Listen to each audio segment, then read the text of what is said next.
Chapter 1. Platform 9. Clarence Stewart, a boy of 11 years, stood amidst the bustling throngs of King's Cross Station, positioned before the third pillar situated between platforms 9 and 10. He paid no heed to the passers-by, whose astonished and awed gazes often concealed less than benevolent intentions. With an expression that conveyed a sense of indescribable trepidation, he regarded the seemingly mundane pillar, glancing around once more before returning his gaze to the column, whispering to himself in a moment of uncertainty, was he truly meant to collide with it? Despite having witnessed his guide, a professor, perform what could only be described as magic, and having ventured into Diagon Alley, a realm visible solely to wizards, where he procured numerous supplies for his upcoming schooling, there remained an ephemeral quality to it all that it felt surreal, almost illusory. Though Clarence remained oblivious to the origin of this sensation, whether it stemmed from soul's transition or the sudden revelation of the existence of wizards and magic that shattered his previously held worldview, was, indeed, a traveler from another realm. The specifics of his journey were unnecessary to elaborate upon. It sufficed to know that his previous existence had come to an irrevocable end. Upon regaining consciousness, he found himself transformed into an infant, swaddled in a thin piece of fabric beneath a bleak sky that wept soft snowflakes. Alas, he was abandoned upon the frigid ground, devoid of any nearby presence, feeling the stinging snowflakes upon his face, melting and drawing away precious warmth. Aware that if he did not create a commotion to attract attention, he would soon become nothing more than an ice pop, he cried out in desperation. Fortunately, he was swiftly discovered and taken into a warm abode. Thus began his life in an orphanage, a rather clicked yet fortuitous start, having been left at its doorstep.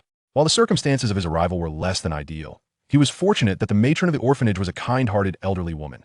Despite the financial constraints imposed by the societal conditions of the time, she endeavored to provide the best care possible. Though the orphanage's facilities were dilapidated, walls crumbling, windows shattered, and door frames rusted, they were mended to the best of her ability. In such dire circumstances, the rations were meager, yet they sufficed to satiate the appetites of the smaller children. However, this was only adequate for those with modest appetites. Several adults resided in the orphanage as well.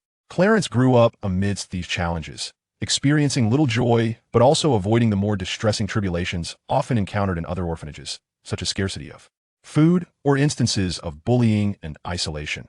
The solitary source of his delight was the extraordinary boon he had acquired upon his arrival in this world.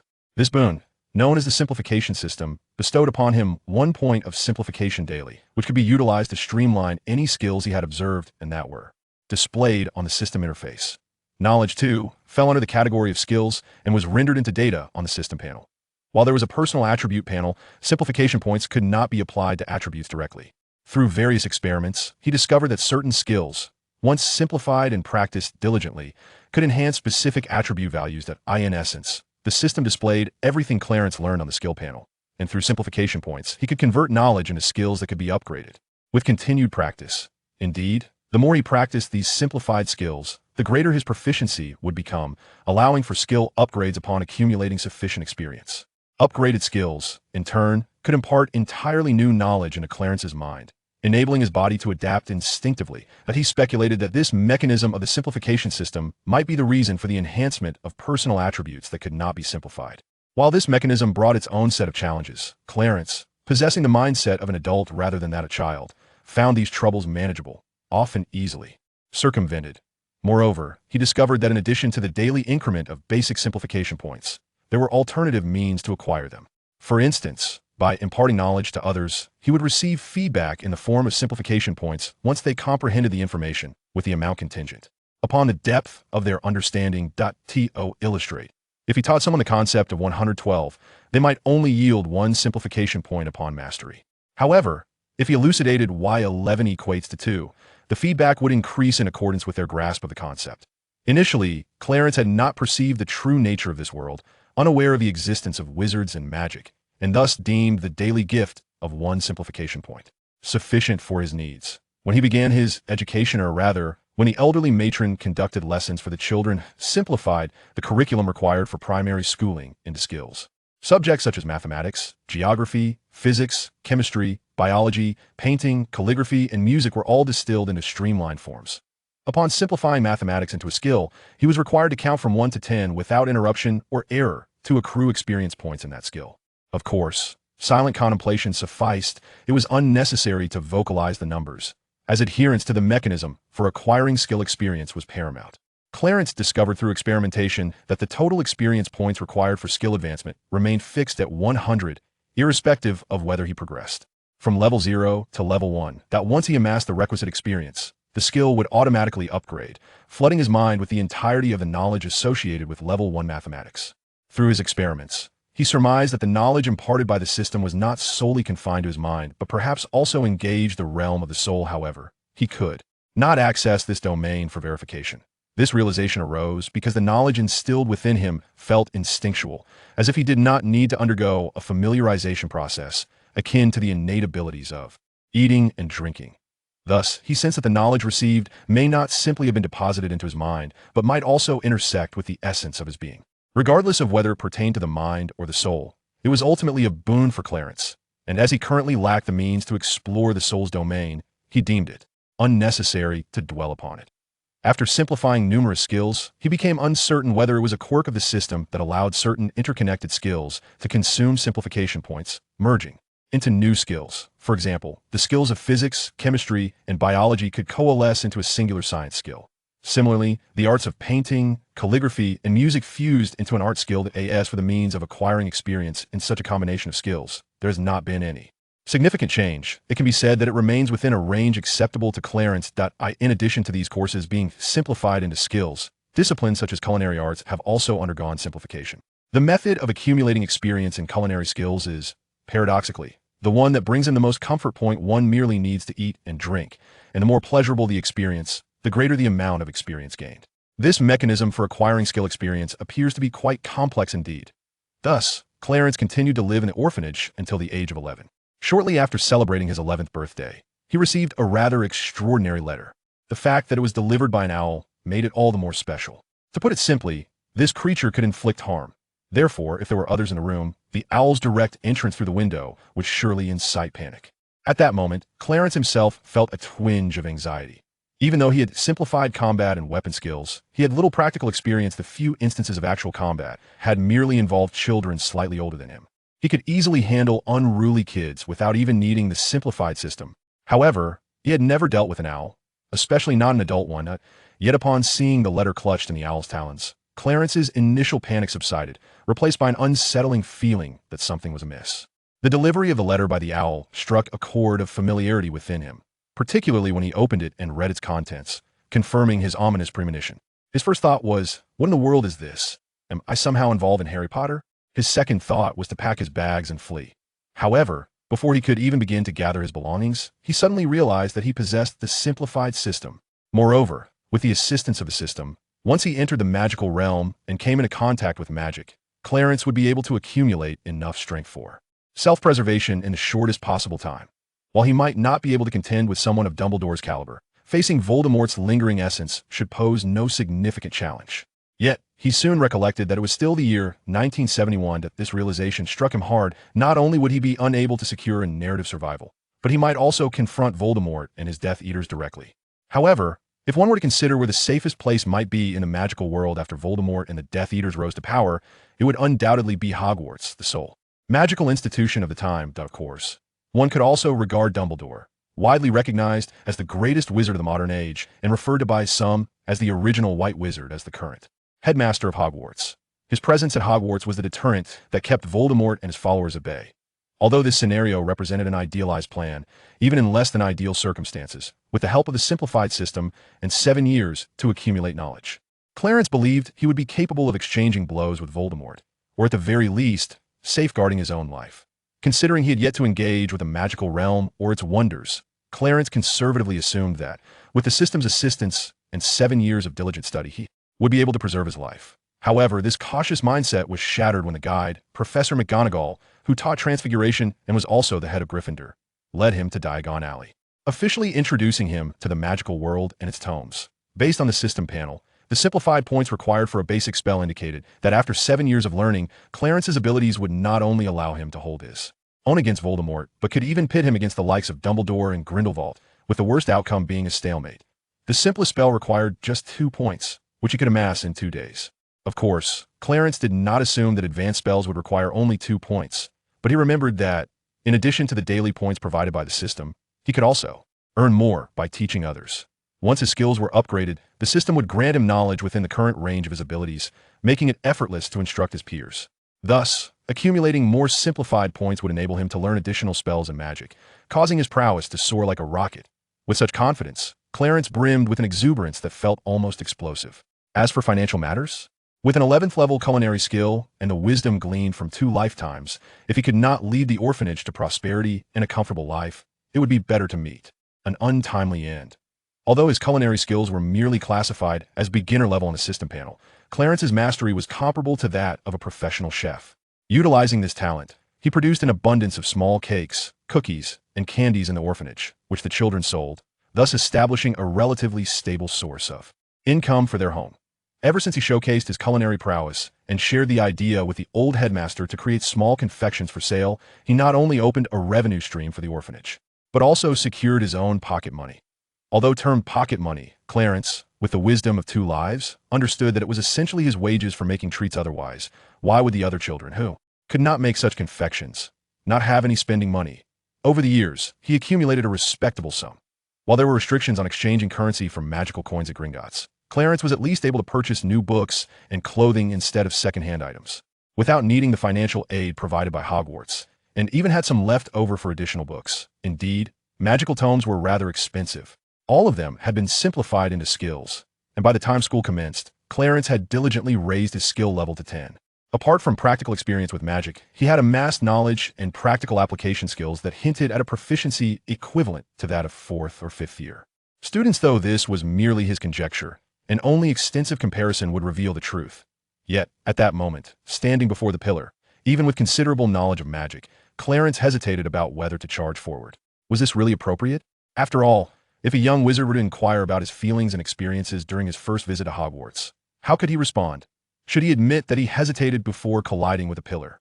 Or should he confess that, as a novice destined to surpass both Dumbledore and Grindelwald, he was thwarted by a mere column upon his entry? How utterly embarrassing. Clarence covered his face. Just as he buried his face in his hands, a cold yet childlike voice broke through the air behind him. "Dear sir, or madam, though I remain oblivious to your ponderings as you stand, idly here, might I kindly request that you step aside and not obstruct the path?" "Ah, my sincerest apologies. I was merely unsure of how to, proceed inside." Clarence, having been alerted by the voice behind him, promptly recognized that he had been blocking the way and hastily expressed his regret. Upon turning to face the speaker, he realized that the individual was significantly shorter than himself, their attire evidently a child-sized alteration of adult clothing. Ill-fitting yet remarkably clean, even if the fabric had begun to fade. The boy's pallid complexion suggested malnutrition, and his frail physique raised concerns for Clarence, who feared that even a slight breeze might sweep this delicate child away. As Clarence assessed the boy, the latter scrutinized him in return. Upon witnessing Clarence's presence, the boy, though still a child, felt a sense of awe. Perhaps he did not fully grasp the concept of being captivated. To articulate it, Clarence's appearance seemed to resonate profoundly within the boy's heart. Each feature, when viewed in isolation, captivated attention, and together they formed an arresting visage that was impossible to overlook. It was not merely that Clarence's looks aligned with the boy's preferences, rather, his countenance appealed universally, suggesting that anyone who beheld him would likely react similarly. This phenomenon was what Zimo referred to as the system's simplification skill, which augmented Clarence's personal attributes, leading to a rather intricate predicament. As the skill advanced, the system compelled him to internalize all knowledge pertaining to the upgraded abilities, including their application, which encompassed a vast range of aspects. For instance, Clarence's physique underwent significant transformation. Certain knowledge cannot be utilized simply because one has learned that the corporeal vessel must also meet the requisite standards for application. Thus, the system endeavored to enhance Clarence's body, enabling him to manifest his newfound capabilities.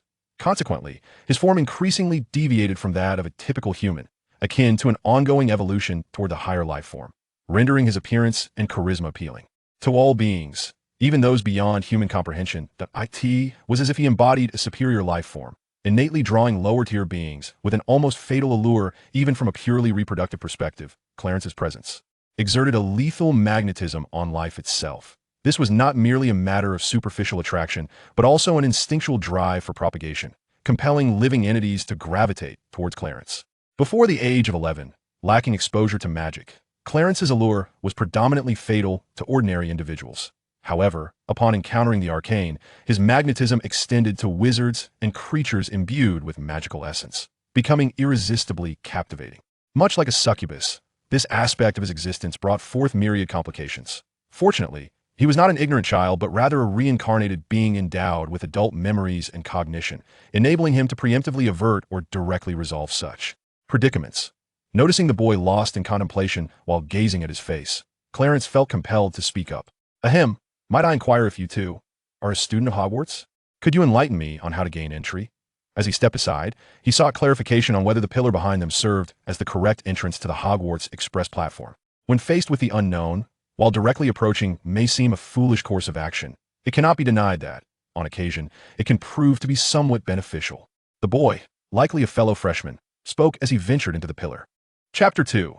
Severus Snape. Clarence hurriedly mimicked the previously encountered boy, colliding headlong into a pillar. To his surprise, he felt little resistance, as if he had passed through a layer of water. Upon opening his eyes once more, he found himself in a new environment, still within a station. However, the trains and the people appeared utterly transformed. Notably, the number of children had increased, and the attire of the individuals was decidedly peculiar. Indeed, peculiar is the most fitting descriptor, as exemplified by a middle-aged man clad in vintage attire on top, yet donning an utterly mismatched fashionable skirt below, of the feminine variety. Such instances abounded, justifying the use of the term peculiar. Not far ahead stood the slender boy he had encountered earlier. Clarence, pulling along a large suitcase, approached briskly and smiled at the boy, saying, "Thank you. By the way, my name is Clarence Stewart, but you may simply call me Clarence. May I inquire your name?" The boy, with an air of aloofness, replied, "Severus Snape." Upon hearing this name, Clarence scrutinized the boy more closely. What a remarkable coincidence it was to meet the future head of Slytherin House and Potions Master, renowned as the youngest master of potions, who was also affectionately dubbed the Greasy Bat by students. Clarence, however, was not perturbed by the future potions professor's cold demeanor. He assumed it was merely the boy's innate disposition. Thus, he swiftly suggested, "Severus, let us board the train, lest we lose our seats amidst such a crowd." Though Snape remained silent, his actions conveyed a tacit acceptance of Clarence's proposal. Observing the boy struggle with his suitcase, Clarence drew forth his wand and cast a levitation charm upon Snape's luggage. This rendered Snape's task considerably easier, allowing him to lift the suitcase with such ease that he even attempted to switch to one hand effortlessly. After casting a deep glance at Clarence, he quietly boarded the train, suitcase in hand. It was not that Snape was unaware of such a basic spell. He had practiced the levitation charm during his studies and had even mastered a number of spells and potions, particularly in the realm of potion making. However, the levitation charm he had mastered was insufficient to lift heavier objects, unlike the spell executed by his newfound companion. It appeared that Clarence had conducted an in-depth study of the levitation charm and had completely mastered it. Otherwise, he would have experienced the same limitations as Snape, able to cast the spell successfully, yet unable to levitate substantial weight. Instead of heading directly to the rear of the train in search of an empty compartment, Clarence and Snape traversed through several compartments, assessing their occupancy, or rather, inspecting whether the overhead luggage racks were filled with suitcases. After a brief distance, the pair discovered an unoccupied compartment. Without hesitation, they pulled open the door and entered, easily placing their luggage atop the rack above their seats. After settling down, Clarence retrieved a selection of beverages, cookies, and candies from his backpack, placing them on the small dining table. "Would you care to try some? I made them myself, and they taste delightful." Perhaps it stemmed from the understanding that at school, he could no longer indulge in solitary pursuits without considering social interactions. Alternatively, it could be that few could bear to refuse such an exquisite face as Clarence's, especially when his eyes sparkled with eagerness. Thus, Severus, maintaining his stoic demeanor, accepted a cookie and began to consume it slowly. Clarence, ever considerate, poured a glass of milk and offered it to Severus. "Severus, do you know what the situation at school is like?"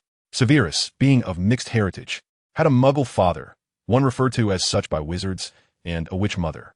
Despite the serious issues surrounding his parents and family, Severus had been accepted into Hogwarts. Even if his mother seemed reluctant to discuss anything related to magic, it was implausible that she would withhold all fundamental knowledge about the wizarding world and Hogwarts from him. Moreover, not all first-year witches and wizards were like Clarence, who remained at home practicing spells. For instance, Severus had frequently visited Diagon Alley prior to this. Thus, even without his mother's guidance, He had managed to glean a fair amount of information about the wizarding world and the impending start at Hogwarts. At this moment, Severus began to share what he knew with Clarence as the train commenced its journey. Just as the two were enjoying their refreshments and conversing about Hogwarts, a sudden knock at the door interrupted them. Turning to look, they saw a girl standing outside the compartment, gazing at them, particularly at Severus, with an occasional glance of admiration towards Clarence. The girl had long, smooth red hair and striking green eyes. Upon seeing her, Severus's usually impassive face exhibited a flicker of emotion. Without a word to Clarence, he opened the compartment door and ushered her inside. "Hello, I'm Lily Evans. Please, just call me Lily. Are you a new friend of Severus?" The girl greeted warmly, introducing herself to the stranger in the compartment. "Oh, hello. I am Clarence Stewart. You may also call me Clarence." "Lily, have you known Severus for a while?" Clarence replied courteously while inquiring about their relationship. "Yes, we live quite close to each other, so we were acquainted even before receiving our acceptance letters." "Did you meet Severus in Diagon Alley?" "Not in Diagon Alley. He assisted me in entering the station. After all, you know how it is. Before confirming whether that pillar is indeed the correct passage, a complete stranger would naturally hesitate to charge at it." Perhaps it was Clarence's intriguing remark that elicited a cheerful nod of agreement from the young girl, who exclaimed, "Indeed, when I first entered, I was quite hesitant, primarily due to my fear of pain. Ha ha ha." After the laughter subsided, Clarence graciously offered Lily the homemade cookies and candies he had prepared, then retrieved a new cup from his backpack, poured in some milk, and placed it on the small dining table. "Earlier, Severus was discussing Hogwarts with me. Since you already know him, Lily, you must also be familiar with our school, right?" Although it struck Clarence as peculiar that Lily chose to sit beside him rather than next to the well-acquainted Snape, he refrained from commenting, recognizing that everyone has their own preferences for seating. As Lily settled closely next to Clarence, she began to nibble on the cookies while conversing, and upon tasting them, her eyes sparkled with delight, clearly indicating their exceptional flavor. "Ah, so you ventured to Diagon Alley again. I've been so engrossed in my studies and practicing spells that I scarcely found the time to go myself." The trio shared laughter and soon consumed a considerable quantity of cookies and candies, leaving not a drop of milk behind, just as their jovial conversation unfolded, particularly with Lily playfully interacting with Clarence. Nothing more than affectionate hugs and gentle hand-holding, akin to a cherished doll. Suddenly, the compartment door swung open, startling them with its abruptness. However, upon catching sight of Clarence, the newcomer, a boy of similar age, froze, mouth agape, as if he had forgotten his intended words. This reaction was quite normal. After all, when Lily had first approached, she too had paused for a moment, captivated by Clarence's presence before knocking. The boy, taken aback by Clarence's striking features, stood there, utterly speechless, fixated on him. The trio paid little heed to the bewildered boy, having surmised the unspoken words he had left hanging, and thus shook their heads, indicating they had not seen the friend he mentioned. Noticing the boy's lingering gaze, Clarence felt compelled to speak up, gently prompting him, "We haven't seen the friend you mentioned. However, if he has gone to the restroom, have you checked there? Or perhaps he mistakenly went in the opposite direction upon leaving. You might want to explore the other way." Feeling uncomfortable under the boy's intense scrutiny, Clarence continued to suggest that his friend might have taken a wrong turn, hoping to encourage him to leave, at least to stop staring at him with such an unsettling gaze. "All right, thank you for the advice. I am James Potter." The boy finally replied, evidently appreciative of Clarence's guidance and perhaps charmed by his appearance, as he revealed his name. "Hello, Potter. I am Clarence Stewart, but you may simply call me Clarence." "Very well, Clarence, I must continue my search for my lost friend. By the way, a gentle reminder, we are nearing our destination, so do hasten to change your attire." James Potter concluded with a final admonition, casting a lingering gaze at Clarence, as if to engrave his image deeply in his memory, before hurriedly departing. Prompted by James's reminder, Clarence turned his gaze to the window, and indeed, they had arrived at the twilight hour when the sun dipped beneath the horizon. It was astonishing how engrossed they had been in their conversation, neglecting the passage of time. Severus was swift, or rather, he simply donned his school uniform with remarkable efficiency. It appeared that his uniform was intentionally purchased in a larger size, allowing for its wear even in the subsequent years. However, upon seeing Clarence shedding his outer garment, Severus's face flushed crimson, and he promptly exited the compartment, even going so far as to shield the glass of the door. Once clad in his school uniform, Clarence called Severus back inside, exclaiming with exasperation, "I have already told you, Severus, I am a boy as well. Why must you go out of your way?" Severus remained silent, evidently reluctant to broach the topic further. The two sat in silence for a brief moment until they distinctly felt the train come to a halt. Severus rose and declared, Let us proceed. Do not concern yourself with our luggage. It will remain in the carriage, and the school will ensure it is delivered to our quarters. Indeed, Severus, which house do you believe you will be sorted into?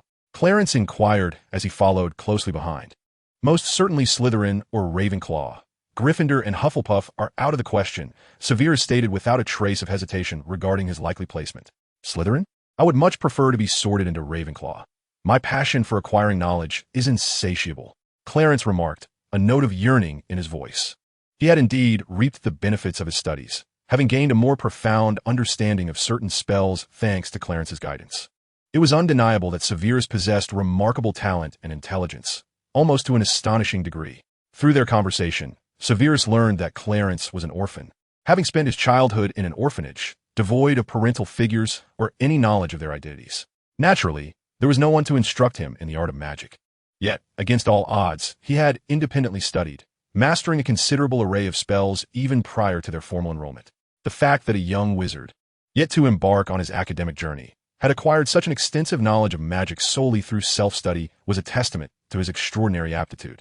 As he himself had stated, if he were not to be sorted into Ravenclaw, it would indeed be a curious turn of events. As the two disembarked alongside the other students, they, as newly admitted young wizards, were summoned separately to gather on one side, rather than following the upperclassmen down a different path towards the castle. First-year freshmen, gather here. Did you all hear me? First-year students, come over here. Oh, he is truly tall. When Clarence and Snape approached, they couldn't help but marvel at Hagrid, who towered like a giant before them. It appeared that he was not entirely human. If I am not mistaken, he must be a half-blood giant. Snape, too, acknowledged the giant-like Hagrid, but was not as astonished as Clarence. Instead, he contemplated that Hagrid likely bore the bloodline of giants. A half-blood means this colossal individual is not as tall as a true giant. Indeed, real giants are far taller and stronger. Snape elucidated. As the two conversed about Hagrid, the latter continued to call out, "New little wizards, gather here. We shall take a different path to the castle. Hurry up. Once everyone is assembled, we will set off." Such a booming voice. Before Clarence could finish his thought, Lily approached with an unfamiliar young girl. "Severus, Clarence, so this is where you are?" Lily introduced her new friend, Mia Sandyke, whom she had met in her compartment. However, this girl seemed somewhat shy. After greeting Clarence and Snape, she fell silent, occasionally glancing at Clarence, only to blush and lower her head when she sensed his gaze. She quietly listened to her newfound friend's converse. Once all the newly admitted little wizards had gathered, Hagrid led them forth, carrying a large oil lamp. Perhaps due to the encroaching darkness and the fact that the only light source was the lamp in Hagrid's hand, which was obstructed by his massive frame, the little wizards following behind could barely see the path beneath their feet. They only knew they were traversing a steep, narrow road. Stumbling along with the group, some little wizards fell, but, disregarding the pain, scrambled to their feet in fear of being left behind, hastily rejoining the procession. Witnessing this scene, Clarence, who might have stumbled himself had he not urgently pulled Snape back, could not help but draw his wand, pointing it towards the sky to cast a Lumos spell. The wand emitted a flickering glow. With such illumination, the little wizards could clearly see the path beneath them. Naturally, many were curious to discover who had cast the spell, their wide eyes scanning the surroundings for the spellcaster. Unfortunately, the little wizards were so closely packed that those farther away could not see Clarence, but those slightly nearer, especially the ones beside him, were taken aback when they realized it was Clarence who had conjured the light, particularly as the glow accentuated his exquisitely beautiful features. Hagrid, who led the way, turned with curiosity to investigate the sudden source of light, naturally catching sight of Clarence, who held his wand aloft. However, due to the wand obscuring his view, Hagrid could not discern Clarence's features clearly, only recognizing him as one of the young wizards who had cast the spell. He offered a brief compliment before resuming his role as the guide. Mia and Lily, on the other hand, had a fair inkling of the thoughts swirling in the minds of the young wizards around them, and while they silently rolled their eyes, they nudged closer to Clarence's side. As Clarence was preoccupied with maintaining the illumination charm, he was oblivious to the dynamics of those around him, quietly advancing with the group. Upon reaching the end of the narrow path, they were greeted by a serene expanse of black water, tranquil as a mirror, with a majestic castle perched atop the lofty hills across the lake, its towers piercing the starry sky, where windows twinkled like distant stars. They halted at the water's edge, where Hagrid instructed the young wizards to form groups, ensuring that no boat exceeded 4 occupants. Once all the young wizards had boarded, Hagrid settled into his own boat, and a fleet of small vessels glided across the placid surface of the lake. After all the young wizards had embarked, Clarence extinguished the light and stowed away his wand. He shared a boat with Snape, Lily, and Mia, despite the presence of other eager young wizards wishing to join them. However, Snape and Lily's swiftness prevailed. As the foremost boat, carrying Hagrid, approached the cliff, Hagrid cautioned the young wizards to lower their heads. Clarence and his companions disregarded this warning, as their current stature rendered them far taller than Hagrid, who had to duck to avoid the overhanging rock. Their boat passed through a curtain of ivy draping the cliffside, leading them into a concealed opening. They traversed a dark tunnel that seemingly led to the castle's underground, ultimately arriving at a place resembling an underground dock, before ascending onto a surface of gravel and small pebbles. The young wizards disembarked, and after Hagrid ensured no one had been left behind, he guided them up a dark tunnel, finally emerging onto a damp, flat patch of grass beneath the castle's shadow. Hagrid turned to inquire if all the young wizards were present, holding a large oil lamp in one hand while rapping on the castle's grand door with the other. The door opened to reveal a stern-looking witch clad in a dark green robe. "The new students have arrived, Professor McGonagall," Hagrid announced upon seeing the serious witch, promptly handing over the responsibility of welcoming the newcomers. Professor McGonagall surveyed the young wizards standing on the steps, her gaze momentarily pausing on Clarence, the most distinctive and striking among them, before she addressed Hagrid. "Thank you for your efforts, Hagrid." She then fully opened the castle doors, allowing the young wizards to enter. Professor McGonagall led the young wizards along the stone-paved floor until they arrived at an empty chamber. "Welcome to Hogwarts," she proclaimed. She then continued with a serious tone. "Soon, the feast will commence, but prior to that, we must conduct the sorting ceremony in the Great Hall. This ceremony is of paramount importance as it determines the house to which you will belong for the next 7 years of your education. During your time at Hogwarts, this institution will serve as your home, where you will attend classes alongside your fellow housemates, reside in the house dormitories, and spend leisure time in the common room. Hogwarts is comprised of 4 houses: Slytherin, Ravenclaw, Hufflepuff, and Gryffindor. Each house boasts a rich history and has nurtured remarkable wizards. Throughout your tenure here, you will have the opportunity to earn points for your respective houses in pursuit of glory. However, any misconduct will result in point deductions. At the end of the year, the house with the highest score will be awarded the House Cup, a prestigious honor. Thus, I hope that regardless of the house you're sorted into, you will strive to bring honor to your respective houses."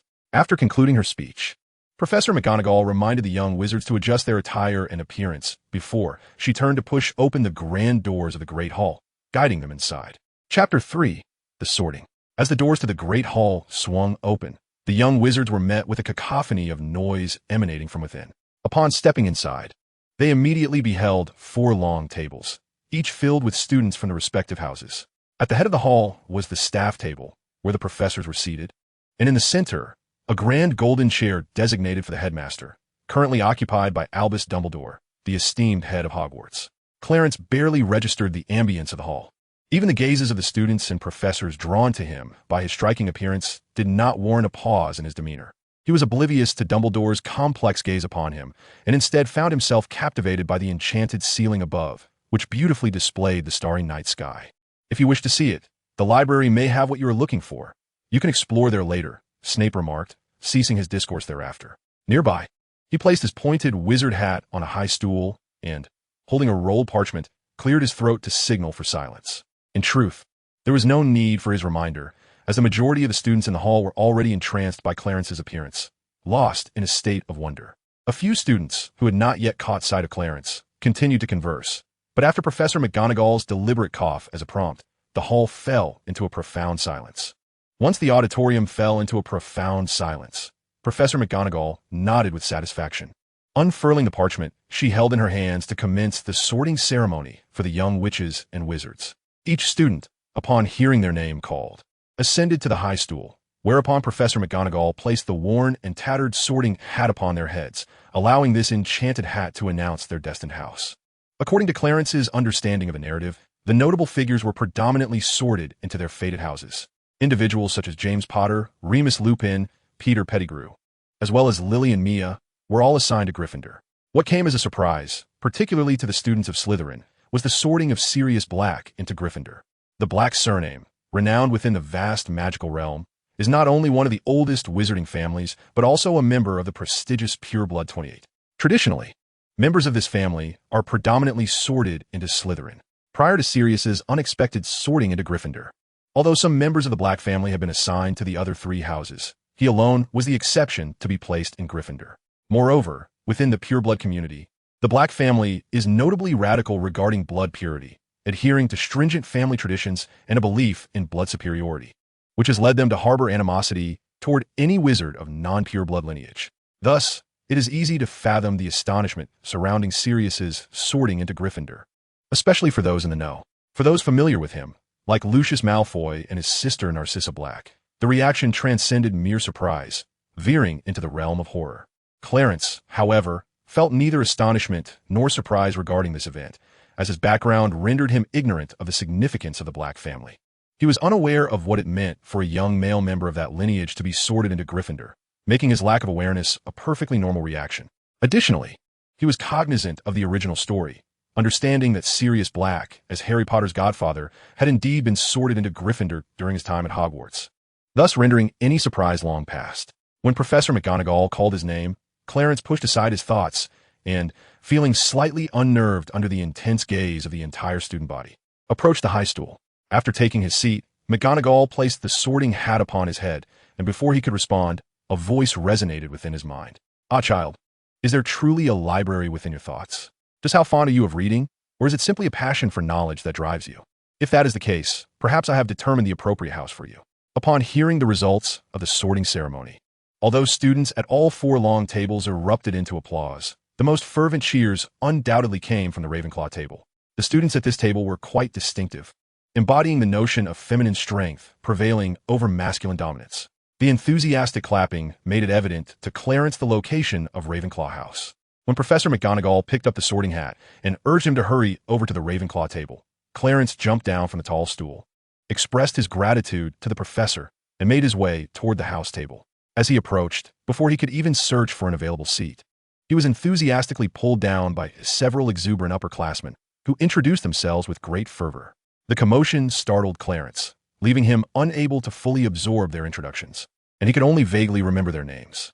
Perhaps it was the ruckus he created that disrupted the subsequent sorting, prompting Professor McGonagall to clear her throat as a subtle reminder, ultimately rescuing Clarence from the clutches of those soft hands. The sorting continued, and directly behind Clarence was Severus Snape, whose sorting result was predictably into Slytherin. Despite Snape being half-blood, his mother, Eileen Prince, hailed from a pure-blood family within the wizarding community, albeit not one of the 28 sacred families. Thus, when scrutinized closely, Snape could be considered merely half-blood, not a wizard of Muggle descent. Lily Evans, on the other hand, was a true Muggle-born witch. As for Clarence himself, lacking knowledge of his body as parents, he was unable to discern whether they possessed magical lineage, leaving him unable to classify himself as half-blood, Muggle-born, or pure-blood. Nevertheless, Clarence was indifferent to such matters of blood status. Whether pure-blood, half-blood, or Muggle-born held little significance for him. After Snape's sorting, Clarence applauded warmly, his enthusiasm stemming solely from his friendship with the other. He had similarly cheered for Lily and Mia after their sorting. Just as Professor McGonagall took her seat, Dumbledore, as headmaster, rose to deliver a few welcoming words and address certain prohibitions before casting a spell to summon the prepared feast from the kitchens below to the long tables in the Great Hall. He then announced the commencement of the banquet, prompting students and professors alike to indulge in the feast. Although Clarence endeavored to balance his meal with both meat and vegetables, the offerings from the Great Hall were as they were, so he partook of whatever was available. At the very least, this was the custom at Ravenclaw, though the practices of other houses remained unknown to him. He feared any unusual behavior might attract the attention of Dumbledore and the unfamiliar professors. In truth, there lies a concern that Dumbledore might employ the pensieve to extract some hidden truths from his memories. Although it seems improbable that a man of his stature would resort to such magic against a young wizard, given his extensive life experience and wisdom, he could discern much from a person's demeanor and actions, especially from a young wizard whose thoughts are considerably more innocent than those of an adult. Therefore, even if Dumbledore were inclined to utilize the pensieve on a young wizard, it would hardly be necessary. However, given the unique circumstances surrounding Clarence, one must remain vigilant against Dumbledore's capabilities. As for why he does not study advanced magical techniques to resist the pensieve or to create false memories, such sophisticated magic pertaining to the mind and memory is far beyond the reach of a novice like Clarence, who has just entered the magical realm without any support.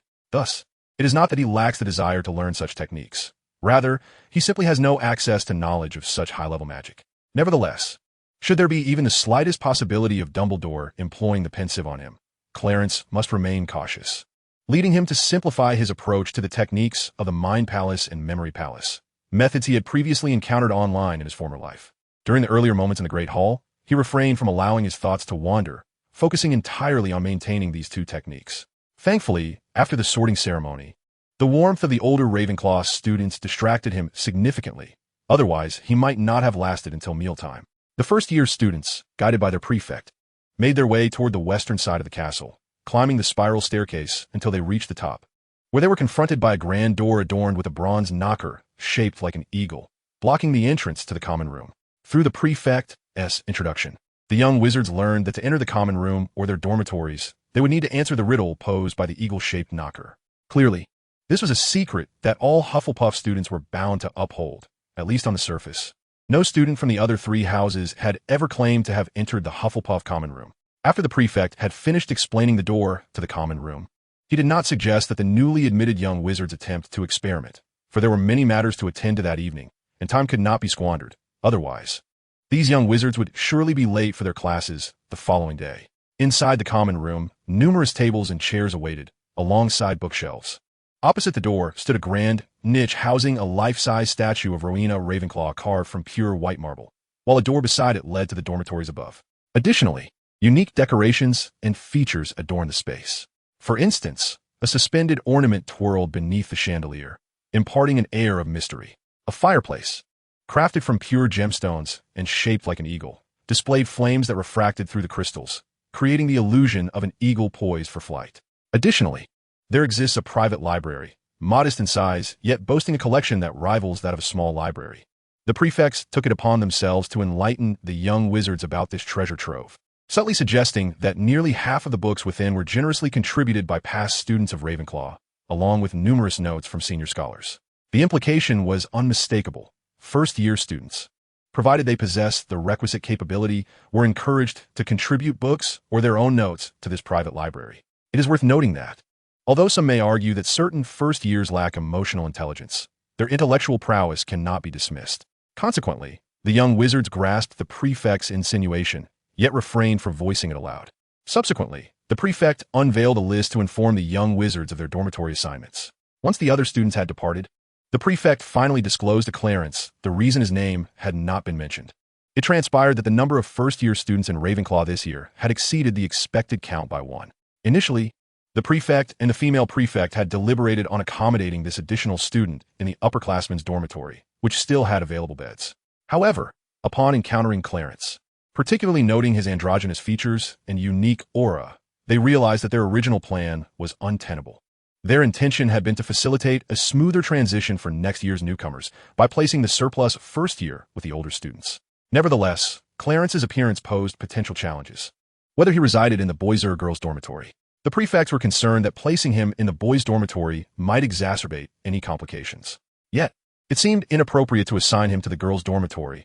As charming as he might be, he remained a young boy. Thus, they tacitly accepted Clarence as the additional student, but recognized that placing him with the upperclassmen was not feasible. Upperclassmen implied a greater level of maturity, and any incident involving Clarence could bring shame not only to Ravenclaw, but to the entirety of Hogwarts. Consequently, the prefects contemplated the idea of allowing Clarence to reside alone. Yet establishing a new dormitory solely for him felt rather unsuitable. Furthermore, with the anticipation of new students arriving the following year, it was likely he would still need to be integrated into a shared living space. Thus, the prefects had to devise a method for providing him with a solitary dormitory. During a meal, they discussed converting the topmost level of the common room, previously utilized as a storage area, into a living space for Clarence. Since the prefects had already reached a decision and prepared the attic for him, one must wonder why they did not convey this directly to Clarence, instead opting to keep him in suspense until the final revelation. The male prefect primarily sought to inquire about Clarence's preferences, realizing that one should not hastily make judgments based solely on outward appearances. After all, it is not uncommon for young individuals to yearn for companionship among peers in shared accommodations. Children, in particular, delight in playing and socializing with those of their own age. Moreover, it was vital to prevent any negative sentiments from arising among the new students regarding this matter. as the prospect of being assigned to a single room could provoke unwelcome thoughts. Hence, Clarence was deliberately kept until the end to make his own choice. When faced with such a decision, Clarence naturally preferred to inhabit the room alone. His unique ability, which simplified the process of acquiring experience points for skill upgrades, might appear peculiar to the uninitiated. Previously, he had pondered how to explain his unusual behavior. But now he found relief as the enthusiastic prefects assisted him in navigating this dilemma. The male prefect, upon learning of Clarence's desire for solitude, offered no further commentary and personally escorted him to the small attic on the top floor. Coincidentally, as they ascended, the female prefect emerged from the attic, leading to an unexpected encounter. Aware of the attentiveness shown by both prefects, Clarence felt a sense of gratitude and expressed his thanks sincerely. Just as he was about to enter the attic, the male prefect called out to him, inquiring whether he possessed the counterspell for lock opening or the binding spell. Before Clarence could respond, the female prefect playfully chastised him, pointing out that he had not yet attended any classes and thus could not possibly know the binding spell. This was a sentiment shared even among the most studious of Ravenclaw's students before their enrollment. While Clarence contemplated alternative methods, he produced his wand and demonstrated the binding spell for the two prefects. Although he was perplexed by the prefect's inquiry regarding his mastery of these spells, he decided to showcase his skills in light of their evident concern. Upon witnessing Clarence's adeptness in performing the binding spell, both prefects were astonished, their eyes widening in disbelief, particularly the female prefect, who could not contain her excitement. After the initial surprise, the male prefect smiled and elucidated the reason behind his earlier questions. It turned out that the attic had previously served as a storage room, connecting the dormitories of both genders. Thus, it was shared between male and female students. However, since it was now designated as Clarence's room, there was a risk of students from both sides inadvertently intruding. The female dormitory was safeguarded by a spell prohibiting male entry, ensuring Clarence could not trespass. Yet, this did not deter girls from ascending to the attic at their own discretion, not to mention the boys. The male prefect inquired whether Clarence was familiar with the two spells, hoping he could enchant the dormitory door to prevent intrusions while he was either asleep or absent. Their concerns were not unfounded. Clarence's appearance compelled them to consider such matters carefully. If an incident were to occur, it would undoubtedly escalate into a significant predicament, leaving no room for discreet resolution. Chapter 4.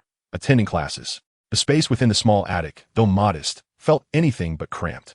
It was equipped with a private bathroom, a wardrobe, a bedside cabinet, and a shoe rack, along with a charming bookshelf positioned beside a quaint fireplace. In front of the fireplace stood a desk accompanied by a comfortable chair, while a small sofa and a matching coffee table adorned the opposite side. The bedding was pristine, and a subtle scent of fresh grass and sunlight lingered in the air. After organizing his belongings and placing the necessary textbooks for the next day's classes into his bag, an advantage he possessed that other newcomers lacked, thanks to the special consideration of the female prefect, who likely worried that Clarence, living alone, might oversleep without anyone to rouse him. He practiced some simplified skills before washing up and retiring for the night. The following day, adhering to his long-standing routine, he awoke early to freshen up before shouldering his bag and making his way from the common room to the Great Hall. Following the path he had taken the previous evening, the dawn had only just begun to break, and the Great Hall was devoid of any presence save for himself. Not even a specter of Hogwarts ghosts graced the space. Seated at the Ravenclaw table, gazing at the empty surface, Clarence contemplated before rapping his fingers on the table and requesting, "Please bring me a breakfast." No sooner had he finished speaking than a sumptuous breakfast materialized before him. "Thank you. Additionally, could I have a warm glass of milk next time?" he added. No need for next time. As soon as he uttered those words, a steaming glass of milk appeared beside his plate. In the afternoon, he would attend Transfiguration class with Slytherin, followed by a History of Magic class with Gryffindor in the evening. Upon locating the classroom for charms, he discovered it was already occupied, not only by the Professor of Charms, but also the head of Ravenclaw House. During the previous night in the common room, he had overheard the male prefect mention Professor Flitwick. Despite his diminutive stature due to his half-elf heritage, one should not underestimate this headmaster. His accomplishments in the field of charms were remarkable. He was not only a master duelist, but had also claimed victory in a dueling championship, marking him as a highly skilled wizard. According to the classification of adult wizards' abilities within the magical realm, Flitwick belongs to a category that surpasses even elite aurors, being a professor of considerable power. The hierarchy of adult wizards is divided into ordinary adult wizards, aurors, and elite aurors. Aurors serve a role akin to that of criminal detectives in the non-magical world, while elite aurors represent a higher echelon of strength compared to their ordinary counterparts. Above the elite auror level resides the rank of legitimate professors at the Magical Academy. The reason why even the title of a professor at the Magical Academy is classified within the wizarding strength hierarchy is that these professors typically possess extraordinary achievements in their respective fields, often reaching the highest echelons of mastery, thus surpassing elite aurors in capability. Following this, there exists the rank of great wizards, akin to figures like Dumbledore and Grindelwald, who are regarded as Dark Lords, embodying the essence of the king of magic. However, it is not to say that once a wizard attains the level of a Dark Lord, their strength is capped. There are still higher tiers beyond, although such knowledge is beyond Clarence's current understanding. This classification of adult wizarding strength was something Clarence learned from Snape during their train journey yesterday, as such matters are not documented in textbooks. In summary, Professor Flitwick possesses formidable strength, particularly as he is a master duelist, highly skilled in combat spells. Furthermore, it is noteworthy that Flitwick only recently joined Hogwarts, having become the head of Ravenclaw House just last year. Clarence was quite surprised to find someone had arrived in the Charms classroom even earlier than himself, and that person was none other than Professor Flitwick. Flitwick was equally astonished to see a young wizard arrive so early on the second day of school. Observing Clarence's height and his youthful yet strikingly beautiful face, he recognized him as the new student who had left a deep impression on all the faculty and students at the sorting feast the previous evening. After exchanging their initial greetings, Clarence took the initiative to engage in conversation with Professor Flitwick, who was busy organizing his materials. Noticing the professor struggling to reach items while standing on a stack of books, Clarence left his seat, approached the podium, and drew his wand. Casting a questioning glance at Flitwick, whether out of curiosity to see Clarence's magic or for other reasons, Flitwick did not deter him, but instead gazed at him with anticipation. Coincidentally, considering that there would be a transfiguration class that afternoon, Clarence had practiced transfiguration the previous evening, successfully elevating his skill level to 11. Although level 11 is still considered an introductory stage, each increment of 10 marks a significant threshold, surpassing it, while not yielding a monumental enhancement, still results in a noteworthy improvement.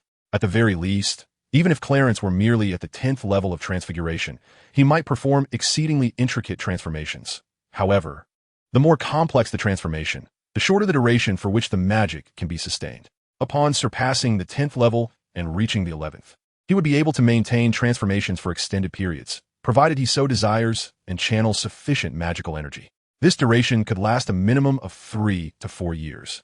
And if he were to replenish his magical energy before the spell completely dissipates, he could further prolong the transformation. At the 10th level, managing such complex transformations for even a day would be considered commendable, as it requires not only magical power, but also a deep understanding and mastery of the spell. It is important to note that Clarence's transformations are not only exceedingly intricate, but also encompass aspects of material conversion and size alteration. Such a level of transfiguration would typically be introduced to students at the 4th or 5th grade, marking it as an intermediate form of the art. Furthermore, the magical energy required for such complex transformations is immense, far beyond what a first-year student like Clarence could muster. Thus, it is evident that this young wizard possesses extraordinary intelligence and magical prowess, truly of a prodigious caliber. Chapter 5, Class 2. In response to Professor Flitwick's praise, Clarence humbly expressed that he still has much to learn, admitting that he has only reached a rudimentary level in transfiguration. Flitwick remarked that while Clarence's skills indeed reflect a beginner's level, one cannot overlook his age and the circumstances of his life before attending Hogwarts. Clarence's appearance left a profound impression on both students and faculty, with many professors recalling this young wizard, some even out of curiosity, perusing his records, albeit in their copied form. Understanding the challenging environment Clarence came from prior to his enrollment, Flitwick could not help but marvel at how exceptional he is among the 11-year-old first-year students, especially considering he grew up in an orphanage, devoid of parental care, in the Muggle world until the age of 11. Such a background makes his accomplishments all the more remarkable, to the point where even Flitwick felt compelled to exclaim in admiration, "Ravenclaw must award you an extra point for your splendid transfiguration." Professor Flitwick playfully winked at Clarence and jested, "Even though I am not your transfiguration professor, I suspect Minerva would not hesitate to reward you with a point upon witnessing your magical transformations." He believed that Clarence must have already mastered the levitation charm. For one who could self-learn such complex transfiguration spells could hardly struggle with the simplest and most fundamental of spells. That would indeed indicate a rather lopsided proficiency. In truth, Clarence does not exhibit any particular bias in his studies. Moreover, he demonstrates remarkable proficiency in the levitation charm. Following this, Professor Flivy inquired about the size and weight of the objects he could levitate. This inquiry stemmed from the fact that the ability to levitate larger and heavier objects signifies a deeper mastery and understanding of the charm. Upon hearing this question, Clarence appeared somewhat bewildered, admitting that he had not conducted any experiments to ascertain the limits of his levitation charm. Professor Flivy nodded in understanding, acknowledging that it is indeed rare for witches and wizards to test their abilities after mastering such a spell. After all, finding suitable objects for testing is no trivial task. Furthermore, the charm lacks a definitive standard for testing. Its effectiveness can vary dramatically depending on the time, circumstances, and even the amount of magical energy exerted. However, as a professor of charms, Flivy possessed certain techniques to approximate the limits of Clarence's levitation charm. He then selected a single feather from a pile, explaining that it would serve as a teaching aid for the upcoming lesson. Of course, he did not intend for Clarence to cast the spell on the feather. Instead, he performed several unknown incantations on it. Yet, as there were no observable changes, Clarence could not deduce the specific effects of these spells. After completing his enchantments, Professor Flivy gestured for Clarence to attempt the levitation charm once more. Wingardium Leviosa, accompanied by a flourish of his hand, Clarence cast the spell on the feather. However, the outcome left him somewhat stunned. While the feather did rise, it only ascended a few centimeters from the table surface, as if halted by an invisible barrier preventing any further elevation. Clarence stood in disbelief, while Professor Flivy widened his eyes in surprise. The incantations he had performed on the feather were intended to better gauge Clarence's mastery and understanding of the levitation charm, and he had calibrated the magical energy input to align with the standards of 3rd and 4th year students. Yet, the results exceeded his expectations. It could be said that Clarence's ability to perform the levitation charm to such an extent surpassed what would typically be expected from a 3rd or 4th year student, indicating a proficiency more akin to that of 5th or 6th year students.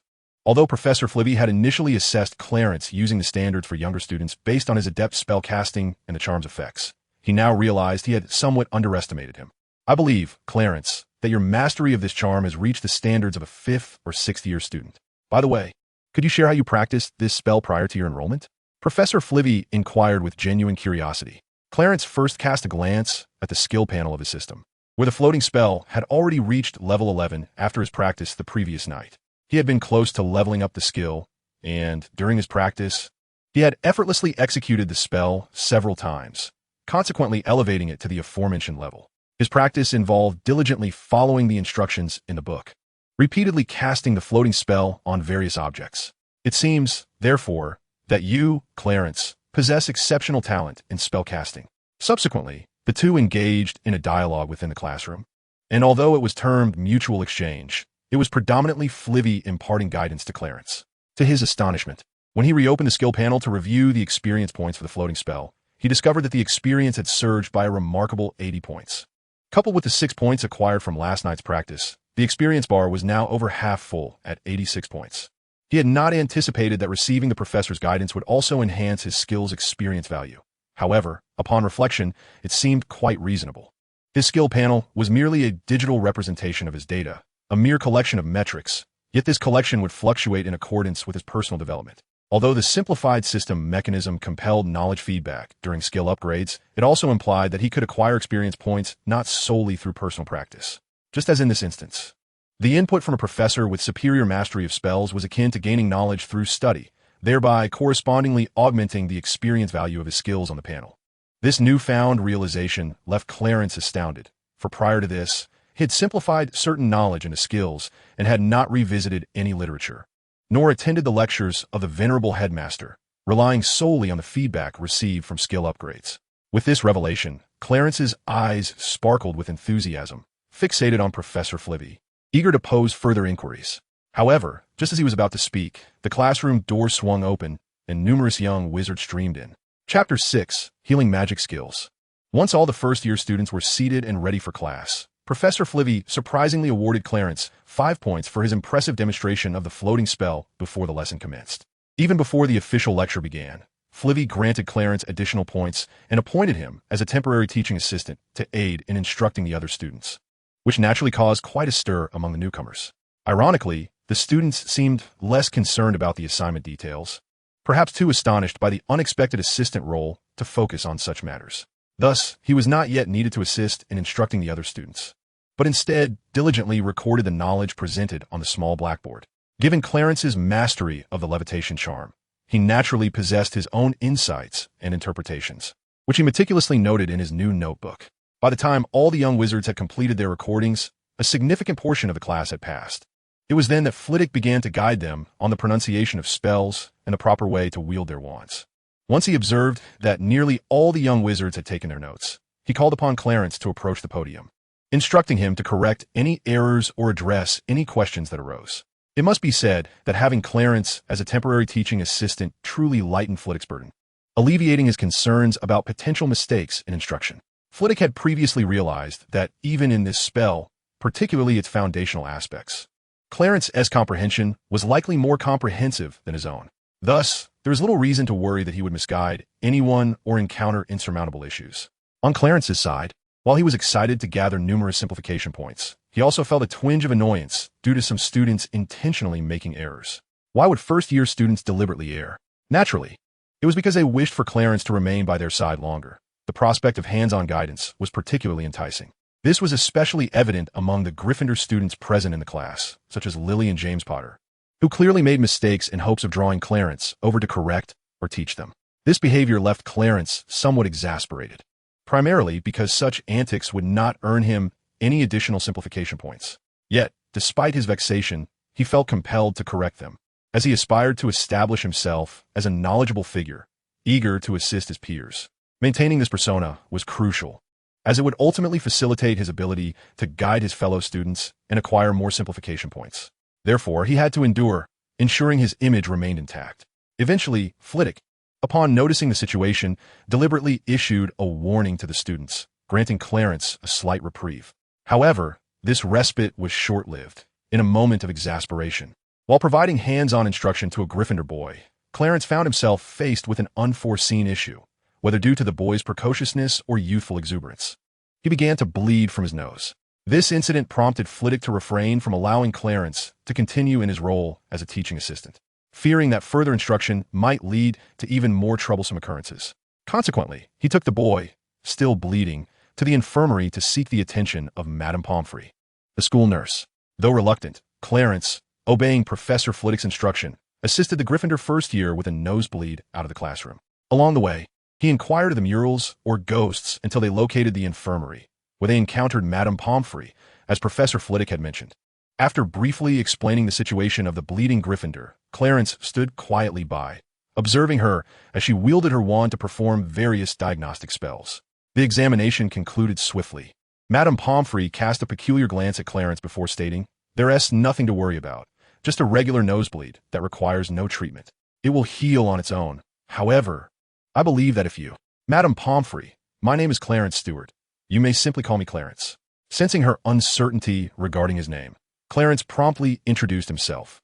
"Well then, Clarence, I believe if you could step back or not hover so closely to this young wizard, his nose will mend quite quickly." Madame Pomfrey endeavored to phrase her words more delicately, yet the implication still rendered Clarence quite embarrassed. Upon witnessing his flustered demeanor, she realized her words may have inadvertently hurt the young wizard's feelings.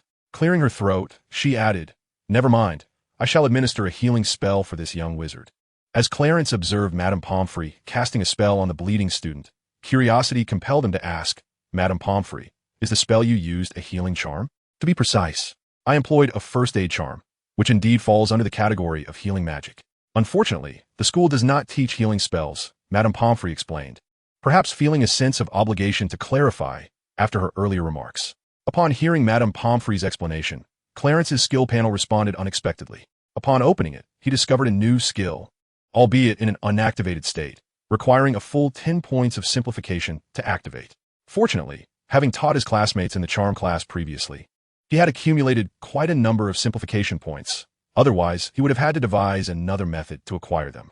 Upon mentally activating the simplification, a surge of knowledge flooded into his mind, momentarily rendering Clarence dazed.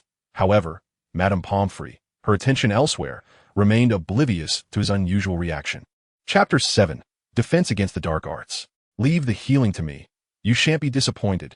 This phrase, delivered in a charmingly spirited tone, would grant him experience in healing magic, the amount of which depended on the trust of those who heard it. Thus, upon fulfilling the conditions and uttering this phrase, he would receive a basic 1-point value. If there are outsiders present, and they harbor a certain degree of trust in your healing magic, then you shall correspondingly gain experience points in accordance with that trust. Although it is feasible to practice alone or within the confines of your dormitory, reciting the incantations slowly and meticulously, the conditions for acquiring skill experience necessitate that you treat the injured, thus fostering their faith in your healing abilities. Only then can you accumulate experience and level up more swiftly. How could this not evoke a sense of embarrassment in Clarence? Even when he mutters to himself, he feels as if he might wear a hole in the soles of his shoes from the shame. How much more mortifying would it be to perform such acts in the presence of others?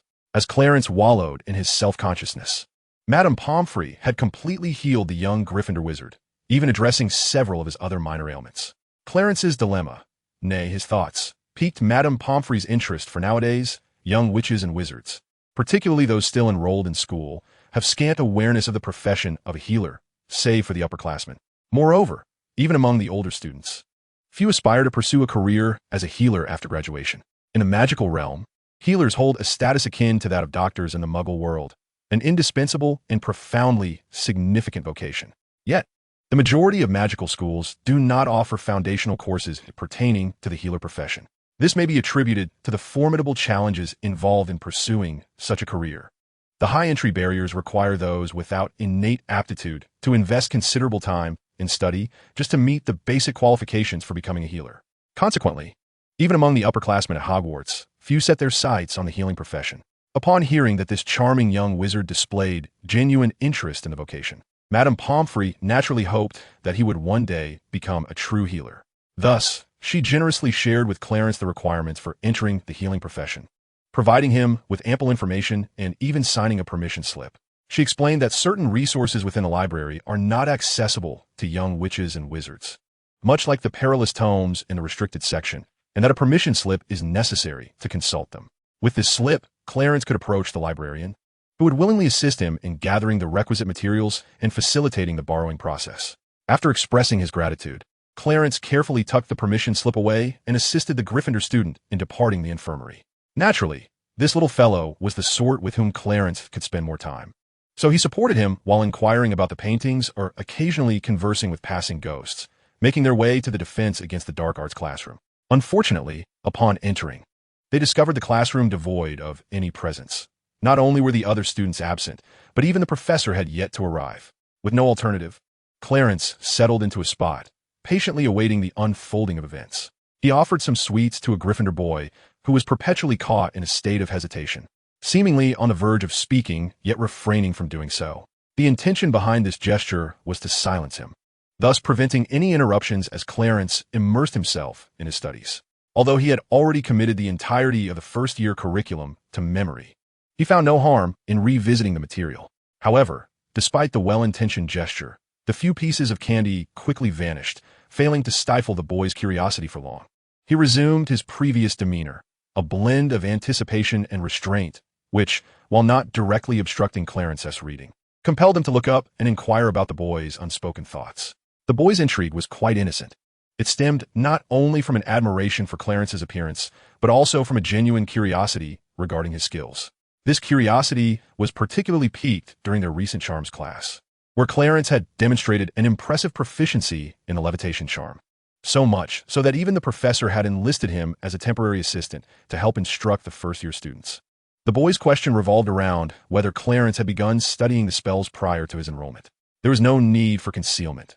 Clarence nodded affirmatively, acknowledging that he had indeed started learning spells before attending school and had memorized the entirety of the first-year textbooks. He answered without a trace of hesitation. However, the context of defense against the dark arts was unique. The professor did not adhere strictly to the textbook order during lessons. Instead, when a particular dangerous creature was introduced, the curriculum would pivot, focusing on strategies to confront or defend against that specific threat. The so-called universal knowledge pertained to common dangerous creatures. But when faced with the likes of a boggart, capable of manifesting one's deepest fears, general techniques would not suffice. Instead, specialized spells, namely the boggart banishing spell, were required. After all, Fear is a profound psychological concern, and mishandling it could incapacitate even the most competent young wizard. Thus, it was anticipated that the majority of first-year lessons would revolve around theoretical knowledge and techniques, without delving deeply into practical applications or the nuances of magical spells, especially regarding the understanding and handling of dangerous creatures. In Chapter 8, titled Appreciation and Affection, Clarence took it upon himself to impart the essential theoretical knowledge, techniques, and spells required for the first-year defense against the dark arts class to the Gryffindor boy. While highlighting the key theoretical concepts was sufficient, when it came to techniques and spells, mere verbal instruction would not suffice. He needed to demonstrate them in person. One teacher was teaching with meticulous care, while the other was listening with utmost seriousness, completely oblivious to the door of the second-floor room behind the classroom podium, which had been opened at some point. At that moment, the professor of defense against the dark arts leaned against the doorframe, quietly observing the two young wizards below. The admiration and affection in his gaze were nearly overflowing. It is entirely natural for teachers to favor diligent students, especially someone like Clarence, who had already grasped the essence of the entire first-year curriculum even before classes officially began. Such an exceptional student, endowed with remarkable talent, would undoubtedly endear himself to the professor of dark arts defense. He had even resolved that if Clarence maintained such excellence in the latter half of the year, appointing him as a teaching assistant to aid in instructing other students would be an excellent choice. However, this was contingent upon Clarence's continued brilliance. As for the curriculum in the first half of the year, the professor's thoughts aligned with Clarence's assumptions. It primarily focused on imparting foundational theoretical knowledge. Given the high risks associated with the course, particularly when utilizing dangerous creatures as teaching materials, it was imperative that the young wizards first master the theory before delving into spells and practical applications in the second half of the year. After the defense against the dark arts class, Clarence gathered with several fellow classmates who intended to visit the library, planning to read for a while before heading to the hall for lunch. Upon entering the classroom alongside his peers, Clarence's gaze was immediately drawn to the tabby cat perched on the podium. He pondered whether Professor McGonagall had developed this habit so early or if all first-year students were afforded such a privilege. This habit referred to her transforming into an animagus, presenting a delightful surprise of transformation magic to pique the interest of the new first years. Clarence was not foolish enough to emulate protagonists from certain fanfictions of his past life by pretending not to recognize McGonagall in her animagus form and approaching to pet the cat.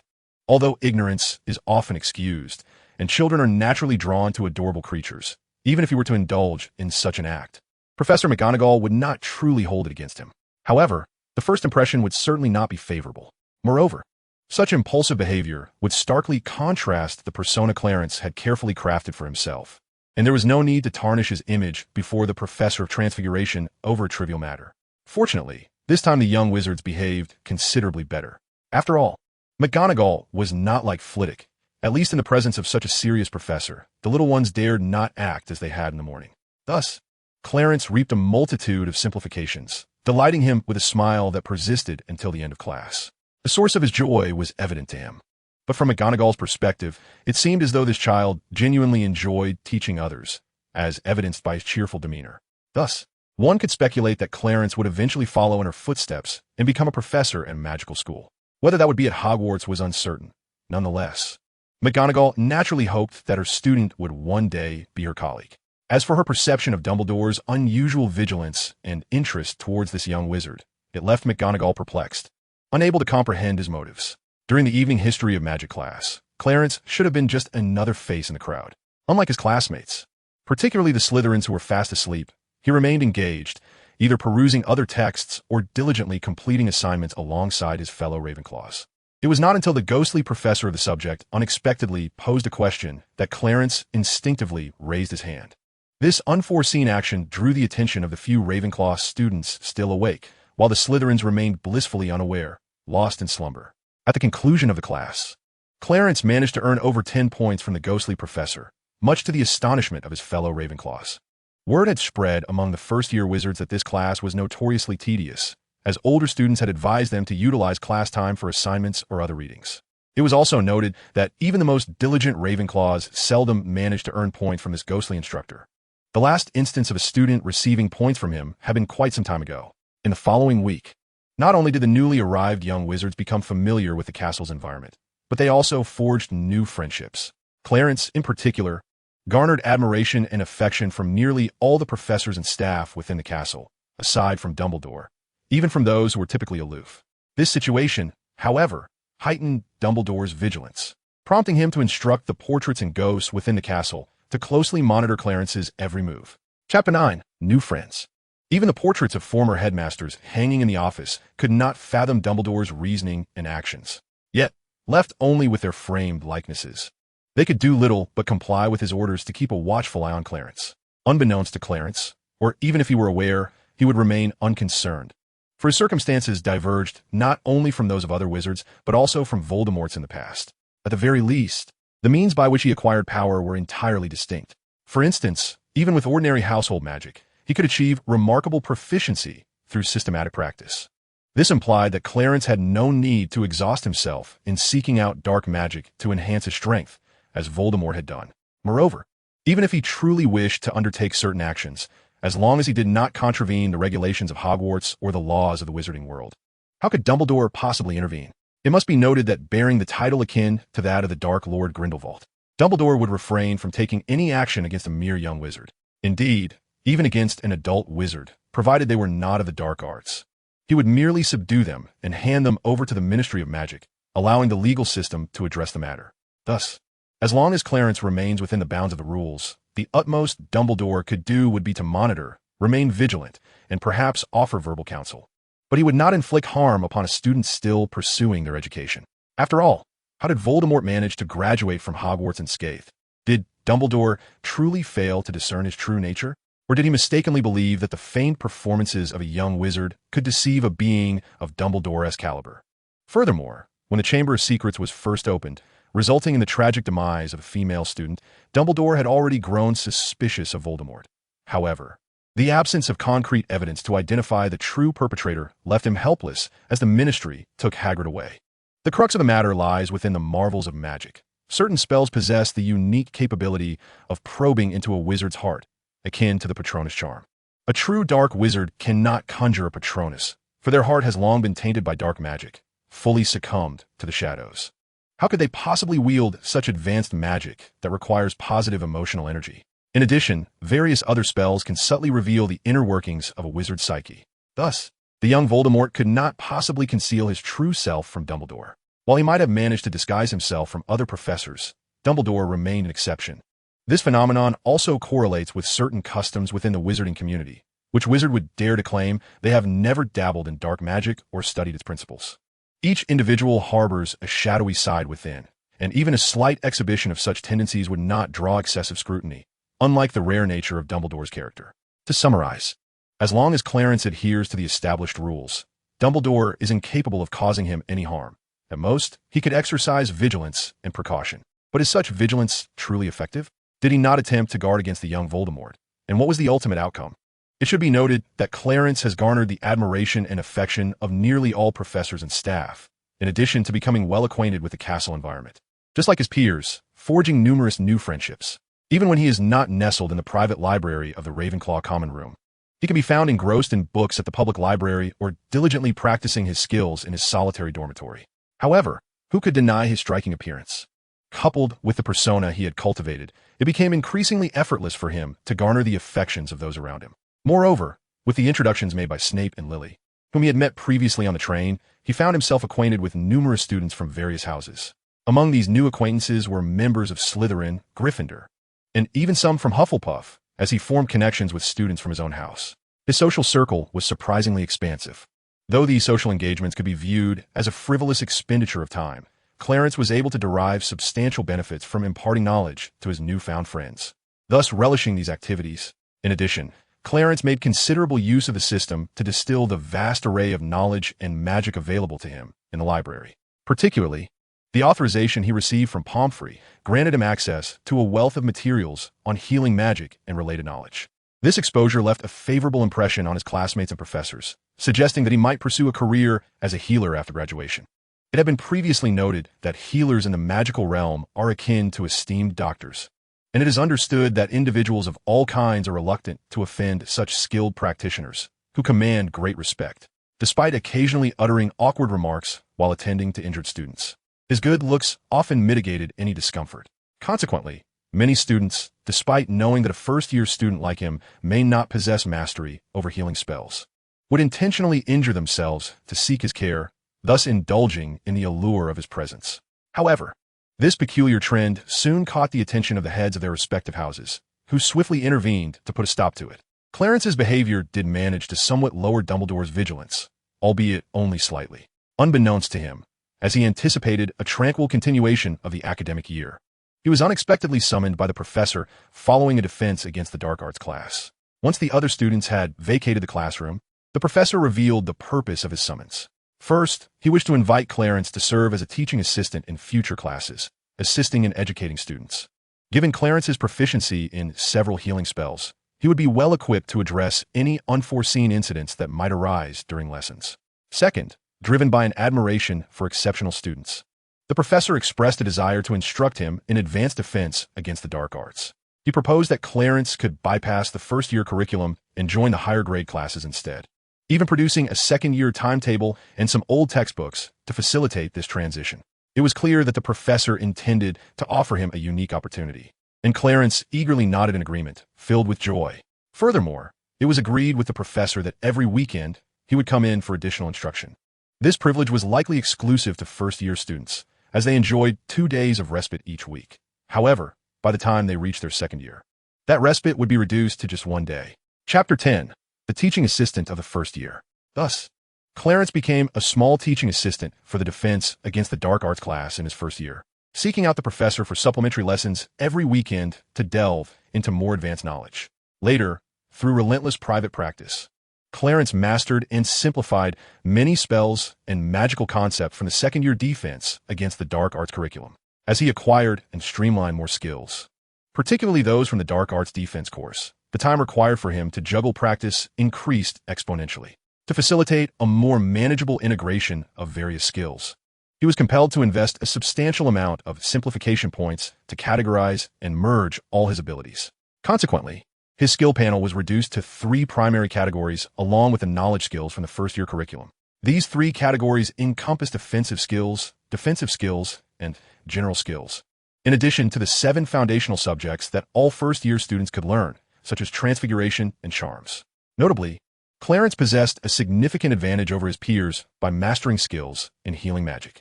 This advantage proved to be substantial. The integration of similar skill types resulted in a marked enhancement of the power and efficacy of the newly formed abilities, owing to their interrelated nature.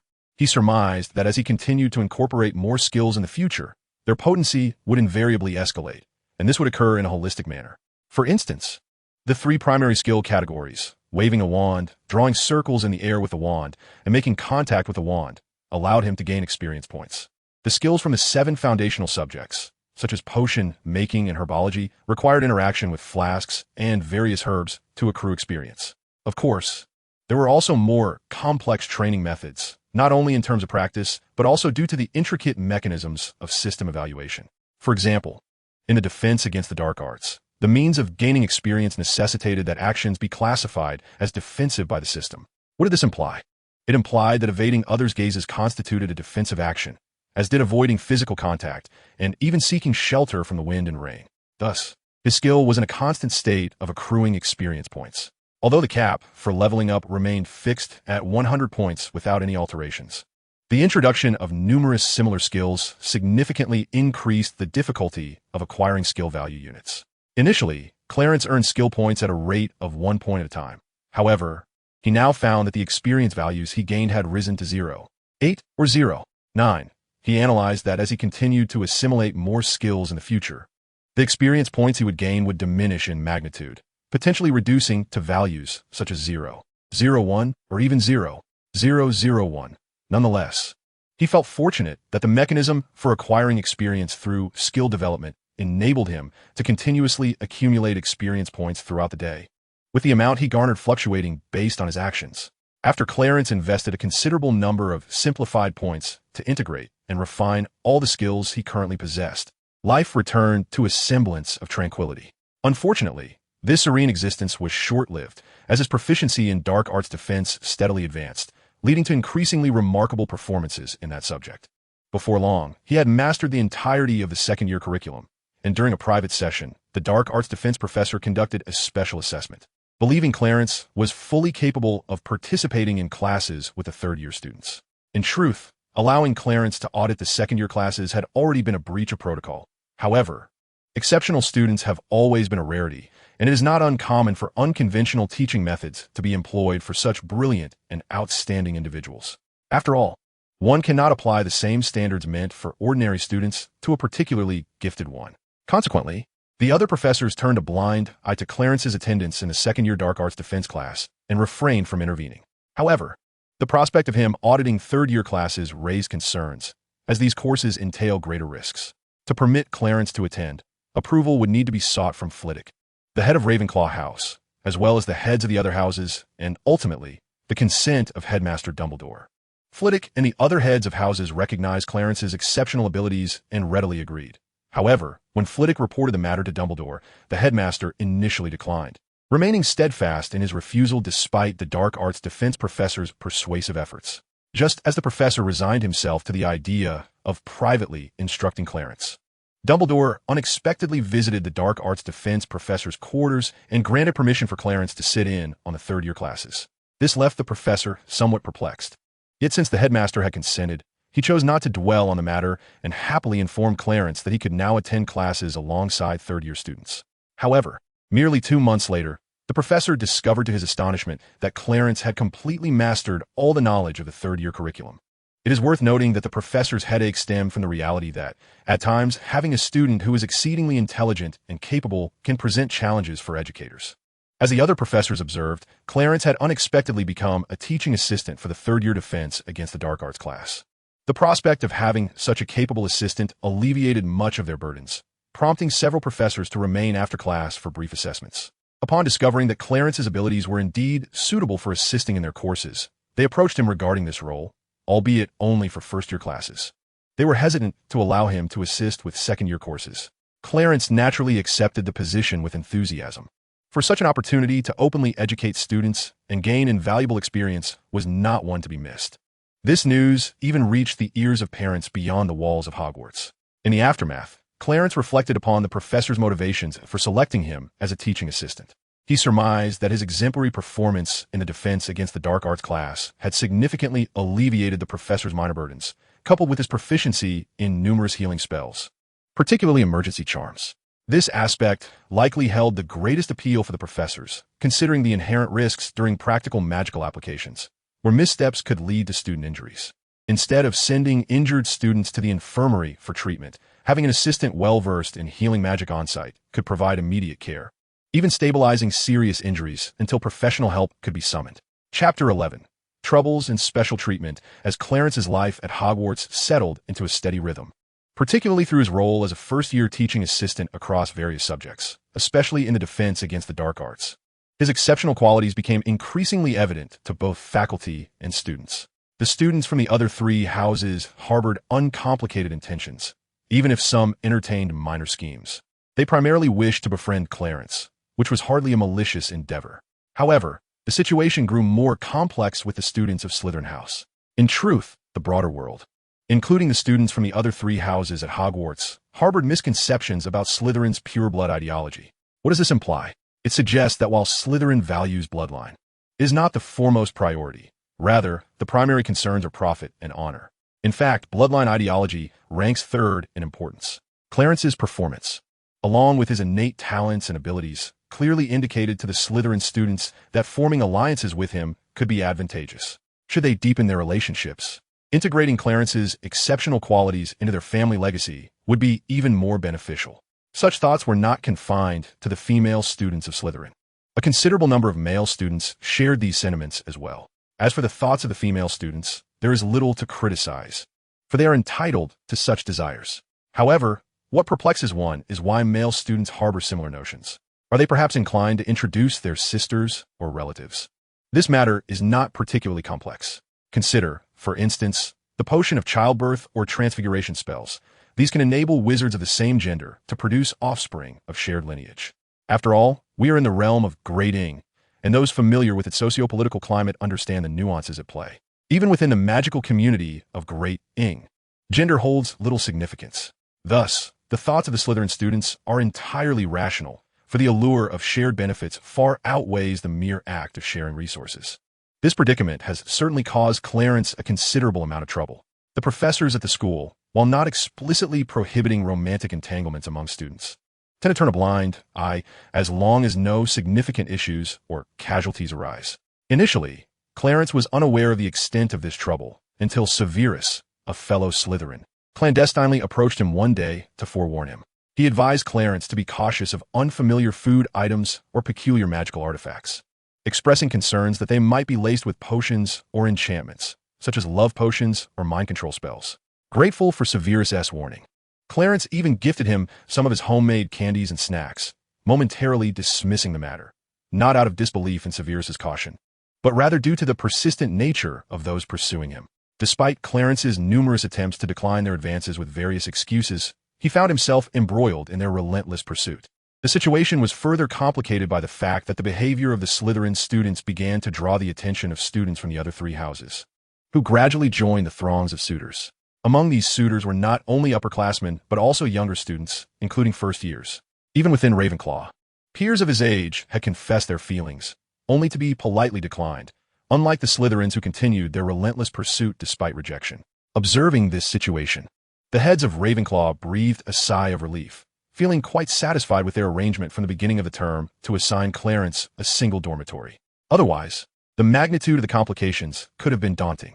Although this scenario presented a significant challenge for Clarence, it did not disrupt his academic life to a concerning extent. He managed to cope adequately.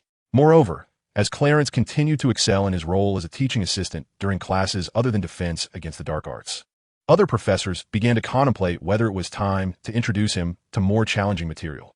After all, the first grade curriculum was considerably eased by his assistance, saving a great deal of trouble and effort. However, one must not forget that there are still the curriculums for grades 2 through 7 to contend with. Thus, whether it stemmed from a desire to take the easy route or genuine admiration for Clarence's talents, the other professors began to guide him through the knowledge of higher grades, even coordinating schedules to provide him with additional support.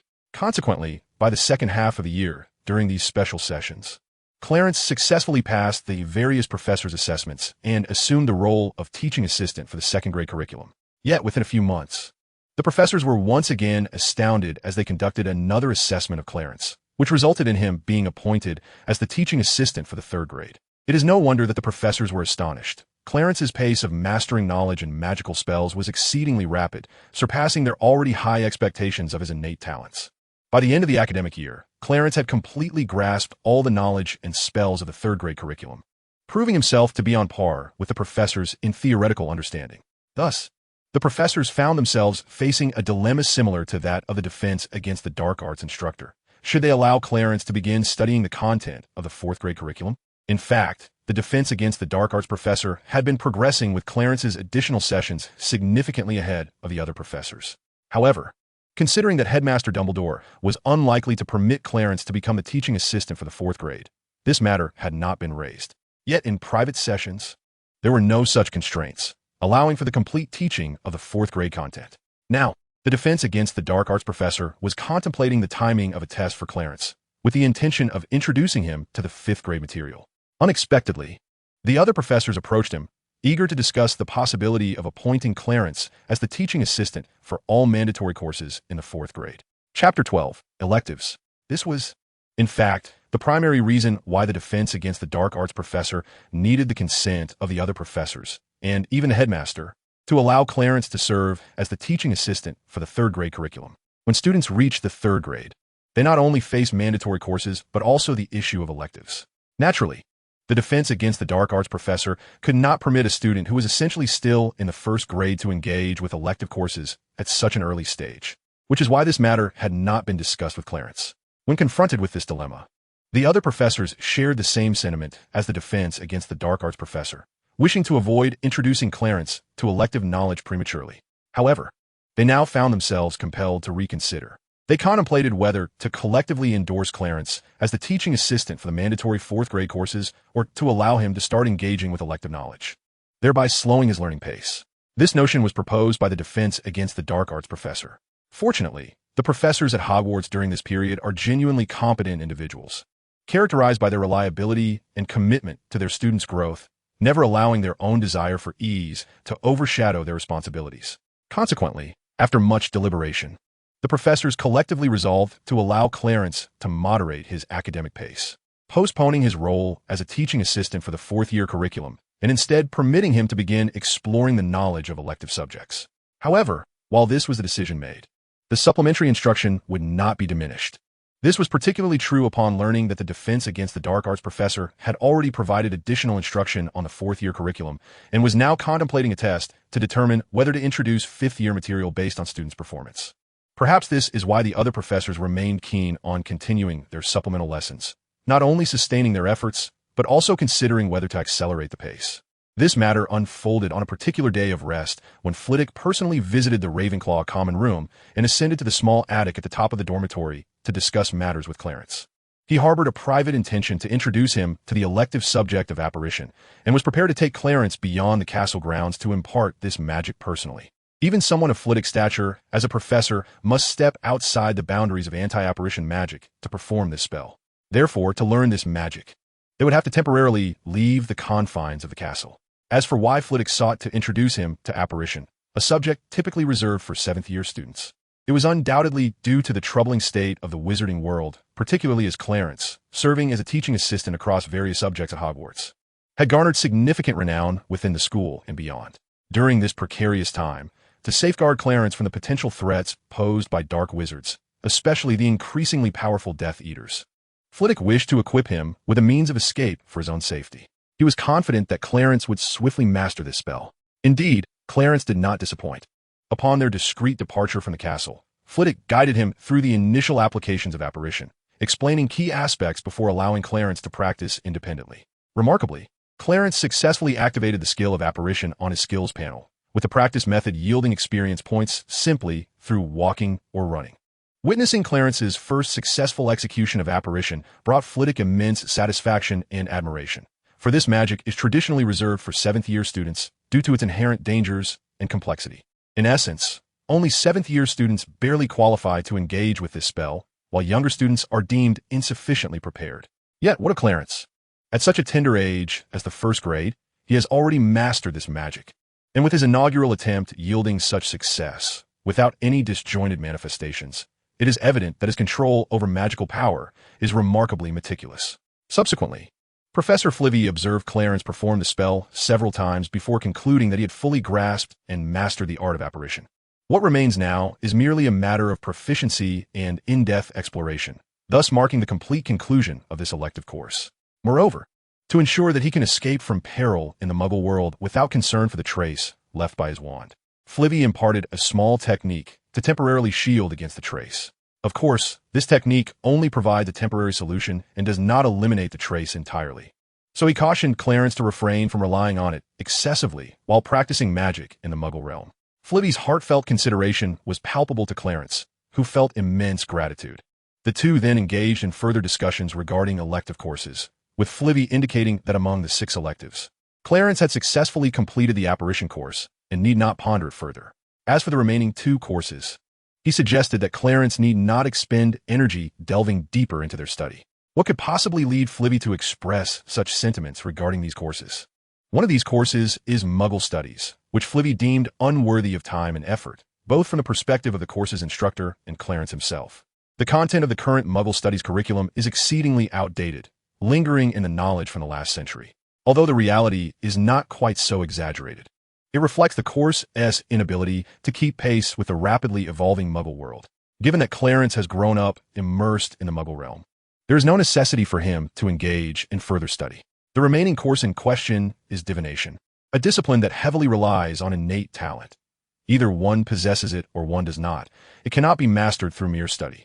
Thus, for those lacking such an aptitude, further exploration is entirely unnecessary, as it would only result in a waste of time without yielding any benefits. Chapter 13. Partnering to Earn Money.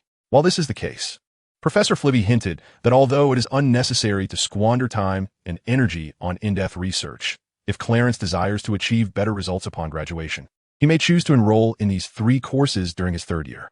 To put plainly, the grades in these 3 courses are relatively easy to manipulate. As long as one adheres to the textbook, graduation results will not be disappointing. Consequently, courses like divination and Muggle studies often serve as a means for students who previously performed poorly in 7th grade to bolster their grades. And as for the apparition course, the examination of this subject, aside from a small portion requiring practical application, predominantly revolves around theoretical assessments. For astute students, there is little to concern themselves with regarding theoretical examinations aside from application, and the scores remain consistent. After listening to Professor Flitwick, Clarence beamed with a charming smile reminiscent of a delightful little fox. Observing such an expression on his most cherished pupil, Flitwick couldn't help but smile in return, clearly recognizing that Clarence fully grasped his meaning. As the two approached the castle, Clarence suddenly inquired, "Professor, I have heard from our senior students that you were once the champion of the dueling tournament. I wish to ask about the rules of such competitions and whether young wizards like myself can participate. My interest in entering this contest is primarily to explore potential avenues for earning money. Given my background in an orphanage, I presume you may have heard of my circumstances. And considering the current international and societal issues in the Muggle world, the situation for orphanages has become quite dire.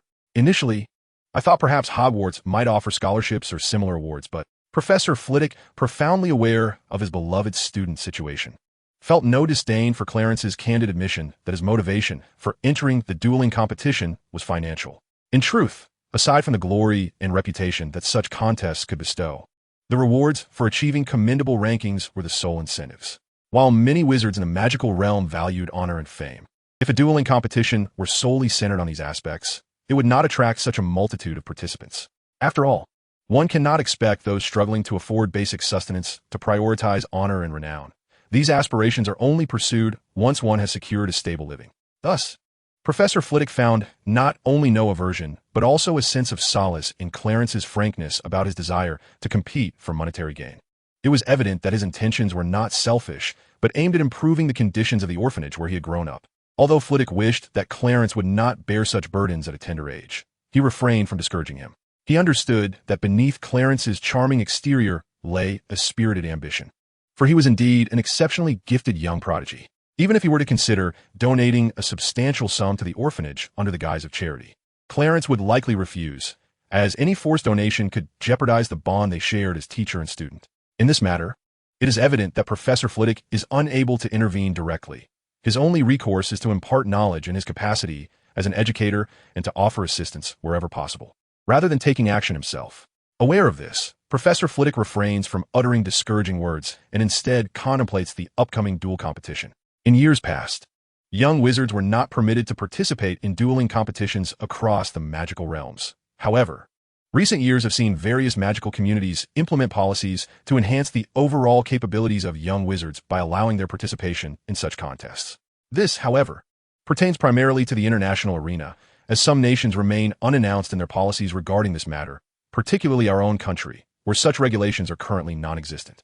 Nevertheless, there have been reports that the Ministry of Magic has begun discussions on this issue. If these reports hold true, it is likely that an announcement will be made by the end of this year or the beginning of the next. The specific requirements and conditions for young wizards to enter the competition remain unknown, and one must await the ministry's official declarations. Clarence, somewhat disheartened, inquired whether this meant he would have no opportunity to participate in the duel next year. Though reluctant to do so, Flitwick nodded and replied, "Indeed, Clarence, it will be prudent for you to prepare yourself mentally for this possibility. However, should you have an interest in dueling, I will be glad to privately instruct you in some techniques. After all, the absence of an opportunity next year does not preclude future possibilities." In an attempt to console him further, Flitwick hinted, "If you are in need of funds, I recall that your performance in potions class has been quite commendable. We have heard Horace boast about your achievements and talent in that subject. Therefore, Clarence could take the initiative to brew potions during his spare time and sell them in Hogsmeade, or even directly deliver them to various apothecaries in Diagon Alley Vial Post. These establishments are known to purchase potions crafted by wizards. Yet, you must understand that potions lacking quality or renown will naturally fetch a lower price. As for the materials required for potion making, the majority of your potions class supplies are sourced from the Forbidden Forest and the Castle-esque greenhouse, with only a select few rare and precious ingredients being procured externally. While Professor Flitwick's words were not overtly explicit, they conveyed a clear implication. Coupled with Clarence's memories from his previous life, it became apparent that the headmaster intended for him to gather potion-making ingredients from the forbidden forest and greenhouse. As for any violation of school rules, it suffices to say that as long as one is not caught, it is of little consequence. If one were to be apprehended, it would be deemed merely unfortunate. For other young wizards, sneaking into the forbidden forest would not result in severe repercussions. At most, a brief confinement or a minor deduction of house points. However, Clarence found himself in a precarious situation, for he was an object of significant scrutiny and vigilance by Dumbledore. If he dared to clandestinely venture into the forbidden forest, it would undoubtedly come to Dumbledore's attention, while the consequences might only amount to a deduction of points or a brief confinement. The moment Dumbledore discerned his true intentions, seeking to gather raw materials for potion making to earn money, he would inevitably seize control of this lucrative avenue. After all, the Forbidden Forest was university property, and the herbs cultivated within the greenhouse were tended to by the herbology professor with great care. Clarence mused that while he could not trespass into the Forbidden Forest, he could collaborate with other students. He had already chosen his partner, Severus Snape. Given Snape's less than favorable family circumstances and his costly pursuit of potion making, he seemed the ideal collaborator. In addition, Clarence did not intend to rely solely on the Forbidden Forest and the castle greenhouse for potion ingredients. Currently, he merely lacked the necessary funds. But once he established a reputation for his potion making, he could command higher prices. At that point, he could simply purchase raw materials and concoct potions for sale, thereby earning a reasonable processing fee. This would liberate him from the complications of sourcing ingredients, rendering Dumbledore's knowledge irrelevant. Indeed, there was no regulation, neither school rules nor laws set forth by the Ministry of Magic, that prohibited young witches and wizards from brewing potions for profit. Although Clarence's goal was to generate income, he planned to concoct the potions himself while having Snape covertly gather material from the Forbidden Forest and greenhouse. While this arrangement might seem at odds with Snape's own motivations for studying potion making, Clarence's superior skill and expertise in the craft rendered him the more capable partner in this venture. In seeking to accumulate sufficient funds rapidly, teaming up with Snape was, without question, the most prudent choice. Given his intellect, Snape would surely recognize the wisdom in this collaboration as the most suitable path forward. The correspondence was succinct. Snape agreed to the partnership while requesting that Clarence focus on brewing potions that were cost-effective yet highly sought after and exorbitantly priced in the market. It appeared that Snape was also eager to expedite their financial accumulation and eliminate their reliance on the Forbidden Forest and greenhouse for supplies. He requested a note of permission, effectively sealing their arrangement and ensuring that even if Dumbledore discovered their activities in the future, he would be powerless to intervene. As Clarence delightedly secured the note and headed to the Great Hall for dinner, he remained blissfully unaware that Horace had encountered several other professors on the same path to the hall. In an almost subconscious display of pride, Clarence revealed his intention to brew potions in his solitary dormitory, simultaneously demonstrating his dedication to learning. This disclosure elicited contemplative expressions from Professors Flitwick and McGonagall among the gathered faculty. While the thoughts of McGonagall remain unspoken, Flitwick, upon hearing this, immediately discerned Clarence's motives. He found it somewhat puzzling that Clarence would seek permission from Professor Horace for a written note allowing him to brew potions in his dormitory, especially since he could easily concoct them privately for sale. As they entered the Great Hall and laid eyes upon Dumbledore seated at the center of the staff table, Flitwick experienced a moment of clarity, as if a realization dawned upon him, though his expression remained unchanged. Internally, he sighed, surprised to find that not only was Dumbledore inexplicably wary of Clarence, but that the child himself seemed to perceive this vigilance, adopting a defensive stance against the headmaster. Despite these thoughts, Flitwick maintained an outward composure, greeting his colleagues as usual before ascending to his seat. What struck him as peculiar was McGonagall's somewhat troubled countenance. However, after some contemplation, he concluded that she was unaware of Clarence's intention to profit from selling his potions, thus could not fathom the child's wariness towards Dumbledore. Consequently, she did not dwell on it, and simply summoned dinner to partake in a leisurely meal. As for McGonagall's grim expression, it stemmed from her deeper understanding of the underlying dynamics at play. Unlike Flitwick, she had already sensed Clarence's subtle apprehension towards Dumbledore. She harbored no doubt that Clarence was astute enough to notice the oddities surrounding him. While younger students might remain oblivious, older students, provided they were not particularly dim-witted or visually impaired, could discern that the portraits and ghosts within the castle were covertly observing Clarence's every move. The authority to command these unique entities lay solely with the headmaster. implying that anyone of sound mind could recognize that the headmaster of Hogwarts was monitoring the actions of a first-year wizard. Of course, while the awareness existed, none would be foolish enough to voice it outright. Instead, they all opted to pretend ignorance, proceeding with their lives as usual. And what of Clarence? Such a clever boy. Surely he must have sensed the abnormality, the headmaster's scrutiny, and the underlying vigilance directed at him. Although Minerva had previously sensed that young Clarence harbored a certain wariness towards Dumbledore, it was only after listening to Horace's account that she fully grasped the extent of Clarence's vigilance. His apprehension had reached a concerning level. This was far from a trivial matter. She understood that Dumbledore's behavior stemmed from a fear of encountering another Tom Riddle. Yet, Riddle was a singularity. Clarence was entirely different. Was it truly wise to treat an unsuspecting young wizard, one who had only just stepped into the realm of magic, with such suspicion? The more one guards against something, the more likely it is to manifest. Dumbledore seemed to overlook the possibility that his very actions might be the catalyst for Clarence becoming the next Riddle. It could even be argued that Dumbledore's attitude and caution towards Riddle had, in fact, set him on a misguided path.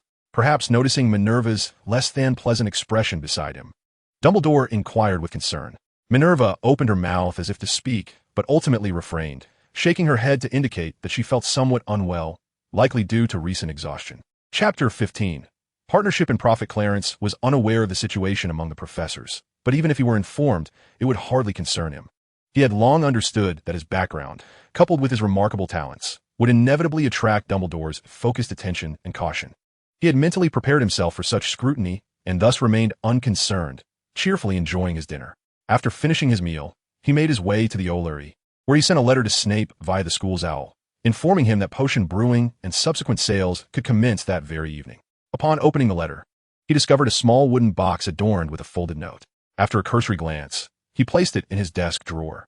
The box had been enchanted with a non-detectable extension charm, allowing it to contain far more than its exterior suggested. As for how Snape had acquired this box, Clarence felt no curiosity.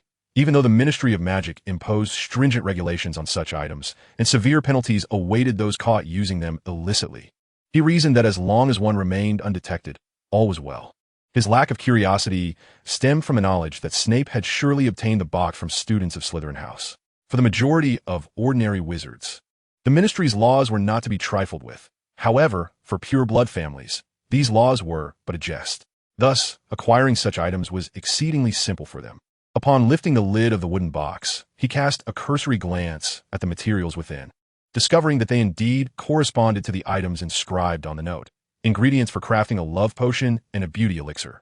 Undoubtedly, these two concoctions are among the most expensive in any magical market, their prices perpetually soaring.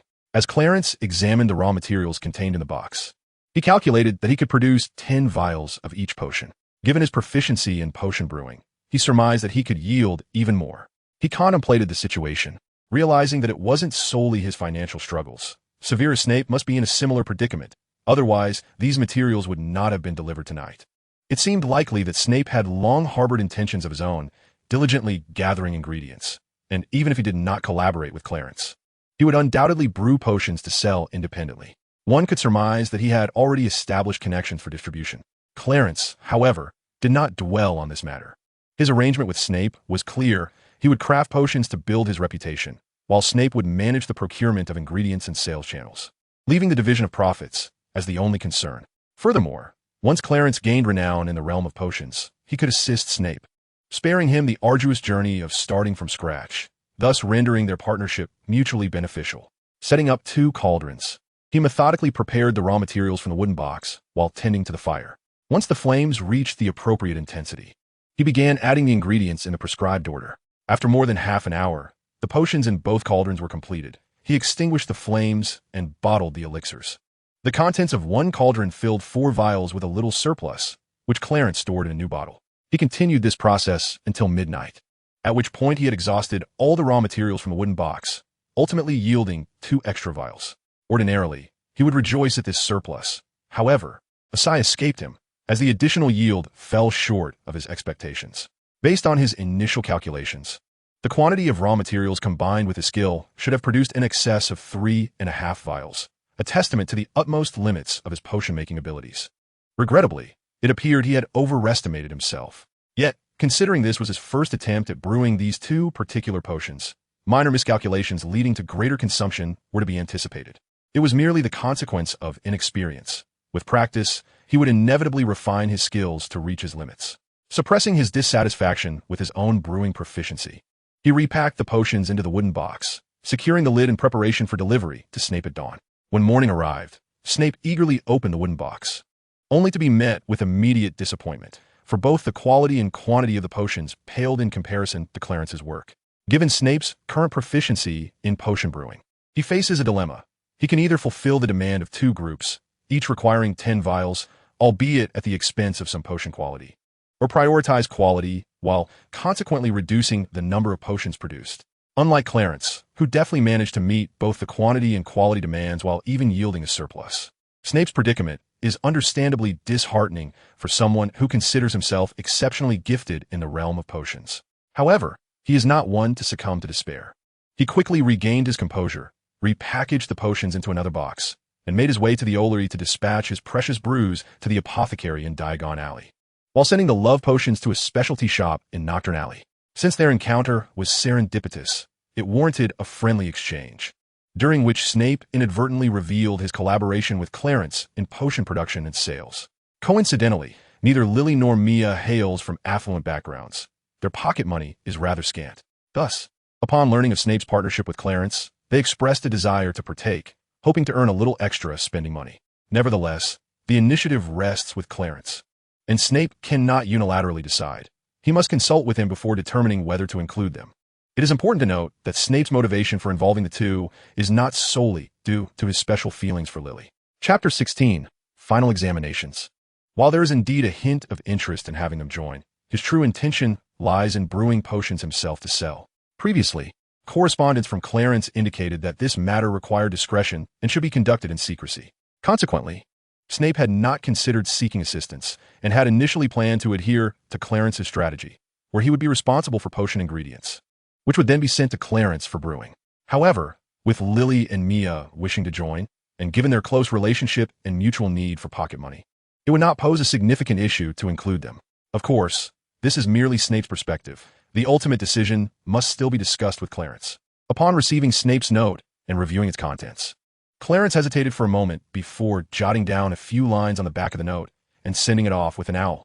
He reflected that while Lily's potion skills are commendable, Mia's brewing expertise, though not on par with Snape's or Lily's, is still quite proficient, thus allowing them to join, primarily to handle the collection of raw materials while he and Snape focused on potion brewing, seemed a judicious arrangement. The crux of the matter lies in the fact that he and Snape shared a mutual understanding, both considering that their clandestine dealings in potion sales, facilitated by their relationship, were not inherently wrong. Thus, they acquiesced to the inclusion of the two women. Days passed, and once again, Snape sent a message contained in the same small wooden box. However, this time, it included not only the raw materials, but also several stacks of gold galleons. After extracting the galleons and making a rough calculation, excluding Snape's share, the total was considerably greater than he had initially anticipated. This was evidently due to the impeccable quality of the potions he had brewed, which naturally commanded a higher price. Upon inspecting the raw materials in a box, he noted that their quantity had also increased, now requiring him to produce 20 bottles of each potion. It was likely that this included the portions for Lily and Mia as well. Drawing from his prior experience, and in an effort to maintain quality while reducing brewing time, Clarence employed various additional techniques. Remarkably, this time, the potion brewing duration was cut by nearly half. Thus, despite the increased quantity required, he completed the entire process in just over 3 hours, bottling the potions and sending them off in the wooden box. Unbeknownst to him, time had flown by, and it was now early June, the season for final examinations. A student of Clarence's caliber naturally had no qualms about the impending exams. His performance remained consistent with the past. The sole distinction between Clarence and his equally accomplished peers was that numerous students from lower year groups sought his guidance on a myriad of queries. This phenomenon was a direct consequence of the persona he had deliberately crafted, aimed at seizing the opportunity to accumulate more simplification points. Clarence exhibited remarkable patience with those who approached him for assistance, resulting in a substantial accumulation of simplification points, while simultaneously solidifying his carefully cultivated image as a mentor who relished in imparting knowledge. It was not until the day of the exams that Clarence found himself with a semblance of leisure, as no students approached him with inquiries. However, he was pleasantly surprised by an unexpected development. On the eve of the examinations, after guiding the last student, a new unactivated skill appeared on his skills panel. Upon activation, the skill's description indicated that it was a specialized ability designed for teaching others, a veritable divine gift for educators. The skill, dubbed Eager to Teach, upon simplification, required practice through any action deemed as instructive by the system to gain experience points. Its effect was that the knowledge he imparted would be more readily accepted and understood. And it seemed plausible that as his level increased, this effect would grow even more potent. For professions such as teachers and professors, the skill in question undoubtedly resembles a divine gift. Although Clarence is not a professor, it holds immense significance for him. After all, his method of acquiring simplification points is through imparting knowledge to others, and he assesses the quantity of points obtained based on the comprehension level of those he instructs. When paired with this extraordinary skill, the synergy is remarkable. If he were to assume a role akin to that of a teacher or professor in the future, one can only imagine the splendid possibilities. As Clarence distractedly monitored his skill panel while taking the examination, he remarkably made no errors throughout the process. Upon the conclusion of the exam, he achieved first place among all first-year students. Even Lily, an exemplary student, found herself unable to share the top rank with Clarence due to a single mistake in her history of magic answer, relegating her to a lower position. Nevertheless, her scores surpassed the vast majority of her peers. Of course, this perception was limited to the students. The professors noted that the overall performance of the first-year students had markedly improved compared to the previous year. Moreover, this notable enhancement was not confined to the first-year cohort. Students in other grades exhibited similar advancements, with the exception of the upper years. The professors speculated that this significant progress could largely be attributed to Clarence's influence. Primarily, during his time as a teaching assistant, he diligently and patiently guided and supported the students. Additionally, prior to the examination, it was evident how the students flocked to Clarence with various inquiries, a detail well recognized by the professors. Thus, they concluded that the credit for this achievement should be ascribed to Clarence. This realization prompted those who had previously wavered regarding Clarence's potential appointment as a teaching assistant for higher-level courses to decisively move forward. After all, Hogwarts School of Witchcraft and Wizardry had faced a tarnished reputation internationally in recent years. Although the topic had seldom been discussed within the institution, the professors understood its significance. The greater Hogwarts renown on the global stage, the more confidence they would possess when introducing themselves to others. Chapter 17. Gifts and Orphanages. Upon disembarking, Clarence sought a secluded spot, where he promptly utilized apparition to transport himself to Diagon Alley. He first visited the apothecary to procure a substantial supply of goods, followed by a trip to Gringotts, where he exchanged galleons for a considerable sum of money. Naturally, he also remembered to purchase an array of gifts and books. Burdened with a multitude of presents, he found it inconvenient to place them into his magically enhanced wallet. As for this small wallet, nature had bestowed upon him the remarkable teachings of a professor specializing in dark magical defense. During his inaugural attempt at casting a spell, he directed it towards a small purse, achieving commendable success, albeit with the slight limitation of the purse's confined space. However, given that it was his first endeavor, such an outcome was deemed entirely normal. Following this, Clarence distributed gifts and snacks among the children, before embracing the headmaster and the remaining staff, presenting them with thoughtfully prepared tokens of appreciation. As the jubilant group made their way into the house, Clarence seized the opportunity to present a sum of money to the headmaster, explaining that it was the fruit of his laborious efforts during his school years. The headmaster, initially reluctant to accept, was eventually persuaded by Clarence's earnest arguments, which included the assertion that his school not only waived tuition fees, but also provided free accommodation and meals. This rationale ultimately led the headmaster to graciously accept the funds. Consequently, the orphanage situation was notably more favorable compared to many others, particularly regarding sustenance, as there was ample food to ensure that every child was sufficiently nourished. However, while the food supply was adequate, other aspects such as facilities and educational opportunities for the children remained unchanged. Although this financial contribution could facilitate the education of a limited number of older children and would only cover tuition for a few years at most, Clarence was optimistic that his burgeoning reputation as a potion maker would yield greater financial rewards in the future, thereby ensuring the continued education of the orphanage's children. The headmaster, having previously been informed by Professor McGonagall about the magical world and its wonders when she first brought Clarence to the school, was not taken aback by the amount of money Clarence had managed to earn during his studies. While uncertain about the specifics of income within the magical realm, he held a firm belief in Clarence's integrity, placing his trust in the source of the funds. After a tranquil week of life within the orphanage, a letter delivered by an owl shattered the calm. It was a correspondence from Mia, informing him that she had made contact with Lily and Snape, and they had decided to spend the upcoming time together at her home. Mia's residence was situated within the magical community, her parents being wizards of mixed heritage, a combination of wizard and muggle lineage. The presence of adult wizards or a permanent residence rendered the Ministry of Magic's detection of magical traces in young wizards' wands ambiguous, thereby obscuring the identities of those casting spells. This loophole allowed young wizards from magical families to perform magic outside of school. Thus, Mia extended an invitation for Clarence and his companions to stay at her home until the commencement of the new term. Primarily, her motivation was to facilitate potion brewing and sales, which would provide them with a substantial amount of pocket money. Severus and Lily's actions were likely influenced by such considerations, which is why he accepted Mia's invitation. Now, only Clarence remained. The old headmaster did not impede him. Instead, he urged Clarence to take care of himself and not to overexert. After a brief embrace as a farewell, Clarence departed from the orphanage and found a secluded spot to apparate back to Diagon Alley. Unfortunately, the alley appeared desolate, perhaps due to the influence of the Death Eaters or simply because it was not yet time for the school term to commence. Few people were meandering about, and those occasionally seen hurried along their way. Observing this scene, Clarence dared not linger and promptly made his way towards the leaky cauldron. Upon encountering the tavern's proprietor, he requested to use the fireplace. After paying a small fee of flue powder, he silently recited Mia's address.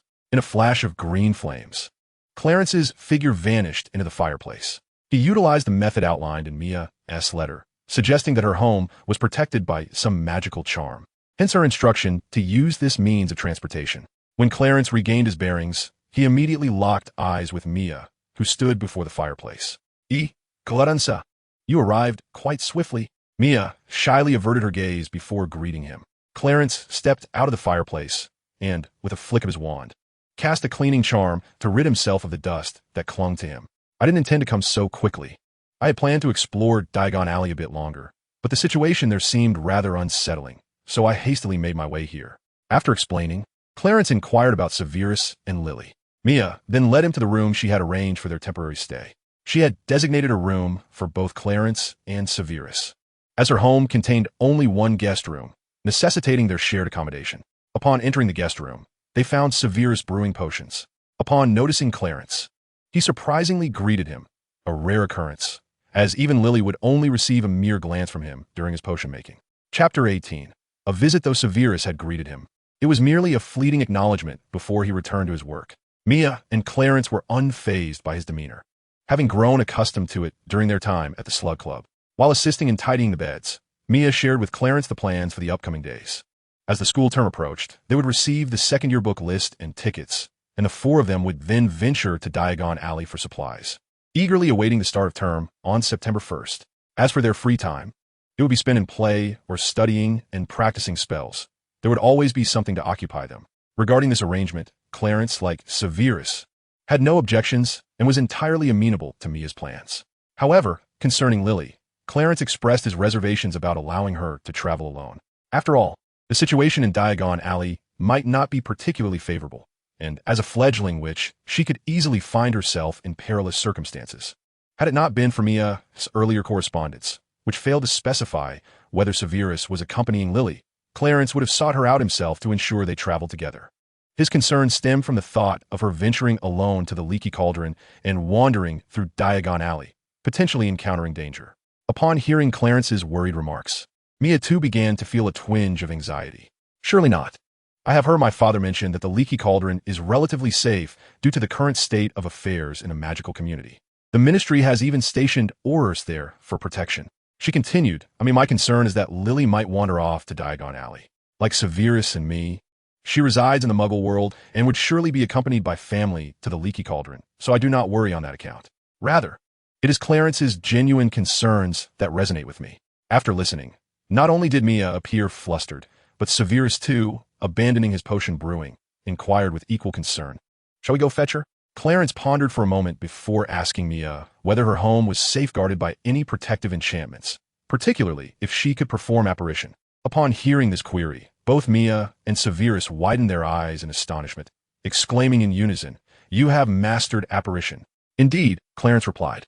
"Professor Flitwick provided me with private instruction, fearing I might encounter danger in the Muggle world and need an escape route. After much practice, I can now transport others with me, a skill known as sidelong apparition." Clarence then inquired whether Mia's home was protected by any anti-apparition spells. "None whatsoever," she replied. "If you truly have command of that magic, you may use it freely. However, my home is concealed by the Fidelius charm, so if you intend to bring Lily via sidelong apparition, you must first inform her of my address." After explaining the essence of the Fidelius charm, Mia asked Clarence when he intended to fetch Lily, jotting down her address on a piece of parchment. "Let us go after lunch, allowing Lily to dine with her family first, and then I shall retrieve her," Clarence said, glancing at the note and recognizing the address from his past visits while selling confections, though he had never entered that particular neighborhood. Mia then assisted Severus with the raw materials, as she was solely tasked with aiding him, while Clarence required no assistance from her, as her involvement would only hinder the pace of potion making. With his remarkable prowess in potion making, Clarence did not require the intense concentration that Severus did. Instead, he casually added the prepared ingredients into the cauldron, even managing to engage in light-hearted conversation with Mia. As their discussion meandered to the topic of her parents, he inquired about their professions. Thus, they chatted amiably while brewing potions, and by midday, Clarence had completed the amount of potion he needed. In contrast, Severus had only managed to brew a third of his required quantity. This disparity once again dampened his spirits, though he quickly rallied and asked, "Clarence, could you possibly guide me in potion making this afternoon? I observe that your technique in handling materials is remarkably efficient, and you even incorporate additional ingredients during the brewing process. I surmise these must be intended to shorten the brewing time while ensuring quality." Naturally, Clarence readily agreed, promising to offer guidance to both Severus and Mia during their afternoon potion-making session. As they conversed, the trio tidied up the cauldrons and prepared to welcome Mia's father into the living room. Observing this, Clarence joined in to lend a hand, while Severus chose to remain seated in the living room, awaiting their meal. While he was entirely at ease with potion materials, the task of handling food presented a different challenge altogether. When Mia expressed her intention to cook, Clarence curiously inquired if she possessed any household spells or magic. To his surprise, the young girl revealed that the women in her family had never learned any such household enchantments, relying entirely on her father for their daily meals. Although Mia and her mother could manage simple tasks like frying eggs and bacon or toasting bread, they had little experience beyond that. Chapter 19. A visit with the assistance of magic. A sumptuous lunch was prepared in no time and, using the levitation charm, was served on the dining table in the living room. The dishes were indeed a feast for the senses, and the tantalizing aroma wafting from the kitchen made Mia and Severus, seated on the living room sofa, salivate in anticipation. Just as the three were about to begin their meal, a sudden burst of flames erupted from the fireplace, and an adult wizard stepped forth. Dusting himself off, he called out, "My dear Mia, I apologize for keeping you waiting. Work has delayed me. Have you been starving?" Before he could finish his sentence, he caught a whiff of the delectable food. Looking up, he spotted Mia and the two young wizards seated at the dining table. They exchanged warm introductions, and Mia's father, named Elrose Sandyke, revealed that he was also a Hogwarts alumnus, although he had graduated from Hufflepuff House rather than Gryffindor. In truth, not only is Mia's father not an alumnus of Gryffindor, but her mother is also not. It remains a mystery why their daughter was sorted into Gryffindor. However, this couple does not seem to concern themselves with which house Mia belongs to. Being sorted into Hufflepuff signifies that they possess a remarkable sense of inclusivity, naturally leading them to be indifferent about the specific house Mia was assigned to. Once Elro took his seat, he remembered to inquire about who had prepared their lunch, as he was well aware of his daughter's nature and knew that such a lavish spread was beyond Mia's culinary capabilities. Upon learning that the meal had been prepared by Clarence, particularly noting his background as an orphan from the Muggle world, Elro felt it inappropriate to comment further. He could only adopt a more amiable demeanor. However, Mr. Elro soon lost himself in the exquisite flavors of the meal, leaving no room for any other thoughts. In plain terms, he was too engrossed in his feast to contemplate anything else. This sentiment was shared by both Mia and Severus, who appeared equally eager to savor every morsel. Clarence, observing his culinary skill experience points soaring, felt a sense of joy, yet unlike the fervent trio, he maintained a leisurely and elegant pace while dining. Regrettably, the other three were too preoccupied with their meals to appreciate his graceful dining. After the lunch, The four settled onto the sofas in the living room for a casual conversation. It was only when Clarence deemed the time appropriate that he stood to inform Elro of his intention to fetch a friend. Without waiting for a reply, he executed the disapparition spell, vanishing in an instant. This spectacle left Elro wide-eyed, followed by a puzzled inquiry. Mia, what year is your classmate in? Dad, have you forgotten? Clarence is the same age as Severus and me. He is naturally a first-year student, Mia replied, looking at her father with bewilderment, wondering if his age had begun to affect his memory. Finally, she could only chuckle awkwardly and explain. Dad is merely surprised that first-year students at Hogwarts are already learning advanced and perilous spells like disapparition. Not quite, Mia continued. It's just that Clarence is exceptionally talented, garnering the admiration of the professors, who even provided him with special lessons. With a look of admiration, she recounted Clarence's accomplishments. As for Mr. Elro, he had previously heard his daughter mention this friend, but only knew him to be quite remarkable, lacking further details. Thus, upon hearing Mia's account, his jaw nearly dropped in astonishment. Without delving into Mr. Elro's inner thoughts, it is noted that Clarence, after the manifestation of the apparition, was transported near the entrance of the neighborhood where Lily resided. He then retrieved the note that Mia had previously written and set off in search of her. It was not long before he arrived outside Lily's home, where he fortuitously spotted Lily, accompanied by her parents and another young girl, carrying a suitcase. Upon seeing Clarence, Lily expressed her surprise and, after exchanging a few words with her parents, hurried over to inquire about the situation. Clarence succinctly explained the peculiar circumstances surrounding Diagon Alley and the reason for his concern, which prompted him and others to come and escort her. He also elucidated the effects of the apparition charm. Subsequently, Lily took Clarence to introduce him to her parents and sister, proactively explaining the purpose of Clarence's visit. When her parents expressed concern regarding the issues in Diagon Alley, Clarence quickly reassured them, clarifying that it was only out of worry for Lily's safety that they had come to fetch her, to alleviate the concerns of Mr. and Mrs. Evans. Clarence detailed how the Ministry of Magic and Hogwarts, under Dumbledore's watchful eye, were exceedingly safe, which helped to ease their apprehensions. After addressing various questions posed by Mr. and Mrs. Evans, Clarence, along with Lily and her substantial suitcase, performed the apparition charm. The destination had been shown to her previously, and they had sought a secluded spot to cast the spell. Without speculating on the emotions of the Evans family and Lily's sister upon witnessing their daughter and her companion vanish in an instant, it is noted that once Lily and Clarence appeared, she opened her eyes to find herself in an unfamiliar living room, where she encountered Mia, Snape, and a smiling adult. After Mia facilitated introductions between Lily and Mr. Elro, she led Lily to her room to unpack, leaving Clarence and Snape to engage in further conversation with Mr. Elro. Curious about Clarence's post-graduation aspirations, Mr. Elro inquired about the type of work he intended to pursue after graduation. Clarence contemplated briefly before articulating his career aspirations, stating that his primary choice was to seek a position as a professor, followed by a desire to apply for a healer role at St. Mungo's Hospital. Mr. Elro, somewhat puzzled, asked, "Do you not wish to work at the Ministry of Magic, Clarence?" However, Clarence decisively shook his head, expressing his preference for educating students or becoming a healer, tending to the sick at St. Mungo's. Mr. Elro remarked that such a path seemed quite respectable, and with Clarence's talent, a future as a professor appeared promising. However, he noted that becoming a healer would prove to be a significant challenge. Reflecting on his late wife, Andrea, who had also considered a healing career at St. Mungo's after graduating from Hogwarts, Mr. Elro mulled over the aspirations of the next generation. However, how should one articulate this? The pursuit of a career as a healer is undeniably arduous. Even a wife who excelled academically during her school years ultimately failed to attain the status of a healer. Clarence is well aware of the challenges articulated by Elro, for, much like the absence of courses on healing magic within the Magical Academy, aspiring healers must endure several years of training post-graduation to qualify for the profession. The mere prospect of additional years of training already daunts many individuals, especially considering that graduation from Hogwarts signifies the onset of adulthood, accompanied by the responsibilities of earning a living and supporting a family. Time is a luxury that is scarce for such endeavors. Furthermore, even if one successfully completes the requisite training, there is no guarantee of passing the examination for healer certification. Thus, this vocation necessitates either innate talent or substantial financial means, rendering it inaccessible to the average wizard.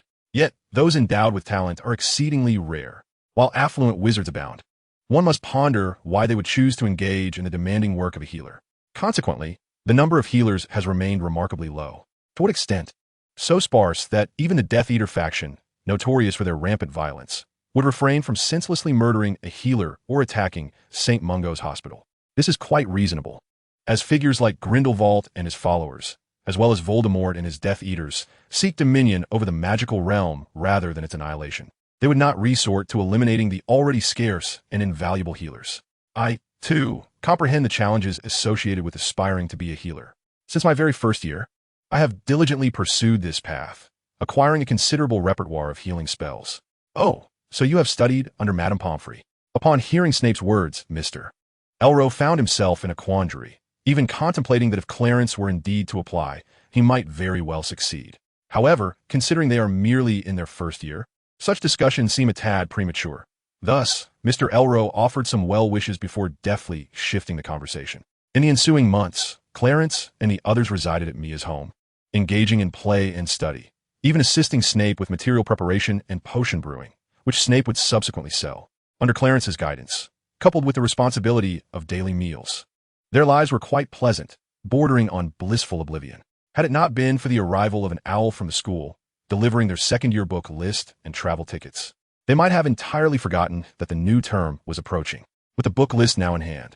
Clarence and the others were eager to avoid any delays and sought to venture to Diagon Alley for their purchases and to prepare for their studies. Initially, Mia and Lily intended for the four of them to visit Diagon Alley alone. However, they were met with staunch opposition from Snape and Clarence.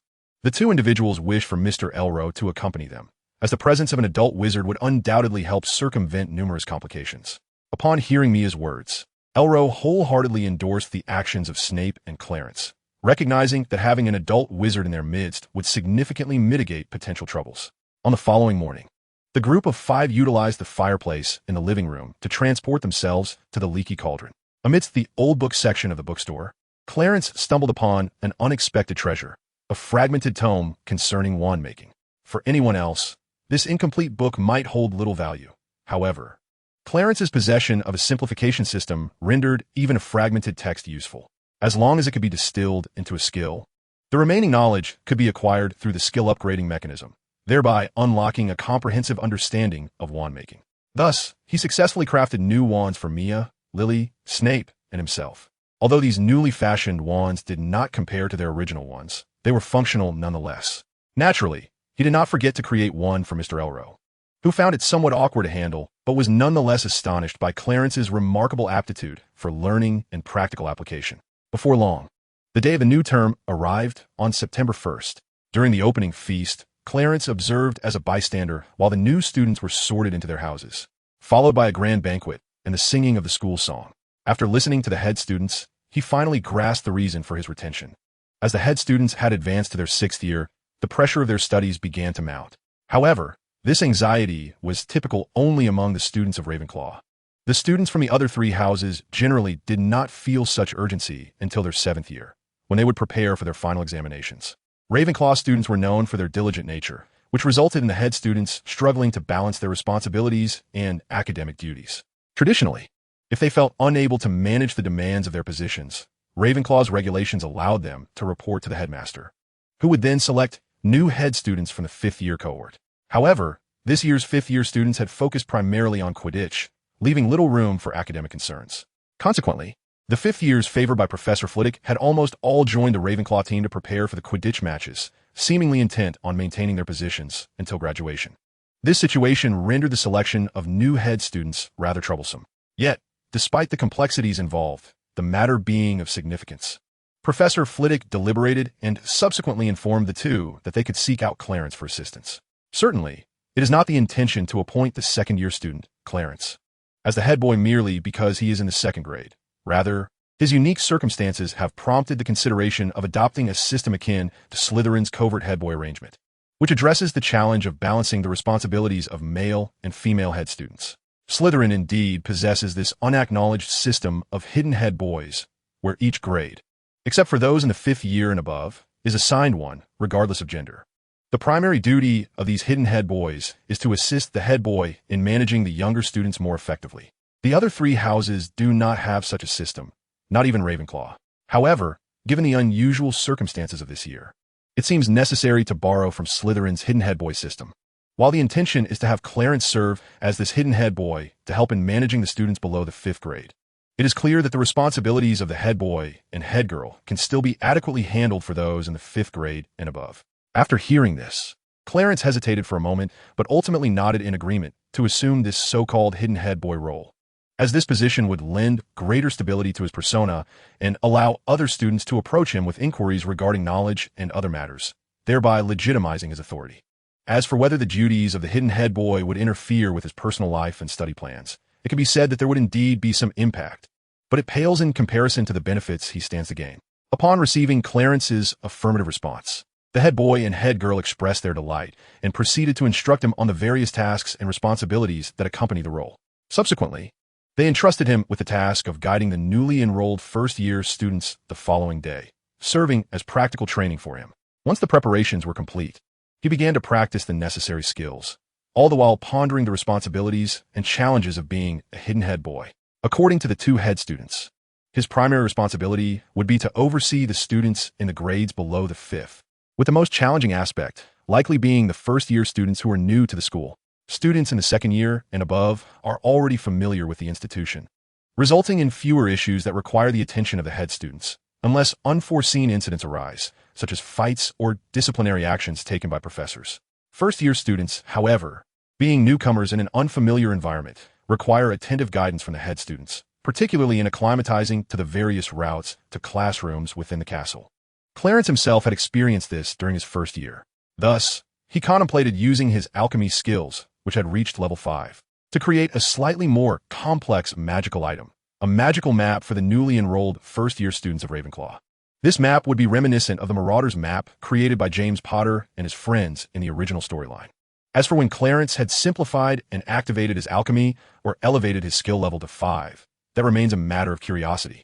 Naturally, after Professor Flivy informed him that he could engage with the knowledge content of elective courses, he took the opportunity to simplify and activate alchemy as a skill. Since the method of gaining experience for this skill involved merely coming into contact with any metal, he deliberately purchased a small metal bracelet, which he wore on his left wrist, allowing him to continuously accrue experience points.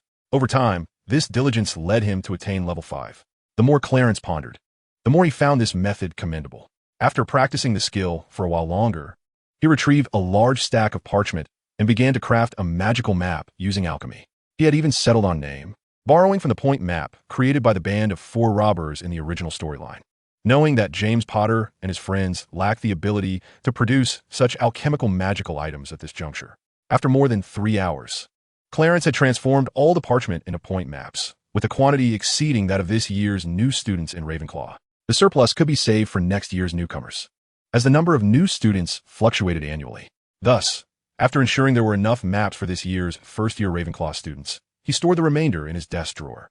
He then proceeded to brew potions and, once the time was right, washed up and retired for the night. The next morning, he rose early, shouldering his backpack as he made his way to the common room, ready to await the arrival of the first-year students. Once all the first years had gathered in the common room, Clarence retrieved the point maps and the class schedules from his backpack, distributing them to each newcomer. All right, everyone, if you did not receive a map or schedule, please raise your hand. Seeing no hands raised, Clarence continued, now, please take out your wands and point them to the parchment, saying, I require the assistance of the point map. This is the incantation to activate the map. To conclude its use, express gratitude by saying, thank you for the assistance of the point map, 5-star review. Now, feel free to experiment. Once the first-year wizards had mastered the use of the point map, Clarence elaborated, this magical map has been designed to help you become more familiar with the school castle environment. The map also possesses a querying function. By pointing your wand at it and asking questions, routes will be revealed. There are many other features as well, which I encourage you to explore gradually. Now, please tuck away the maps and schedules carefully, as producing another is quite a task. All right, everyone, let us proceed to the Great Hall for breakfast, after which I will escort you to your classroom. With that, Clarence led the group of new students out of the common room and into the Great Hall for breakfast. After the meal, he guided them to their classroom, instructing them to remain there and not wander off before he hurriedly departed to his own class. In the following days, Clarence personally guided the new students to familiarize themselves with the castle's environment, particularly the routes to their respective classrooms, and this endeavor proceeded without issue. Naturally, Clarence's attentive assistance evoked envy among the newcomers of the other 3 houses, for his striking appearance contributed to their admiration.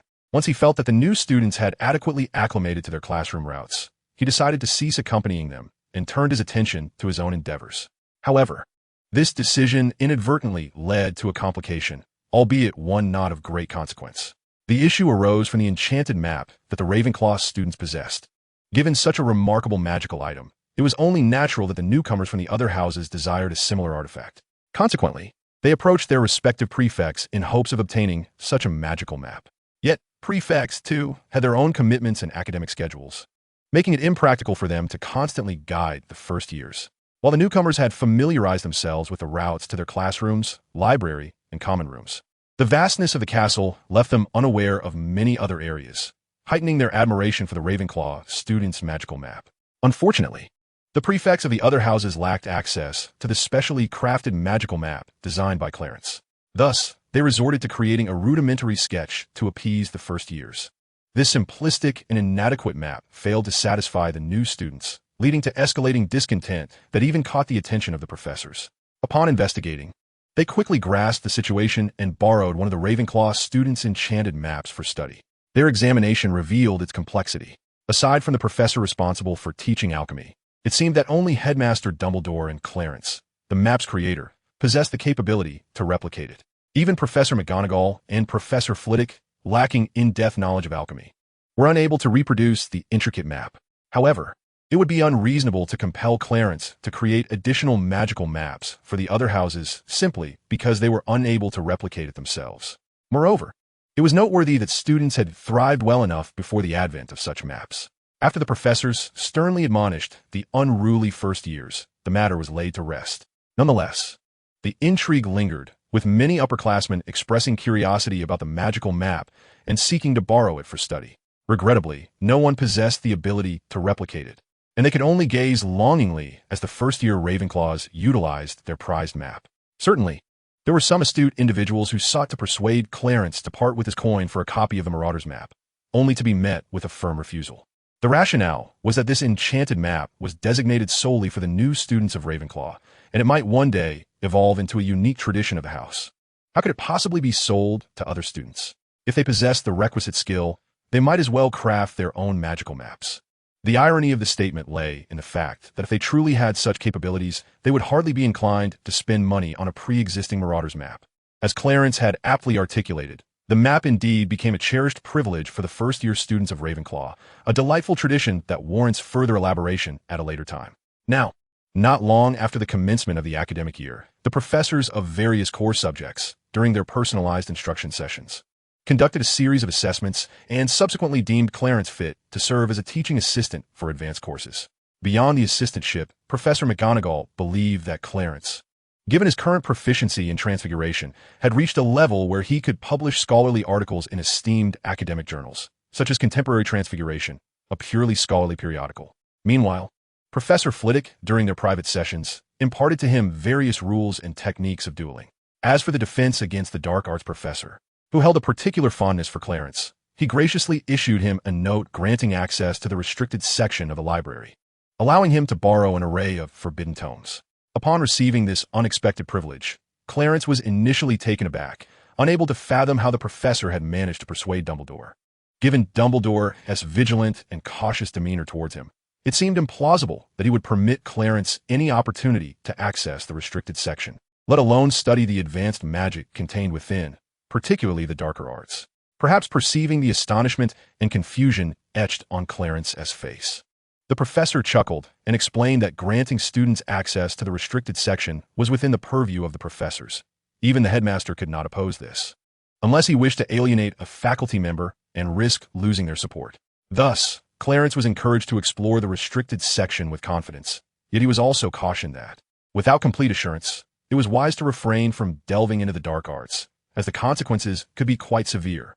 Heeding the professor's sage advice, Clarence, while granted the freedom to enter the restricted section, chose not to immediately peruse the perilous tomes on dark magic. Indeed, Dumbledore found himself unable to thwart the defense against the dark arts professor, ultimately conceding. And it was inconceivable to remove all books related to dark magic from the restricted section, thereby denying Clarence any chance of exposure. For if one were to classify a book as related to dark magic, it would necessitate the emptying of the entire restricted section.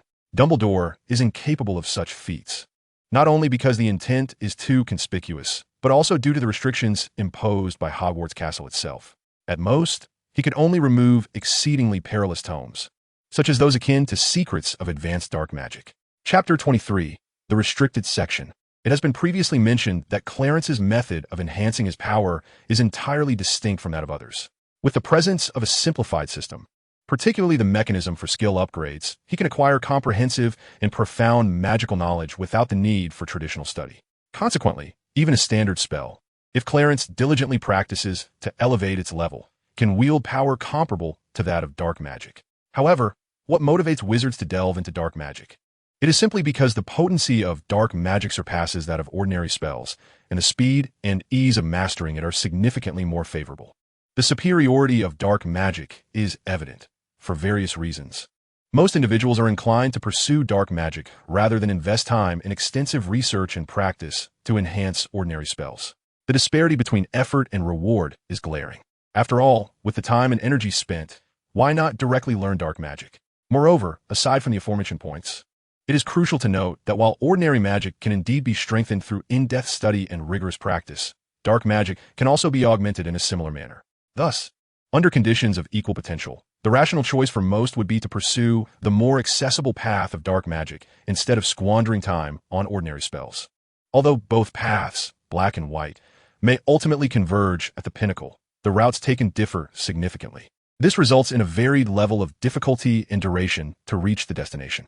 At the very least, the journey through dark magic appears to be considerably more straightforward than the exhaustive study of ordinary spells. This is why it is often said that wizards inevitably engage with, or even study, dark magic throughout their lives. This holds true for others, including Dumbledore, Grindelwald, and Voldemort.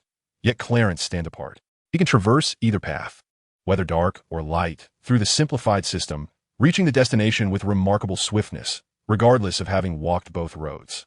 He is unconcerned with the speed or difficulty of the journey.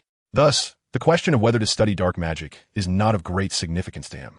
Furthermore, the self-destructive flaws inherent in dark magic present a challenge that Clarence presently lacks the means to counteract, which is why he has refrained from examining the dark magic texts in the restricted section. Nevertheless, he has begun to formulate ideas regarding methods to mitigate or eliminate the drawbacks associated with learning dark magic. It is not some advanced or extraordinary magic. Rather, it is a desire to compel the system to generate an unactivated new skill by utilizing its mechanisms. This is akin to his unique skill, eager to teach. This skill does not simply emerge from reading books, but rather, it is birthed through his continuous efforts to impart knowledge to others. Clarence aims to employ this method by persistently practicing the Guardian spell, along with other advanced magics and related knowledge capable of counteracting or eliminating negative emotional energy, thereby forcing the system to manifest the skill. Only in this manner can he pursue the study of dark magic with complete assurance. Otherwise, he would resolutely avoid such practices. After all, delving into dark magic necessitates an engagement with the negative emotional energy it demands, which can subtly influence one's character and will, often without detection.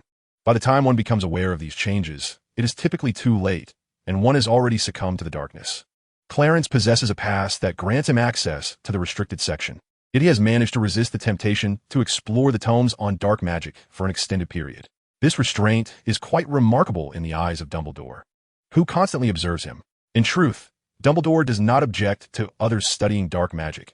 He does not strictly prohibit young wizards from accessing such knowledge, provided they can maintain their rationality and willpower. His reluctance stems from the fact that young wizards lack the fortitude of adult wizards and are often unaware of whether they have been influenced by dark magic. At the very least, their self-control pales in comparison to that of their adult counterparts. Thus, through vigilant observation, Dumbledore finds satisfaction in Clarence's prolonged avoidance of dark magic texts, prompting a slight shift in his wariness towards the boy. However, this shift is minimal, and the surveillance continues unabated. As for Clarence, he remains blissfully unaware of this situation, and even if he were informed, it would not concern him, given his simplified system. Currently, in addition to adhering to his meticulously crafted study schedule, Clarence also assumes the role of a teaching assistant, dutifully attending private lessons with various professors at the appointed times. Notably, he studies the rules and techniques of dueling under Professor Flitwick, learns how to compose and publish academic papers with Professor McGonagall, and engages with the defense against the dark arts professor to delve into more advanced knowledge.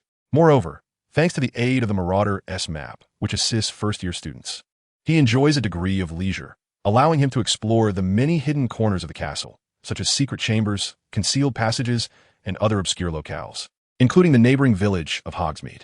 Clarence often stealthily traversed the hidden passageways within the castle to venture into the neighboring village of Hogsmeade, purchasing an assortment of snacks, sweets, and even a considerable quantity of ingredients for potion making. Occasionally, he would find himself at the edge of the Forbidden Forest, assisting Professor Sylvanus Kettleburn in caring for the magical creatures he nurtured, thereby honing his skills in this particular subject. The method of practicing this skill involved gaining experience points through encounters with any magical creature or through any form of interaction. However, the most significant advantage of this skill did not merely lie in the new knowledge acquired upon leveling up. Rather, it also enhanced his affinity towards all magical creatures. This rapport allowed Clarence to navigate the Forbidden Forest with utmost ease, even among the formidable Acromantula, who would not harm him, regardless of their extreme hunger. If the Acromantula exhibited such tolerance, one could only imagine the ease with which he interacted with the centaurs, who typically shunned wizards and outsiders. Remarkably, even the unicorns, despite any incongruences in gender, developed a fondness for Clarence and willingly engaged with him. It was precisely for this reason that Professor Kettleburn permitted Clarence to assist him. Otherwise, he would not allow help from anyone lacking the requisite expertise, given the numerous perilous magical creatures present. Chapter 24. The Initial Paper Submission. As Clarence's academic life in the new school year gradually settled into a rhythm, and he began to acclimate, one day, after a private lesson with Professor McGonagall, she called to him just as he was about to leave. She remarked that he had now mastered the art of writing papers and had established correspondence with various editors of newspapers and magazines. Thus, she encouraged him to consider submitting an article to the journal Transfiguration today. Clarence appeared somewhat hesitant at this suggestion, recalling that Professor McGonagall had previously hinted at the prospect of writing a paper for submission. However, he had not contemplated such an endeavor at the time, not out of reluctance, but rather due to his uncertainty regarding what aspect of Transfiguration to explore and his lack of proficiency in the writing process, which had resulted in his inaction until now. But, Professor McGonagall, with my current capabilities, am I truly ready to submit something? I am genuinely unsure of what to write. Observing Clarence's lack of confidence and his evident confusion, Professor McGonagall sighed softly, but offered her guidance. My dear boy, do you recall the topic we discussed previously? Clarence blinked, taking a moment to recollect, and finally remembered that the professor was referring to their conversation about the connection between willpower and transfiguration. Professor McGonagall nodded with a smile and said, indeed, while there are several papers on similar subjects within the magical community, they merely skim the surface without delving deeper into analysis and understanding. So, Clarence, why not consider writing a paper on this very topic? Child, have a bit more confidence. Have you not written several papers here? I have not discerned any issues within those compositions. So, Clarence, you can boldly submit them. I am certain that the journal today's Transfiguration will take an interest.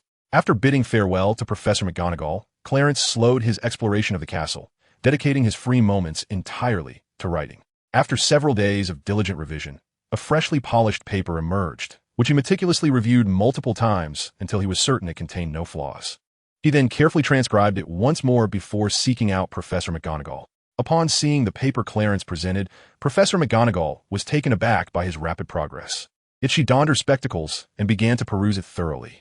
Captivated by the content, she became so engrossed that she momentarily overlooked Clarence, who was quietly waiting in her office. Initially patient, Clarence began to grow restless as time passed, observing that Professor McGonagall remained deeply absorbed in her reading. He contemplated whether to remind her, but hesitated, not wanting to disrupt her focus. Ultimately, he retrieved a book from the office shelf and began to read. However, upon noticing an unexpected increase in his simplification points on his skill panel, Clarence cast a puzzled glance at Professor McGonagall, for she alone could provide him with such points. This led him to wonder if the contents of his paper were indeed enlightening even to a sorceress of her caliber. After waiting for over half an hour, Professor McGonagall finally set down the paper and looked up to see Clarence quietly reading on the sofa. Realizing she had become so absorbed that she had forgotten about him, she offered an apology. She then expressed that his paper was flawless and could be submitted directly to the journal for publication. However, she suggested that he might consider refining it further, making the content more accessible. After all, much of it delved into advanced transfiguration magic that ordinary wizards might find incomprehensible. Upon hearing Professor McGonagall's suggestion, Clarence pondered the idea. If he could indeed simplify the content, it would allow a broader audience of wizards to understand it, thereby earning him a wealth of simplification points. Thus, he promptly nodded, assuring her that he would strive to modify the paper for greater clarity before taking his leave. 2 days later, Clarence returned with the revised paper for Professor McGonagall's review. This time, it encountered no issues whatsoever, and even McGonagall herself deemed it perfect. With that, Clarence made his way to the Ollery to submit the paper. Just as Clarence and Professor McGonagall eagerly anticipated the next issue of today's Transfiguration, Professor Flitwick unexpectedly arrived at the dormitory in search of him. The reason for seeking him lies in the Ministry of Magic's recent announcement regarding the duel tournament, which permits young wizards to participate, along with the stipulations and requirements for their involvement. Notably, Professor Flitwick did not overlook a crucial aspect: the monetary rewards that accompany achieving a notable rank. Perhaps due to the unprecedented nature of allowing young wizards to compete, the prize money for this category has been set exceedingly high. Most significantly, the reward for the champion of a young wizard group is more substantial than that of the adult category, an impressive 1,000 galleons, compared to the mere 800 galleons awarded to the adult champion. Thus, Professor Flitwick sought to inquire with Clarence about his interest in participating in this tournament. What hesitation could there be? Clarence readily nodded in agreement to partake, though upon checking the time, he realized the competition would extend over several days, and, as a student, he had academic commitments to attend to. In response to this concern, Professor Flitwick cheerfully assured him that he would advocate to Dumbledore and the other professors for Clarence's participation, as this would undoubtedly be an opportunity to enhance Hogwarts' prestige and reputation. In fact, Professor Flitwick faced little resistance. The other professors readily consented to Clarence's request, and even Dumbledore, after a moment of contemplation, granted his approval, albeit with a reminder to Flitwick not to let the tournament interfere with the young wizard's studies. Dumbledore's remark left Flitwick somewhat speechless, pondering how Dumbledore seemed to monitor Clarence's progress so closely yet appeared unaware of his academic advancement. After all, Clarence was only in his second year, yet his studies had already reached content typically reserved for fifth-year students. Did they truly believe there was a risk of disruption? The other professors also agreed to the duo's leave of absence, with Professor McGonagall even volunteering to cover Flitwick's teaching duties. The professor's enthusiasm and support provided both Flitwick and Clarence with a conducive environment for focused learning. Moreover, in a bid to ensure Clarence's victory, Professor Flitwick engaged him in numerous mock duels, although each ended in Clarence's defeat. Nevertheless, his development in dueling skills and experience was undeniably evident, with such remarkable progress that even Professor Flitwick found it difficult to comprehend. Of course, this is not to say that Clarence did not face challenges. His primary issue remained his complete lack of knowledge regarding dark magic. One might argue that not possessing any dark magic skills is advantageous, as it eliminates the risk of being harmed by it. However, that is not entirely the case. Dark magic encompasses more than just the 3 unforgivable curses. It also includes jinxes, hexes, and curses, followed by the unforgivable spells. For instance, numerous malevolent and toxic curses, even some curses, while similarly classified as dark magic, do not possess the inherent flaw of rebounding upon the user. Rather, they are categorized as dark magic due to the substantial trauma and harm they inflict upon the recipient, not because they are intrinsically dark magic themselves. Take Professor Flitwick's academic years as an example. Many malevolent and toxic curses had yet to be classified within the realm of dark magic, allowing even novice wizards to learn and wield them. Therefore, according to the current definitions of dark magic within the wizarding community, certain malevolent curses, toxic spells, and curses are not considered dark magic in the traditional sense. Instead, their classification arises from their characteristics and consequences. Of course, the crux of the matter is that the Ministry of Magic does not actually prohibit young wizards from learning malevolent curses, toxic spells, and certain curses. It merely restricts those that are unforgivable or potentially lethal, though the boundaries remain rather ambiguous. The problem for Clarence lies in the fact that he has not encountered or learned any of the spells currently defined as dark magic. This predicament causes considerable distress for Professor Flitwick, as had Clarence been able to learn and master some of the malevolent and toxic spells. His prowess in dueling would have increased significantly, making the acquisition of the championship in the upcoming duel tournament effortlessly attainable. Naturally, had this been any other young wizard, such a minor issue could have been easily addressed by direct instruction from Flitwick, as these spells do not pose any actual harm to the learner. However, Clarence's situation is uniquely precarious. He is a subject of close scrutiny by Dumbledore, who is acutely aware of the vigilance required regarding Clarence. The prospect of teaching him knowledge currently classified as dark magic would undoubtedly provoke an explosive reaction from Dumbledore. To resolve this dilemma, Flitwick first sought counsel from his fellow professors, subsequently approaching Dumbledore in his office to express their collective support for teaching Clarence some malevolent and toxic spells, as well as certain curses. True to Flitwick's initial suspicions, Dumbledore reacted explosively to this suggestion, nearly igniting in fury. It required considerable persuasion and explanation from Flitwick to help Dumbledore understand that the curses and toxic spells intended for Clarence would not inflict harm or danger upon others. Ultimately, to secure the glory and prestige that the championship would bestow upon Hogwarts, Dumbledore reluctantly acquiesced. However, before Flitwick could revel in this small victory, another issue arose concerning Clarence. What was the problem, you may ask? The very nature of malevolent and toxic spells requires a certain degree of negative emotional energy to be effectively unleashed and to yield any tangible results. Certainly, while malevolent curses indeed require an infusion of negative emotional energy, the kind of mischievous emotions akin to playful antics do not adversely affect the learner.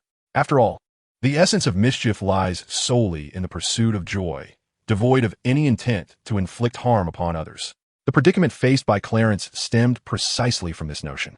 When Flitwick instructed him in the arcane arts of curses, he discovered that Clarence swiftly grasped the concepts and could indeed cast them successfully. However, it remained uncertain whether the lack of negative emotion, specifically the desire to engage in playful jest, was the reason why, despite his ability to perform the magic, the effects were utterly negligible, akin to merely emitting colorful sparks of light that looked visually appealing without any substantial impact. This conundrum left Flitwick somewhat perplexed. He had managed to persuade other professors and even Dumbledore, only to find himself stymied by Clarence's own limitations. As for why the curses and hexes he produced had no tangible efficacy, it was not due to a malfunction of the simplification system. Rather, it was because Clarence had not truly simplified these spells into skills. His enhancements, derived from the system's slight augmentation of his physical form, had indeed fortified his innate talents. Even without the system's simplification, he could swiftly learn and master new magics based solely on his inherent capabilities. So, why did Clarence refrain from simplifying them into skills? It was fundamentally related to his earlier concerns. Until he could acquire a skill to mitigate or resist the influence of negative emotional energy, he would categorically avoid any magic that required such emotions as a catalyst. Even if the spell in question was not classified as dark magic, but rather as ordinary white magic, he would still abstain. Ultimately, observing Professor Flitwick's evident frustration, Clarence could not help but share his thoughts. He expressed that until he achieved the ability to withstand the effects of negative emotional energy, he would steadfastly refuse to engage with any magic that necessitated such emotions for its operation. Chapter 26, The Duel Tournament 2. From the perspective of a professor, Clarence's stance is, in fact, the most prudent, albeit somewhat overly cautious. Thus, upon learning of Clarence's true sentiments, Flitwick found himself at a loss for how to persuade him. Should a professor, knowing that certain knowledge might impact a student, still impart it, even if the impact is marginal? It seemed unavoidable, since Clarence held such views. Flitwick could not compel him to study dark curses against his will. Consequently, he resorted to teaching him some white magic, specifically those not driven by negative emotions. Once Clarence mastered these spells, Flitwick would focus on enhancing his dueling experience and techniques, confident that even with just these white magics, Clarence's innate talent and intelligence would enable him to secure victory in the duel tournament.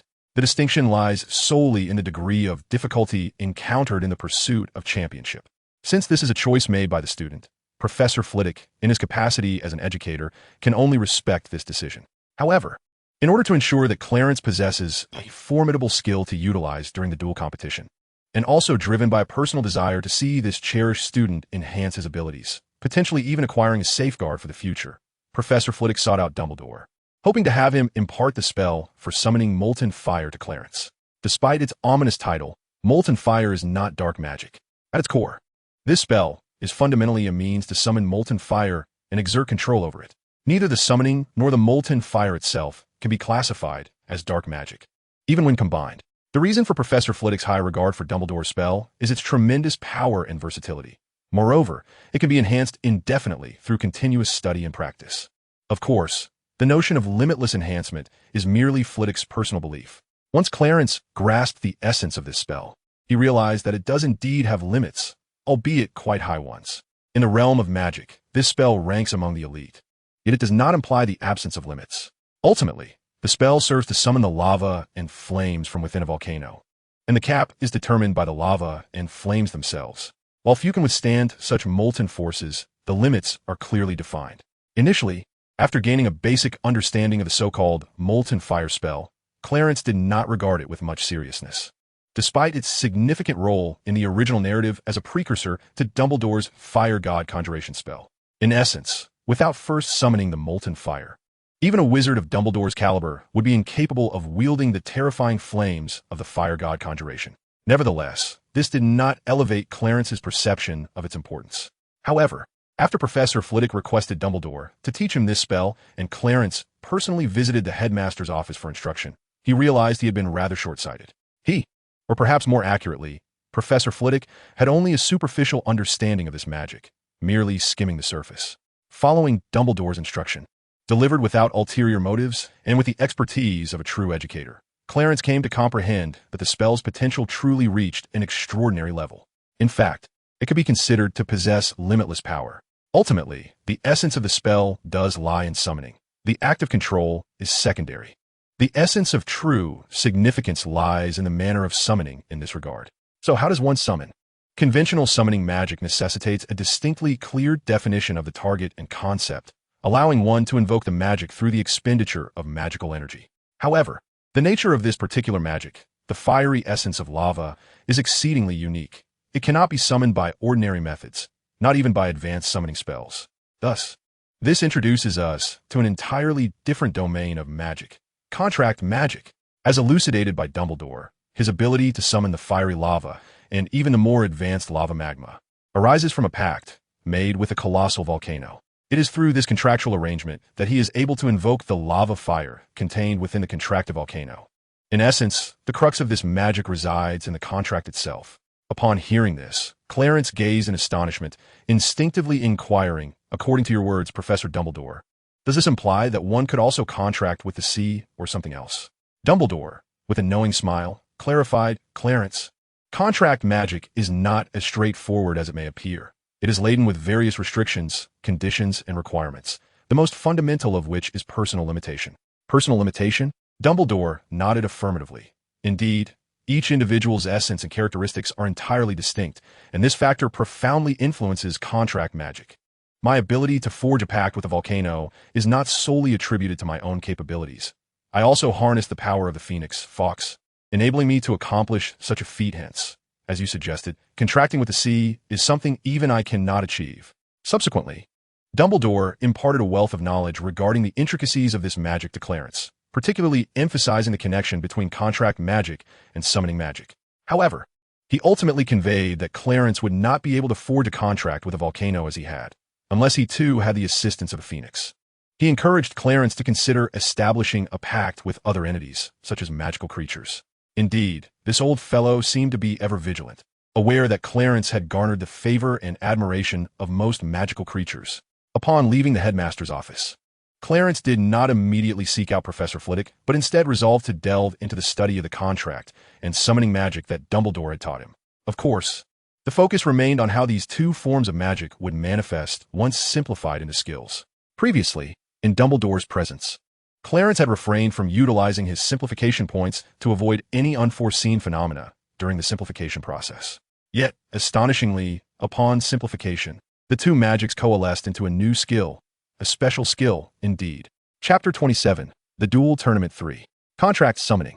The manner in which this skill is practiced involves the continuous acquisition of experience points following the signing of any contract. Moreover, summoning different targets can significantly influence the magnitude of experience gained. The most crucial aspect is that, according to the mechanics of the skill system, one can forcibly establish a magical contract after selecting a target. This enables Clarence to forge a magical pact with a volcano without the need for the phoenix's power. Without further ado, he hurried to seek out Professor Flitwick, eager to engage in the contract under his protection and witness. Following Dumbledore's teachings, he began to draw a magical contract circle on the enchanted ground with special chalk. Subsequently, through the mechanics of the skill system. He forcefully entered into a contract with the volcano, not merely any volcano, but one recognized by the system as such. At the very moment the contract was signed, there was no unusual occurrence in the external environment.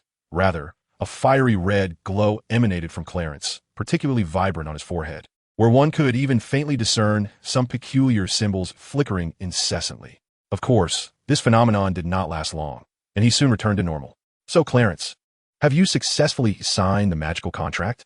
If so, what do you feel at this moment? Professor Flivy inquired excitedly, unable to contain his curiosity. Clarence, initially somewhat dazed, struggled to comprehend the situation. His confusion stemmed from the absence of any definitive sensation. Instead, he experienced an inexplicable and rather strange feeling akin to a premonition, though it seemed the contract had indeed been completed.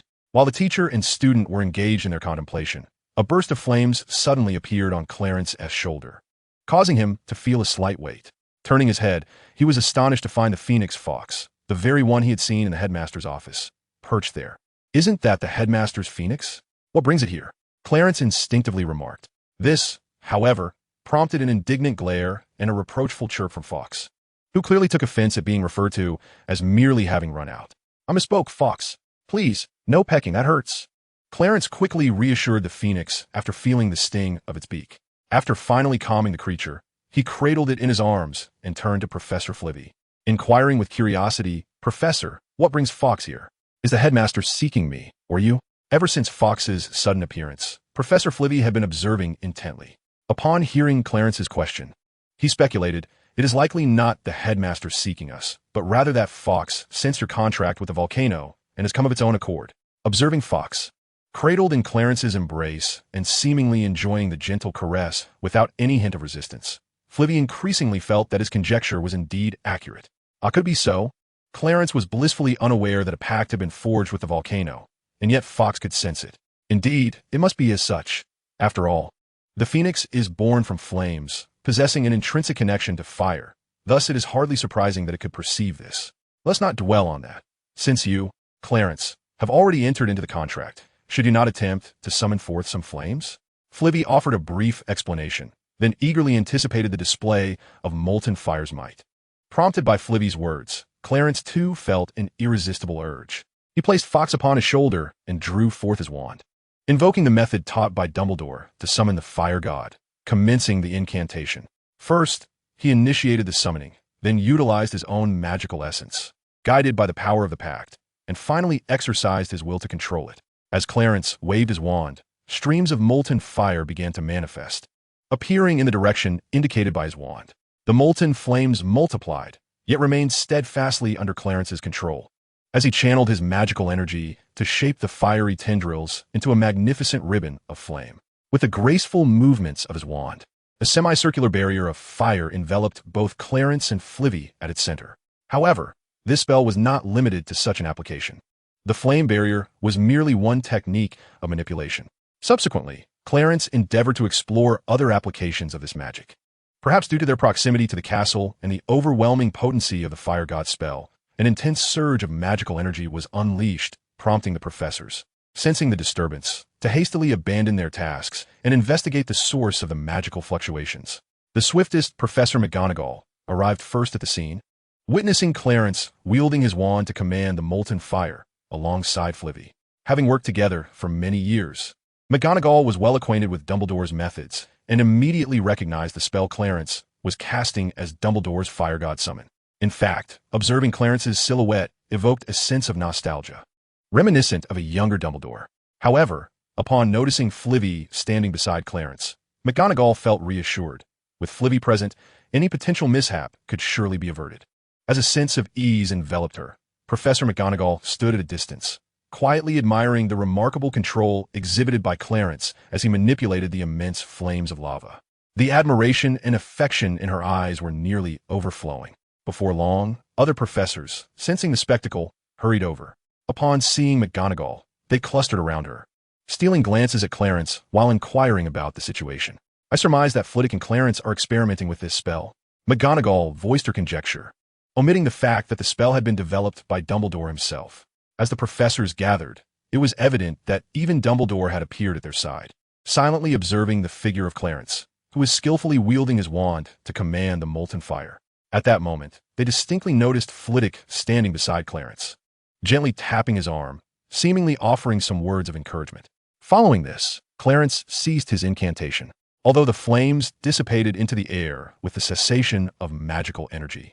The temperature in that vicinity remained exceedingly high, perceptible even to the professors standing at a distance. After halting the spell, the teacher and student exchanged a few more words. Clarence then retrieved a notebook and a piece of specialized chalk from his small satchel, proceeding to sketch and jot down notes on the ground according to the contents of a notebook. With a professor guiding him, there was no cause for concern, so the others felt no obligation to linger. However, as they began to depart, they soon detected a peculiar surge of magical energy emanating from behind them. Albeit this time, it was notably faint. It was only due to their proximity that they could sense it. Were they to move further away, it would likely go unnoticed. Curiosity piqued, they turned to investigate and beheld Clarence by the edge of the Black Lake, surrounded by a deep blue luminescence. Yet, Dumbledore was too preoccupied to offer explanations, for his mind was already in a state of profound astonishment. He understood the significance of the glow emanating from Clarence. But how could this be? As a human, even a wizard endowed with magical abilities, one typically required external assistance to forge a magical pact with a volcano. The fact that Clarence had successfully cast the spell to summon the flames indicated that he had indeed formed a contract with the volcano. Otherwise, he would not have been able to conjure the lava fire. This alone was perplexing. Yet it appeared that the boy intended to continue forging a magical contract with another entity, and judging by the radiance and sensations emanating from him, it seemed that this new pact was likely related to water. This revelation left Dumbledore astounded, for in his personal understanding, a wizard could only forge a pact with entities such as volcanoes through external means. Based on the inherent difficulties, limitations, and conditional factors, he believed that even with assistance, an individual could only contract with a singular, extraordinary entity. Yet, observing Clarence's demeanor, he was taken aback to discover that he had successfully established a second magical covenant related to water. Dumbledore, possessing considerable self-awareness, recognized that although his knowledge of wizardry and magic far surpassed that of the vast majority of wizards worldwide, he could not claim to comprehend all magical phenomena in their entirety. Moreover, as he had previously expressed to Clarence, every individual's intrinsic characteristics are wholly unique. What may elude one might be attainable by another, yet this does not imply that no one can achieve the seemingly impossible, which is the wondrous nature of magic. Subsequently, the professors, including Dumbledore, witnessed Clarence resuming his wand-waving after the peculiar circumstances surrounding him dissipated. However, this time, instead of molten lava, torrents of water emerged, spreading out as expansively as the path cleared by the fire god. Was this now akin to the water god paving the way? Strangely, it indeed bore some semblance of that notion, at least in Dumbledore's perception. As Clarence concluded his experiments and engaged in further dialogue with Flitwick, he retrieved a notebook, rummaging through its contents before once again inscribing intricate symbols upon the ground with chalk. This scene instilled a sense of trepidation among Dumbledore and the others. Regrettably, no extraordinary phenomena materialized this time, and even Dumbledore felt a sense of relief upon witnessing the absence of any unusual occurrences. Initially, he had contemplated inquiring how Clarence managed to forge a pact with the volcano, but he soon dismissed the thought, judging by their expressions. It appeared they were merely attempting a tentative contract without any assurance of success. It was likely that even they were bewildered as to how they had successfully contracted with a volcano, rendering any questions futile. This was not a manifestation of Dumbledore's arrogance. As he had just mused, the marvels of magic were far too numerous, and even he could not fully grasp them all. Furthermore, given that Flitwick and Clarence could not possibly rival his depth of magical knowledge, Dumbledore refrained from approaching them for clarification. Regarding Clarence's simplified system and the introduction to skills, Dumbledore pondered the practicality of conducting a contract privately within his dormitory. Why seek Flitwick's oversight? On one hand, he desired Flitwick to serve as a witness. On the other, he was apprehensive about the potential for unforeseen complications during the contracting process. Should anything go awry, he would be without any assistance. Ultimately, the goal was to test the potency of the magic once the contract was successfully established.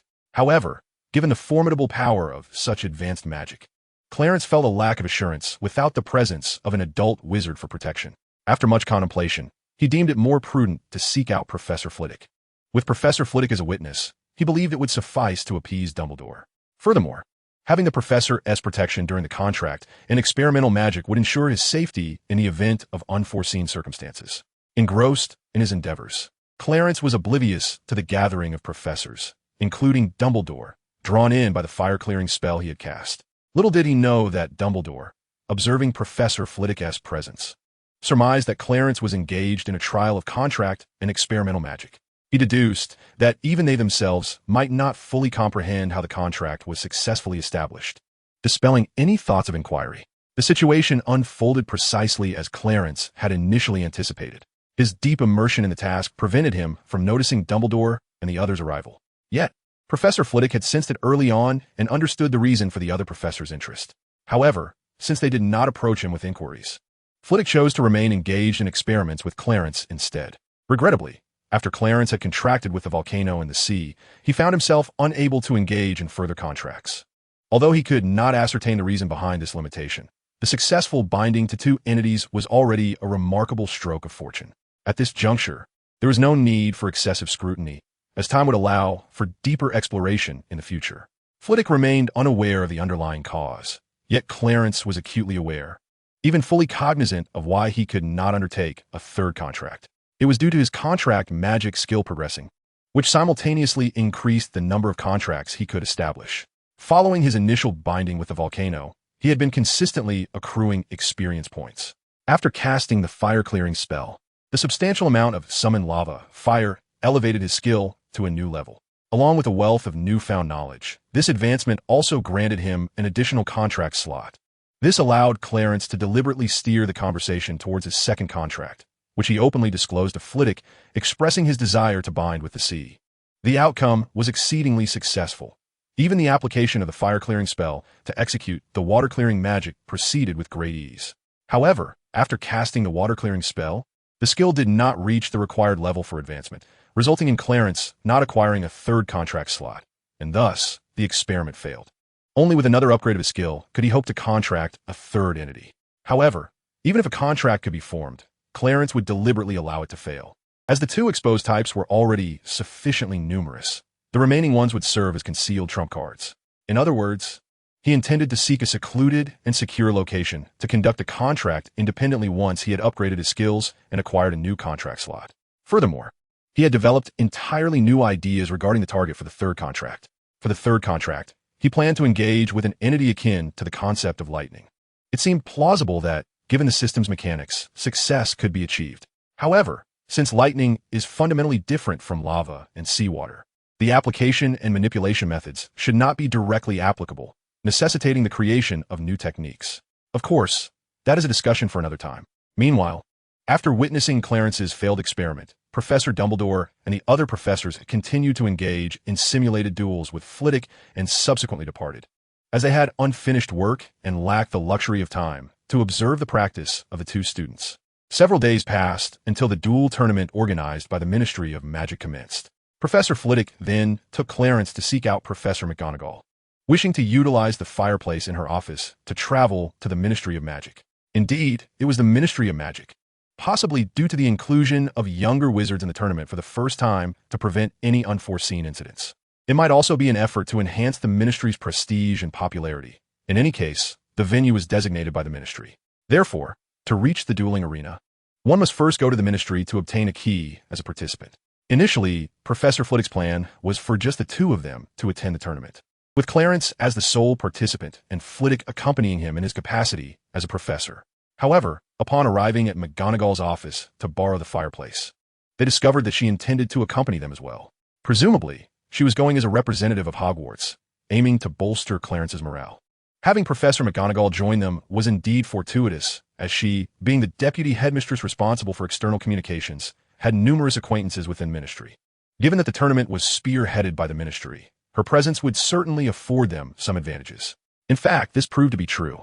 Upon their arrival at the Ministry in their roles as participant and accompanying personnel, they received their keys and were subsequently transported to the competition venue.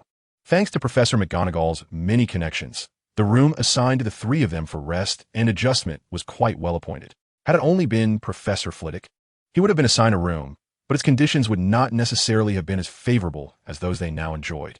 Due to the entirely random nature of the duel among young wizards, Clarence found himself as the unfortunate first contestant.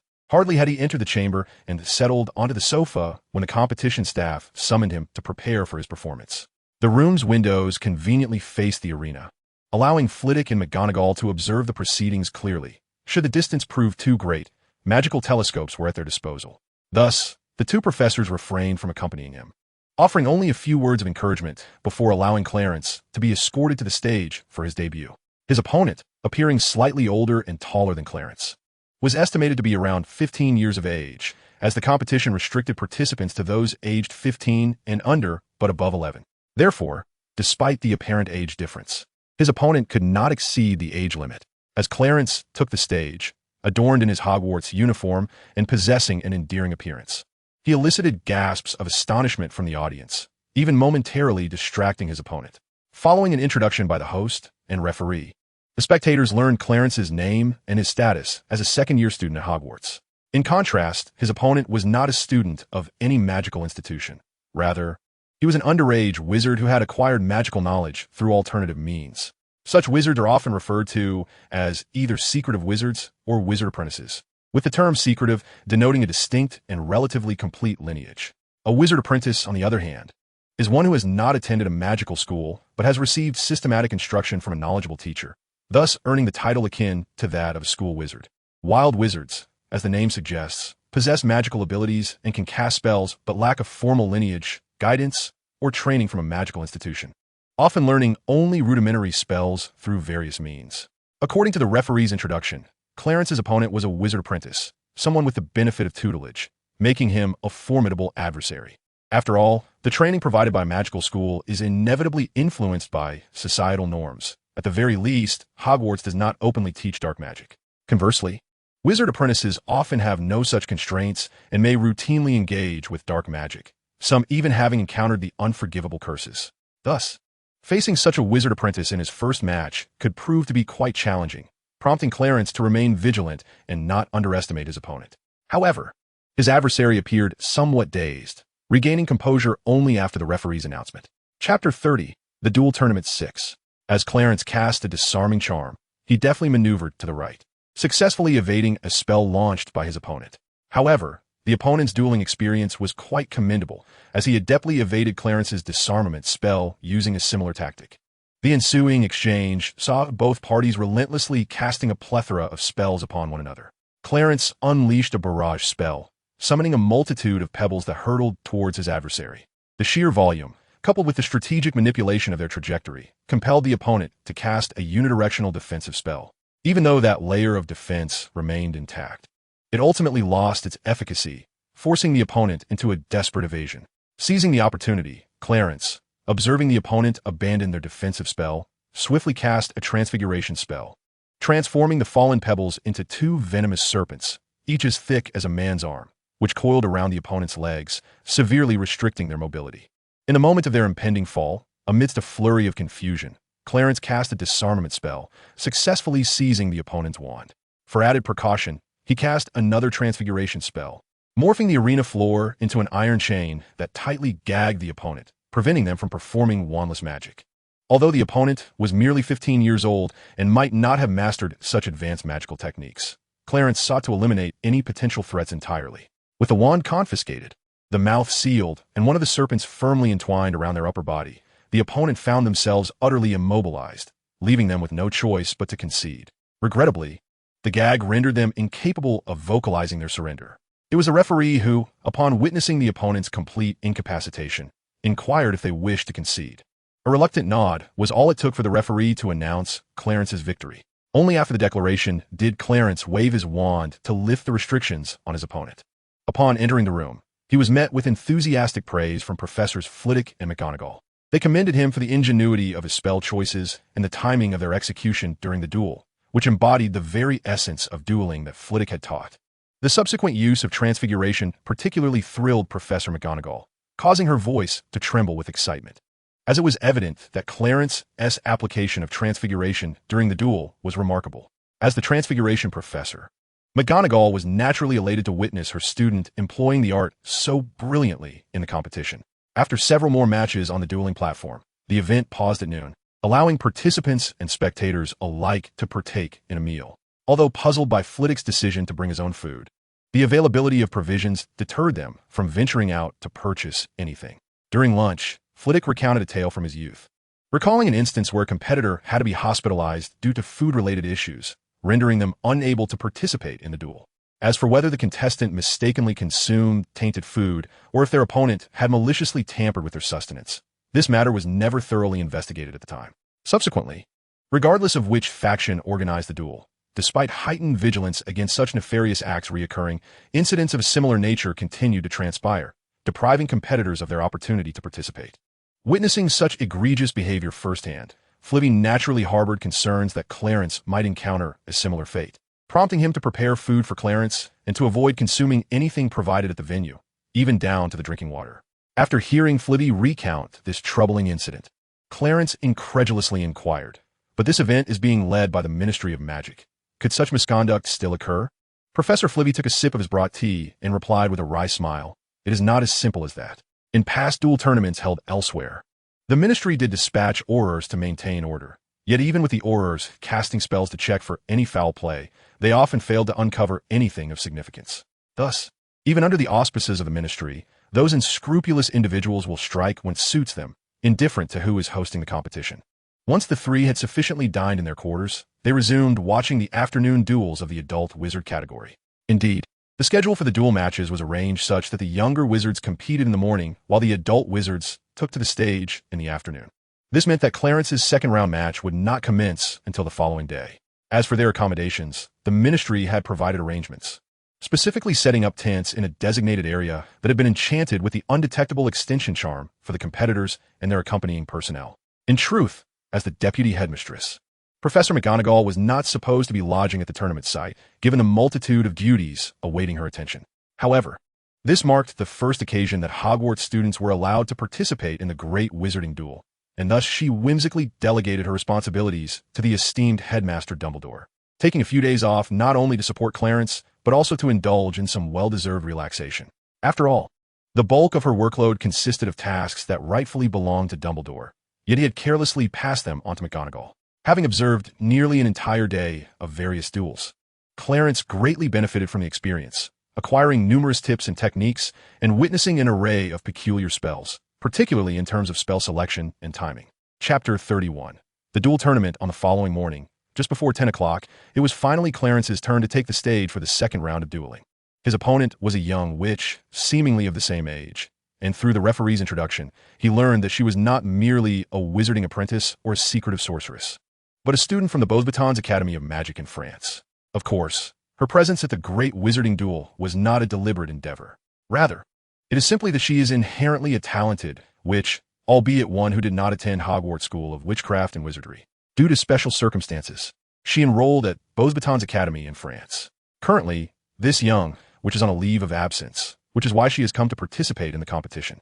As for the reasons behind her hiatus, the judges naturally remain oblivious. Even if they were aware, it would be inappropriate to disclose such information publicly.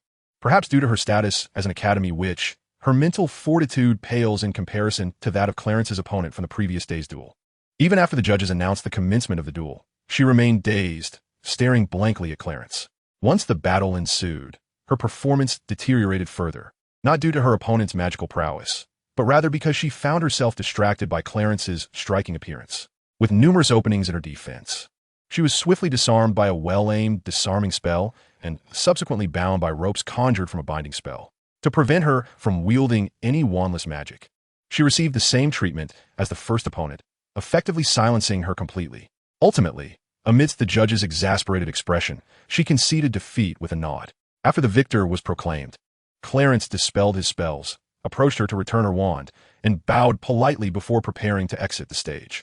Upon returning to his quarters, he was met with praise from both professors, prompting Clarence to humbly remark that his opponent was merely an unexpected situation. According to the tournament's advancement system, anyone who successfully progressed to the next round must possess either extraordinary luck or considerable skill. Thus, it would be reasonable to expect that today's adversary would not be lacking in ability. Unfortunately, her lack of mental resilience led to her being distracted by his looks. Seeing Clarence remain composed and unarrogant despite his victory in the second round pleased the two professors. At the very least, they could discern that his opponent today possessed a measure of skill, albeit hindered by other factors that prevented her from fully realizing her potential. Even if she had performed at her utmost, she would still not have been a match for Clarence. His calm demeanor is of paramount importance, as pride breeds arrogance, which can lead to various complications. This is the primary reason the professors felt satisfaction. Indeed, this proved true. On the third day, during the third round of competition, Clarence faced a significantly stronger opponent. Without delving into the specifics of her ordinary white magic, it is worth noting that she unabashedly employed a variety of dark curses and hexes, presenting Clarence with numerous challenges. It required considerable effort to devise tactical traps to ultimately triumph over his third-round opponent. Consequently, the information regarding his exclusive use of white magic and lack of proficiency in dark magic became apparent to the younger competitors. On the fourth day, during the fourth round of dueling, his adversaries began to exploit his evident weaknesses, rendering him somewhat constrained throughout the matches. Fortunately, Clarence, with his superior skills, adeptly employed a variety of white magic techniques, ultimately defeating his opponents and securing his progression to the next stage. In the subsequent days, 5th, 6th, and even the 7th, Clarence faced challengers of considerable prowess, some concealing formidable trump cards that nearly led to his downfall. Thankfully, his unwavering respect for his opponents and his steadfast diligence ensured his narrow victories. Perhaps due to the escalating strength of each subsequent adversary, Clarence rose to the occasion, honing his skills and integrating all that he had learned through practical dueling experiences, resulting in a significant enhancement of his combat capabilities. By the 8th and 9th days, he encountered even stronger foes, compelling him to reveal the formidable spell, Fire Goddess Path. Naturally, he could not unleash its full potency. Should he do so, few, including the audience, would withstand its might, let alone the lesser wizards he faced. Even when compelled to invoke this high-level spell, his careful restraint rendered it beyond the capacity of his opponents to counter. Thus, Clarence successfully advanced, earning the right to participate in the final showdown on the 10th day. After securing his advancement, he celebrated heartily with his professors. However, following the exuberant festivities, he sought the counsel of Professor Flivy once more, recognizing that he could not rely solely on Fire Goddess Path in the climactic duel. A victory achieved through such overwhelming force would inevitably inflict irreparable harm upon his opponents, making it imperative to consider an alternative strategy, especially if his final opponent proved to be exceptionally strong. This predicament left Clarence with limited options, as he was unwilling to inflict serious damage upon his adversaries. Consequently, he had to explore new avenues for victory. Despite pondering extensively, Professor Flivy could not devise a satisfactory solution, for Clarence had reached the zenith of his dueling skills. To further enhance his capabilities, he would need to expand his repertoire of spells. The most prudent course of action would be to utilize the remaining time to acquire some rudimentary curses and hexes. Otherwise, his opponents, equally skilled and unrestrained in their use of dark magic, would introduce a considerable degree of uncertainty into the final duel. Chapter 32, The Final Showdown. However, a dilemma arose. Clarence himself was utterly unwilling to engage in learning. This left Flivy at a loss, unable to conceive a method to enhance Clarence's abilities within such a brief time frame. As for the possibility of teaching advanced white magic, Flivy was well versed in numerous high-level spells. Yet mastering them was not an endeavor that could be accomplished in a mere 10 days or so. Ultimately, they found themselves unable to evade the use of curses and hexes. Observing the pained expressions of Flivy and Clarence, McGonagall interjected.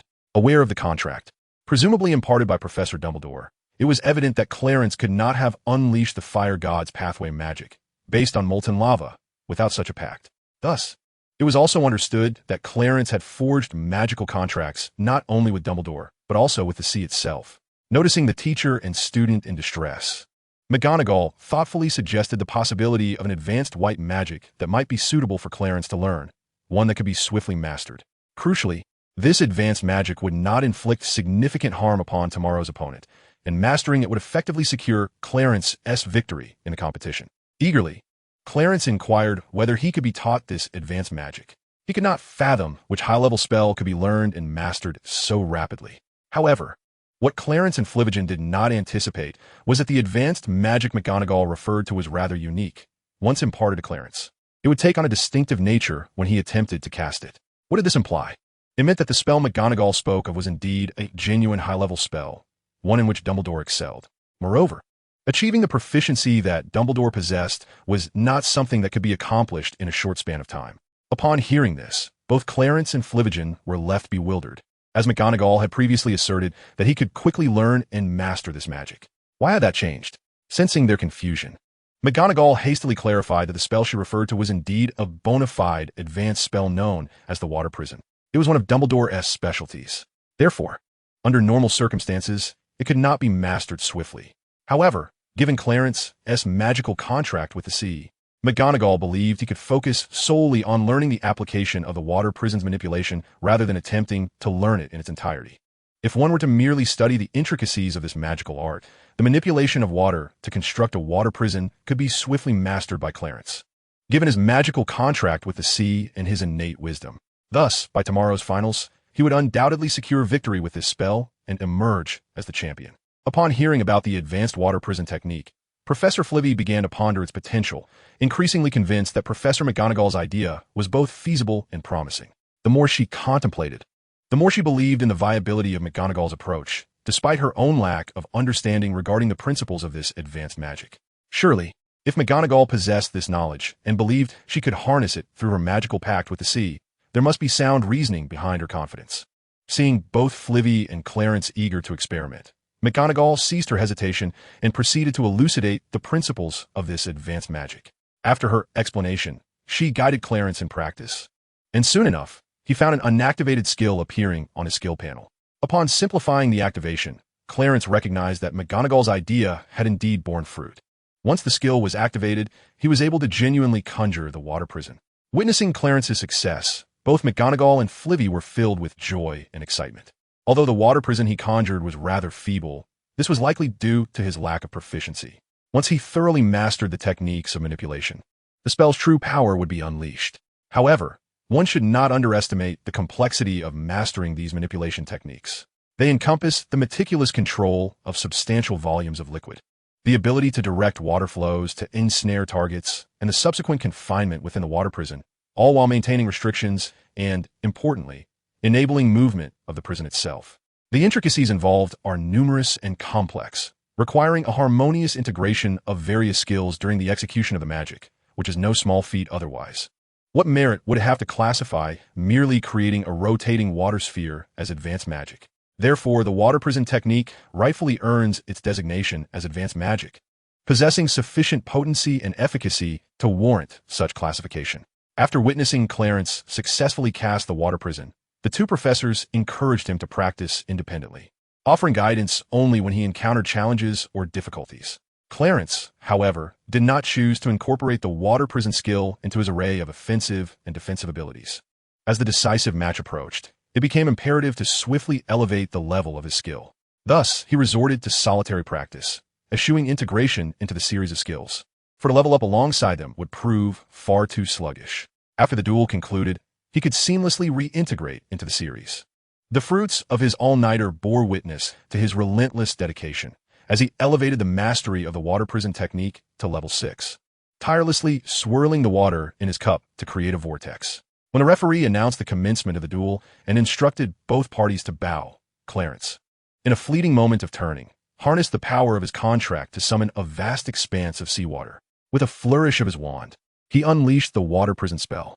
The sudden surge of seawater not only thwarted an unknown spell hurled by his opponent, but also surged forward under Clarence's control, leaving his adversary with no avenue for escape. In this predicament, Clarence swiftly cast the water prison. With a deft flick of his wand, he traced a semicircle, and the amassed seawater on the arena surged forth, forming a colossal wave that crashed toward his opponent. As it engulfed him, it instantaneously morphed into a gigantic, whirling water prison.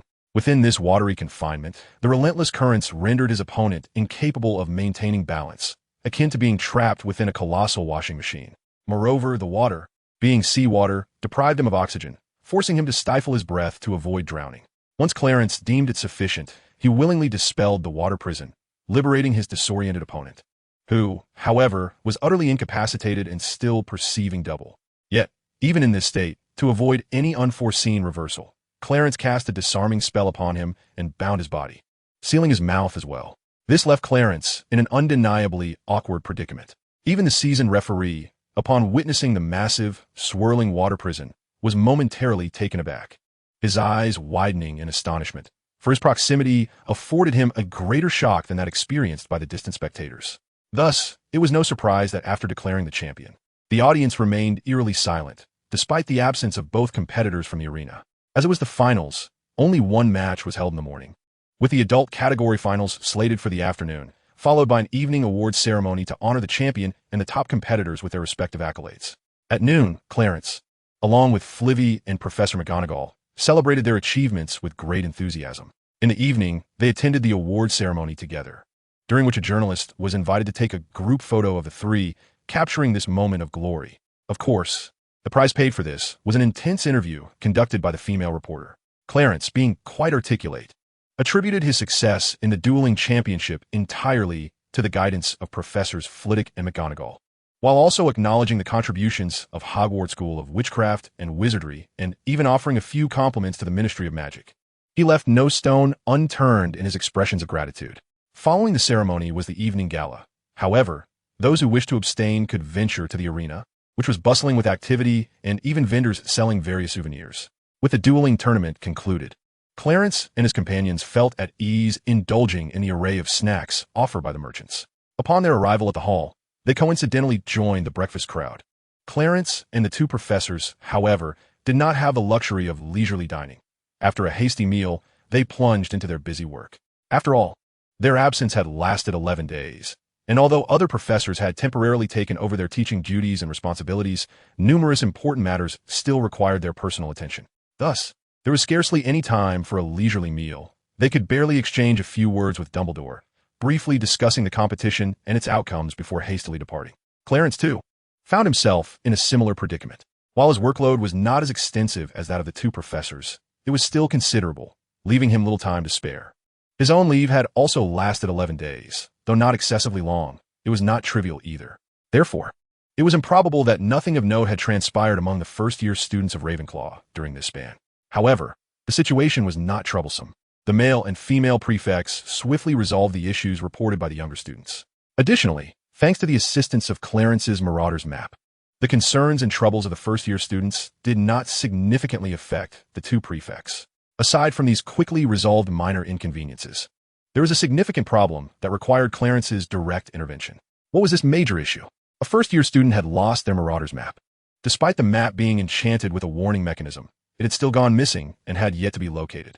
Consequently, the student was currently relying on a classmate's map. Upon learning of this predicament, Clarence immediately employed a small spell embedded within the Marauder's map, and indeed discovered that one of the maps had been completely destroyed, having undergone self-destruction.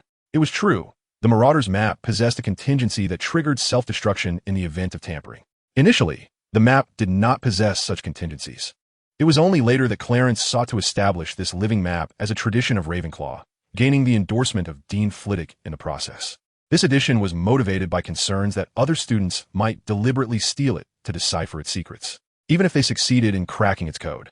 Inadequate proficiency in alchemy would render them unable to restore it. Clarence understood this principle, yet most others remained oblivious, if not disbelieving. Thus, an incident like the map's self-destruction would indicate that someone had indeed attempted to pilfer it, prompting Clarence to implement the self-destruct mechanism. The significant dilemma he faced lay in the stolen living map. The heads of the male and female students were not fools. They surmised that the map had likely been taken by other students. This situation also implied that in the future, the living map might be stolen again, which was the crux of the problem. He requested that the rest of the new Ravenclaw students be informed that he required them to gather in the common room that evening for an update on the map. While the enthusiastic freshmen expressed delight at receiving the new living map, they also assured Clarence they would relay the message to the other newcomers. With that, Clarence proceeded to the Great Hall for dinner. These matters, while not particularly troublesome, were undeniably tedious and time-consuming. Once he had finally dealt with these minor, yet cumbersome tasks, he returned to the schedule to engage with the professor of his first class of the day. After all, he held the role of a teaching assistant, necessitating his involvement in the management of student assignments and course materials alongside the professor. Clarence had frequently undertaken such responsibilities in the past. Whenever he conceived new ideas or upgraded his alchemical skills, he would update the living map, incorporating new functionalities. Consequently, the first-year students had become accustomed to this routine. However, This time, in addition to adding new features, Clarence sought to ensure that no one could ever steal the living map again, intending to cast a special protective spell upon it. Drawing upon the extensive knowledge acquired from the continuous upgrades of his summoning skills over the past fortnight, he aimed to instill a contract magic upon the living map. The effect of this contract would limit access to the map solely to students of Ravenclaw. No student from other houses, not even professors, will be able to interact with it unless they belong to Ravenclaw. Naturally, achieving such a level of enchantment required the assistance of Hogwarts itself, as his summoning skill had reached level 7. The knowledge he gained enabled Clarence to forge a collaboration of sorts with the castle, allowing him to harness its power through the contract he envisioned. After establishing a covenant enchantment upon all the maps, Clarence commenced the process of updating them, which involved the addition of new functionalities. With his alchemical skills having advanced significantly, granting him access to a wealth of profound new knowledge, Clarence was inspired to conceive numerous innovative ideas to facilitate the swift and convenient incorporation of these new features.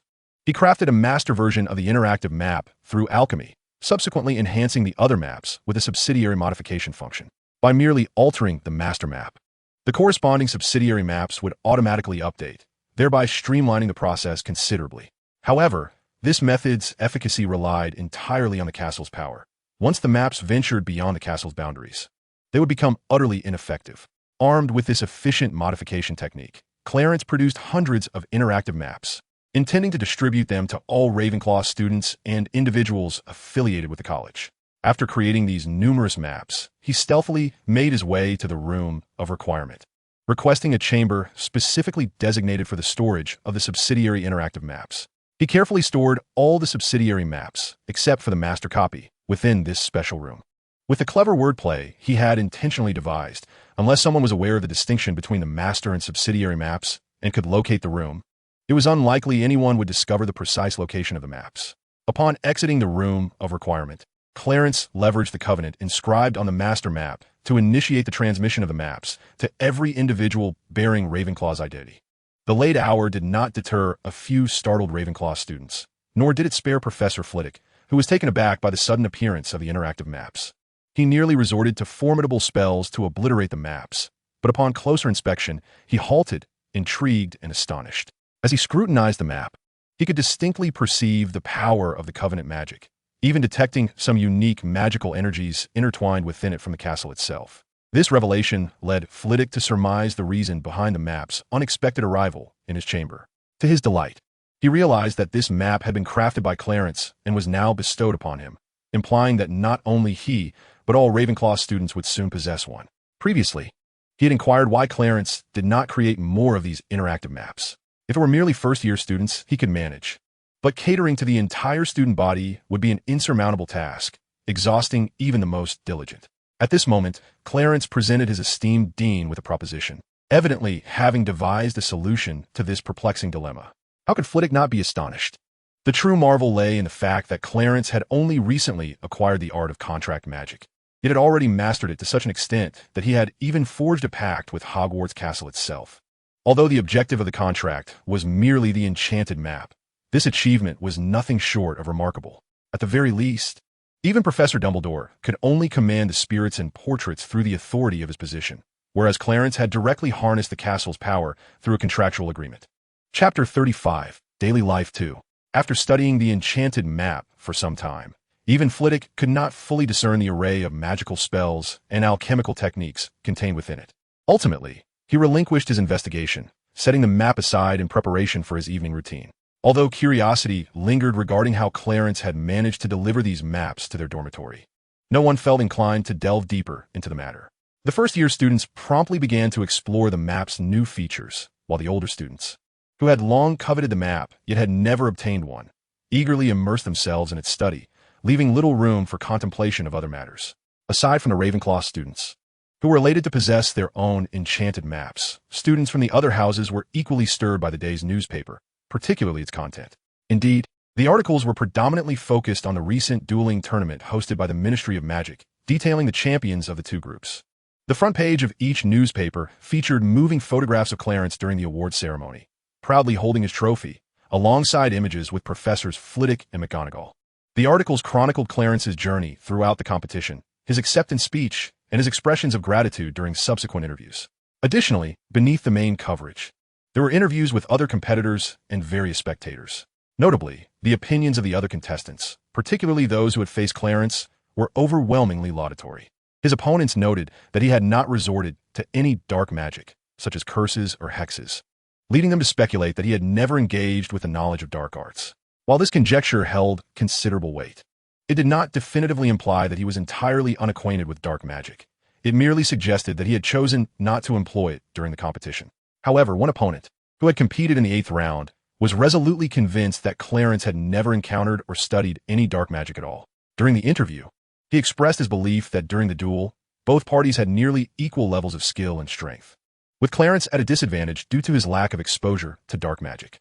He asserted that in situations where even the slightest flaw is revealed, relying solely on the exquisite application of white magic, while possessing dark magic yet refraining from utilizing it, significantly heightens the likelihood of failure. Furthermore, the participant noted that upon witnessing Clarence unleash such advanced fire magic in the 9th round, it became apparent that he still had hidden trump cards. However, this did not imply that Clarence had engaged with or studied dark magic. He specifically inquired about the assessment of Clarence's wand. Ollivander indicated that while it may not be entirely feasible to ascertain whether a wizard has studied dark magic solely through the wand, any usage of dark magic, even minor curses employed for mischief, would leave distinct traces on the wand. Nevertheless, no such traces were detected on Clarence's wand, implying that since he acquired it, he had never released any dark magic, not even a minor curse. In conjunction with Clarence's post-match interview, he articulated his perspective on dark magic when questioned by reporters. He firmly believed that as long as he did not possess the ability to fully resist or even perceive the subtle influences of negative emotional energy on himself, he would never entertain the thought of engaging with dark magic. This viewpoint drew criticism from several prominent figures in the press, who acknowledged the merit of his stance for personal safety but deemed it somewhat extreme. This discourse subsequently implicated Hogwarts School of Witchcraft and Wizardry, suggesting that Clarence's extreme views were a consequence of certain shortcomings in the school's teachings. In essence, they posited that the manner in which Hogwarts instructs its students regarding the understanding of black and white magic is excessively extreme, inevitably leading to students adopting similar perspectives. In addition to these assertions, some speculated that Clarence might be the second White Lord following Dumbledore, and that this second incarnation could even surpass Dumbledore in purity. While there is a general consensus that Dumbledore had some familiarity with dark magic, Clarence, on the other hand, genuinely refrains from any proactive engagement with it. Although he does not claim to forever avoid the study of dark magic, he currently embodies the essence of a truly pure white wizard. This notion has garnered considerable acknowledgement, not necessarily endorsing the idea of Clarence as the successor to Dumbledore as a second White Lord, but rather embracing the perception of his identity as a white wizard. Although the majority hold a different opinion, a select few believe that with Clarence's remarkable talent and prowess, it is not out of the realm of possibility for him to become the second white wizard in the future. This belief stems from some extreme views on the understanding of black and white magic.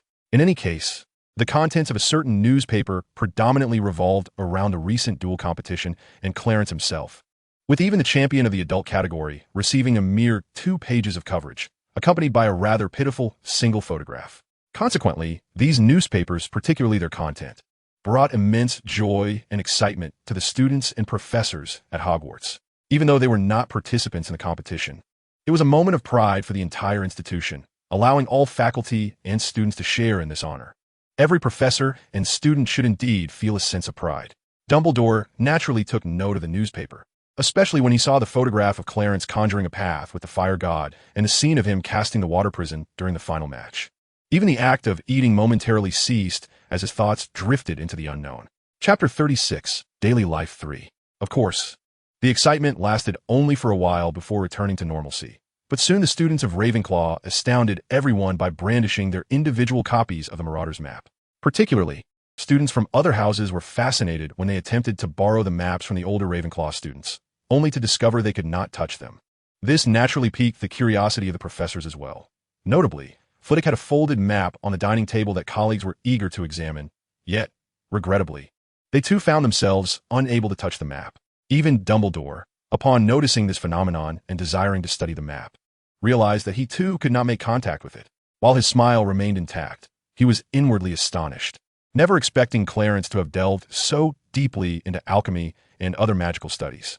The fact that even he could not touch the map indicated that it was imbued with a special magic akin to an oath or contract, preventing anyone not of Ravenclaw affiliation from accessing it. Upon this realization, Dumbledore abandoned his intention to borrow the map for study, as even with Flitwick's permission, he would remain unable to examine it. As for the authority of the headmaster, Hogwarts Castle, though devoid of sentience, would not permit Dumbledore to act with impunity. Should he dare to lower his own standing to that of any position within Ravenclaw, regaining his position as headmaster would not be a simple task. Dumbledore would not be foolish enough to sacrifice his role as headmaster merely to inspect an alchemical map. However, soon after, a magazine would once again stir ripples in his life. The esteemed journal Transfiguration today has published the paper that Clarence previously submitted. While the monetary compensation is not the focal point, the opportunity to have one's work featured in such a highly regarded academic publication signifies not only prestige, but also the potential for considerable renown. It is paramount to note that this journal is not merely sold within the confines of the wizarding community of Big Yawn, but is available worldwide, which has allowed Clarence, through this singular paper, to gain a modicum of recognition in the global magical realm, particularly among scholars who delve deeply into the study of transfiguration. Clarence has garnered the attention of several eminent academics due to this publication. Nevertheless, the intangible benefits of glory and prestige hold little value for Clarence at this juncture. At least, they do not surpass the importance of the remuneration. Thus, his demeanor is not as jubilant as one might expect from his peers. Rather, it remains quite subdued. He merely seized the opportunity to discreetly venture to the nearby village of Hogsmeade and utilize the shop's fireplace to make a trip to Diagon Alley. Once his life at school resumed a semblance of normalcy, Clarence could not remain tranquil for long. After seeking additional instruction from various professors and passing an array of assessments, he began to engage with advanced material. Initially, the defense against the dark arts professor introduced him to the 5th grade curriculum. However, the complexity of the 5th grade content and its broader scope necessitated a slight deceleration in his learning pace, even with the aid of his simplified system. Now, other professors have also started to introduce him to the 5th grade knowledge across various subjects, coupled with elective courses, leaving Clarence with scant leisure time throughout his days. The little free time he does possess is devoted entirely to his studies. Although this rigorous schedule can be exhausting, he manages to cope, albeit at the expense of his exploration of the castle. After nearly half a year of such intense study, Clarence has grown accustomed to this demanding academic lifestyle, even managing to carve out some moments for exploration of both the castle and the adjacent village of Hogsmeade. Perhaps noticing Clarence's adaptation to this high-pressure environment, Professor McGonagall has resumed assigning him papers, extending beyond the realm of transfiguration. Consequently, the rare moments of leisure he manages to secure are now consumed by writing and revising papers for submission to Professor McGonagall, which, once deemed satisfactory, are dispatched via owl. As time flowed toward December, the winter holidays approached, lasting approximately 3 weeks. Clarence, however, did not inquire naively about the reasons for this break. He merely expressed his intention to diligently prepare a Christmas gift for Snape before bidding farewell to his peers. Upon encountering the most detestable, severest Snape, James Potter and his companions eagerly retreated into their compartment, engaging in lively conversation with Clarence. Of course, his warmth was directed solely towards Clarence. While he greeted Lily and Mia with a smile, their interaction remained minimal until they disembarked. For the sake of his own reputation, Clarence suppressed his impatience, indulging the 4 of them in conversation, particularly with James, whose words were laced with various subtle implications. What implications, you might wonder? Considering the peculiarities of the grandiose realm, the nature of these implications becomes self-evident. Chapter 37. Student Organization. Once they had exited the train and James's group had departed the station, Clarence visibly exhaled in relief. He exchanged a few words with Lily and Mia before seeking a secluded spot to apparate directly to Diagon Alley. For the fairies, all currencies from the Muggle world, aside from gold, silver, and gemstones, were akin to worthless debris. Thus, their true concern lay with the galleon, the currency of the magical realm. Clients like Clarence, who exchanged the galleon for what the fairies deemed refuse, were immensely popular, so much so that they were almost eager to grant him access to a high-end vault free of charge. The abundance of gifts he received far exceeded what he could offer the children at the orphanage, with the majority intended as Christmas presents for familiar friends, classmates, and professors. Upon departing the orphanage, Clarence went directly to Lily's home, picking her up before they both apparat to Mia's residence. The 3 enjoyed themselves greatly. particularly as they learned some foundational knowledge about wand-making from Clarence, which brought immense joy to the two young girls. After all, such specialized knowledge was exceedingly rare, even for pure-blood families to acquire. Thus, the opportunity to learn the basics from Clarence was a source of great delight for them. However, Clarence could clearly discern that neither of them possessed the innate talent for wand-making. The craft required not only a wealth of imaginative inspiration to successfully combine various materials and cores, but also an acute sensitivity to the fluctuations of magical energy, particularly in regard to materials imbued with magic. Lacking either of these attributes would confine one to a life as a mere apprentice, never to achieve the mastery of someone like Ollivander. Nevertheless, despite recognizing this, Clarence refrained from disheartening them with such observations. Should they wish to learn, he would patiently instruct them, sharing his knowledge without reservation. One day, while Clarence was providing them with in-depth guidance, Lily unexpectedly proposed the idea of establishing a student organization dedicated to learning, with Clarence as their leader. Upon hearing this suggestion, Clarence was puzzled by the thought process behind it. After all, if they were to fail their final exams, repeating the year would be an unavoidable consequence. Lily's original intention was to persuade Clarence to offer supplementary lessons to the underperforming students within Gryffindor, aiming to enhance their academic performance. Hence, she proposed the establishment of a student organization, or perhaps a club of sorts. However, Clarence outright declined her suggestion, providing reasons that left Lily without a counterargument. His refusal stemmed from the fact that his own academic life was already exceedingly demanding, in addition to his studies. He held the position of a teaching assistant for core courses spanning from first to fourth year, and he also dedicated time to learning in small groups with various professors. Consequently, he simply did not possess the time necessary to establish a student organization. Even if such an organization were to be created, he would lack the capacity to mentor the underachieving students who might join. Upon hearing this reasoning, Lily quickly realized that she had been somewhat presumptuous, as Clarence himself articulated. He hardly had any leisure time to spare, let alone the inclination to form an academic organization. Clarence's refusal was not a deliberate evasion. Rather, he genuinely lacked the free time required for such an endeavor. Even if the establishment of a student organization could potentially provide him with a new avenue for simplifying his workload, he was compelled to decline. Nevertheless, the head girl's intention was not to provide remedial lessons for the students of Ravenclaw, as those attending Ravenclaw, regardless of their year, did not exhibit significant academic deficiencies. Even if there were such students, they could independently enhance their learning. Therefore, the primary aim of the head girl's suggestion was to assist some of the younger students who, after completing their current year's curriculum, expressed a desire to delve into knowledge from higher years. Of course, there were also some upperclassmen who similarly sought to catch up on their studies.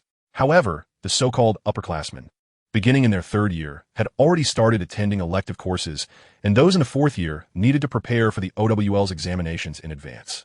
By the time they reached fifth year, their focus would intensify on preparing for the OWLs. As for the sixth year, they would have to start preparing for the Newts in their seventh year. Thus, it can be said that students in the third year and above were already heavily engrossed in their own studies, leaving little room to tutor younger students. Additionally, it is possible that upperclassmen were reluctant to take on such a significant burden. Indeed, it was perceived as a considerable hassle. From their perspective, aside from being a nuisance, it offered little reward. They could use that time to read more extensively and enhance their own knowledge, surely a more appealing prospect. Moreover, several students struggled to keep pace with the curriculum due to insufficient knowledge retention, necessitating extra tutoring. Nevertheless, despite this challenge, many students placed great importance on the matter. Even though the total number of these students was relatively small, just over 30, their persistent inquiries to both the head boy and head girl became quite a source of distress for the two leaders. Consequently, they felt compelled to approach Clarence, the hidden head, seeking his assistance in contemplating a solution. Ideally, he would take on this considerable burden. Regrettably, Clarence once again declined, citing the same reason as before, his lack of time. However, the headmistress was not as easily swayed as Lily. Even after Clarence's clear refusal, she remained undeterred, suggesting that there exists a duplication spell within the realm of transfiguration. Naturally, a commonplace duplication spell would not suffice for instructing students. Yet the advanced variant of this enchantment is quite different. Unfortunately, the headmistress herself was only adept at the basic duplication spell and lacked the proficiency to teach the advanced version directly to Clarence. Instead, she advised him to consult Professor McGonagall. The duplication spell, even in its simplest form, is a subject typically introduced to upper year students in transfiguration classes. Were it not for Clarence's unique opportunity to receive additional guidance from Professor McGonagall, he would not have encountered this spell at all. Nevertheless, having learned and mastered it himself, he understood that the duplicates created by the basic spell not only had a fleeting existence, but also struggled to execute complex commands, rendering them incapable of imparting magical knowledge to others. Thus, Clarence had never contemplated utilizing the duplication spell for any purpose, as its only function seemed to be one of deception. However, he was intrigued upon hearing for the first time that a more advanced version of this magic existed. Moreover, according to the headmistress, this advanced duplication spell was not as straightforward as its basic counterpart. Chapter 38, The Truth Society. If the so-called advanced duplication spell truly possessed the capabilities the headmistress described, Clarence would certainly be inclined to establish a dedicated student organization for its study. After all, such an endeavor could yield significant benefits, potentially affording him more leisure time. Nevertheless, this was contingent upon the advanced duplication spell genuinely fulfilling his expectations, rather than merely being a mere enhancement of the basic version. Upon parting ways with the headmistress, Clarence proceeded towards Professor McGonagall's office.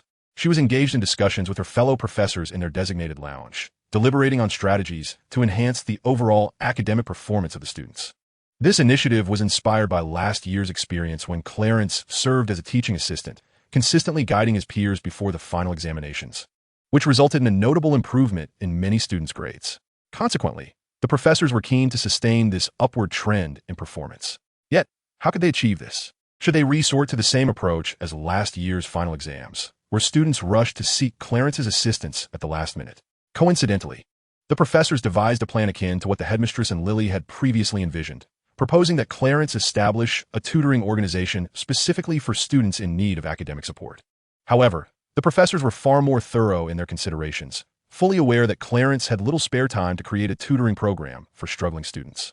Yet, the enchantment of magic reveals itself in this very moment. Upon contemplating the issue, Professor McGonagall immediately asserted that the advanced disillusionment charm within Transfiguration would suffice to address the dilemma of time constraints, provided that Clarence could learn and master this sophisticated spell. However, the question remains, can Clarence truly grasp this magic? Indeed, while such advanced spells exist within the realm of Transfiguration, few have succeeded in mastering them, akin to the rarity of becoming an animagus. Notably, both McGonagall, the current Transfiguration professor, and Dumbledore, her predecessor, were unable to master this advanced magic. Their inability to do so, however, was not solely attributed to a lack of talent. Other factors played a role as well. Nonetheless, both McGonagall and her colleagues believed that with Clarence's innate gifts and intellect, he had the potential to learn this spell. Thus, McGonagall hastily made her way to the headmaster's office to discuss the matter with Dumbledore. Initially, Dumbledore did not outright refuse, for the circumstances now were not akin to those of Tom Riddle's time. The professors were in unanimous agreement about establishing a tutoring organization for students, with the intention of having Clarence assist those who were struggling. Moreover, given Clarence's limited availability to maintain such an organization, McGonagall sought to teach him the advanced disillusionment charm while concurrently requesting the necessary permissions to form a student club. In light of these altered circumstances, Dumbledore was reluctant to outright decline, though he did not offer explicit approval, even after issuing a note of permission to Professor McGonagall. His hesitation was not rooted in ulterior motives or contingencies. Rather, he harbored doubts about Clarence's ability to master the advanced magic. In Dumbledore's perspective, although Clarence was eager to teach, he would not allow such endeavors to impede his own studies. Thus, should Clarence prove unable to acquire this advanced spell, he would certainly not sacrifice his own learning time to tutor others. Consequently, Dumbledore refrained from giving explicit consent and even doubted the utility of the permission note.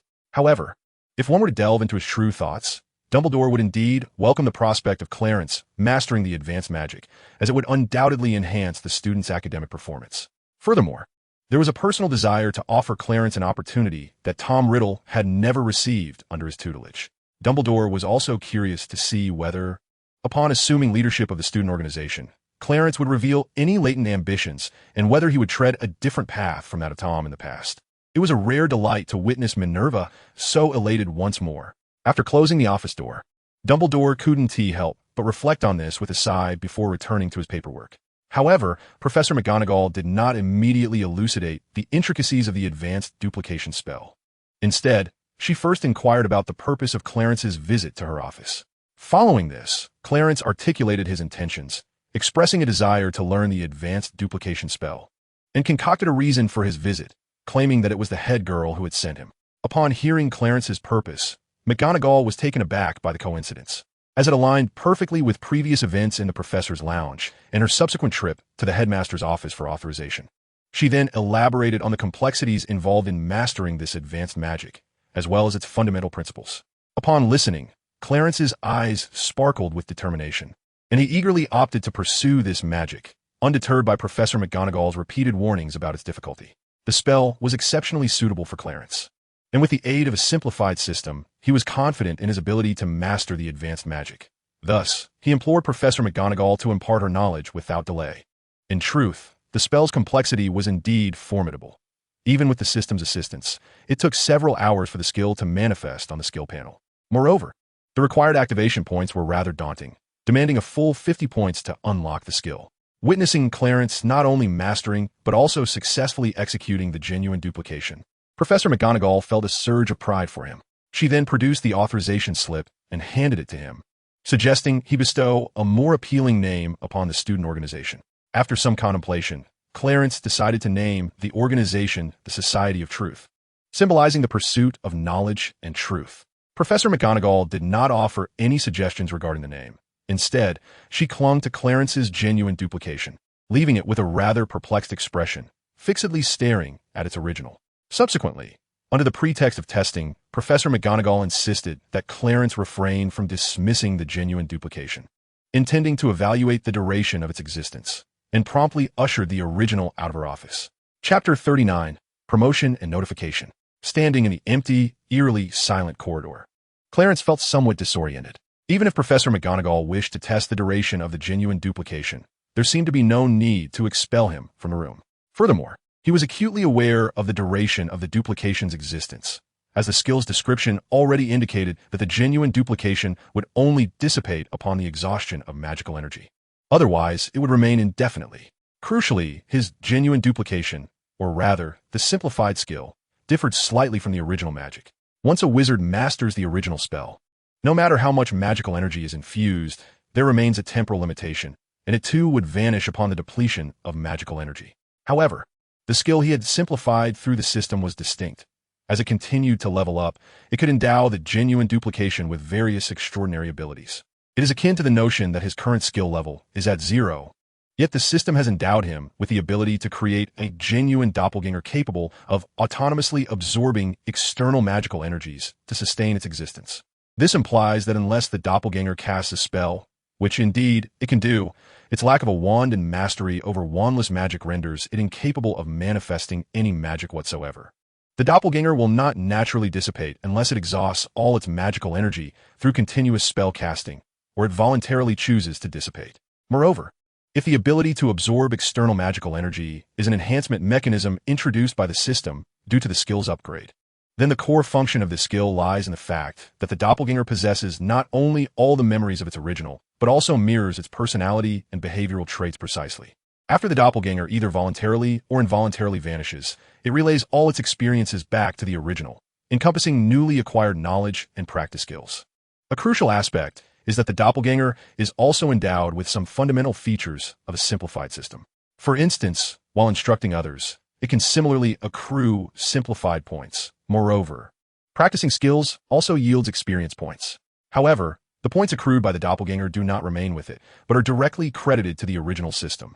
The method of practicing this skill is rather challenging, making progression a daunting task. So, what is the method of honing this skill? It involves multitasking, where engaging in dual or even multiple tasks allows one to earn simplified points. The extent of mental division also influences the amount of experience gained. Nonetheless, even with the skills of the Thought Palace and Memory Palace at his disposal, Clarence finds himself unable to engage in dual tasking at this time. He must undergo extensive practice and cultivate this mode of thinking to consistently accumulate experience points for this skill. Even though the requisite points for leveling up remain fixed at 100, amassing them is no simple feat nevertheless. Clarence contemplates whether, in the absence of skills that enable him to multitask, the practice and habituation of this cognitive approach might be recognized by the system as a skill in itself, potentially leading to its creation. To date, Clarence has yet to discern the specific criteria by which the system makes such determinations, leaving him uncertain of the extent necessary for the system to classify it and thereby generate a skill that allows for multitasking. However, ruminating on such matters now proves futile.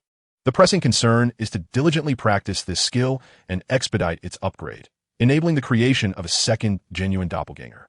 In doing so, he would gain additional leisure time to establish the Society of Truth and swiftly recruit members to commence supplementary educational activities. Clarence expressed that the establishment of a student organization dedicated to tutoring had received the approval of Professor McGonagall, and he even possessed the principal's written consent, allowing them to proceed with the initiative. Upon hearing Clarence's declaration, the head girl felt a surge of joy, primarily because the students would no longer pester her. However, she did not forget to inquire whether Professor McGonagall had imparted the advanced disillusionment charm to him. Although she had a strong suspicion that Professor McGonagall had indeed taught him the spell, and he had likely mastered it to the extent of successfully casting it, otherwise, how could Clarence have consented to lead the organization?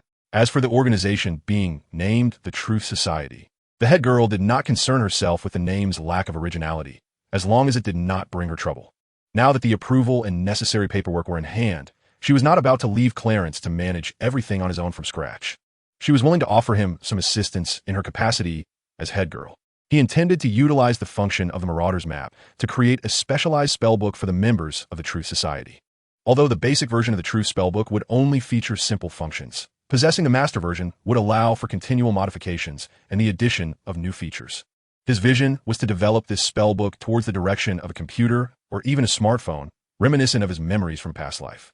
However, if he were to pursue such a vision, it would differ significantly from the Marauder's Map. At the very least, the materials used could not be as inexpensive.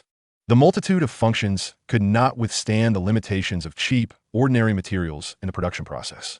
In conclusion, Clarence estimated that, given his current financial resources, he could produce no more than a dozen copies of the Truth spellbook. Yet, the number of students requiring tutoring would far exceed that, as this initiative was intended for all struggling students across the 4 houses. Consequently, Clarence was compelled to design a scaled-down version of the spellbook, which, due to the exceedingly cheap materials used, would cease to evolve alongside the master version once its capacity for new features reached its limit. The complete version of the Truth spellbook would only be bestowed upon those members who demonstrated unwavering loyalty to him. Only for such individuals, whom he considered his own, would Clarence impart more profound magical knowledge, even that which was not taught at Hogwarts. After all, no one would willingly invest their effort into educating an ungrateful and treacherous individual. After all, the knowledge of magic is exceedingly precious. Clarence's acquisition of such profound magical knowledge is attributed to the power of the system, rather than mere happenstance, which naturally leads him to be reluctant to impart his wisdom to someone he perceives as ungrateful. Only after he had produced an extensive collection of truth magic books, albeit in a weakened form, did Clarence approach the female head, indicating that the Truth Society was ready to recruit members and requesting her assistance in disseminating this information. If it were merely a matter of promoting the announcement, there would be no issue. The female head not only readily agreed, but also expressed her intention to contact the heads of the other 3 academies to solicit their aid in spreading the word. Subsequently, Clarence visited the venue the female head had helped him secure, tidied it up, and then departed from what was originally a storage room, now repurposed for the activities of the Truth Society. In the days that followed, whenever he found a moment of leisure, he would diligently practice this newfound ability, though regrettably, the results were not particularly promising. To this day, he struggled to maintain dual focus for more than 5 minutes, making it difficult to achieve a system assessment and subsequently develop specialized skills. The only tangible benefit he gained from his relentless practice was a level increase in his real body duplication magic skill, allowing him to create an additional real clone to assist with his teaching responsibilities.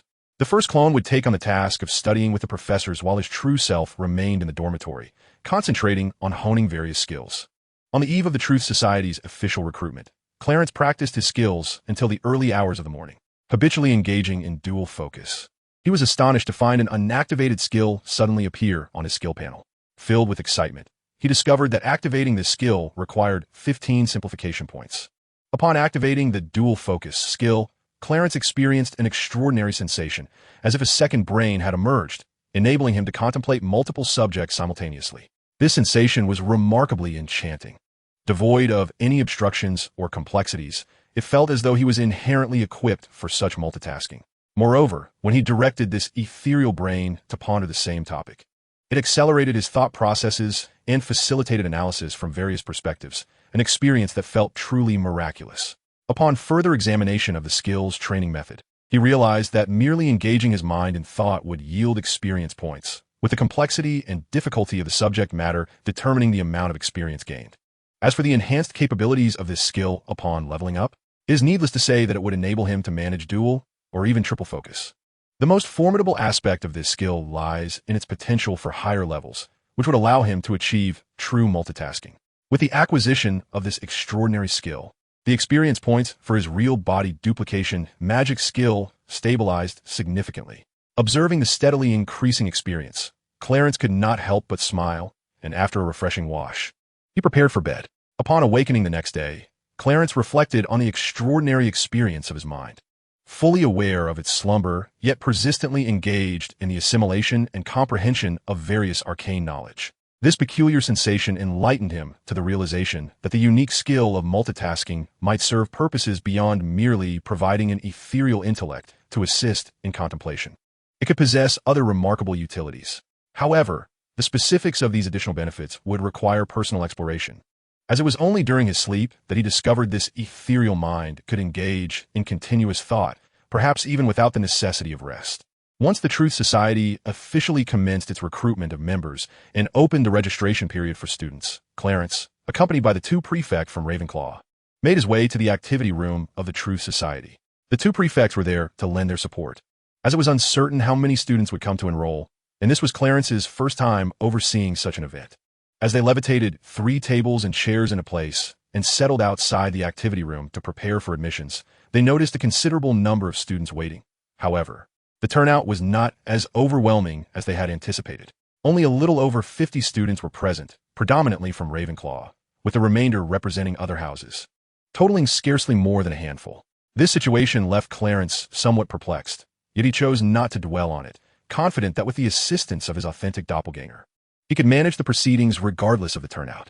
With the two prefects facilitating the enrollment procedures, the process was swift, and soon they had completed the paperwork for over 50 students. After waiting a while, without any additional arrivals, the two prefects took their leave. While Clarence ventured into the classroom, observing the bustling students, he quickly took charge to maintain order, only beginning his introduction to the primary objectives of forming the Truth Society once the classroom settled into silence. Noticing the students listening intently, Clarence felt reassured, believing they had come sincerely seeking supplementary education. This realization led him to speculate as to why, despite the numerous students from the 4 houses, only a modest 50 had chosen to enroll. Upon concluding his introductory remarks, Clarence retrieved over 50 copies of the Truth Magic Book from his bag, the slightly abridged version, to distribute. However, before he could commence the distribution, a member raised their hand to inquire about the schedule for the supplementary classes offered by the Truth Society. All right, please lower your hand. The specific timings for the supplementary activities will be communicated through this Truth Magic Book. After all, each member hails from one of the 4 colleges, and thus their schedules and class timings are not entirely congruent. It would be impractical to commence remedial lessons and supplementary activities only after every member has arrived. As for the Book of Truth, members should regard it as a multifunctional version of a dynamic map. However, unlike a mere map, it necessitates the signing of a magical contract with the Truth Society for its utilization. Without this agreement, outsiders cannot access the book due to its special magical protections. Rest assured, members need not fret over the signing of the magical contract, for the Truth Society is an officially sanctioned student organization, established with the consent of the headmaster and faculty, complete with all requisite documentation. Should any member still harbor concerns, they must devise their own means to ascertain the specific timings of the Truth Society's events. Upon concluding his explanation, Clarence deftly maneuvered over 50 copies of the Book of Truth with his wand, directing them toward each member. Individuals such as Lily, Mia, Snape, and the quartet of James Potter, upon receiving their respective books, promptly inscribed their names on the covers without hesitation. The books absorbed the ink entirely, signifying the establishment of the contract. Clarence then elaborated on the primary functions of the magical tome, indicating that it could also serve as a notebook for recording notes and information. Finally, he stated the need to select a few members from the existing cohort to assist in managing and maintaining the Truth Society's operations. For the selection of these managerial roles, Clarence intended for each college to appoint one representative to ensure fairness. However, he was careful to choose responsible individuals. Notably, he did not select Snape from the Slytherin students. Nor did he choose any member from James Potter's group among the Gryffindors, as their involvement might lead to unnecessary turmoil. Once the preliminary structure of the management team was established, Clarence encouraged the members to actively share their thoughts. What thoughts, you may wonder?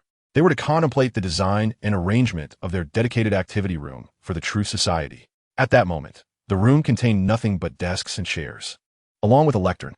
Upon hearing Clarence's invitation to contribute to the room's decor, the members eagerly voiced their ideas. Some suggested the need for a restroom, given the considerable distance to the nearest one.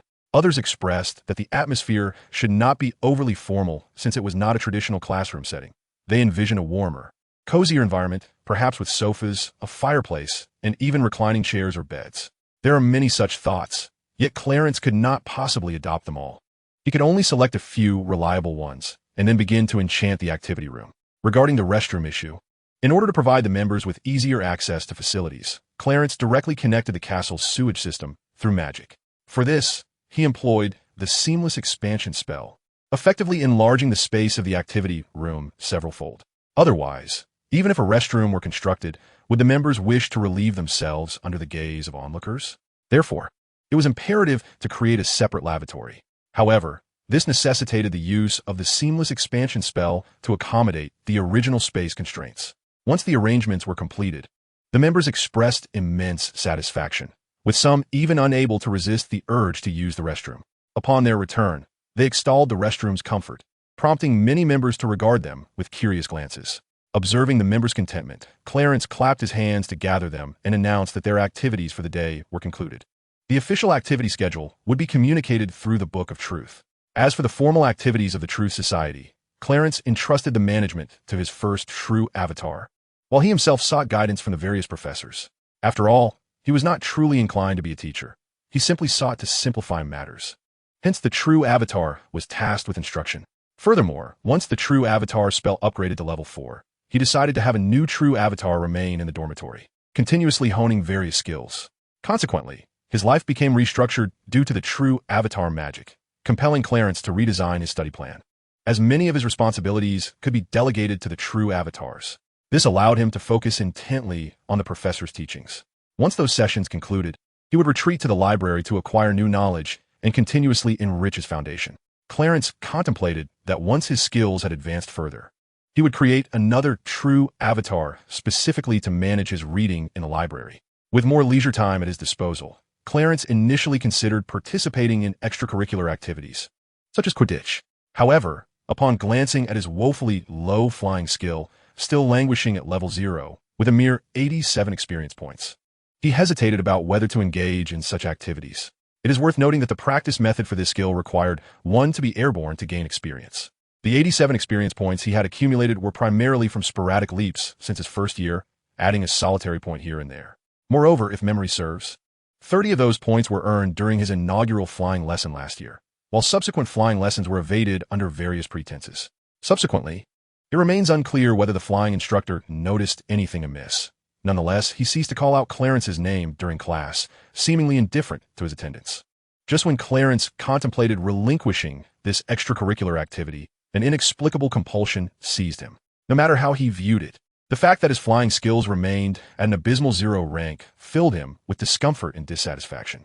Resolutely, he decided that even if he had no intention of participating in Quidditch, he could not allow his flying skills to languish at such a dismal level. Thus, during his free time, Clarence ventured outside the castle, wielding a second-hand broom he had procured for a pittance, to practice low-altitude flying on the grassy expanse. In a headmaster's office, Dumbledore fortuitously observed Clarence's timid, low-flying antics from afar, silently monitoring him for several days. Eventually, he concluded that the young lad harbored a fear of heights. Otherwise, why would he stubbornly flit just above the ground, refusing to ascend even the slightest increment in altitude? Perhaps, in his eyes, the very notion of a flying broom lacked the requisite sense of security, leading to such reticence. Ultimately, after painstakingly elevating his flying skills to level 1, Clarence abandoned this extracurricular pursuit altogether. Instead, He redirected his efforts toward assisting the professor of care of magical creatures near the Forbidden Forest, tending to the magical beasts, and occasionally accompanying Hagrid on patrols within the forest. Had it been any other young wizard, Hagrid would have strictly prohibited them from joining him on such excursions for safety reasons. However, Clarence was an exception. Within the depths of the Forbidden Forest, he felt far more secure than even Hagrid, often receiving aid from nearly all the creatures residing there. This peculiar phenomenon led Hagrid, the first to notice it, to suspect that not only the creatures but even the trees themselves seemed to possess a form of intelligence, quietly assisting Clarence. At the very least, Clarence never encountered a situation where he became lost in the Forbidden Forest, whereas Hagrid sometimes struggled to navigate areas he had never explored. Conversely, Clarence consistently found the correct path to his desired destinations. Consequently, even the straightforward and somewhat obstinate Hagrid permitted Clarence to accompany him on patrols within the Forbidden Forest. Thus, Clarence transformed his so-called extracurricular activities into ventures along the forest periphery. Aside from his extracurricular endeavors, he occasionally remained within the castle to explore, discovering numerous peculiar rooms, though most proved to be of little utility, serving merely as curiosities. Of course, this did not apply to students who missed their families, as they longed for the comforts of home. With the additional leisure time, he often found himself summoned by Professor McGonagall to compose essays, resulting in a considerable sum from the writing fees alone. Not to mention, as his skills in the realistic duplication charm advanced, he was able to create more duplicates, one of which he designated to brew potions within the dormitory. Thus, Clarence's current wealth can indeed be considered as achieving financial freedom, beyond his expenditures on books and inexpensive raw materials. And after setting aside a portion for savings, he still finds himself with a substantial sum remaining. This surplus is intended for exchange at Gringotts, to be subsequently donated to the orphanage's director. As the majority of students opted to remain at school, Clarence enjoyed a rare moment of tranquility during the ride, perhaps owing to the absence of the four from Gryffindor. A priest, employed by the former director, has come to impart foundational lessons to the children at the orphanage. Although it is said that he was hired by the old director, the priest does not receive a salary. He teaches the children voluntarily. However, this generosity comes with conditions. The children of the orphanage must attend a school established by the church, specifically a church-run institution. While attendance there does not mandate future service to the church, it is true that most students tend to become clergy, dedicating their lives to ecclesiastical duties. This stipulation is not overly burdensome, and the priest has assured that the children from the orphanage will be exempt from various miscellaneous fees associated with their education. Although some public church schools are entirely free, the priest institution is privately operated by the church, resulting in considerably high tuition fees. Even families of modest means would find it challenging to afford, let alone the children from the orphanage. Therefore, upon clarifying these circumstances, Clarence grew cautious. If the intent behind this arrangement is to guide the orphanage's children toward becoming clergy, it could be deemed acceptable, as it provides a means of sustenance and the assurance of not starving. However, he feared that their interest might be solely due to his status as a young wizard. Through various texts from the magical realm, Clarence understood that post the witch hunts, relations between the church and the magical community had been fraught with tension, often resulting in friction and discord. Over time, this relationship has somewhat mellowed, yet it remains characterized by a mutual avoidance, with neither side engaging with the other. In instances where boundaries are crossed, discussions typically ensue to reach a resolution, striving to avert any violent confrontations. However, this does not imply that a genuine peace exists between the two factions.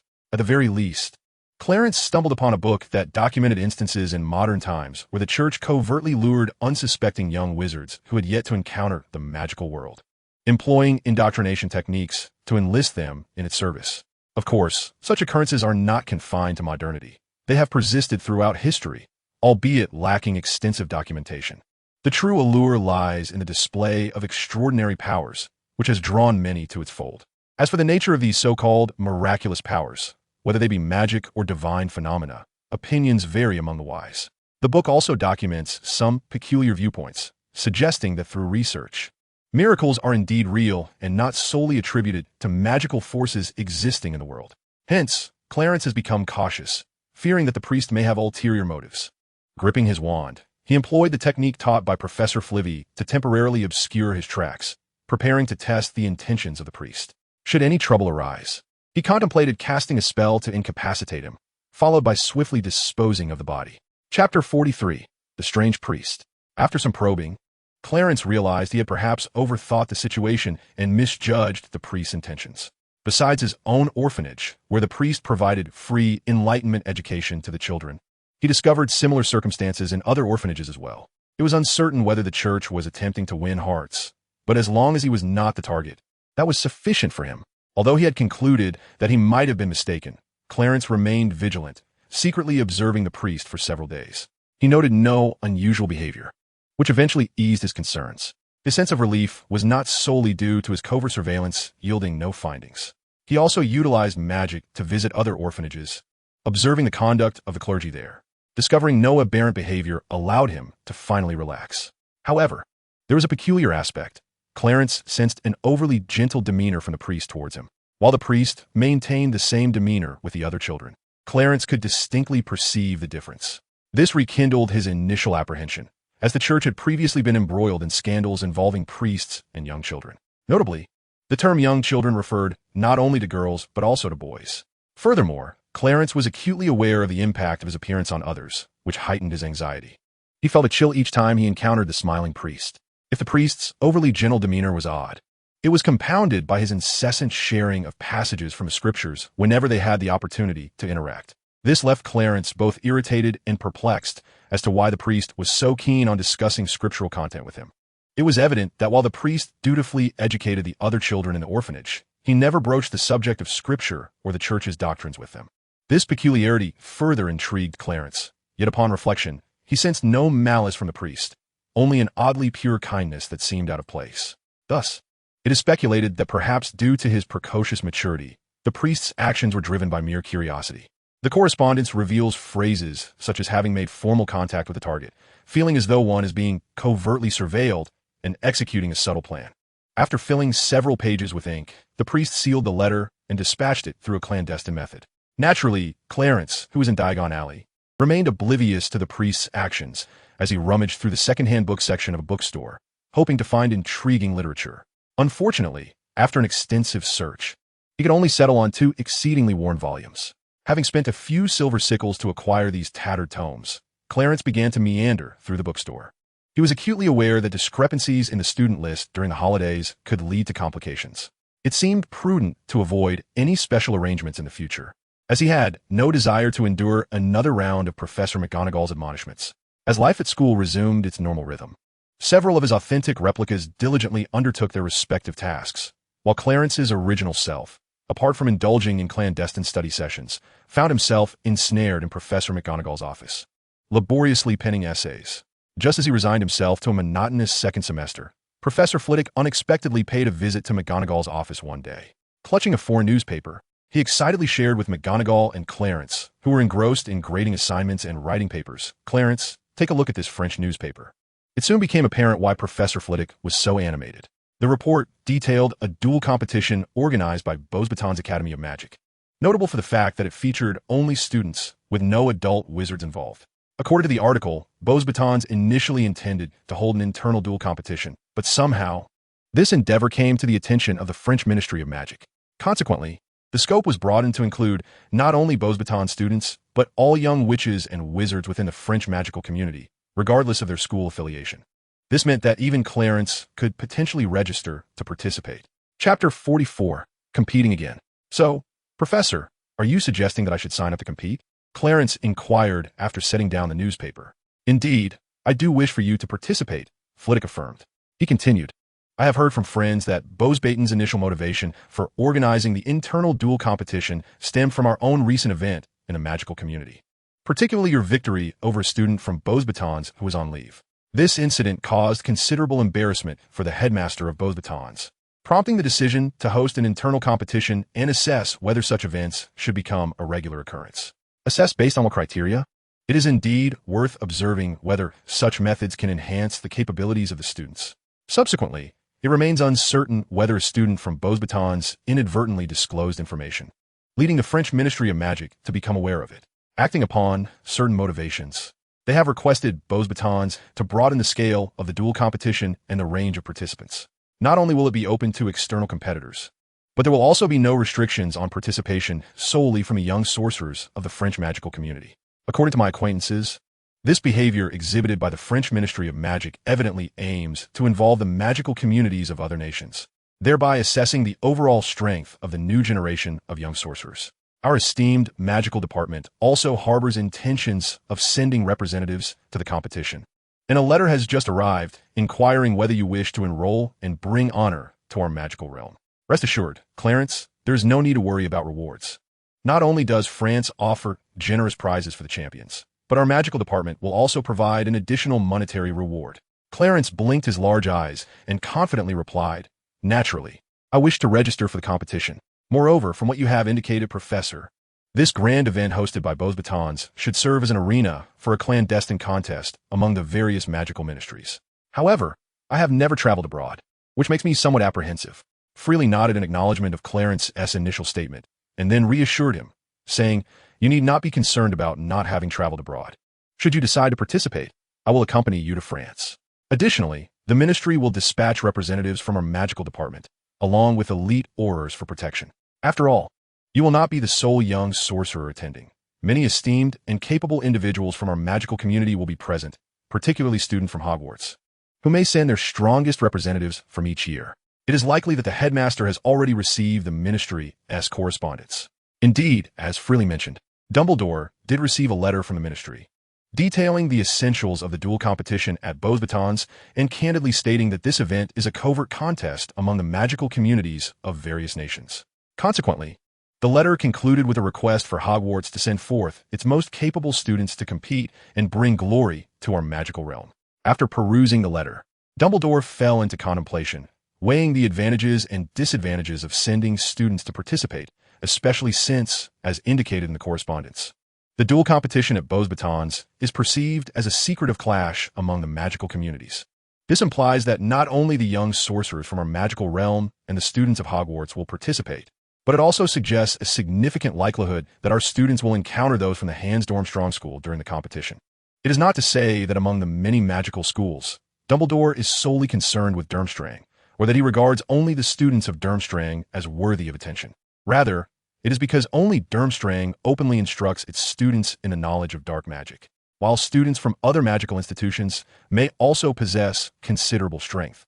Dumbledore remains untroubled by them. Even if students from other schools have mastered dark magic, various factors and influences would likely prevent them from employing truly devastating spells and duels.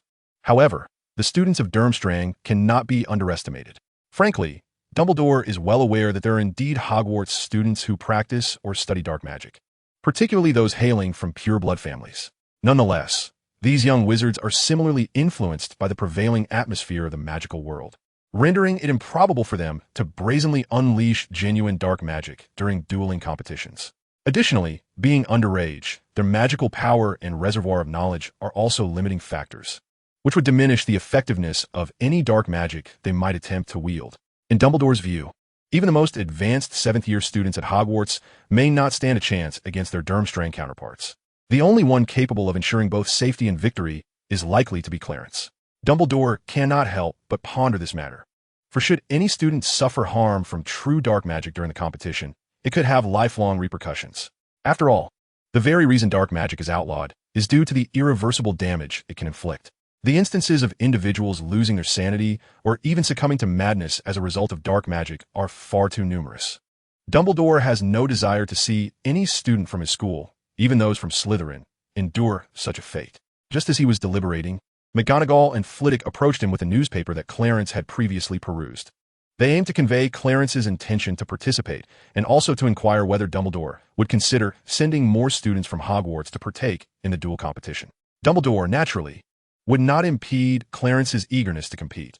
He promptly approved his participation as Hogwarts representative in the tournament at Beaux Batons in France. With Dumbledore's consent, Flitwick took his leave, eager to inform Clarence and also to provide him with additional guidance, as this competition would not only involve young wizards from France and Durmstrang. Once Flitwick hurriedly departed, only McGonagall and Dumbledore remained in the office. The principal finally articulated his concerns and apprehensions. Chapter 45, The Right to Choose. Upon hearing Dumbledore's worries, McGonagall wholeheartedly concurred but ultimately expressed that such dangers are unavoidable. As the headmaster and professors, they must indeed prioritize the safety of the students.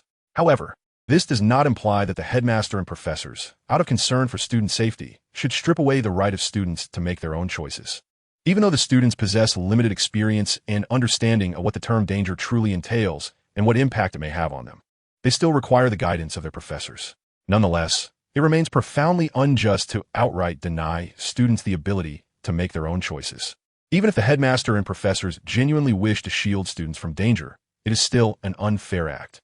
Perhaps it was McGonagall's mention of the right to choose that struck a chord with Dumbledore, for after a lengthy silence, he responded with a complex expression, saying, "The right to choose, is it?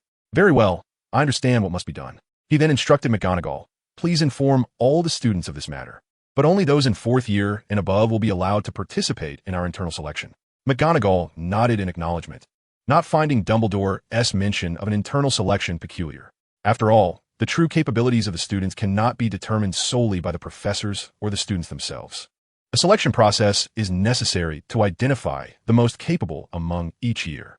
Of course, as Dumbledore stated, this opportunity is limited to those in 4th year and above. Although most 4th year students may not be exceptionally strong, they possess some degree of self-defense capability and can benefit from the experience, unlike the younger students who are ill-suited for such competitions. After all, there is only one Clarence. Not all younger students possess his extraordinary talent. However, while they may not compete, forming a cheerleading squad to support their peers is a viable idea. McGonagall expressed her desire to establish such a squad. Dumbledore did not dismiss her suggestion outright. Instead, after a moment of contemplation, he acquiesced, recognizing the value of exposing students to international experiences. Therefore, he agreed to McGonagall's proposal, emphasizing that the squad should ideally consist of younger students. He also noted that this arrangement is sanctioned by the school, and any student wishing to accompany their family to Beauxbatons in France, whether to spectate, cheer for classmates, or compete individually, would be welcome, especially since the tournament would take place at the end of the term, coinciding perfectly with the summer vacation. By the time Hogwarts school breaks for summer vacation, there will be no restrictions on where students may go. Since the duel competition can only be attended during the summer holidays, why would Professor Flitwick seek out Dumbledore's permission? Naturally, it is because Clarence, representing Hogwarts, must participate alongside his fellow competitors rather than as an individual from the wider magical community, necessitating the headmaster's consent. Even if one feels discontent, there is little that can be done. After all, one must abide by the rules of the establishment, and Clarence must also maintain his persona. Without delving into the events that transpired within the headmaster's office, let us say that upon receiving approval, Flitwick joyfully rushed to find Clarence, urging him to create a duplicate to continue writing his thesis while he took the original outside the castle for a private session. Notably, students from the Wizarding School of Wakadugu do not require wands for spellcasting, instead employing unique gestures to channel their magic. The Castrolobruch School stands out in the realms of herbology and magical zoology. Meanwhile, students from the Aegis School specialize in various curses, rendering their victims unaware of their afflictions until it is too late. An insidious threat indeed. Not to mention the enduring legacy of necromantic magic, also known as mummification magic, which wields formidable power. As a result, a throng of students gathered to observe, and before the lunch hour concluded, nearly the entire faculty and student body were aware of the duel competition hosted by Beauxbatons. Naturally, students in their 4th year and above were eager to showcase their talents in the internal selection process. Conversely, those in the lower years felt quite disheartened, with many Gryffindor students vocally expressing their sense of unfairness. Even within the traditionally rivalrous Slytherin house, students voiced their grievances, but soon, a savvy classmate intervened and quietly reminded them that the Beauxbatons duel competition occurs during the summer break, and the school imposes no restrictions on students participating independently during that time. There are certainly clever students among Slytherin who recognized this glaring loophole, yet they chose not to broadcast it. Instead, they allowed the foolish Gryffindors to continue their complaints, for if they remained oblivious throughout their lives, it would serve them best. Alas, Gryffindor is not entirely devoid of intellect, as a few astute individuals do exist within the house. Given that Gryffindor students are known for their inability to keep secrets and their tendency to speak freely, it was not long before they too became aware of this oversight. Consequently, the younger students ceased their complaints and began to plan for their families to accompany them to register for the competition during the summer. With students no longer grumbling or causing a ruckus, the professors grew vigilant. Upon noticing the younger students' intentions to register independently, Headmaster Dumbledore felt compelled to rise and make a clear announcement. Students are reminded that the upcoming competition is not solely a matter of France and their great ally, but also involves Hansa's Durmstrang, a school that openly instructs its students in the dark arts. Hence, in Chapter 46, the internal selection, one can imagine the trepidation that would ensue if one were to face a Durmstrang student during a duel, confronted with their authentic dark magic. The potential harm caused by such curses can be devastating, often irreversible, impacting one's entire life. Dumbledore articulated these dangers plainly, even candidly, intending to dissuade the students and to make them fully aware of the grave challenges they would encounter should they choose to compete. Indeed, his warnings succeeded in instilling fear in many diligent students. However, a senior student boldly inquired whether second-year Clarence would also participate in this grand tournament. Although the question did not explicitly state it, the implication was clear. Clarence possesses the capability to contend with most dangers, bolstered by considerable dueling experience. Thus, his situation is unique, unlike that of the other students. To divert the conversation, Dumbledore then announced that the school would form a cheerleading squad to accompany the contestants to Beauxbatons in France, but that participation would be limited to younger students, aiming to offer them a glimpse of the wider world.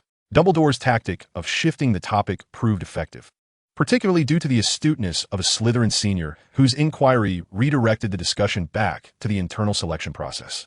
This senior posed the question of whether second-year Clarence would compete in the school's internal selection, suggesting that if he did, victory would be all but assured for him. The Slytherin students sought to leverage this opportunity to eliminate Clarence from contention, arguing that with his prowess, there would be little need for a selection process if he were involved. Faced with this predicament, Dumbledore had no choice but to declare that Clarence would not partake in the internal selection. This announcement was necessitated both by the students' pointed remarks and by the realization that there was no need for Clarence to participate, as his abilities were already acknowledged by the entire school community. It would be a misallocation of time, better spent in private instruction with Flitwick. After all, the hopes of Hogwarts in securing victory or achieving a commendable ranking in the tournament rested significantly on Clarence's shoulders. While Dumbledore was concerned about the safety of the participating students, he also contemplated the potential for the school to gain honor. This was primarily why he did not hesitate to grant his approval when Flitwick approached him previously. He was indeed counting on Clarence to represent the school, thereby bringing glory to it. Thus, it was unlikely that Dumbledore would interfere with Clarence over a mere internal selection competition.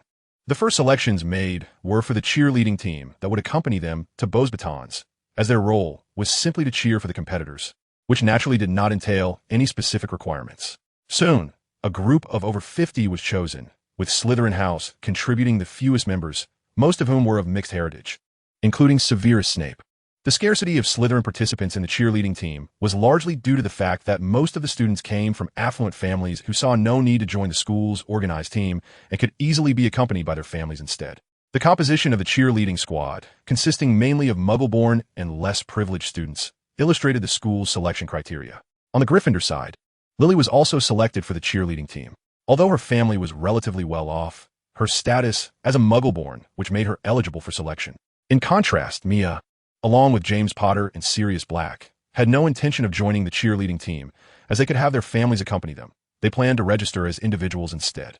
As for Remus and Peter, the former was deemed too special a case, and the school decided against allowing him to accompany them to Beauxbatons to prevent any unforeseen incidents.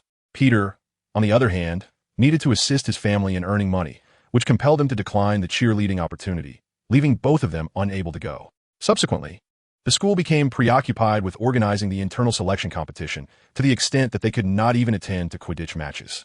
Regarding the internal selection process, Clarence did not attend to observe. Instead, he remained alongside Professor Flitwick, learning from him.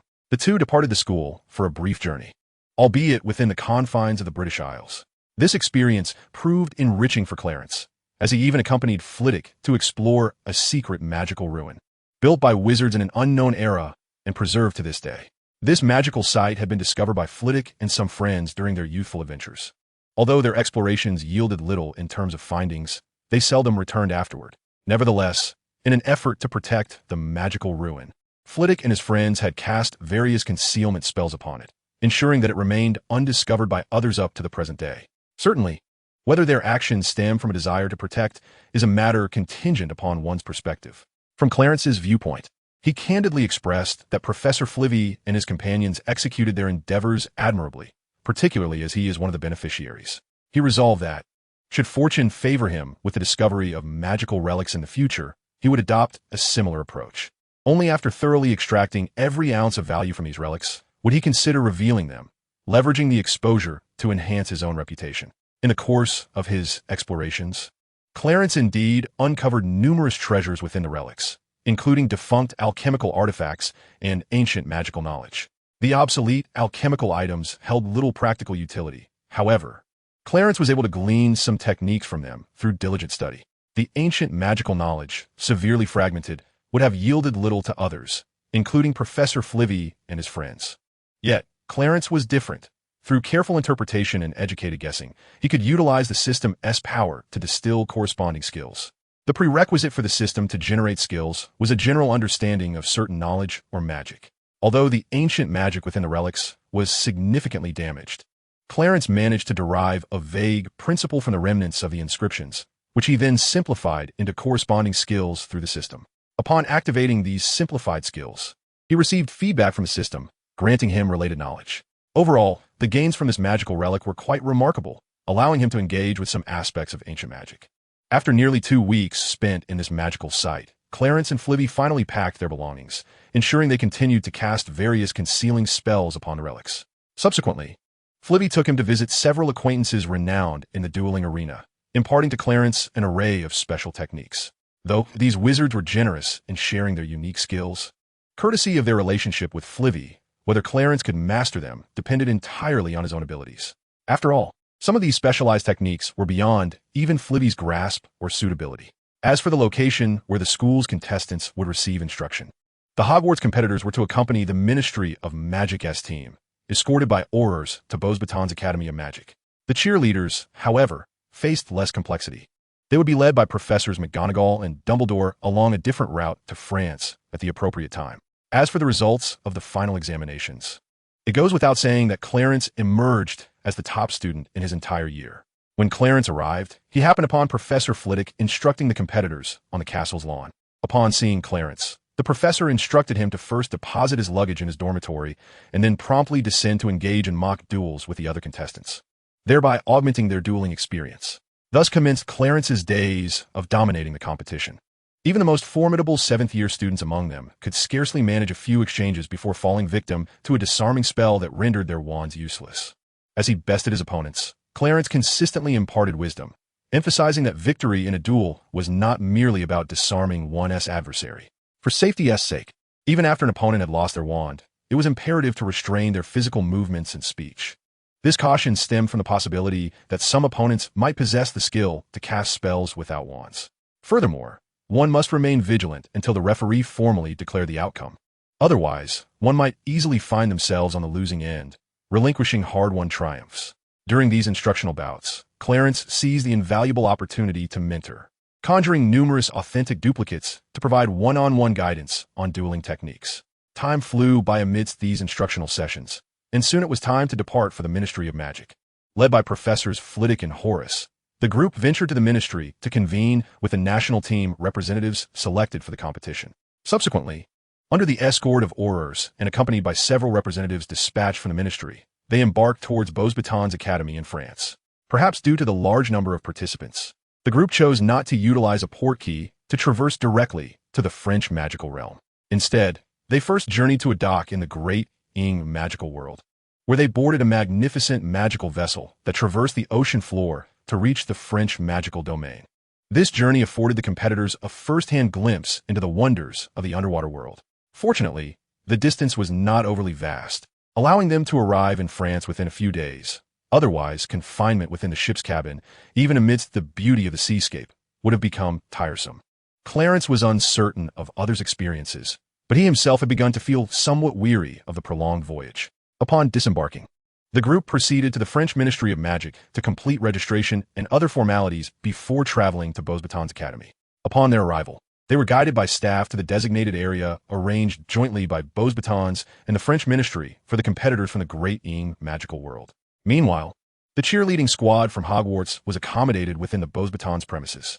The administration at Beauxbatons had wisely anticipated that since various magical schools would send students to compete, they would also need to form cheerleading teams to support their respective contenders. Consequently, They designated a space within the academy specifically for the temporary residence of cheerleading squads from other magical institutions. As for the concern regarding an overwhelming influx of participants, fear not, for magic is not a cumbersome affair. With its wondrous capabilities, the rapid construction of habitable structures is indeed a trivial task. As the competitors from various nations adjusted their states of readiness or engaged in last-minute practice, the day of the duel tournament swiftly approached. On the designated day of the tournament, Clarence accompanied his fellow contestants to a magnificent arena crafted through magic. Following the staff's guidance, they proceeded to the resting areas allocated for each nation's team, awaiting their turn to engage in the duels set upon several platforms within the arena. The so-called resting area was, in fact, an open space situated within the arena, allowing the participants to observe the numerous platforms closely aligned with their designated area. They could even glimpse the audience seating across 3 directions from their resting zones. However, as their area lay directly beneath the spectators, they were unable to see in that direction.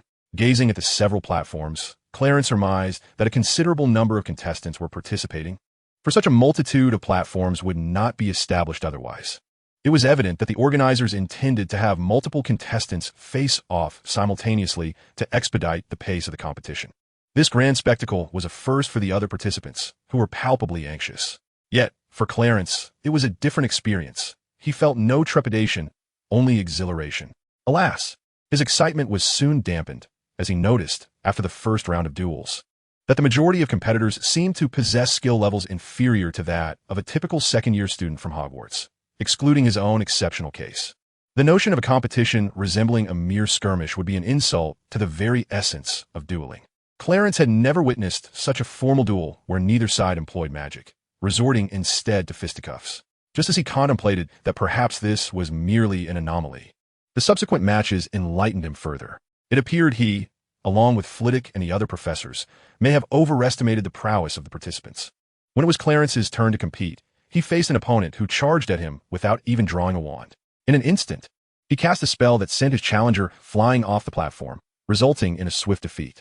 Throughout the encounter, he wore an expression of utter disbelief, for this was far from the duel he had envisioned. In a contest that so blatantly preyed upon the inexperienced, even claiming victory would feel utterly undignified. Leaving Clarence to ponder whether partaking in such a competition might tarnish his reputation, Clarence, in his current state, could be considered among the more fortunate, particularly when juxtaposed with the countenances of the audience, especially the representatives from various nations' ministries of magic and professors from esteemed magical academies, whose faces appeared increasingly ashen, verging on a sickly green. They had not anticipated that their own contestants, who had performed commendably at home, at the very least demonstrating an understanding of wand work, would resemble reckless brutes upon stepping onto the competitive stage. Some speculated that perhaps the youth of the competitors, compounded by their lack of experience in such grand spectacles, had rendered them anxious.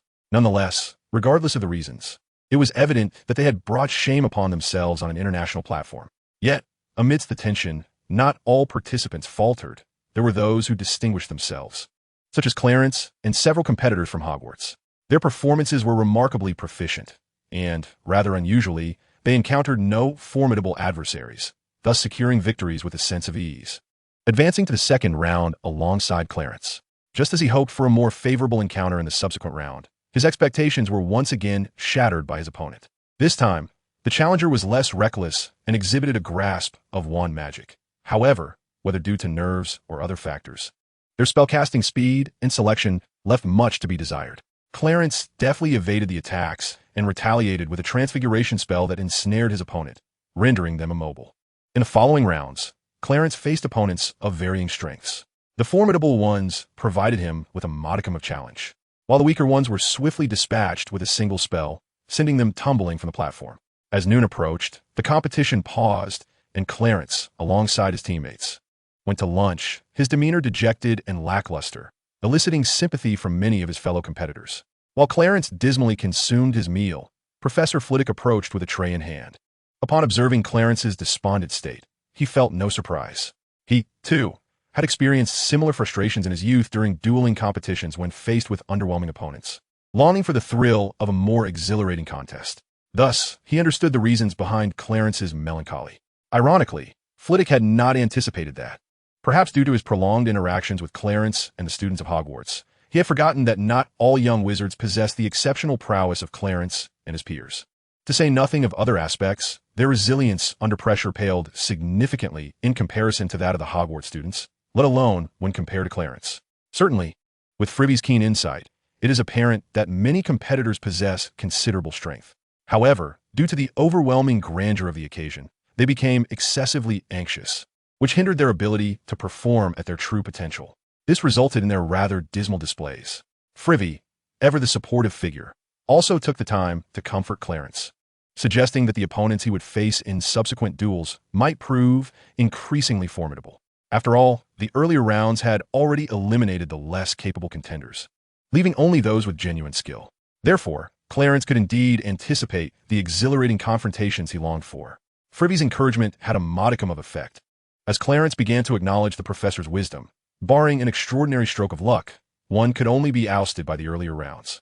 However, much to his disappointment, when the afternoon matches commenced, he found himself facing opponents who, while possessing a modicum of skill, were still insufficient to compel him to reveal more than a fraction of his own abilities.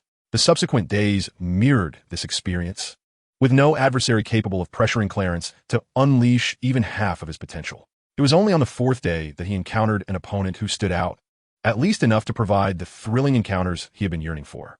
Regrettably, even these relatively strong competitors ultimately fell beneath the might of Clarence's wand. By the afternoon of the fifth day, the competition reached its finals, where he was pitted against a senior student from Durmstrang, someone whom Dumbledore had previously expressed concern about. This opponent was no ordinary foe. What set this competitor apart was the collective understanding among students from various magical schools, who, when randomly matched, would often concede defeat to the stronger contender, allowing them to advance. Even at Hogwarts, this had been the case. During earlier rounds, Clarence had faced fellow students who, before the judges could declare the commencement, readily admitted defeat, fully aware that even the mere glimpse of Clarence's capabilities far exceeded their own. Yet, the Durmstrang student in the finals exhibited a starkly different attitude. When matched against a fellow student from his own school, there was no such tacit agreement to concede. Instead, this opponent approached the duel with a ferocity that was notably more intense. Whether it was sheer misfortune or a deliberate orchestration by the event's organizers, the likelihood of students from Durmstrang facing one another was exceedingly high. Moreover, the intensity with which they confront their own kin results in a brutal internal clash, devoid of any semblance of camaraderie among classmates. Thus, they relentlessly forged their way to the finals, with a significant portion of their previous adversaries hailing from the same institution. Were it merely this, Clarence would not deem him a formidable opponent. The crux of the matter lies in Dumbledore's prior mention to McGonagall regarding his trepidation towards the competitors from Durmstrang, as that institution unabashedly instructs its students in the true dark arts. Indeed, Dumbledore's concerns were not unfounded, though they were not entirely accurate. To elaborate, the students from this school did employ genuine dark magic during their duels, but rather than directing it towards competitors from other institutions or nations, they unleashed it upon their own, showing no mercy, causing even the judges to break into a cold sweat. This individual not only survived amid such chaotic displays of dark magic, but also advanced to the finals. From the dark magic he exhibited, it was evident that his mastery and research in this arcane art had reached a significant depth.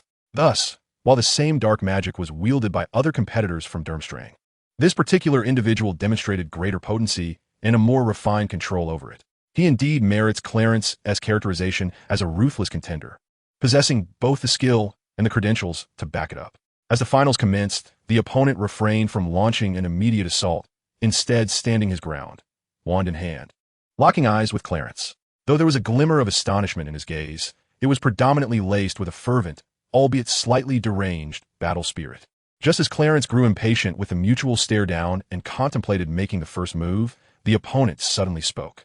"I've heard of you, a second-year student from Hogwarts, who previously clinched the championship in the junior division of the duel tournament held by the Big Yings. Though merely in the junior division, your displayed prowess is indeed on par with that of adult wizards." Internally rolling his eyes and silently questioning the opponent's intention in engaging in such trivial discourse, Clarence thought, of course, they would fight, but this was a rare opportunity to learn more about him. "You possess an extraordinary talent. I believe an institution like Hogwarts, with its relatively peaceful environment, may not serve as the ideal nurturing ground for someone of your caliber. Have you ever considered transferring? I am certain the headmaster would be more than willing to open the doors of Durmstrang for you, and you need not worry about the formalities of transferring. Furthermore, I suspect there may be some misconceptions regarding our school among the outside world, including you, Clarence." Upon hearing the opponent's initial words, Clarence felt a chill run down his spine, nearly unleashing a firestorm. However, upon hearing the subsequent remarks, he relaxed, realizing the individual was merely attempting to poach him. "Do not speak." It is indeed somewhat stirring. Despite his ability to steadfastly resist engaging with any form of dark magic, including the unforgivable curses, it is solely attributable to the advantages he possesses.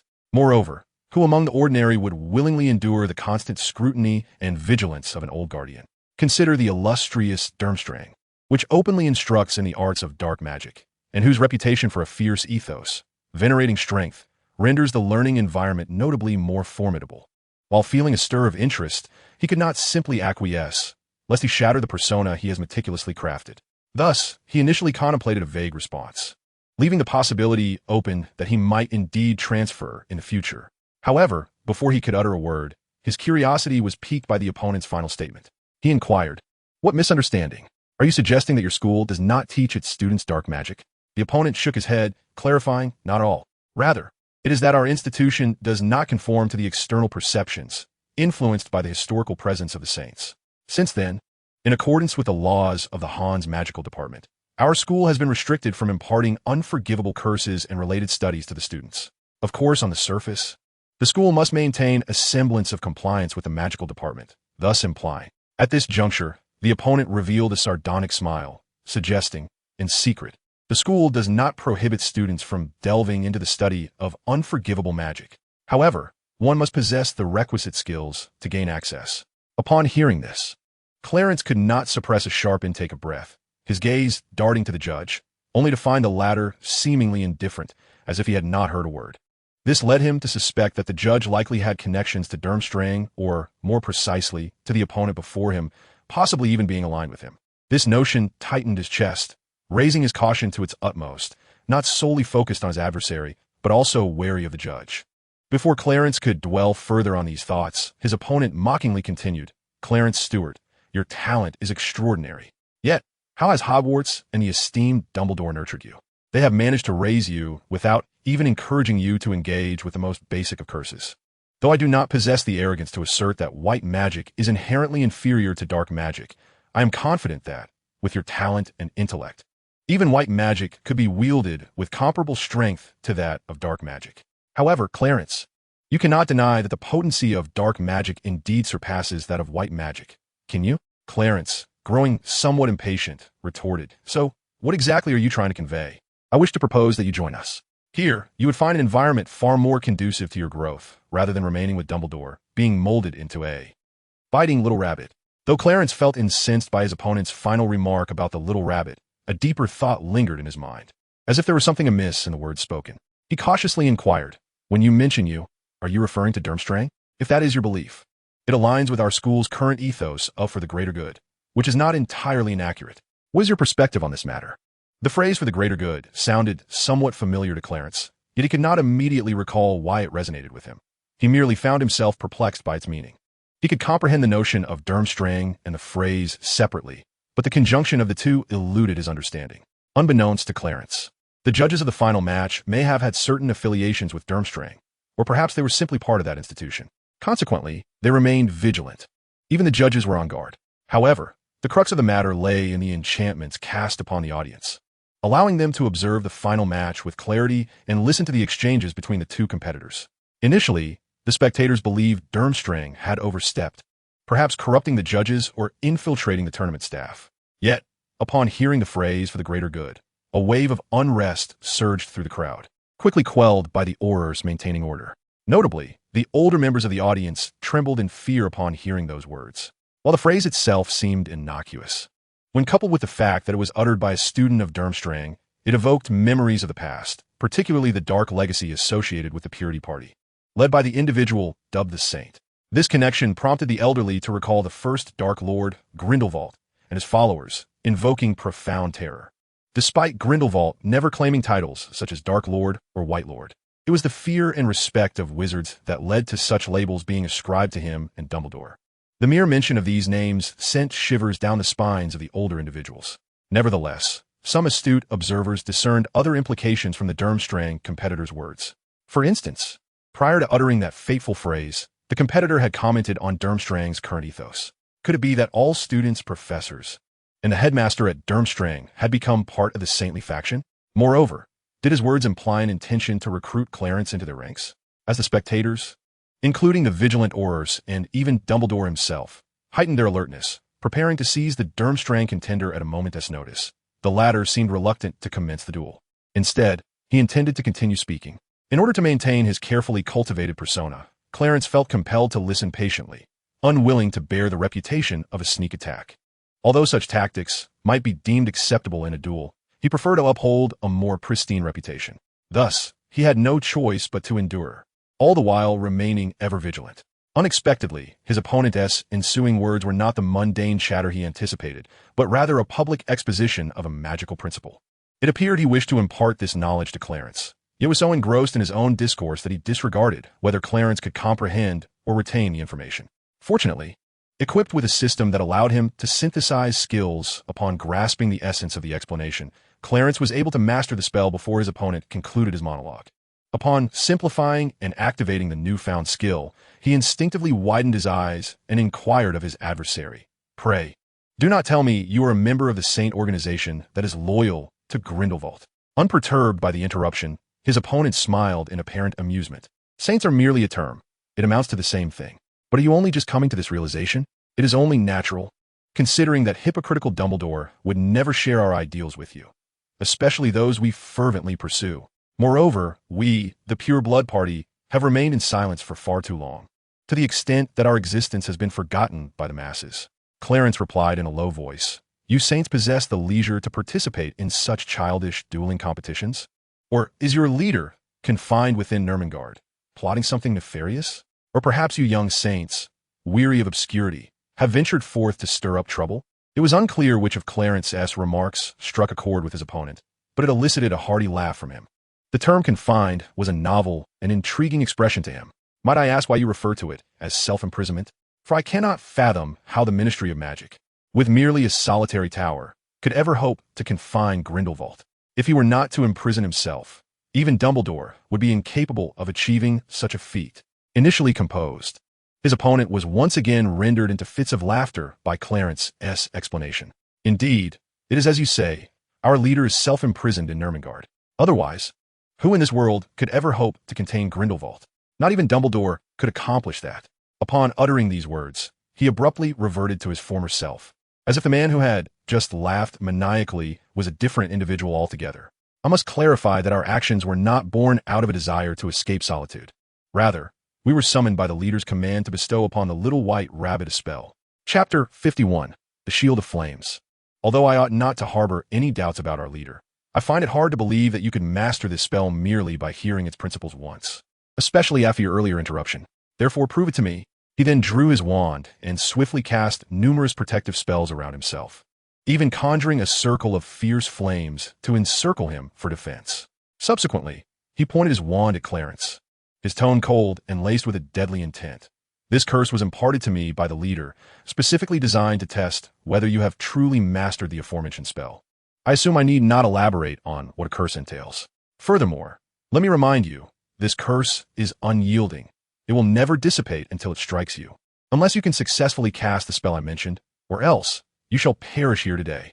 Before Clarence could process this, the so-called curse was unleashed.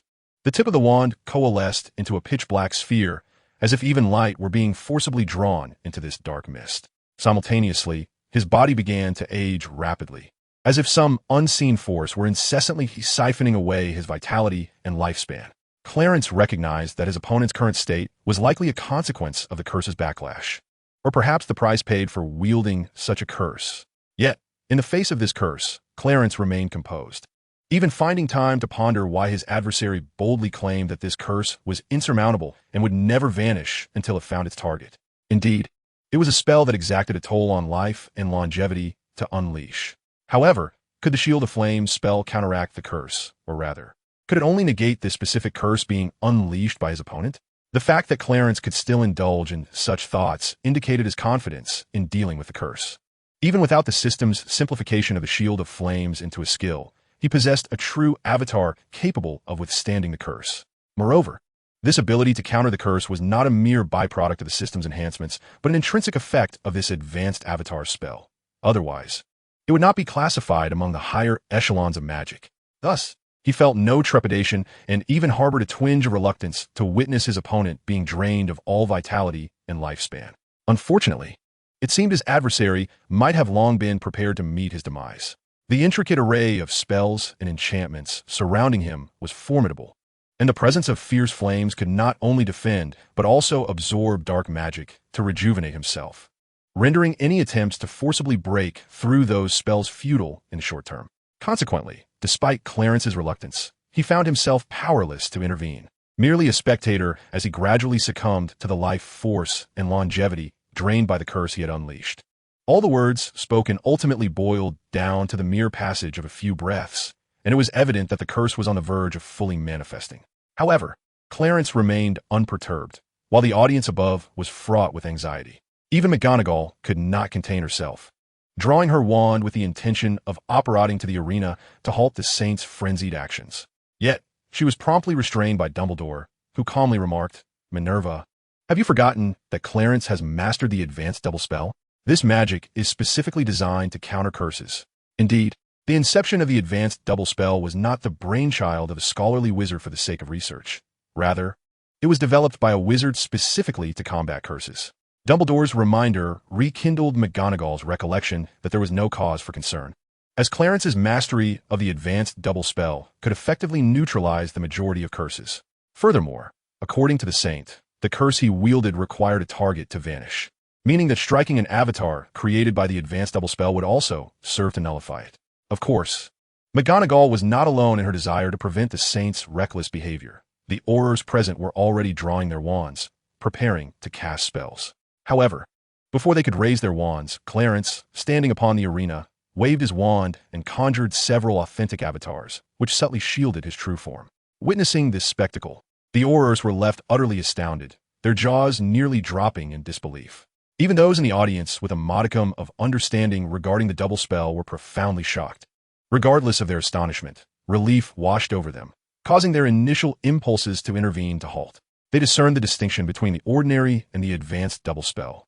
While the ordinary double spell conjured avatars constructed from magic that could follow simple commands, its limitations were evident. In contrast, the advanced double spell was entirely different. The distinguishing feature was straightforward.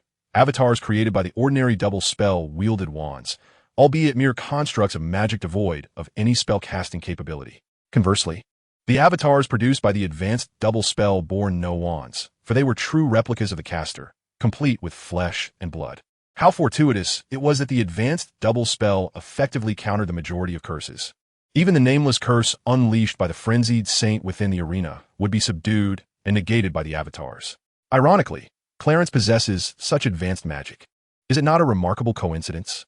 Not only is it strikingly fortuitous, but also causes his opponent in the arena to instinctively widen his eyes, filled with disbelief.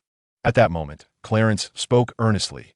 "You have seen for yourself that I command the high-level duplication spell, specifically designed to counteract the majority of curses. Thus, I urge you to desist. Even if you were to unleash that curse, it would be utterly futile." Such persuasion, of course, could not dissuade one determined to meet their demise. Yet, it seemed as though the opponent had begun to grasp something profound. The memories started to blur. It was a gaze imbued with unwavering faith, as if believing that a certain little white rabbit could indeed accomplish the task.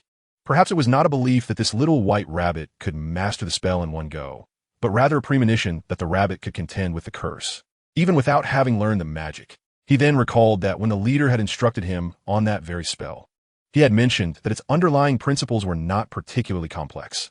The true intricacies lay within the human heart. Therefore, although many had deciphered the spell, none could wield it. Perhaps Dumbledore could execute it, but he would never resort to using such magic. Hence, in the contemporary magical world, only Grindelwald himself could perform this spell. Driven by curiosity, he had once asked the leader why the complexities of the human heart rendered the spell unlearnable. The leader's response had hinted that the essence of the spell resided in the purity of one's spirit. The more untainted the heart's power, the greater the spell's potency. In terms he could comprehend, it boiled down to an unwavering will, pure to its very core. Only such a will could ignite the special flame within the soul that the spell required. Yet, few possess a will so unblemished. And those who believe they have achieved such purity often fall short of true essence. Contemplating this, he smiled and addressed Clarence. As my adversary, might you fulfill a humble wish of mine? Upon hearing what sounded like a final request, Clarence could only sigh. If it is within my power, I shall do my utmost to grant it. Then I implore you to demonstrate that I was mistaken, to prove that I should not have doubted the leader's resolve, and to affirm that my death holds value and significance. Simultaneously, he harbored an unspoken thought within. Prove to me that you are indeed the little white rabbit the leader described, and not merely a wolf cloaked in the guise of a rabbit. Upon hearing his opponent's wish, Clarence understood what the proof entailed. However, he could not fathom why this individual would gamble their life merely for the sake of a test. Was such an act truly worthwhile? Or had this person descended into madness? He did not claim to be incapable of understanding those with unwavering will and determination. Yet he found it difficult to comprehend the resolute spirit of his current adversary. Was it merely to test whether he had mastered that particular spell? What then was the purpose of such actions? Although Clarence could not grasp the reasoning behind it, this did not impede his profound respect for an individual whose will and determination were so steadfast that they could face death with composure. Thus, he raised his wand and invoked a renowned spell. Despite his confusion, he chose to show respect, fulfilling the other's wish. As he spoke, he began to configure the skill he had just activated on his panel. The flames of the spell were set to transform into molten lava, while the flame's characteristic was altered to protect those whom he wished to safeguard. Unfortunately, being a level 0 skill, it could only be set once. Further enhancements would only be possible upon leveling up. Driven by the persona he had crafted, Clarence opted for such a configuration of the flame's characteristics. Following a system evaluation, the mechanism endowed the spell's flames with a remarkable ability to reflect all damage inflicted on the protected target. After finalizing the settings and closing the panel, he inwardly chanted, "Molten shield, protect me." The wand danced in his hand, as if conducting an elegant symphony, producing flames that, unlike Grindelwald's signature spell, which emanated a deep blue hue, appeared as ordinary fire. However, the temperature was akin to that of molten lava. It would not be inaccurate to declare it as such. Upon witnessing Clarence unleash this spell, even though the color was amiss, his opponent could not help but widen his eyes in astonishment. The audience, particularly the older members who had heard of or even witnessed the spell before, instinctively rose to their feet. Their motivation for standing was not out of reverence, but rather an instinctual desire to flee. Yet, as they stood, they recalled that the caster was not Grindelwald. Moreover, the flames on the arena did not exude the lethal aura that accompanied Grindelwald's deep blue fire, which could send chills down one's spine. Conversely, Clarence's flames, while capable of distorting the air with their heat, offered a strangely reassuring presence, particularly for Dumbledore, one of the few who truly understood the principles behind this magic. His expression became a tapestry of complex emotions, regret, guilt, and a hint of nostalgia intertwined. Setting aside the audience's reaction, we return to the arena. Despite the peculiar color of the flames, Clarence remained largely unconcerned with this aspect of the spell. With a contented expression, he shouted at Clarence, "Come on, prove it to me." Clarence felt a twitch at the corner of his eye, pondering whether his previous decision regarding the fire attribute was somewhat hasty. He should have simply incinerated this individual. Unfortunately, the skill had already been set, and any modifications would have to wait for a future upgrade. Thus, he could only command the lava fire to advance towards his opponent. As the flames drew near, the curse maintained by his adversary's wand was consumed as if it were a candle being engulfed by fire, ultimately swallowing his opponent whole. Remarkably, despite being scorched by the molten flames, his adversary maintained an air of calm, even smiling as he stood amidst the inferno, watching him. Yet, after a prolonged moment without any sensation of pain, he felt instead a warmth akin to basking in sunlight. This sensation prompted him to realize that something was amiss. He was acutely aware of the cost he had paid to unleash that curse, just as he raised his hand to assess his condition. The audience was struck by an unparalleled shock. They had never witnessed such magic, nor its effects, which were utterly foreign to them. Those who had heard of or seen Grindelwald wielding the fire shield spell now felt a sense of relief upon witnessing the scene on the stage. They marveled at the vast disparity in outcomes from what appeared to be the same spell, recognizing the distinct separation between Clarence and Grindelwald. Chapter 53. Champion again. This peculiar notion arose primarily from the striking impression left by Clarence's actions when he cast the spell. It was so profound that some instinctively merged the images of the two, as if they were observing a youthful version of Grindelwald. However, upon witnessing the miraculous effects of the flames on stage, they ultimately distinguished between the two figures. Even though it was the same spell, one was capable of excluding foes and nearly obliterating a city, while the other could mitigate the damage inflicted by a curse upon a wizard. Although this property had only recently been discovered, the sight of the air being warped by the flames' intense heat on stage was enough to demonstrate the temperature and power of those flames, which few could withstand. The leader's inquiry about one's fear of impending death encapsulated the essence of a purist's will and conviction. Of course, the emphasis lay in the leader's concluding words. Have you not always wondered why I refer to that little fellow as Little Rabbit? As I ponder, I realize that when the moment of your demise arrives, you will comprehend why he is referred to as the Little White Rabbit. Presently, enveloped by the warmth of those flames and that peculiar sense of safety, he begins to grasp the essence of the leader's final words. It is undeniable that the Little White Rabbit appears adorably gentle and fragile, yet when provoked, it can bite. Why then is it white? Because white symbolizes all that is beautiful. Within this beauty lies the salvation of life and a renewed hope for their ideals and aspirations. This is precisely why the leader chose not to refer to Clarence as a white dove, for the connotation of a dove does not align with their desires. As he lowered his arm, still clutching the wand, the judge beside him silently absorbed the sensation of the flames below, wishing to engrave this feeling deep within his heart. Subsequently, he apparat to the rear of Clarence's opponent, and together they vanished from the arena, leaving only the molten fire still blazing, along with the last words uttered by the opponent before their disappearance. Your proof, I have seen it, Little White Rabbit. After witnessing the two disappear without a trace, Clarence couldn't shake the feeling that something was awry, as if that individual had known all along that they would not perish due to the backlash of the curse. Was it merely astonishment at the realization that his body could recover? He felt as though he had been ensnared in a cunning plot. Extinguishing the flames and stowing away his wand, Clarence shook his head and dismissed further contemplation. After all, given his current level of strength, what could be done if he truly had been outmaneuvered? With both his opponent and the judge vanished, there was little he could do but descend and observe how Bus Barton and the French Ministry of Magic intended to address this unforeseen circumstance. Ideally, being awarded the championship outright would be splendid, but ultimately, he had little say in the matter. It is essential to note that during the competition, the contestants' rest area is off limits to outsiders, not even allowing accompanying personnel to enter. Remarkable Clarence, your magic is simply unimaginable. You must understand that among the countless wizards in the magical community, aside from Grindelwald, there has been no one else capable of mastering that spell, not even Dumbledore. To think that today, after merely hearing that saint utter it once, you could learn and master it. What an extraordinary feat. Professor Flitwick approached, continually marveling at Clarence's ability to grasp magic that eluded so many others, and expressing awe at the wondrous nature of the spell he had cast. Clarence, feeling somewhat bashful from the praise, promptly shifted the conversation to his absent final opponent and the vanished judge, inquiring how the final would ultimately be resolved. Flitwick contemplated for a moment before reassuring him. Do not worry, Clarence. According to past instances of the dueling tournament, similar occurrences have indeed transpired. During the finals, one of the contestants unexpectedly exited the competition. Typically, in such scenarios, the remaining participants are declared the victors.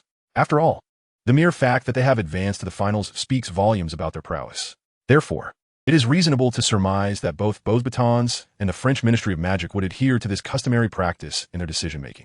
In truth, Clarence was hardly concerned about how Beauxbatons and the Ministry would choose to handle the situation. He was merely slightly perturbed by the inconvenience. Regardless of their decision, the worst outcome would simply entail a rematch. Thus, he remained unperturbed by the matter. Indeed, Professor Flitwick's speculation proved accurate. In light of the unexpected turn of events during the finals, Beauxbatons decided to expedite matters by directly awarding Clarence the championship title. Meanwhile, the French Ministry of Magic's focus had shifted entirely away from the competition. They were engaged in discussions with Dumbledore regarding the Saints, particularly since Grindelwald appeared to be making moves again. Consequently, they had little time to concern themselves with a duel tournament. Thus, they delegated the responsibility of managing the aftermath to Beauxbatons, as the French wizarding community had already lost considerable face, especially with none of their own representatives in the final match. Ultimately, the professors of Beauxbatons conferred and decided that the headmaster would ascend to the arena's podium and announce Clarence as the champion. Clarence, along with his fellow students, celebrated exuberantly before joining Flitwick and the Hogwarts cheerleading squad. Chapter 54. Amusement and Return. Perhaps due to a miscalculation of the contestants' overall strength by the organizers, the originally scheduled timeline was abruptly shortened by nearly a week. However, some participants performed remarkably well, and as a reward, they intended to remain in France until the designated return date, indulging in various excursions around the country. They remained unaffected by the machinations of the Saints, despite their potential sinister intentions. The primary reason for this delay was Dumbledore's need to confer with the French ministry regarding Grindelwald and the Saints. Thus, the team from Beauxbatons and the cheerleaders lingered, taking advantage of the opportunity for exploration, as Aurors and several professors from Hogwarts accompanied them to various attractions, rewarding the contestants for their stellar performances during the competition. As for media interviews, the unexpected emergence of the Saints, particularly that individual who disrupted the duel, publicly declared their allegiance to their leader, indicating compliance with Grindelwald's orders.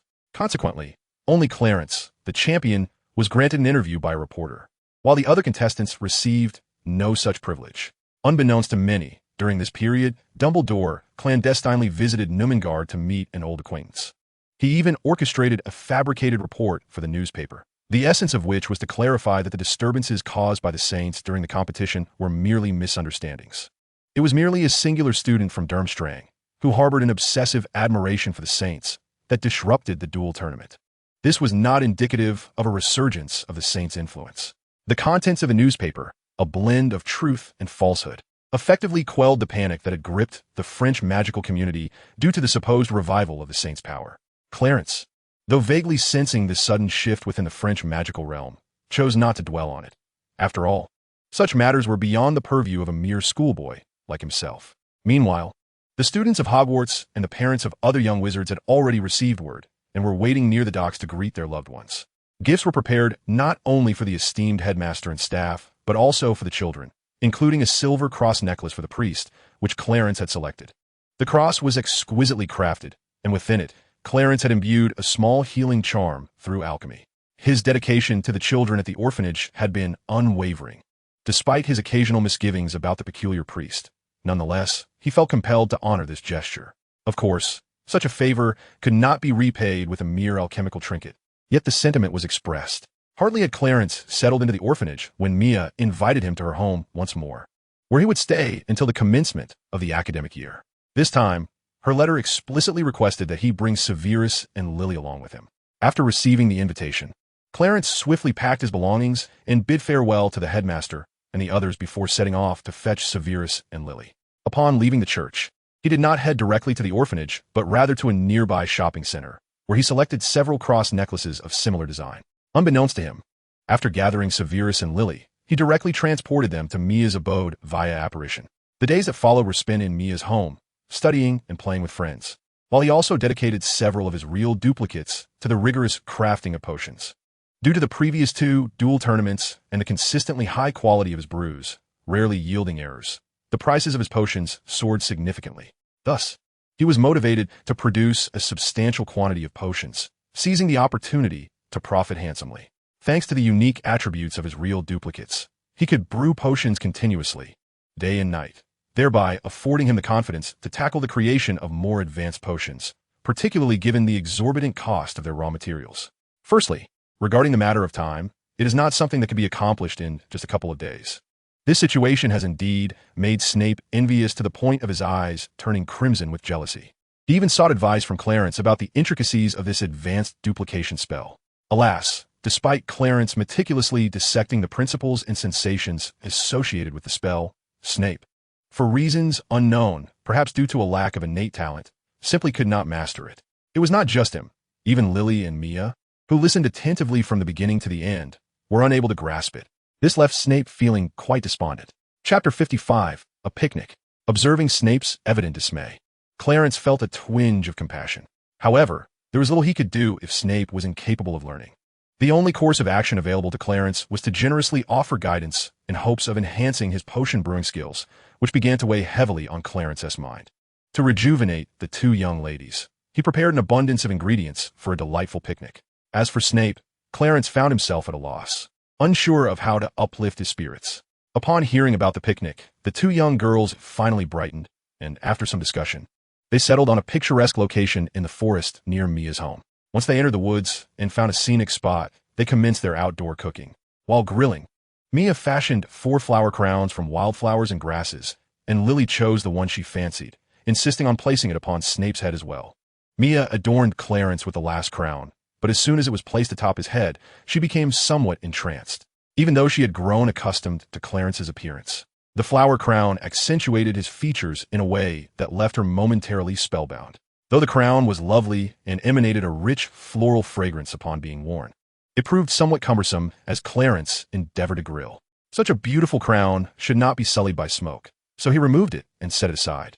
When he noticed Mia standing beside him, fidgeting in a shy manner, he mistakenly assumed she was merely craving his food but was too bashful to ask. So he directly offered her a skewer of grilled meat. The tantalizing aroma wafted through the air, and upon seeing the sizzling skewer in his hand, she couldn't help but swallow hard, attempting to maintain an air of decorum, yet ultimately succumbing to her hunger as she devoured the entire skewer with great enthusiasm. Afterward, the young girl remained in place, gazing longingly at the skewers on the grill. The more she looked, the more her mouth watered, and, just as she felt she might embarrass herself by drooling in front of others, she realized she needed to divert her attention. Thus, she began to engage in conversation to distract herself from the delicious sight before her. As the conversation meandered, it inevitably turned to Severus Snape, prompting a subconscious glance at the despondent figure of Snape, who sat beside Lily. With a sigh, he remarked that magic truly is exceedingly challenging. I cannot quite fathom why Severus is so resolutely determined to master it. To put it simply, the effects of the advanced duplication spell are remarkably potent. It allows one's true duplicate to attend classes, complete assignments, and study, while the original can indulge in carefree leisure. Perhaps now you can grasp a semblance of Severus's unwavering dedication. Clarence endeavored to articulate this in a manner that Mia could comprehend, hoping to convey the essence of Snape's fervor. To his surprise, his explanation did indeed grant Mia a modicum of understanding regarding Snape's relentless pursuit, though she remained somewhat skeptical. Pondering aloud, is it truly beneficial to send a genuine duplicate to class for learning? In response to her earnest inquiry, Clarence jested, if you find that unfavorable, you could always allow the true duplicate to enjoy themselves while you attend classes and tackle your assignments. Mia retorted in that case, I would rather not master that magic at all. However, truth be told, the spell's capabilities are undeniably impressive. It is regrettable that its complexity is equally daunting. If only one could wield the advanced duplication spell without the arduous learning process. Just as Clarence contemplated dissuading her from such fanciful dreams, a spark of inspiration illuminated his mind. Perhaps such a feat could indeed be achievable, especially considering the animated map and the Book of Truth he had crafted through alchemy, which employed a form of mother-child technology. It was through this technique that he was able to modify the master copy or enhance its functions, enabling the child copies to adjust themselves automatically. Could this technology be applied to wizards as well? The more he pondered, the more plausible this notion appeared. Yet, he found himself at a loss for how to adapt this technique to wizards, lacking any clear direction or starting point. Shaking his head to dispel the idea, he acknowledged that his current reservoir of knowledge was insufficient. Even with a flash of brilliant inspiration, he was left without a means to execute it. Perhaps in the future, with an expanded knowledge base, he might find clarity. For now, it felt premature to dwell on such thoughts. Stop dreaming, Mia, Clarence cautioned. Even if what you propose could be realized, it relies on external forces. No external aid is as effective as personal growth. External influences may falter, but self-improvement is eternally reliable. Mia pouted, I was merely voicing a thought. And how could such a thing ever come to pass? The wonder of magic lies in the unpredictability of what new forms it may take. Perhaps even the sort of magic you envision could emerge. Thus, I merely wish to emphasize that personal development is paramount. Clarence spoke with sincerity. He believed that perhaps, in the future, such magic might indeed come to fruition. And there was a considerable likelihood that this very magic would be developed by him. Subsequently, Clarence placed 2 large skewers of roasted meat onto a platter and called for Lily and Snape, indicating that it was time to feast. Their summer days were filled with joy, occasionally venturing into the nearby forest for picnics. If by chance Mia's father, Mr. Elrow, happened to be off work, he would join them as well. Life was quite delightful until the school year approached. Once the book list, course schedule, and train ticket for their 3rd year were received from the school, Clarence and his friends began to settle down, inviting Mr. Elrow to accompany them to Diagon Alley for supplies. They also remembered to consider their elective courses. Chapter 56, Third year and electives. Snape, Lily, and Mia, having attended Hogwarts for 2 years, were somewhat aware of the elective courses that third-year students needed to select.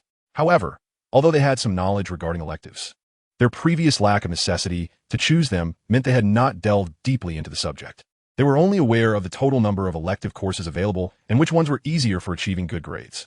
As a new school year approached, the three of them eagerly sought Clarence's advice on the details of each elective course, hoping to find those that suited them best.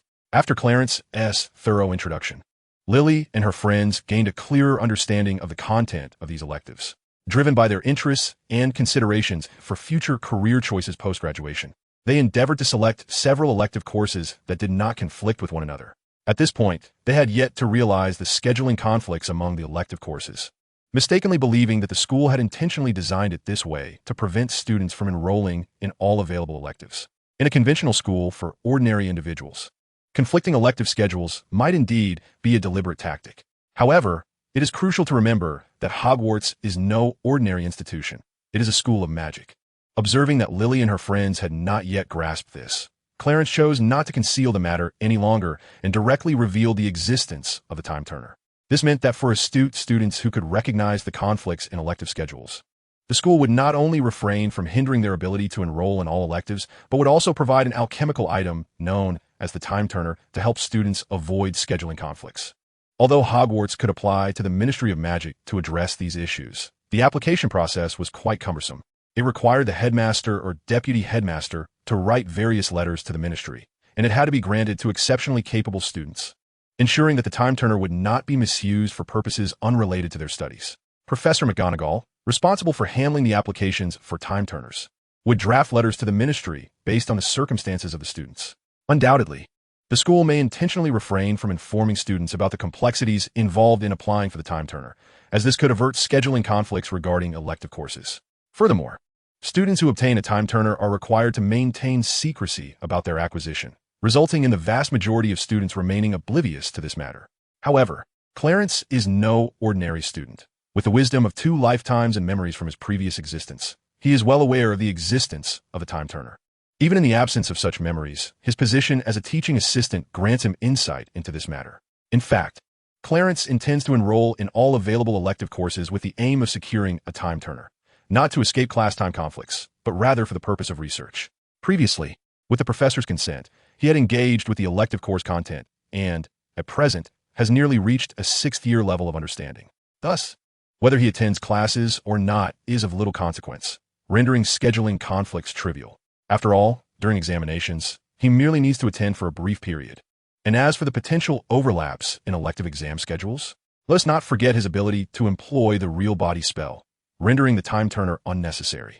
Nonetheless, Clarence has marked all his elective courses solely motivated by the prospect of acquiring a time turner. Therefore, if you believe you can manage it, you too may choose all the elective courses, in which case Professor McGonagall will petition the Ministry of Magic for a time turner, thereby alleviating any scheduling conflicts.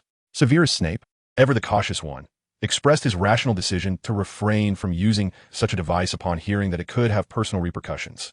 Likewise, Lily, a young witch hailing from a Muggle family, has been fortunate enough to access a wealth of magical knowledge beyond the school curriculum, not only through her own diligent study at the library, but also through her fortunate friendship with Clarence, who has provided her with invaluable guidance. Consequently, Lily, too, has opted for caution, choosing not to enroll in all the elective courses and eschewing the seemingly wondrous device, as it delves into the realm of time, a truly fascinating subject.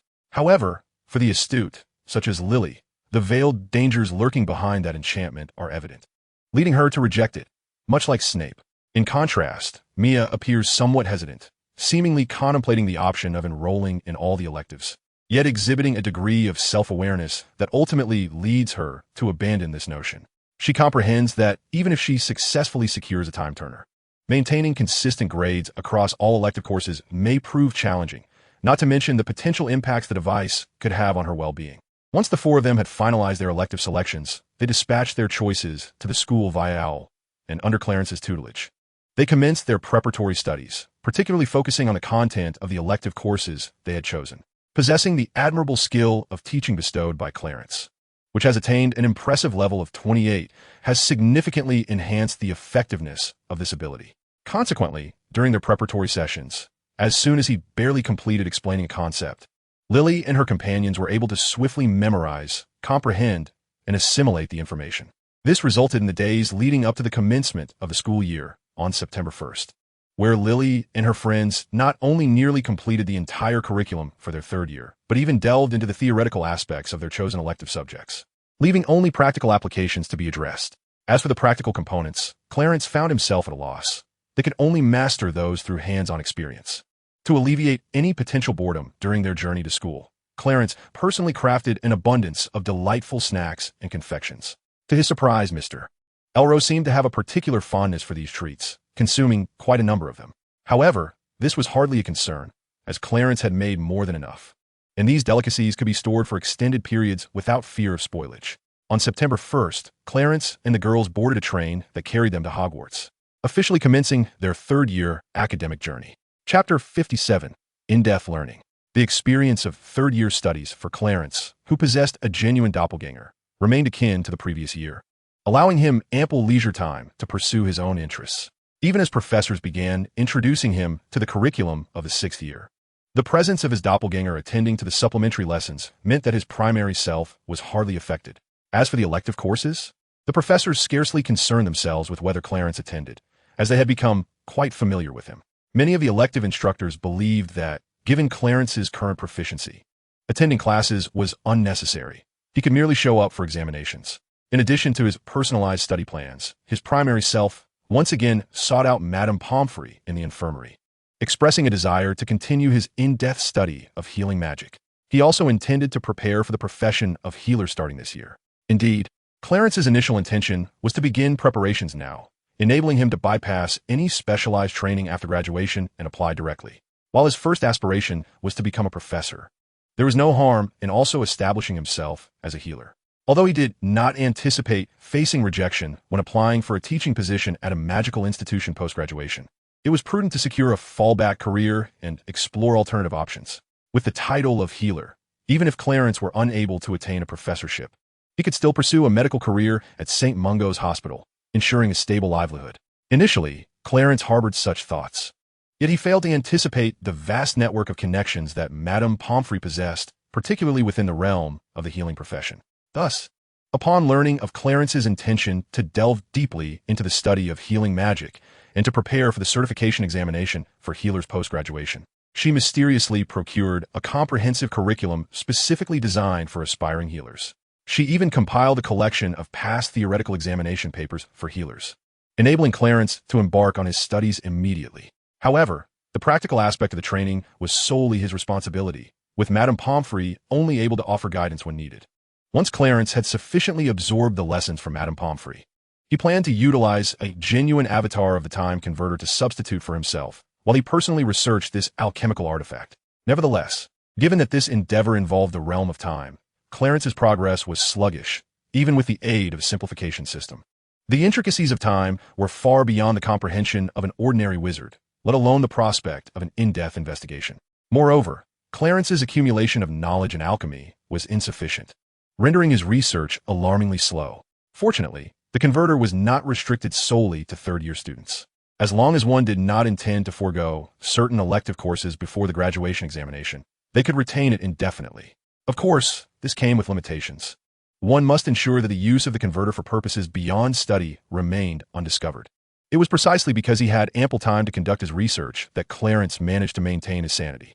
Besides his study of the converter, he did not neglect his academic responsibilities, submitting essays to Professor McGonagall or Professor Flitwick, and taking leave whenever dueling competitions arose, eager to participate.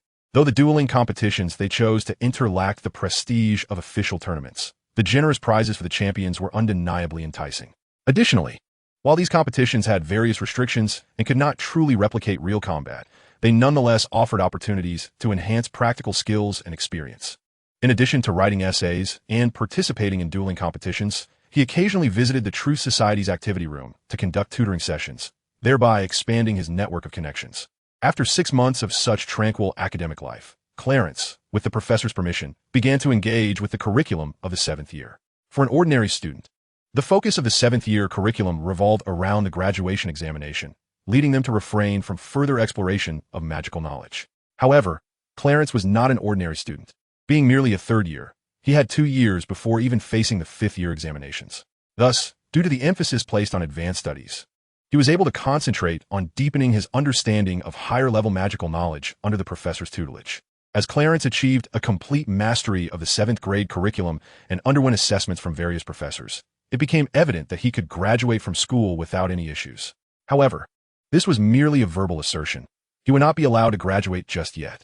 Even though he had reached a level sufficient for graduation, he had only just embarked upon the path of magic. He still needed to continue his studies under the guidance of the professors. Nevertheless, Clarence had begun to engage in and assist with the professor's magical research endeavors. For instance, Professor McGonagall was currently investigating a truly taboo subject within Transfiguration, the transformation of living beings. The defense against the dark arts professor was focused on advanced applications of the Patronus charm, while Professor Flitwick was delving into the complexities of composite spells. In these research projects, even Clarence could only assist with minor tasks, such as conducting small experiments.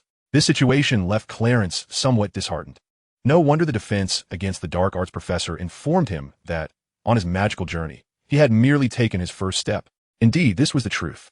It was uncertain whether his feelings were too apparent or if the professors were simply too familiar with him. But they seemed to sense that Clarence might be feeling discouraged due to their research topics. To alleviate his concerns, Professor Flitwick advised Clarence to pursue a research topic of his own. This research, for Clarence, did not need to hinge on the outcomes. Rather, it was the process of investigation that would yield significant benefits. In the wake of Professor Flitwick's encouragement, Clarence began to contemplate what topic he should explore while assisting the professors with their research. This was an important question, as it pertained to the direction he would take on his magical journey. It was not that choosing one research topic precluded him from investigating entirely different subjects. Rather, a person's energy, even that of a wizard, is finite. Thus, he needed to establish a definitive goal, one that would warrant a lifetime of study. Of course, this applies to a typical wizard, but Clarence was no ordinary wizard. With the aid of a system, he could not only swiftly achieve a single goal, but could also undertake several disparate objectives simultaneously. Yet precisely because of this, Clarence needed to set a primary focus for himself. Otherwise, he risked squandering time on pursuits that would offer little benefit. Therefore, he had to establish a target that was both interesting and advantageous to his growth. This was the dilemma that Clarence was currently pondering. During a leisurely stroll by the serene Black Lake, an epiphany struck Clarence, prompting him to contemplate the objectives he ought to set for himself. This ambition not only piqued his interest immensely, but also promised to yield substantial benefits upon fruition. The goal he envisioned was none other than elemental magic. With this newfound inspiration, Clarence hastened to consult Professor Flitwick, inquiring about the intricacies of elemental magic within the realm of wizardry. Through Professor Flitwick's comprehensive exposition, Clarence garnered insight into the wizard's understanding and perception of elemental magic. Indeed, the wizarding magical framework does encompass elemental magic, yet it diverges significantly from Clarence's conception, revealing a fundamentally different comprehension of the subject. To wizards, spells such as fire and water incantations are classified under elemental magic, and they regard these two forms as quintessential examples of it. However, the essence of these spells does not stem from conjuring something from nothing. Rather, they involve summoning or transforming existing elements. For instance, one might summon a pre-existing flame and manipulate it or transmute air, personal magical energy, or external magical forces into flame or clear water for control. This distinction marks a profound divergence from Clarence's envisioned elemental magic, which centers on the creation of elements through magic rather than merely summoning or transforming pre-existing ones. On the surface, both approaches involve the manipulation of elements, and it could be argued that the wizarding system, lacking the step of self-creation, may indeed be more efficient. Nevertheless, conceptually, the disparity between the two is stark. In essence, the wizard's elemental magic relies on elements that naturally exist in the world, whereas Clarence's envisioned magic entails the fabrication of elements from within. Is there a fundamental difference between the two? Clarence remains uncertain at present, yet irrespective of any underlying distinctions, the manifested concepts bear striking similarities. Consequently, it is reasonable to surmise that the degree of control and application over the elements in each case may exhibit notable differences.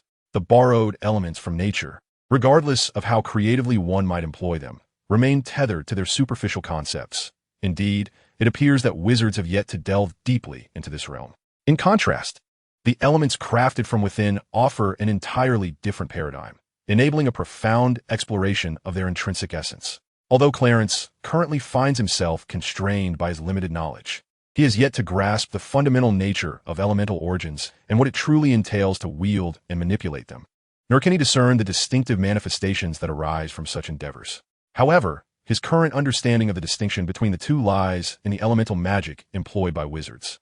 Although it is less laborious to utilize, the manipulation and application of elements remains rather superficial, merely scratching the surface. In contrast, the elemental magic he envisions, while potentially arduous to create, would allow for a more effortless manipulation and could even produce additional effects. Upon hearing Clarence's concept, Professor Flitwick expressed genuine interest and even endorsed his pursuit of this research topic, offering his assistance should any difficulties arise. Although Flitwick himself had not delved deeply into the elemental magic wielded by wizards and might not provide concrete answers, he was eager to engage in discussions with Clarence, which could inspire new ideas or insights. Ultimately, drawing from his own understanding of the wizarding elemental magic system, Flitwick provided Clarence with several valuable suggestions, albeit with the regret that his own free time was consumed by his research. Perhaps motivated by the prospect of a goal, namely, a captivating research topic, Clarence found himself rejuvenated, brimming with energy and enthusiasm each day. This newfound vigor puzzled the other professors who were unaware of his discovery, prompting inquiries that revealed his intriguing research subject.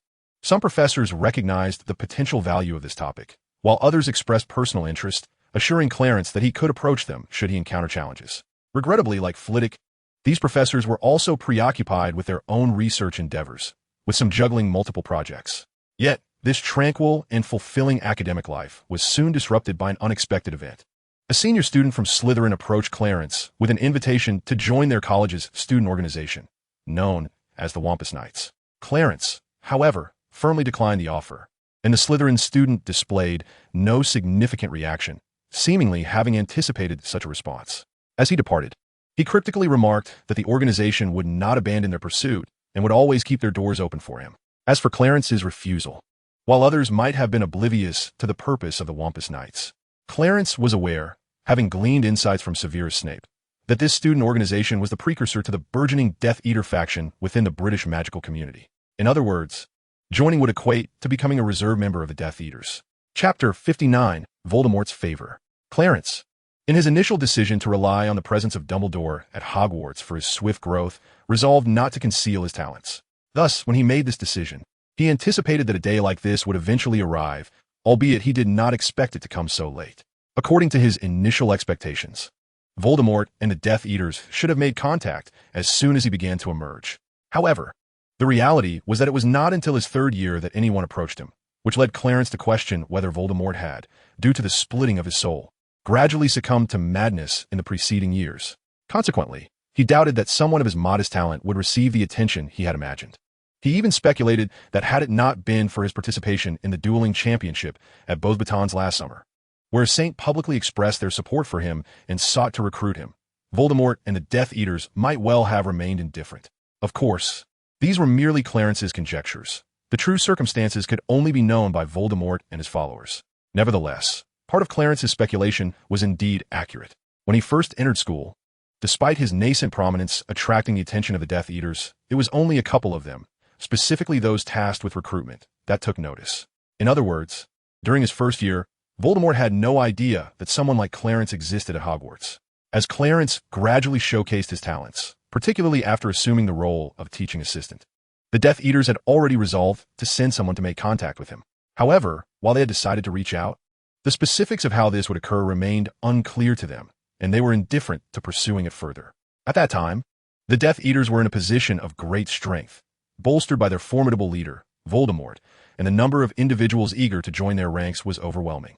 Thus, if the Death Eaters had already dispatched someone to make contact, why had Clarence not encountered anyone until his third year?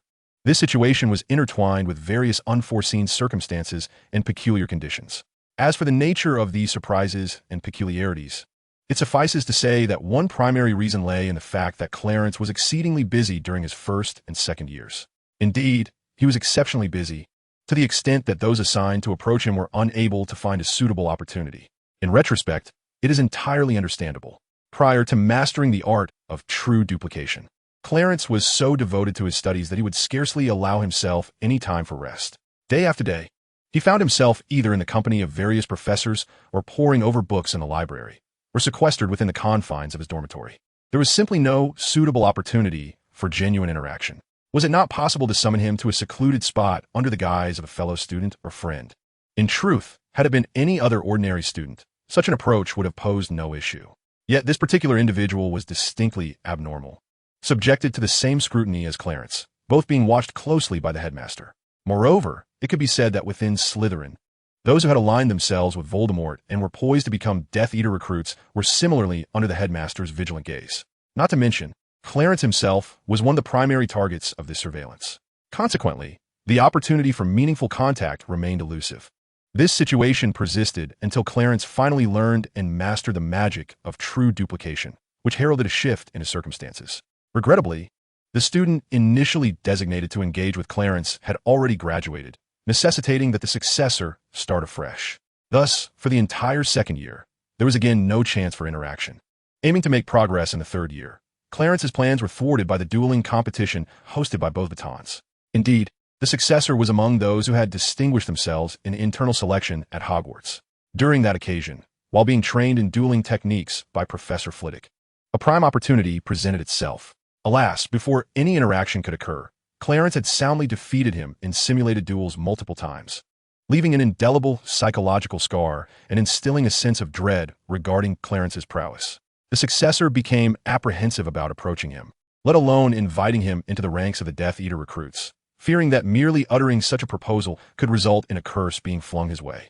At this moment of trepidation, the Beauxbatons dueling competition, or rather the emergence of the Saint, captured Voldemort's attention towards Clarence. In truth, Voldemort's interest was piqued not only by the Saint's public endorsement, but also by their attempts to usurp him. Upon discovering the existence of such a prodigious talent at Hogwarts, Voldemort felt compelled to investigate further. However, the more he delved into Clarence's background, the more astonished he became.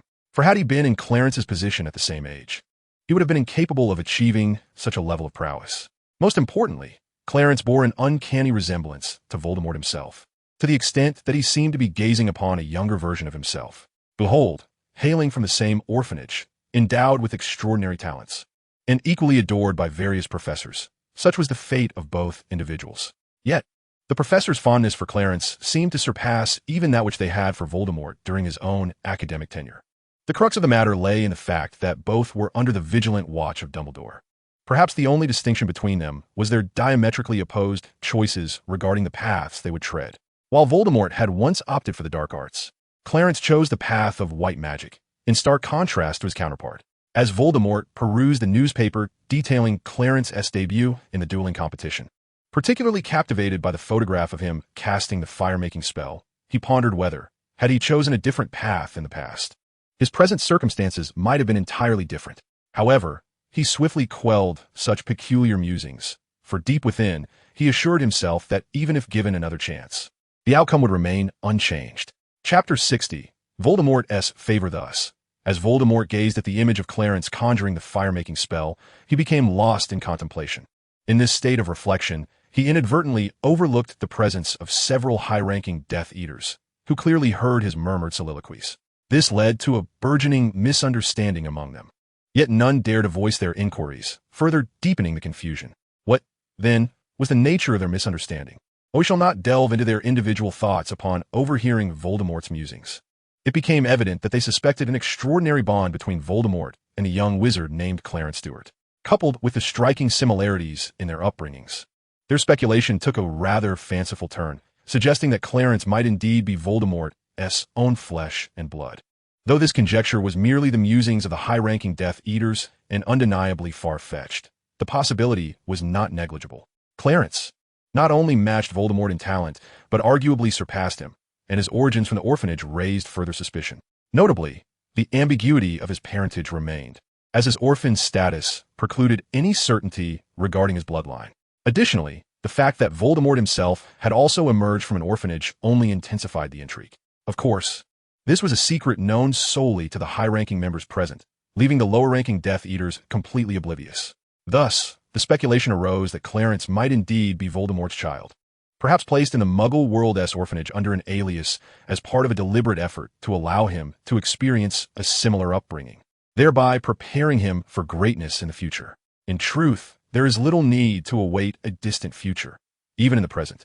Clarence's accomplishments far surpass those of his peers, and even some adults. Undoubtedly, the most significant factor lies in Voldemort's subconscious murmurs, which have almost confirmed the suspicions harbored by the high-ranking officials present. Should the aforementioned still fail to definitively establish that Clarence is Voldemort's child, one particular piece of intelligence gathered from the Slytherin House's reserve Death Eaters could unequivocally affirm the connection between the two. What is this intelligence?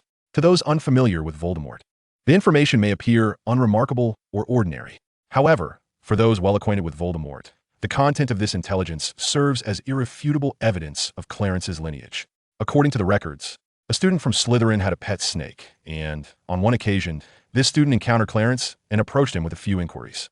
At that moment, the pet snake voluntarily slithered out and coiled around Clarence. It is essential to recognize that snakes are cold-blooded creatures. Unless raised from a young age by their owner, they typically do not exhibit such amiability towards strangers. Therefore, it is highly improbable for a snake to display such affectionate compliance toward an outsider. To onlookers, this information might suggest that Clarence possesses a unique affinity for animals or some other quality. However, they would be unlikely to consider the notion of Parseltongue. Yet, the Death Eater elite present had no choice but to entertain such speculation, as any other explanation could not reasonably account for a cold-blooded snake's extraordinary display of familiarity upon first meeting. The only plausible explanation lies in one possibility: Parseltongue.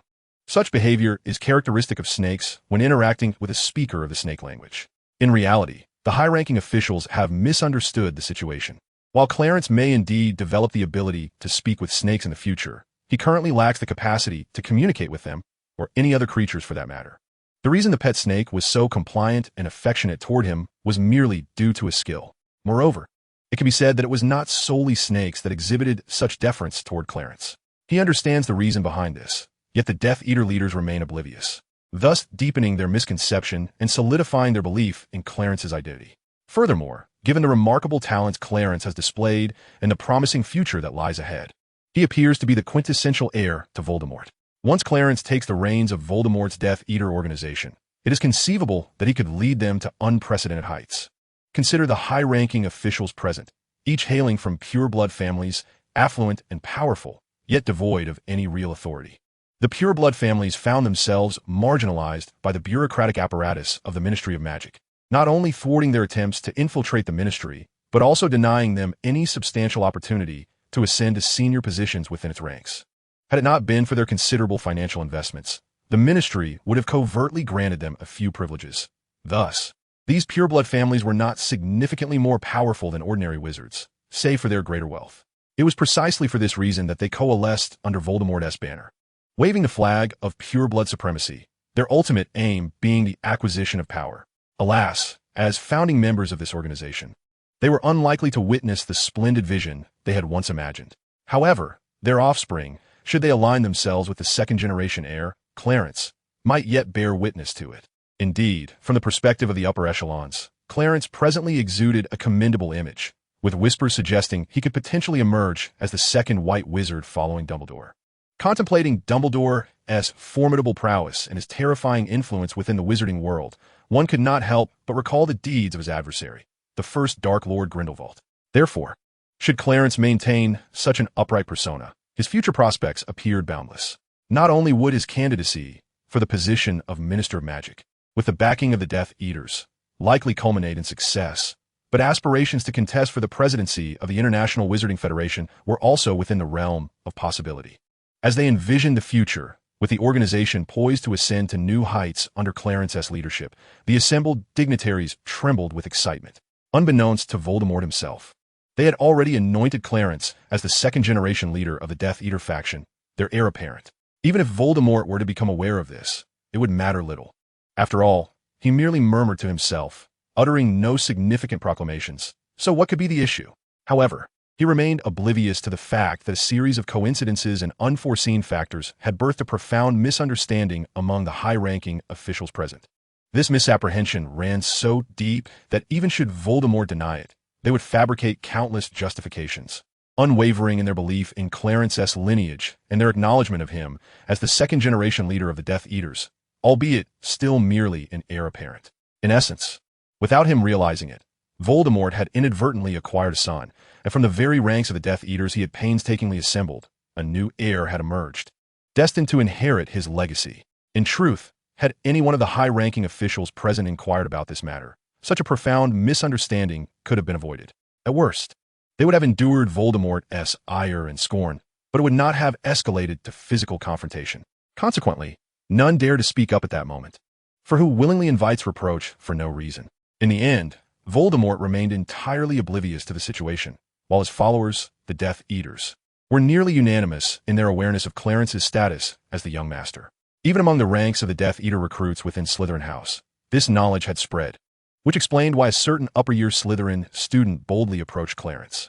He directly invited him to join the ranks of the Death Eater recruits.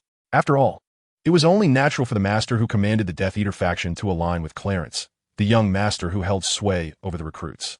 However, the student's overt approach was not merely a directive from Voldemort. It stemmed from his newfound understanding of why Dumbledore regarded Clarence with such caution and vigilance. Prior to uncovering Clarence's true identity, they had been perplexed by Dumbledore's wariness.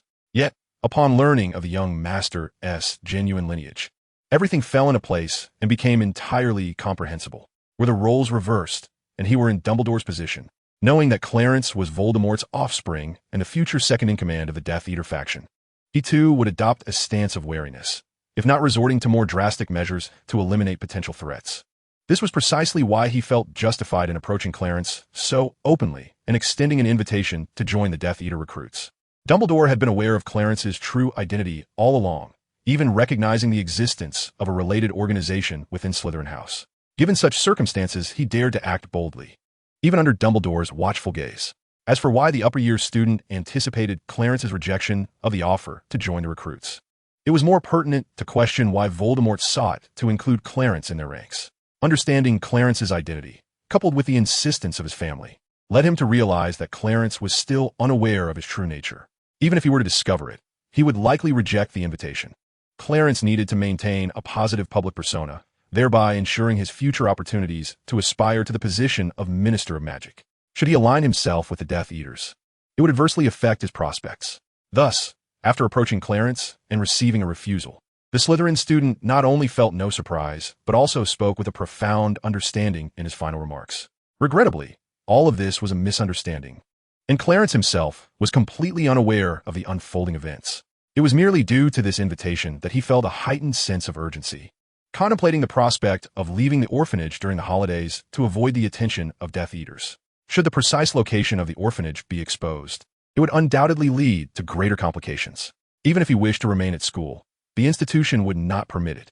Thus, he found himself compelled to contemplate the prospect of relocating from the orphanage to live independently. However, after accounting for various expenses, the remaining funds proved insufficient to purchase a house. This inadequacy pertained specifically to the magical realm. In the Muggle world, it was barely sufficient. Fortunately, during the summer break, he had capitalized on his own popularity to brew a substantial quantity of potions for sale, which allowed him to earn a considerable sum. Otherwise, even in the Muggle world, he would not have had enough to afford a home. While he could manage the expenses associated with moving out of the orphanage and purchasing a house, the issue of his age remained insurmountable. To buy a house, a guardian was required, and he was still a minor. However, Clarence was intent on avoiding detection by the Death Eaters concerning the orphanage, making it implausible for the elderly headmaster to act as his guardian in the purchase of a home. Any discerning individual could easily uncover the relationship between himself and the headmaster. Consequently, he had no choice but to seek assistance from the Professor of Defense against the Dark Arts. As for why he did not approach Professors Flitwick or McGonagall, the former's reputation was a concern, while the latter would undoubtedly inform Dumbledore of his true intentions for leaving the orphanage, even though such a revelation might yield Dumbledore's assistance. Clarence was reluctant to owe him a favor, despite the noticeable relaxation in the scrutiny from the peculiar entities within the castle since the beginning of his third year, which suggested a diminishment in Dumbledore's vigilance. Clarence remained wary of the headmaster. He had no desire to entangle himself with Dumbledore or accept his help, thereby incurring a debt. In truth, should the Professor of Defense against the Dark Arts be unable to assist, Clarence had alternative methods, such as the use of Aging Potion or Polyjuice Potion. His preferred option was the Aging Potion, as the requirements for the Polyjuice Potion were considerably more complex. The aging potion merely altered his outward appearance, allowing him to present himself as a child resembling the owner of the house after its purchase. This would provide a reasonable excuse, effectively dispelling the suspicions of neighbors. Having frequently visited the professor's office to peruse books, Clarence had grown accustomed to the environment. The professor, under the impression that Clarence had come seeking guidance, was taken aback when he learned that Clarence wished for him to impersonate a guardian in the purchase of a home. Upon learning of his intention to leave the orphanage and reside independently, the professor harbored reservations regarding his decision. Upon discovering that Clarence's motivation for moving stemmed from the influence of Voldemort and the Death Eaters, the professor could not help but sigh. So, have the Death Eaters begun to make contact with you? Indeed, Professor. Just recently, a senior student from Slytherin invited me to join an organization known as the Knights of Walpurgis. I was aware that this organization served as a precursor to the Death Eaters. Joining it would effectively mean becoming a reserve member of their ranks. The Knights of Walpurgis. You say? I am familiar with this group, and it is indeed as you described. Its members essentially serve as reserves for the Death Eaters. I understand your desire to leave the orphanage, but can you truly take care of yourself if you live alone? The professor refrained from outright denying assistance, but was concerned about Clarence's ability to manage on his own. Professor, do you think a child from an orphanage would be incapable of looking after themselves? Clarence retorted with a smile. Very well, I shall assist you, Clarence. Where do you intend to purchase a home? Clarence shared his thoughts, expressing a desire to find a modest Muggle town in the vicinity of the school, which would allow for closer proximity to Hogwarts. However, he only had a vague idea of where to settle and sought the professor's guidance in finding a suitable town, though he mentioned his limited budget and preferred an affordable option. After some contemplation, the professor recommended a town called Pilot Tree, conveniently located within the Highland area. This town was particularly well suited for wizards residing in the Muggle world. His familiarity with the town was not due to personal residence, but rather because a friend of his happened to live there. In fact, several wizards resided in that town, making it somewhat of a wizarding enclave. With multiple wizards living in close proximity, they could lend each other a hand in times of need, which further motivated the professor's recommendation. Additionally, the housing in that town was indeed quite economical, given the professor's strong endorsement. Clarence no longer hesitated and promptly decided to purchase a home in that town. He also inquired whether it would be possible to install a flue network and a fireplace in the house. If wizards wished, they could facilitate the connection to the flue network. Furthermore, they could cast various protective spells on the property, though such measures were restricted to wizarding enclaves. In other parts of the Muggle world, it would be necessary to enter into a contract with the Ministry of Magic. The focal point lies in the town of Pilot Ridge, recognized by the Ministry of Magic as a semi-wizarding settlement. Consequently, should one wish to apply protective enchantments to a house, the cumbersome process of seeking approval from the ministry and signing contracts is rendered unnecessary. After deliberation, the two decided to schedule a visit to Pilot Ridge to purchase a property, followed by a trip to the ministry to arrange for a connection to the flue network. With a bit of extra funding, they could even enlist the ministry specialist to assist with the renovations of the house. This way, when summer vacation arrives, Clarence will be ready to move into his new abode. Now is indeed an opportune moment to handle the necessary formalities. After finalizing the appointment with the professor, Clarence took his leave. He merely needed to wait for the designated time to accompany the professor, while the defense against the dark arts instructor had to request leave from Professor McGonagall in advance to maintain Clarence's confidentiality. The reason for the professor's absence could only be attributed to personal matters. Until the agreed time arrived, Clarence first traversed the secret passage to the neighboring village of Hogsmeade. Upon meeting the professor, they opted not to use the fireplace to travel to Diagon Alley, but instead directly apparat there. The purpose of their visit to Diagon Alley was, of course, to exchange currency. After all, Clarence needed Muggle money to purchase property in Pilot Ridge, not wizarding galleons. After exchanging the necessary funds, they directly fled to the residence of the professor's acquaintance. Through mutual introductions, Clarence became acquainted with the young witch. However, upon discovering her true identity, or rather, her heritage, Clarence was taken aback.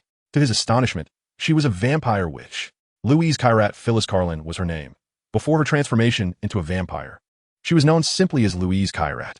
The surnames Phyllis and Carlin belonged to her current vampire lineage. As she recounted, prior to becoming a vampire, she had been a witch herself. During an unfortunate incident that nearly led to her demise, she encountered a member of the Phyllis family, driven by the desire to survive. Even knowing that the only means of salvation was to undergo the initial embrace and become a vampire, Louise called for help. Thus, she was embraced by the member of the Phyllis family. Although she survived, her race was irrevocably altered to that of a vampire. As for Carlin, he too hailed from a vampire lineage. Louise was able to adopt the Carlin surname due to the close relationship between the member of the Phyllis family who embraced her and the Carlin family, which also bore the Carlin name. A vegetarian vampire refrains from consuming human blood, opting instead for the blood of animals, hence the designation of vegetarian vampire. This is akin to vegetarians among ordinary people. While they may not starve, malnutrition is an inevitable outcome. For vampires, human blood serves as both sustenance and a source of power. Although they may survive on animal blood alone, it renders them exceedingly weak. The crux of the matter lies in the indescribable allure that human blood possesses for vampires. Prolonged abstinence from human blood, relying solely on animal blood, induces an overwhelming thirst. A vegetarian vampire must not only contend with the issues of taste and physical frailty, but also grapple with an insatiable thirst that could drive one to madness. Without an exceptionally strong will, a vampire cannot embrace a vegetarian lifestyle. This challenge is evident, as the collective number of vegetarian vampires constitutes less than 1% of the entire vampire population, underscoring the difficulty of such a choice. What is truly admirable is that these vegetarians must consistently exercise restraint over their own desires. Hence, Louise chose to adopt the surname Cullen. Ultimately, such matters are a mutual decision. Should Louise have been unwilling, even the member of the Phyllis family who initially embraced her could not have compelled her. After engaging in light conversation with Louise, she led Clarence and the professor to search for a house. One might wonder, how can Louise, as a vampire, venture out during the day without fear of exposure? Indeed, it is merely exposure, not the threat of being scorched by the sun. The vampire race encompasses several varieties, and those like Louise do not fear sunlight, garlic, or crosses. However, under the sun's rays, their skin reflects light like diamonds, revealing their inhuman nature. This holds true for other vampires of her kind as well. Louise, however, is different. Prior to her transformation, she was a wizard endowed with magical powers. Even after her conversion, she retained her abilities, allowing her to cast spells. Thus, if she desires to conceal her identity, it is simply a matter of utilizing her magic. Consequently, she harbors no concerns about venturing out during the day and exposing her true nature. Furthermore, being a local, she possesses extensive knowledge of the town, enabling her to expedite the process of purchasing a home. Indeed, with a familiar guiding them, the procedures were remarkably swift and straightforward. This may also be attributed to the town's small size and sparse population, making them eager for new residents. Regardless of the reason, Clarence and the professor completed the necessary paperwork with astonishing speed, finalizing everything almost immediately after payment. After a brief tour of the house, Clarence and the professor bid farewell to Louise, as they needed to head to the Ministry of Magic to finalize arrangements for connecting to the Flow network. However, before departing, they collaboratively cast various protective and concealment spells on their newly acquired home. Subsequently, as the professor prepared to visit the Ministry of Magic to handle the Flow network procedures, he ingested a polyjuice potion to conceal his true identity. As for the bodily essence required for the potion, such as hair, from whom did the professor acquire it? Clarence did not inquire, nor did the professor seem inclined to provide an explanation, as this was an unspoken understanding that did not require elaboration. Regarding subsequent matters, when the appointed time approached, they needed to attend to the new residents to receive the officials from the ministry responsible for connecting to the Flow network, which the professor assured would be managed by him, relieving Clarence of the obligation to accompany him. Later, Clarence did not proactively seek out the professor for clarification. Rather, it was the professor who discreetly informed him as the term drew to a close that the house had been renovated and that he could move in after the summer vacation. While Clarence was filled with anticipation about residing in his new home, he found himself perplexed by the previous Slytherin upperclassmen who had ceased to mention the prospect of joining the Death Eater Reserve. Since their last forthright interaction, during which he had extended a direct invitation, the upperclassmen, for reasons unknown, had seemingly led all members of the Wulfric Knights into the True Society instead. To add to this confusion, when the upperclassmen next approached him, he did not bring up the matter of joining the Death Eater Reserve again. This behavior left Clarence bewildered, as he could not fathom the upperclassmen's intentions. However, he felt it inappropriate to directly question him, nor did he believe that, even if he did, the upperclassmen would respond truthfully. Ultimately, he could only suppress his curiosity and attempt to ignore him. Of course, the influence of this individual, along with the Slytherin students who had joined the True Society, led to Clarence being closely monitored by Dumbledore once more. Despite his clear conscience and sincere desire to dissociate himself from the Death Eaters and Voldemort, Dumbledore's vigilant scrutiny was quite distressing. He contemplated a means of retaliation against the upperclassmen, but found no suitable justification or excuse, although he knew that if he targeted him specifically, opportunities could arise. However, before he could take action, the upperclassmen presented him with a new proposition. It was unclear how he had learned about Clarence's collaboration with Snape in potion sales, but he suggested a partnership, arguing that Snape's selling channels were underpriced. After all the effort put into brewing potions, it seemed counterproductive to sell them at such low rates. Collaborating with them would be more beneficial. The upperclassmen proposed a profit-sharing arrangement, ensuring that even the smallest earnings from this collaboration would surpass what could be obtained through Snape's channels. Moreover, Clarence was not limited to merely selling potions. His alchemical magical items were also available for trade. Do not speak. Indeed, Clarence found himself somewhat moved. Yet, it was merely a fleeting stir of emotion. For the identity of his counterpart as a member of the Death Eaters instilled a measure of trepidation within him. Clarence was acutely aware that the vessel of the Death Eater faction was destined to sink, regardless of the prophecies or the so-called savior within the original narrative. Even in the absence of such prophecies and saviors, the influence of Voldemort and his followers could not endure for long, particularly as they expanded beyond the confines of the British magical community. After all, not long ago there was Gellert Grindelwald and his acolytes. So who would desire the emergence of another Voldemort and his Death Eaters? When the global magical community united, it was not merely Voldemort who would face peril. Even Grindelwald would find himself in dire straits. Chapter 64, Collaboration. This particular affiliation might not significantly impact the family's enterprises. However, it bore considerable weight on Clarence, who was diligently striving to cultivate a reputable image, a task that was no trifling matter, especially as he had to meticulously maintain this persona, which proved to be quite arduous. Therefore, should he engage in collaboration with the Death Eaters, even if he himself did not formally join their ranks, it would undoubtedly tarnish his positive image and reputation. At that moment, it seemed the individual sensed Clarence's hesitation. He expressed understanding of Clarence's concerns and promised to collaborate with peers from other pureblood families, utilizing familial advantages to establish a new shop, thereby minimizing any association with both his family and the Death Eater faction. While such matters could not be concealed from everyone, it was feasible to keep it hidden from a majority, and they would strive to keep their collaboration with Clarence discreet. This could be explicitly detailed within a magical contract, which would undoubtedly provide Clarence with a sense of reassurance. In fact, Clarence did find solace in this arrangement and formally proposed their collaboration. The two then discussed various terms and limitations, which were inscribed onto a blank magical contract in duplicate. The contract would only take effect once the names of all parties involved were inscribed. Indeed, Clarence did not intend for their partnership to be limited to just himself and the other party. He also planned to involve Severus, Lily, Mia, and others, of course. The other side would not consist solely of him. However, this necessitated prior communication with the remaining individuals. Skipping to the top of the contract, the names of the two initiators were inscribed: Clarence himself and the other party, Arjada Gringlas. After meticulously reviewing the content and finding no errors or omissions, the two secured their respective copies of the contract. Once Clarence had safeguarded his portion of the agreement, he inquired, Arjada, whom did you intend to have represent in opening the shop? My thought was to have Rogier represent a peer from the French contingent in this endeavor. The demand for alchemical magical items in France is substantial, as you are undoubtedly aware that the most renowned alchemist, Nicolas Flamel, hails from that region.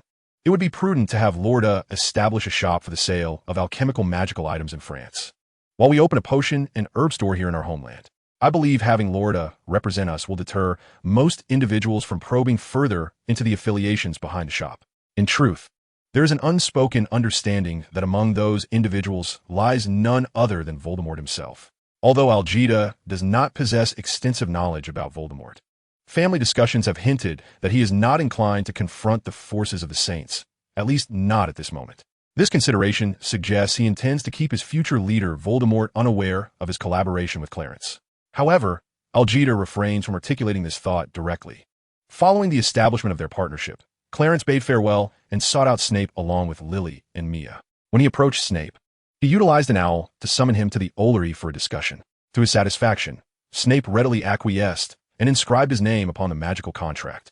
It is worth noting that Snape is acutely aware that the price at which he acquires potions has been significantly diminished. Yet, what recourse does he have? Previously, he was merely an obscure first-year wizard, lacking any familial support, and the channel he discovered was merely a remnant from his mother's lineage. Without it, he would have been unable to secure even a discounted acquisition route. The reality remains, despite knowing he is being underpaid, Snape's options are limited. Unless he decides to abandon this channel altogether, he must endure the situation. Fortunately, the growing renown of the potions crafted by Clarence has led to a notable increase in acquisition prices. Now, with the advent of this collaboration, particularly one based on a profit-sharing model, and with the magical contract firmly established, Snape has no reason to hesitate and promptly affixed his signature. After parting ways with Snape, Clarence sought out Lily and Mia. The two had been inseparable during their time at school, so locating one would likely lead to finding the other. Fortuitously, when he found Lily, Mia happened to be with her, not engaged in any rare activities elsewhere. After briefly outlining the collaboration, he inquired about their thoughts. To his delight, both agreed immediately and inscribed their names upon a contract. However, shortly after signing, Mia expressed her desire to partner with Lily to establish a shop as a fallback should they struggle to secure suitable employment post-graduation. Given her background, Lily must seek a stable job with a relatively high salary if she hopes to reside and thrive within the magical community after graduation. Unless she is willing to abandon the use of magic and live as an ordinary person in the Muggle world, the consequences of using magic can be dire. If discovered by the Ministry of Magic, one would be in violation of the International Statute of Wizarding Secrecy and face severe penalties. Mia, unwilling to follow in her father's footsteps by working at the Ministry or to confine herself like her mother, who locked away her wand, is determined to conduct business within the Muggle realm.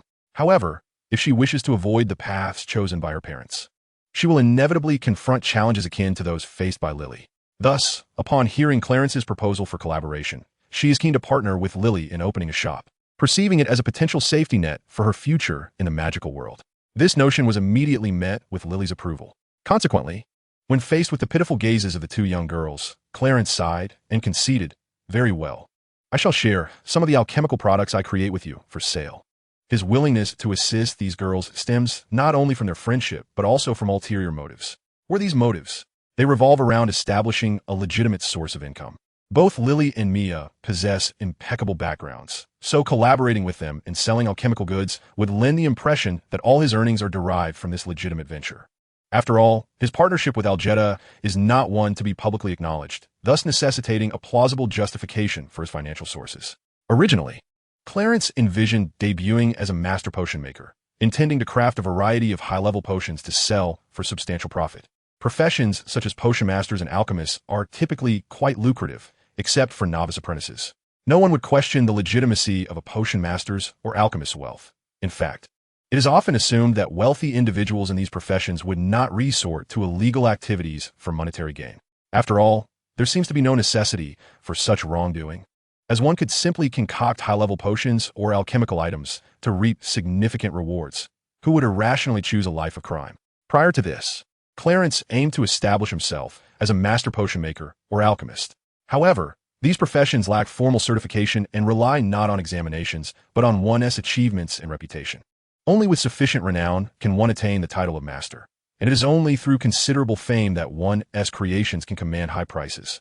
In essence, without fame, one cannot expect to earn substantial income.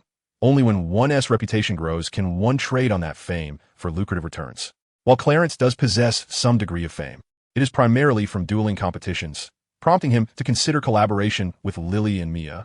Investing in the shop they intend to open as a means to navigate the initial stages of their venture. In truth, there exists no inherent conflict between the two. It merely represents an additional avenue for legitimate income, which is undoubtedly a fortuitous circumstance for Clarence. After bidding farewell to the two young ladies, Clarence sought out some of his closer acquaintances, the majority of whom were students from Ravenclaw. After all, they belonged to the same house and resided in the same dormitory, making their relationships rather intimate. Clarence acted swiftly, quickly gathering a number of friends willing to collaborate with him, all of whom signed their names on the contract. As for why he recruited so many collaborators, it was simply because, even when joined by his authentic duplicates, Clarence could hardly produce a sufficient quantity of potions and alchemical items in a single day without dedicating himself entirely to the craft. The output would scarcely suffice for a single shop, let alone the fact that his partners intended to establish not one, but two establishments, one of which would be multinational. One individual could not possibly manage such an endeavor alone. Thus, collaboration became imperative to ensure an ample supply of goods. Clarence's pace was brisk, and Algeta was equally expedient. activating her portion of the contract that very evening. Once Clarence inscribed his name at the bottom of the agreement, the magical contract was formally established, and the parchment, serving as its vessel, transformed into shimmering motes of light that dissipated into the air. Following the establishment of the contract, all who had signed felt an unusual sensation, as if they were bound by some unseen force. After the contract was formed, Clarence did not rest on his laurels. Rather, he prepared to create a batch of alchemical items. These items were not intended for sale, but rather to facilitate the delegation of tasks to his partners, such as cultivating or procuring raw materials for potions, as well as the crafting of various elixirs. They would also serve as a means of communication with Algida. Hence, he planned to produce a series of alchemical items specifically designed for mutual correspondence. Moreover, he had to consider the logistics of transporting raw materials and finished products. Otherwise, he would find himself devoid of ideas and direction, limited by technical constraints that would hinder production. After a thorough design process, he proceeded to gather materials for the creation. The final product was named the Black Mirror Pendant Box. Indeed, it was a pendant box, its exterior as dark as ink, yet upon closer inspection, one could discern that it was adorned with intricate carvings and ancient runes, imparting an air of mystery to the otherwise somber object. Within the box, Clarence utilized alchemy in conjunction with a seamless extension spell to create a vast internal space, which could automatically expand or contract at will. This functionality allowed for the effortless storage and retrieval of various items, and even permitted individuals to enter. Inside this expansive realm, there was also a large vanishing cabinet. The efficacy of this vanishing cabinet is intricately linked to the small black mirror concealed within its lid. This mirror employs the technology of a two-way mirror, allowing for communication with various targets. Thus, this Black Mirror Pendant Box is a multifunctional alchemical magical item meticulously designed by Clarence, intended to facilitate communication, storage, cultivation, and the transportation of raw materials and finished products among partners. Once a product was completed, Clarence tested it himself and found it quite satisfactory, particularly noting the internal space of the pendant box, with careful planning and arrangement. It could serve not only for herb cultivation and the breeding of magical creatures, but could even accommodate a home within. After personally experiencing the product's excellence, Clarence proceeded to mass-produce it. Primarily, this was for his own partners, as there was little demand from Algida's side. The number of partners there was limited. After all, not every pureblood family had contemporaries of his age, and even among those, not all were willing to collaborate with him. Consequently, the number of individuals on his side was significantly greater than that of Algida. Initially, the production process was time-consuming, but as the frequency of creation increased and proficiency improved, the speed naturally picked up.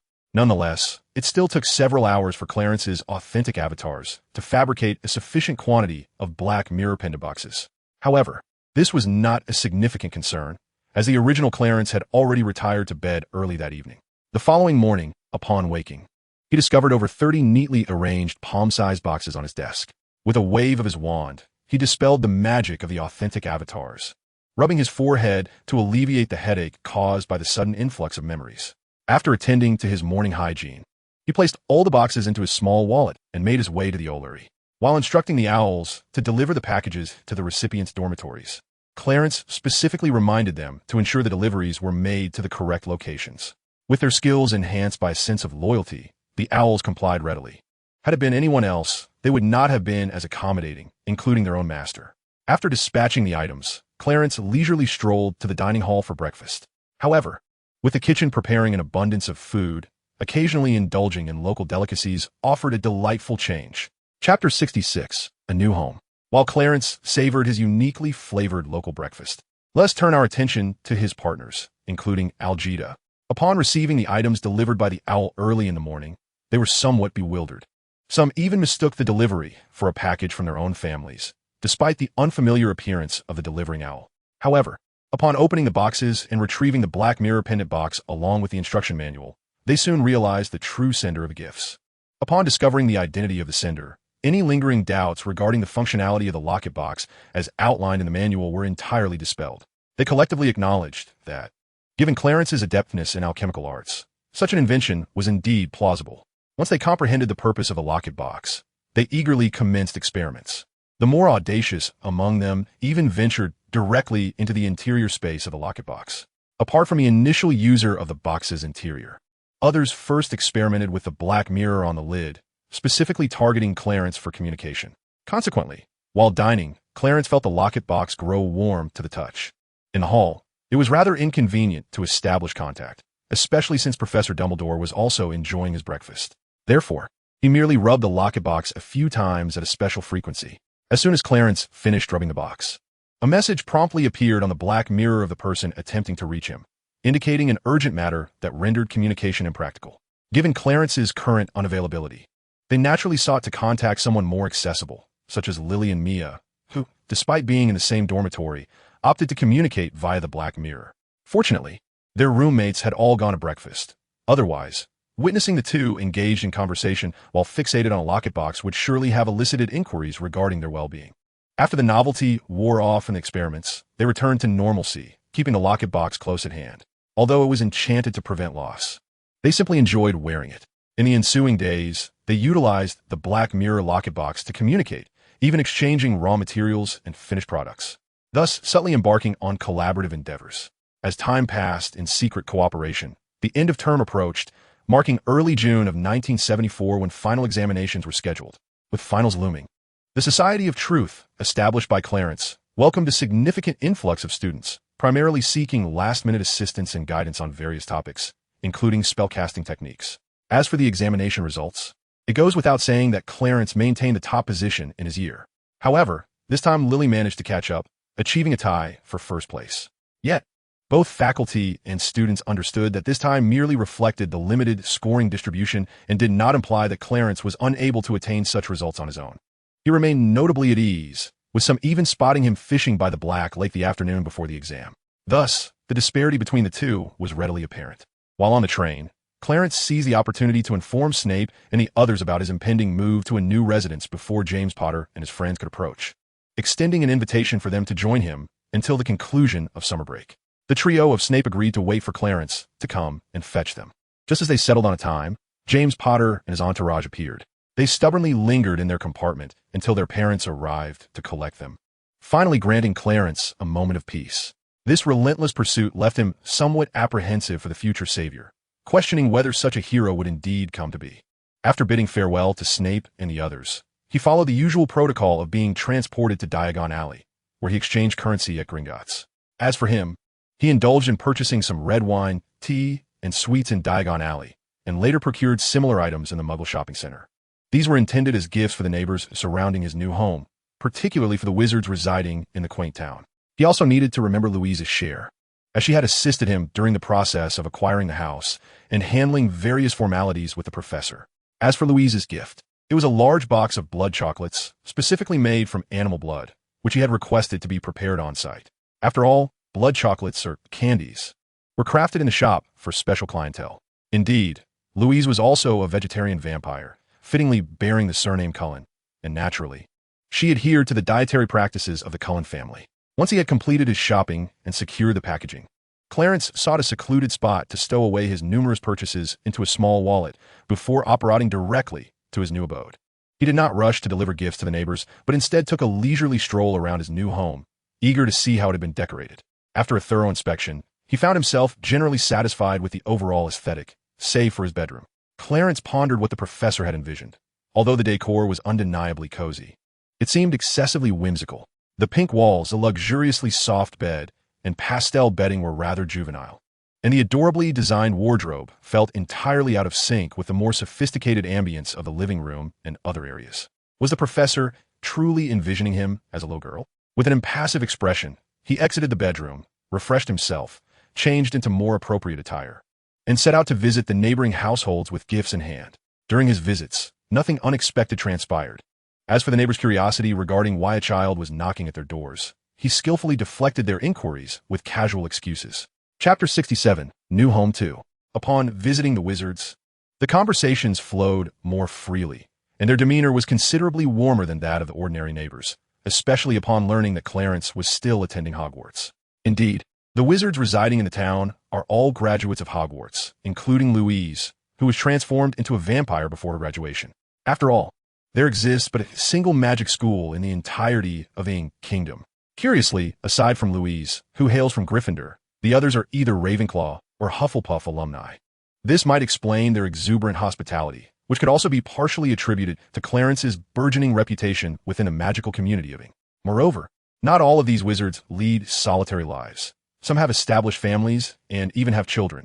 Regrettably, the offspring of the two families are merely 2 or 3 years old, far from the age of attending Hogwarts. However, they do attend the local kindergarten. When Clarence visited, the children were at school, thus he did not have the opportunity to meet them. Upon finally arriving at Louise's home, she was pleasantly surprised by the gift Clarence had brought. She was delighted to see the familiar candies and packaging reminiscent of the magical realm, yet she had no intention of indulging. For a vampire, even sweets hold no flavor. Rather, they may cause discomfort due to their inability to digest such items. Observing Louise gazing nostalgically at the large box of chocolates without any intention of sampling them, Clarence understood the situation. He explained that the box of chocolates was crafted on-site with animal blood. While it may not align perfectly with a vampire's palate, it should still offer some semblance of taste. Upon hearing this, Louise's interest was piqued, and she promptly opened the box and sampled the chocolate. To her surprise, after the addition of blood, she could indeed detect some flavor, though it was merely the taste of the animal blood used in its creation rather than that of chocolate. However, noticing Clarence's eager anticipation, Louise felt compelled to feign delight. After all, it was a thoughtful gesture on his part. She also wished to avoid revealing disappointment on Clarence's lovely face. It was peculiar, yet undeniable that from their very first meeting, Louise harbored a fondness for Clarence and genuinely desired to draw closer to him. It seemed that the charm of Clarence's innate ability could even sway a vampire's heart, though he remained oblivious to this fact. After a pleasant exchange with Louise, Clarence eventually took his leave. He was not truly a child. The experiences gleaned from 2 lifetimes had endowed him with a certain perceptiveness, enabling him to discern Louise's insincere enthusiasm after tasting the blood chocolates he had gifted her. It was merely a case of politeness that prevented her from expressing her true feelings about the gift. Yet, this did not imply that Clarence was unable to see through the facade. However, even if he could discern it, he was powerless to enable the vampire to experience the taste of anything other than blood. He could only pretend not to notice. As he strolled along the street, he caught sight of a supermarket and remembered that his new home was devoid of any food, making it an opportune moment to procure some provisions. In the subsequent days, he busied himself with arranging his new abode until the agreed-upon time with Severus, Lily, and Mia arrived, at which point he operated to fetch them. Severus, or rather Lily and Mia, had long awaited the opportunity to see Clarence's new home, so upon arrival, they began to explore with eager curiosity. Regarding the issue of rooms, Clarence graciously offered the pink room to Lily and Mia, while he and Severus took residence in the guest room. In truth, the change of abode had little impact on their daily lives. They continued their studies and leisure, as usual. Only when boredom struck would they venture to the picturesque locales near the town for picnics, and their days passed quite joyfully. For Lily and Mia, perhaps the absence of adult supervision contributed to their sense of freedom and delight. Thus a month slipped by. One afternoon, a month later, while dining with Severus and the girls, Clarence received a letter from Madame Pomfrey. The contents of the letter revealed that she intended to accompany Clarence to take the examination for therapist certification.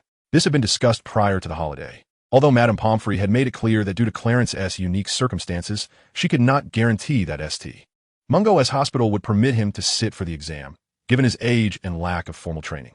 Therefore, he would have to wait at home while Madame Pomfrey utilized her connections to see if an exception could be made for him. She promised to inform him once she had definitive news. The letter she delivered confirmed that he was indeed allowed to take the examination, along with the details regarding the time and location. Naturally, he could not attend alone, for even if he arrived, he would be barred from the examination hall. It was imperative that he go with Madame Pomfrey. After carefully stowing the letter away, he looked up to find 3 pairs of eyes fixed intently upon him. Reluctantly, Clarence explained the situation regarding the therapist examination, admitting that he had refrained from mentioning it earlier due to uncertainty about his eligibility. Are they really allowing a young wizard of your age to participate in such an examination? Severus inquired, perplexed. It's precisely because Madame Pomfrey was unsure that I hadn't brought it up before, Clarence replied with a hint of exasperation. How long will this examination last? Lily asked, her curiosity piqued. The entire day was structured. The morning dedicated to theoretical studies, the afternoon reserved for practical applications, and the evening designated for the examination in first aid. Results would be dispatched via OWL within a fortnight, and should one pass, their certification would be included. As for the specifics of the schedule, additionally, Mia interjected, Clarence, why not take advantage of the remaining time to prepare? The examination was set for the morning of the third day. Regarding preparation, Clarence deemed it unnecessary. Both Mia and Snape were rendered speechless by his unwavering confidence. Meanwhile, Lily reminisced about her frantic studying prior to her third-year finals, which had enabled her to tie for first place with Clarence. She had exerted every effort to achieve such results, whereas Clarence appeared to glide through effortlessly. The 3 days flew by, and soon the day of the healer's examination at St. Mungo's Hospital arrived.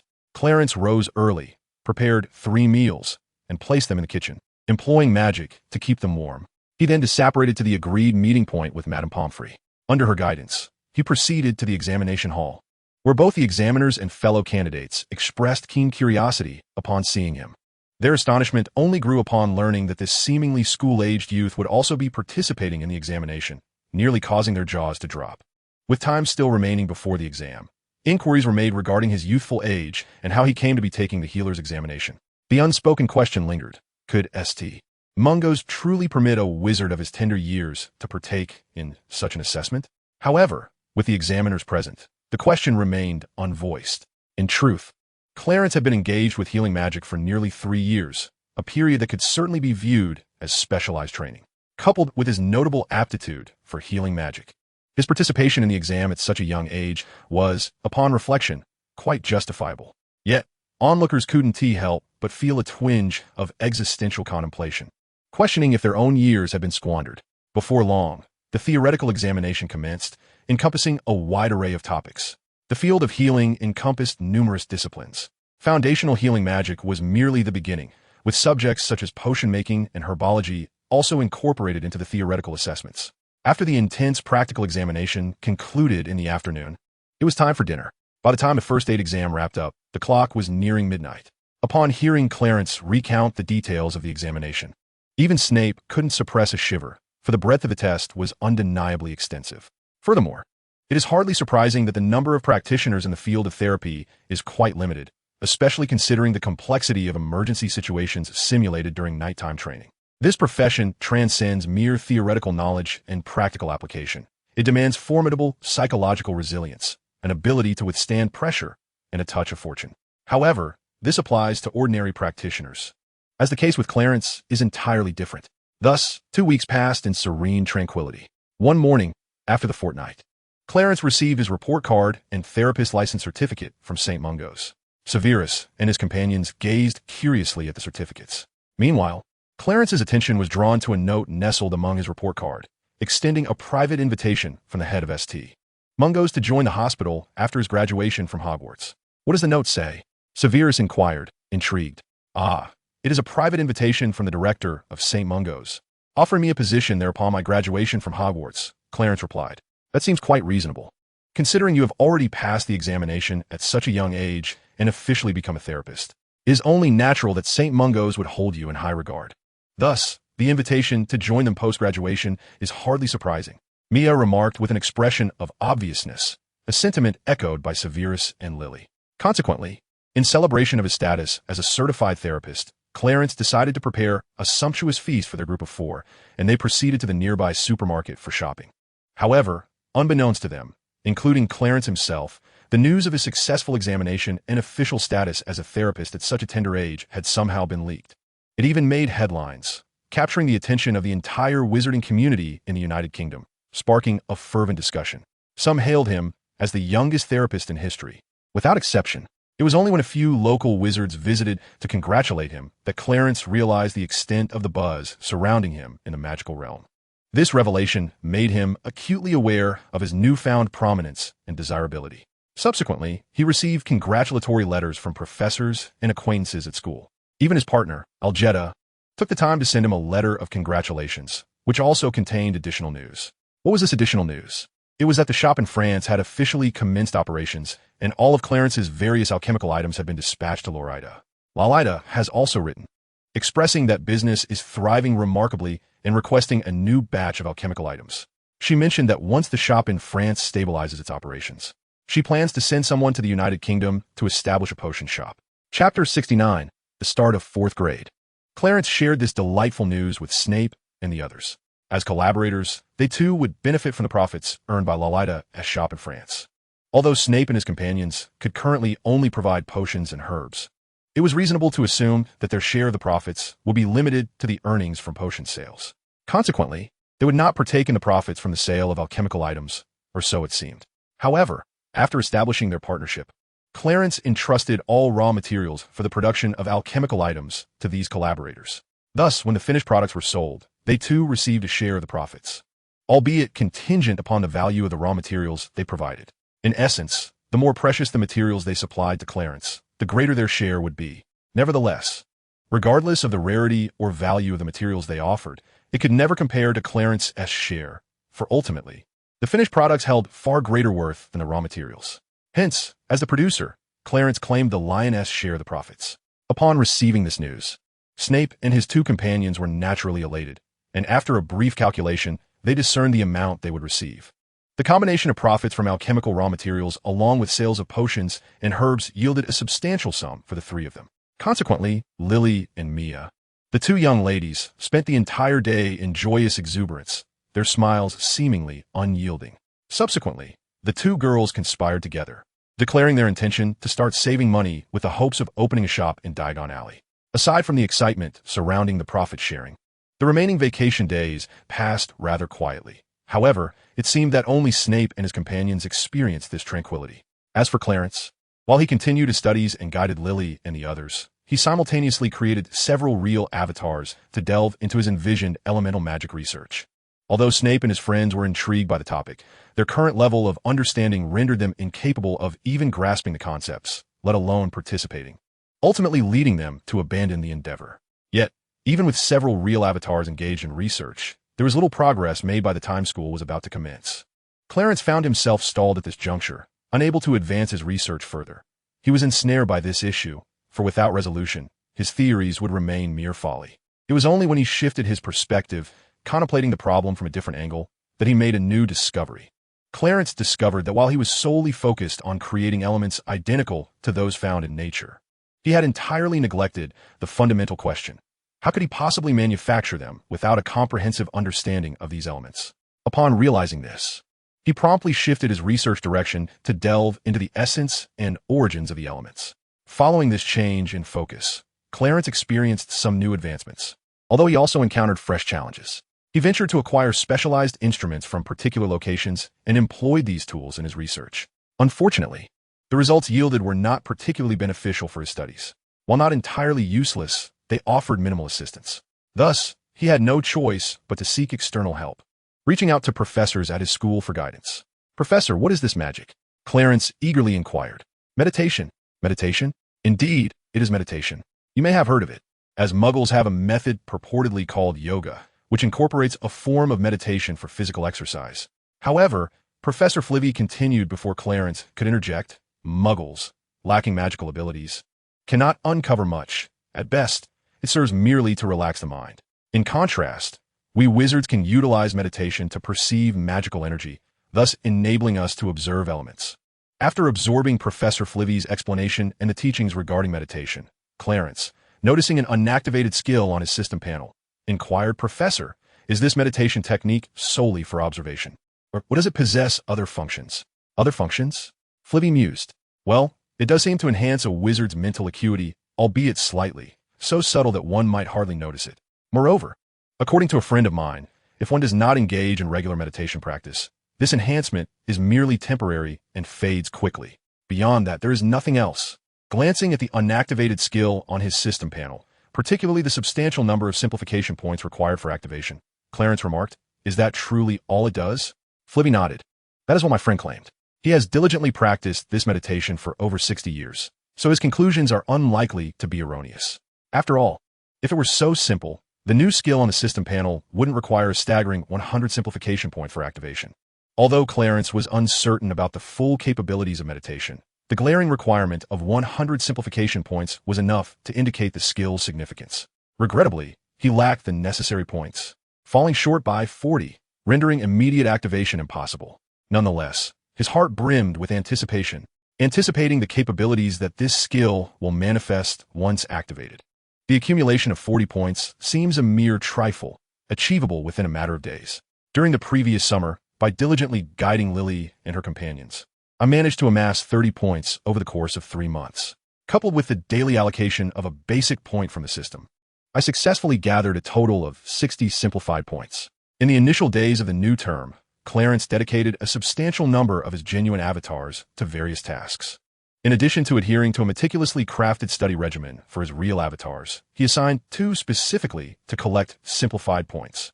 It was not long before he accrued the requisite 40 points, prompting him to eagerly activate the meditation skill. At the very moment of activation, he experienced a pronounced transformation in both his mental clarity and magical essence. Even his brain, along with the ethereal minds generated by the skill, exhibited a newfound lucidity, allowing for swifter processing of information. This shift in his psyche felt as though it penetrated deep into his very soul, a sensation both wondrous and perplexing, leaving him to ponder why he intuitively recognized this profound alteration. Upon reviewing the skill's description, Clarence realized that his perceptions were indeed accurate. The skill genuinely delved into the realm of the soul. The practice of the meditation skill required an emptying of the mind, thereby enabling the acquisition of experience points. Furthermore, the skill's effects were twofold. It not only permitted observation, but also enhanced one's soul power. There was speculation that with each level of advancement, these effects would intensify. For instance, the observational capacity could become more profound, reaching the very essence of phenomena. As for the augmentation of soul power, it was likely to grow in a fixed manner with skill enhancement. Indeed, it was an increase in soul power, rather than merely a boost to mental fortitude as suggested by Professor Flivvy's acquaintance. However, one could argue that strengthening mental prowess was not entirely inaccurate, as a wizard's mental strength is intrinsically linked to both the soul and magical energy. Thus, with the enhancement of soul power, a corresponding influence on mental and magical faculties would ensue, which elucidates why Professor Flivvy's companion noted a slight enhancement in mental strength. Nevertheless, Clarence was perplexed.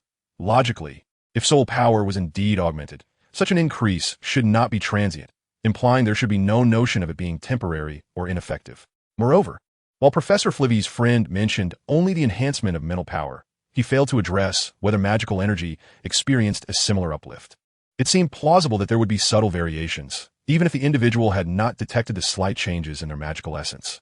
In essence, alterations in the soul would undoubtedly impact both mental and magical energies, albeit the extent of this influence may vary significantly.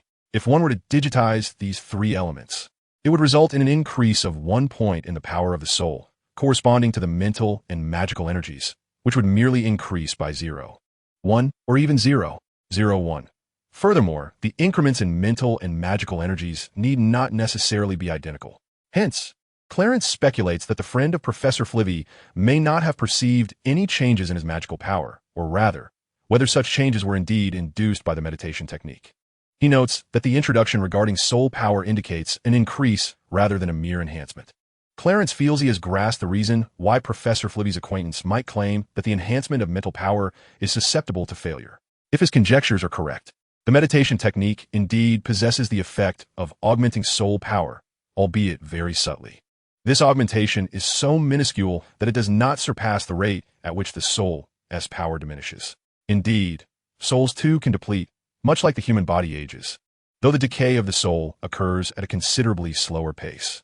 As for whether the complete depletion of the soul leads to death, Clarence is uncertain, as he has not conducted research in this realm. Yet, drawing from his dual memories regarding the essence of the soul, he believes that the concept of death does not apply to the soul. Rather, depletion pertains solely to the information that clings to its core essence.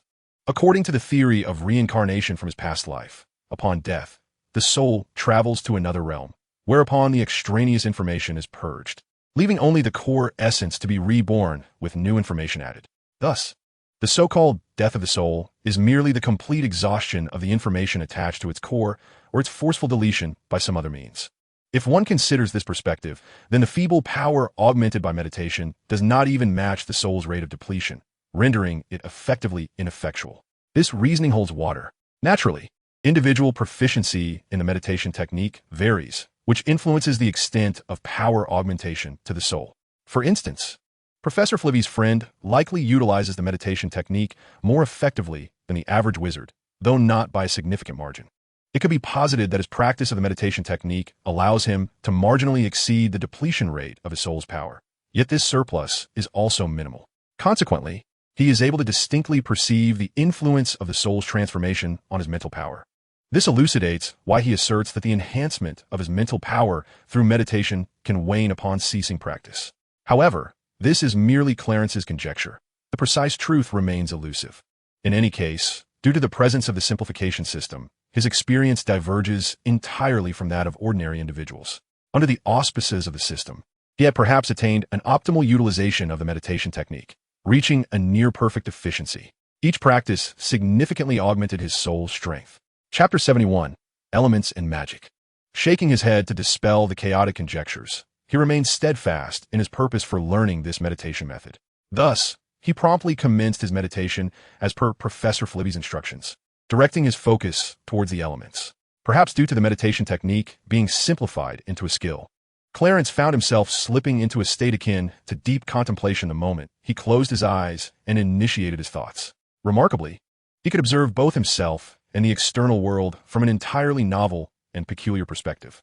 In this newfound viewpoint, he perceived himself as being infused with color, an indescribable hue that he felt he recognized but could not articulate, akin to a memory long forgotten. Shifting his gaze outward, the world appeared shrouded in shades of black and gray, obscured and indistinct, with the sole source of illumination emanating from scattered azure glimmers. With a thought, he focused on the nearest azure point, drawing closer. Although he could not discern the essence of the light within, an intuitive sense informed him that this was elemental energy, specifically the element of air, or more accurately, the element of wind. Upon realizing the nature of the azure light as air element, Clarence comprehended why only air element existed within his dormitory. The 4 houses of Hogwarts each represented one of the 4 elements. Gryffindor signified fire, Slytherin represented water, Hufflepuff embodied earth, and Ravenclaw symbolized air, or wind. As the common room of Ravenclaw, it naturally belonged to the domain of air element, devoid of any other elemental presence. With this understanding, Clarence continued to use his thoughts to draw closer, striving to delve deeper into the essence of the air element. Successfully, he entered the azure point, only to discover that its interior was composed of numerous smaller azure points. This revelation astonished him. Did these air elements congregate together? Given the configuration of a singular azure point, Clarence was compelled to observe the smaller luminous points within, repeating his previous process of approaching them. However, this time he encountered an obstruction, unable to penetrate further. Nonetheless, this encounter was not without merit. At the moment of contact with the light point, it imparted to Clarence certain characteristics and attributes of the air element. With this newfound information, Clarence could distinctly sense an inexplicable connection between himself and the air element. Due to this connection, the elemental forces have fostered a sense of closeness within themselves, akin to the peculiar feeling of encountering kindred spirits. Although Clarence remains perplexed by the implications of the information he has received and the warmth emanating from the elemental forces, he does not rush to ponder this matter. He understands that any changes within himself will inevitably reflect on the simplified system. Whether there is indeed a tangible effect, or if it is merely a figment of his imagination, can be directly assessed upon concluding his meditation. Having reached a limit in his exploration of the elemental forces, Clarence chooses not to continue his observations, preferring instead to wait until his meditative skills have undergone an upgrade. Uncertain of the reasons that prevent him from delving deeper into the elemental realm, he sees no need to dwell on this issue. He can simply utilize the enhanced abilities granted by his skill upgrades to forcibly penetrate the depths of the elements for observation. As for the reasons for the obstruction, such inquiries can be reserved for future exploration. There is no necessity to become ensnared by them at present. Though he does not intend to pursue further observations of the elements, Clarence is reluctant to conclude this session of meditation. Instead, he wishes to examine his own situation more closely. As he narrows his focus and encounters that peculiar hue, he is struck by an inexplicable sense that this essence is indeed his own magical power. Could this truly be his magic? Indeed, it is a link, one that connects to everything. This notion leaves Clarence somewhat bewildered, questioning why magic would embody such a concept. However, upon further reflection, he finds this idea rather reasonable. The workings of the world adhere to certain laws, and wizards possess the ability to manipulate these laws through magic.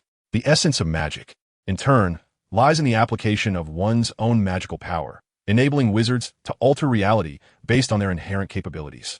Yet, upon deeper contemplation, he wonders how the modest amount of magic within a wizard could possibly compare to the vastness of the entire world. Thus, It cannot be solely through magic that one can manipulate laws to reshape reality. This realization clarifies that since magic can connect all things, it naturally links to the laws of the world. Once connected, one can expend magical energy as a cost to manipulate these laws, thereby transforming reality. This so-called cost aligns with the fundamental principle of equivalent exchange found in alchemy. The greater the quantity of magical power a wizard possesses, the more potent their ability to influence and change reality becomes. Consequently, it becomes evident that magic and sorcery can indeed alter reality. Having grasped this understanding, Clarence ceases his observations and disengages from his meditative state, concluding his inaugural session of meditation.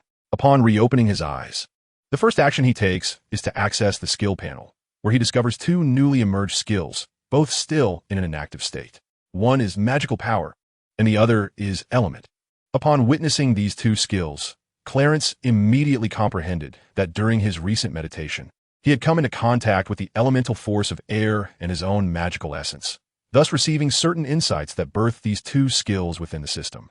However, upon learning of the requisite simplification points for activating these skills, Clarence's expression darkened in dismay. A staggering 400 simplification points were required, 200 for each skill. This felt nothing short of extortion. Activating a single meditation skill had already depleted his entire reserve of simplification points. Now, he found himself unable to muster even a meager 10 points, let alone the demanded 400. Chapter 72, A Solution. The crux of the matter lay in the fact that the methods of acquiring simplification points from Hogwarts had reached an impasse. With his position as a teaching assistant and his occasional tutoring sessions for students, coupled with answering queries from others, he could amass merely over 100 simplification points in a semester, and sometimes even fall short of that threshold.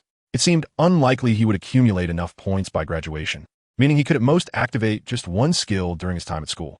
To activate both skills, he could no longer rely solely on Hogwarts for simplification points. He would need to devise alternative strategies. After some contemplation, Clarence turned his attention to publications. By publishing certain papers, he could sporadically earn simplification points.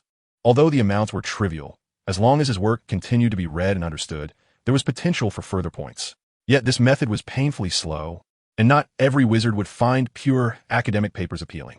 Thus, Clarence resolved to also produce more engaging works, specifically fictional stories rather than purely academic treatises. Such narratives would undoubtedly possess greater allure. The key distinction lay in the nature of the materials. Once a reader has perused and grasped the concepts of an academic paper, who would return for second or third reading. Novels, on the other hand, could be revisited multiple times if their content was sufficiently captivating. Moreover, certain exceptional works could incite such interest that readers would repeatedly examine them. Nevertheless, for the sake of his reputation, it was prudent to avoid writing anything that could be deemed frivolous. Consider, for instance, the character Gilderoy Lockhart from the original works. Having merely appropriated others' memories and penned a few novels, he garnered a legion of fervent admirers. His books even found their way into Hogwarts' curriculum, compelling students to purchase them. While this was likely a demand initiated by Lockhart himself, it nonetheless illustrated the magnetic appeal of storytelling within a magical realm and the vast market it commanded. Nonetheless, having made this decision, Clarence felt compelled to experiment and ascertain whether his fabricated tales could indeed yield simplification points. The results of this experiment will undoubtedly influence the thematic direction of his novel.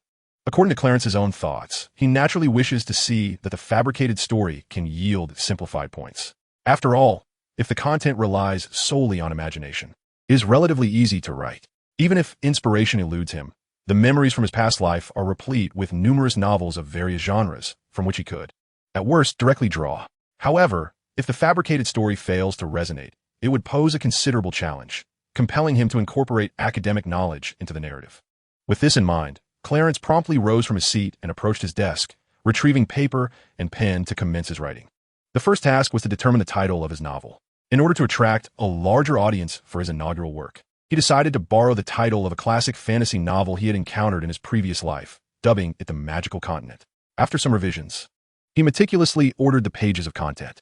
Subsequently, he sought out a second-year student with whom he had a good rapport, intending to conduct an experiment to ascertain whether he could accrue simplified points. For these young wizards, captivating storybooks are far more alluring than textbooks, and it wasn't long before the student became engrossed, completely disregarding Clarence's presence. As the student delved into the tale, Clarence monitored his system and indeed, he began to accumulate simplified points, albeit intermittently. However, the value of each incoming point steadily increased. From an initial count of 1 or 2 points, it escalated to 5 or 6, and ultimately soared into the double digits. By the time the student finished reading, Clarence had amassed over 40 simplified points. His charming face lit up with delight, almost resembling a contented cat. Nevertheless, in pursuit of more detailed results, Clarence requested the second-year student to read the story once more, presenting it as an opportunity for him to identify any areas that might require revision. During the second reading, however, the student was not as captivated as before, leading Clarence to receive a lesser number of simplified points, totaling only around 20. There was no need for further experimentation, as this outcome had already left Clarence immensely satisfied. Moreover, people are prone to forgetfulness, and as they continually absorb new information, past memories tend to blur over time. Thus, when he eventually revisits this story, he can still garner a considerable number of simplified points. The student, eager to know if there were any subsequent developments in the story, found Clarence unable to provide any, as he had yet to pen the continuation. He could only assure the student that he would share it with him once it was completed. Additionally, he planned to submit this novel to a magazine for publication and eventual sale. As he departed the lounge, intending to make his way to the Ollery, a sudden thought struck him. Rather than submitting his novel to a magazine and allowing outsiders to take a cut, it would be wiser to consult Arjada first, to see if anyone in their circle had a stake in a publication. After all, it is said that one should not let the water flow from one's own field to another's. Most importantly, even if Arjada and his associates did take a commission, it would certainly not be excessive, given their familiarity with one another. Once the owl had taken flight, Clarence resumed his position at the writing desk, diligently crafting the subsequent chapters of his tale. Upon completing a page, he would summon a tangible projection of himself to review and amend the text before binding it together. Meanwhile, at Arjada's end, upon receiving the items sent by Clarence's owl, he promptly began to examine them, not daring to delay. After perusing the contents of the note, he became engrossed in contemplation while holding the stack of drafts. Coincidentally, among his family's enterprises was a magazine, albeit one that was somewhat struggling. The magazine's waning fortunes stemmed from mismanagement or perhaps a lack of focus and resources allocated by the family, though Arjada was unaware of the specific reasons. Nevertheless, he harbored a sense of intuition. Chapter 73, The Benefits of Interest. Arjada felt certain that Clarence's story would achieve remarkable success. Even without having seen the draft, he was imbued with a premonition of its potential. Indeed, after he reviewed the manuscript, that premonition materialized into reality. Arjada had to concede that he was profoundly captivated by the narrative, and if he found it enthralling, others surely would as well. Consequently, the following day, an article titled The Magical Continent appeared in the magazine published by a certain company. Initially, due to the magazine's limited readership, it did not provoke much of stir.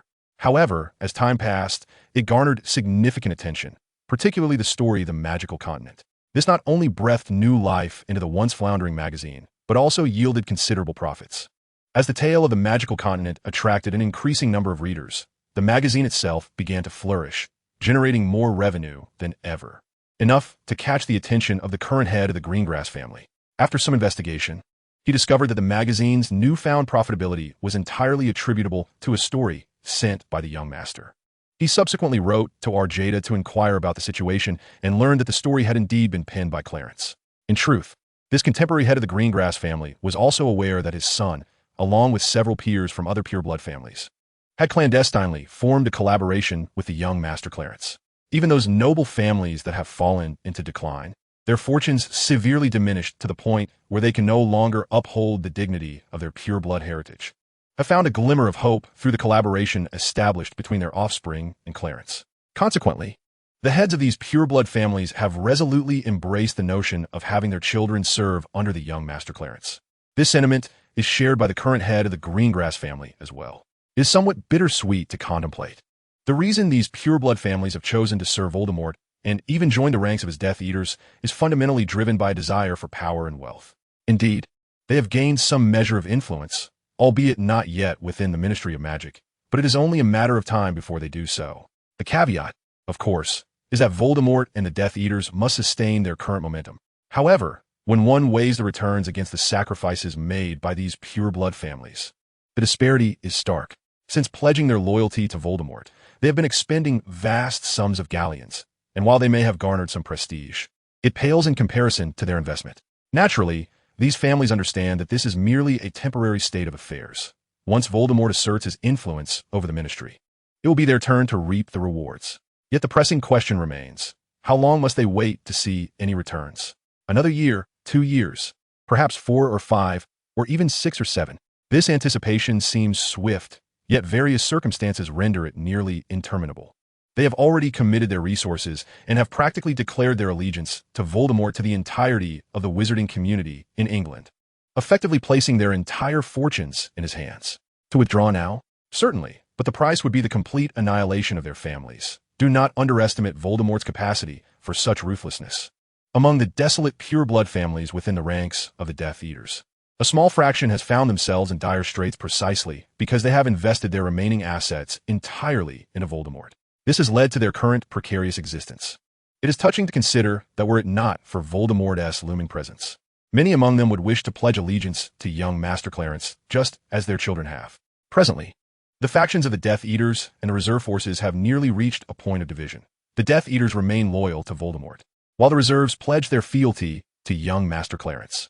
The crux of the matter lies in the fact that young Master Clarence can offer members of the reserve forces tangible benefits and rewards, which has sown seeds of doubt among many within the Death Eater ranks. Their speculations regarding the relationship between Clarence and Voldemort have tempered this wavering, for after all, Clarence is Voldemort's progeny and is destined to inherit the mantle of the Death Eaters. Thus, loyalty to the young master is merely a question of time. Thus, no significant impact has been made. However, this situation may undergo a transformation once members of the reserves infiltrate the ranks of the Death Eaters. Regardless of how this change manifests, it ultimately poses no detriment, at worst merely a question of allegiance. Indeed, from the perspective of the Death Eaters, such matters seem devoid of any drawbacks. Yet, the reality presents a fundamentally different scenario. This difference lies in the apparent oversight of considering whether there exists any connection, particularly of a bloodline nature, between Clarence and Voldemort. This question remains unpondered, leading to the assumption that the integration of reserves into the Death Eaters will yield nothing but positive outcomes. However, as Clarence brings them increasingly greater benefits, influencing even the core members of the Death Eaters through the reserves, the revelation of his lack of association with Voldemort may compel them to face a pivotal choice, to continue their allegiance with Voldemort or to side with Clarence. This dilemma arises primarily from the allure of profit. Ultimately, should the benefits derived from Clarence outweigh the question of his status as their lord, it would render the latter inconsequential. After all, Clarence is capable of providing them with rewards that Voldemort cannot. Chapter 74. The Grand Fusion of Skills. Of course, such events are merely potentialities for the future. At present, no one has discerned anything amiss. Neither Voldemort nor Clarence is aware of the underlying dynamics. While those Death Eaters who do possess knowledge remain engrossed in the profits their children accrue from collaboration with Clarence. Notably, the current head of the Greengrass family has yet to emerge from the euphoria brought on by the magazine's revenue, as other pureblood family heads have begun to pay their respects. It is worth noting that these visiting pureblood heads are all affiliated with the Death Eater faction. As for the reason behind their visits, naturally, it relates to the magazine within the Greengrass family's domain. The Greengrass family has not gone to great lengths to conceal this matter, allowing other pureblood families to uncover the details with minimal inquiry. Moreover, they can discern the promising prospects of the story penned by Clarence, or rather, the vast profits it could potentially generate. This is the primary reason that has incited envy among the other pureblood heads, prompting them to seek an audience. However, given that the story originates from the hand of young Master Clarence and is entrusted to Arjada of the Greengrass family, their envy does not extend to overt attempts at appropriation, for to do so would invite the ire of young Master Clarence. But more critically, it could draw the attention of Voldemort, who is known for his increasingly volatile temperament in recent years. If their actions were to attract Voldemort's attention, the repercussions would undoubtedly be severe. While direct confrontation may be too perilous, they could still partake in the spoils. After all, which family does not possess a small enterprise, such as a publishing house or a bookshop? Moreover, not all pureblood families confine their ventures to England. Numerous enterprises exist in other countries, contingent upon varying economic conditions. The discussions between the head of the Greengrass family and other pureblood patriarchs remain shrouded in mystery, even to Voldemort and Clarence himself. The only certainty is that, shortly thereafter, the tales of the magical continent began to circulate within the magical communities of various nations, garnering substantial attention. As for Clarence, within just a few days, he amassed over 100 simplification points, sufficient to activate a skill. He promptly activated the magic skill, which he could enhance merely by breathing, allowing him to elevate the skill to level 4 within a single day. This level of magic conferred upon Clarence the status of an elite auror, though this was solely a reflection of his magical power rather than his overall capabilities. Although Clarence was puzzled by the sudden surge in the accumulation of simplification points, he considered it a fortuitous development. While he was inclined to investigate the cause of this increase, his immediate priority remained the activation of his second skill. Upon activating the element skill, he discovered that experience could be gained simply by coming into contact with any element, meaning he could continuously accrue experience without any active effort. However, after leveling up this skill to level 1, he realized that akin to the magic skill, the difficulty of acquiring experience would exponentially increase with each advancement. Corresponding to this escalating challenge, the capabilities bestowed by the skill upon leveling up also grew. With each level gained, Clarence acquired a modicum of control over the elements, enabling him to manipulate and conjure flames or clear water without any resource expenditure. If his conjecture holds true, this skill seems to delve into the realms of laws and authority, though this remains speculative. The true nature of the skill will likely be revealed as it continues to develop. Overall, this skill has effectively opened the gateway to the elemental magic system that Clarence envisions. What remains is to patiently await the enhancement of both the meditation technique and the element skill. As their levels rise, he will be empowered to create elements, laying the foundational framework for his conceptual system.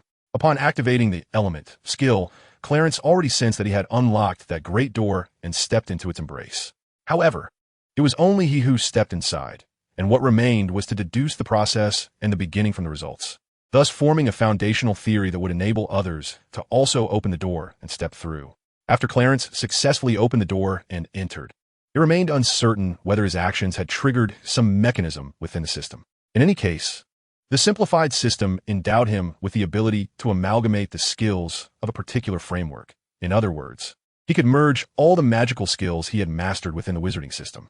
This feat had previously been unattainable. At least, Clarence had been unable to fuse skills from various disciplines, and the system had provided no relevant notifications. Now, upon activating elemental skills, the system surprisingly granted him a sense of potential for fusion.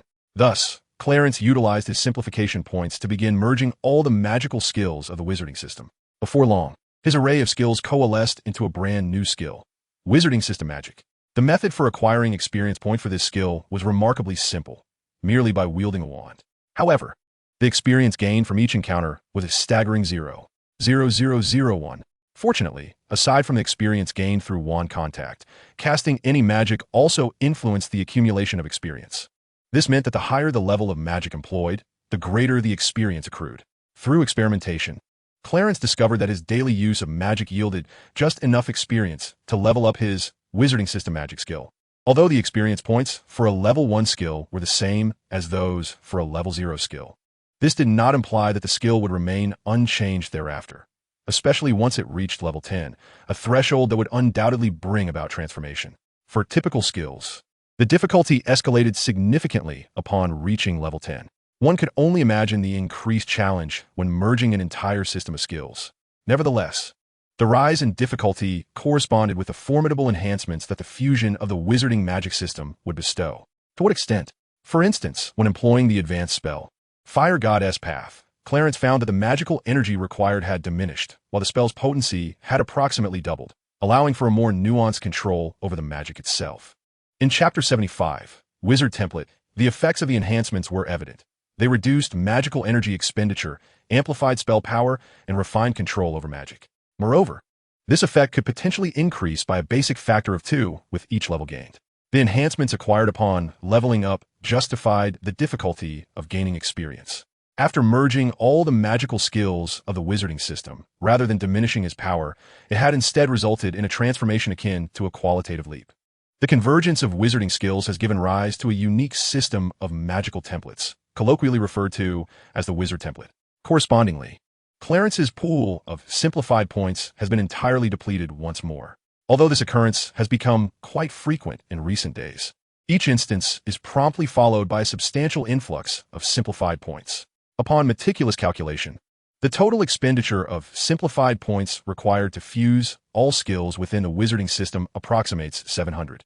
This figure does not account for the points necessary to activate the skills of element, magic, and meditation, which are distinct in their requirements.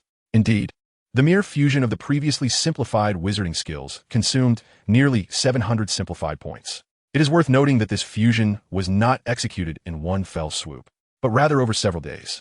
Aside from the immense enhancement to Clarence's overall prowess afforded by the newly established wizard template, his work, Magical Continent, has generated considerable excitement within the magical community of Ingwa, attracting increasing attention from the populace. Even internationally, various magical circles have begun to take notice of this novel. In addition to bestowing upon Clarence a significant number of simplified points, it has also garnered him immense notoriety, as he authored the book under his real name. The recognition of both the novel and its creator has even reached foreign shores. Whereas the majority of the faculty and students at Hogwarts were among the last to learn of this revelation. Upon discovering that the author of the novel was none other than Clarence, Professor McGonagall was the first to express her outrage. While she does not oppose the narrative of the novel, regardless of its entirely fantastical nature, she is particularly dismayed to see her most favored and promising student engaging in what she perceives as unproductive endeavors, especially when the content of the story is misleading. Merlin knows how many young wizards she has educated regarding the fictitious nature of the magical knowledge presented in Magical Continent, which is entirely non-existent in reality. For instance, the meditation technique does not allow for the absorption of elements, nor can a wizard incorporate elements into their body, as such actions could lead to dire consequences. Additionally, the manipulation of elements does not adhere to any special formula for magic to be unleashed, and there are certainly no catastrophic forbidden spells. Nevertheless, despite Professor McGonagall's vexation, she refrained from confronting Clarence directly, given that the cover of the novel clearly states, "This story is purely fictional." Thus, regardless of her frustration, she could not approach Clarence and instead found herself sulking on the sofa in her office, engrossed in the book. In truth, Professor McGonagall is not alone in grappling with this troubling issue. Other professors, such as Professor Flitwick of the Charms class, share in her concerns. He was also thoroughly vexed, having to repeatedly assert that the content was merely a fabrication from a fictional narrative and not grounded in reality. As for Clarence, his troubles were not absent either. Ever since the novel began circulating within the school, an increasing number of students sought various means to confront him.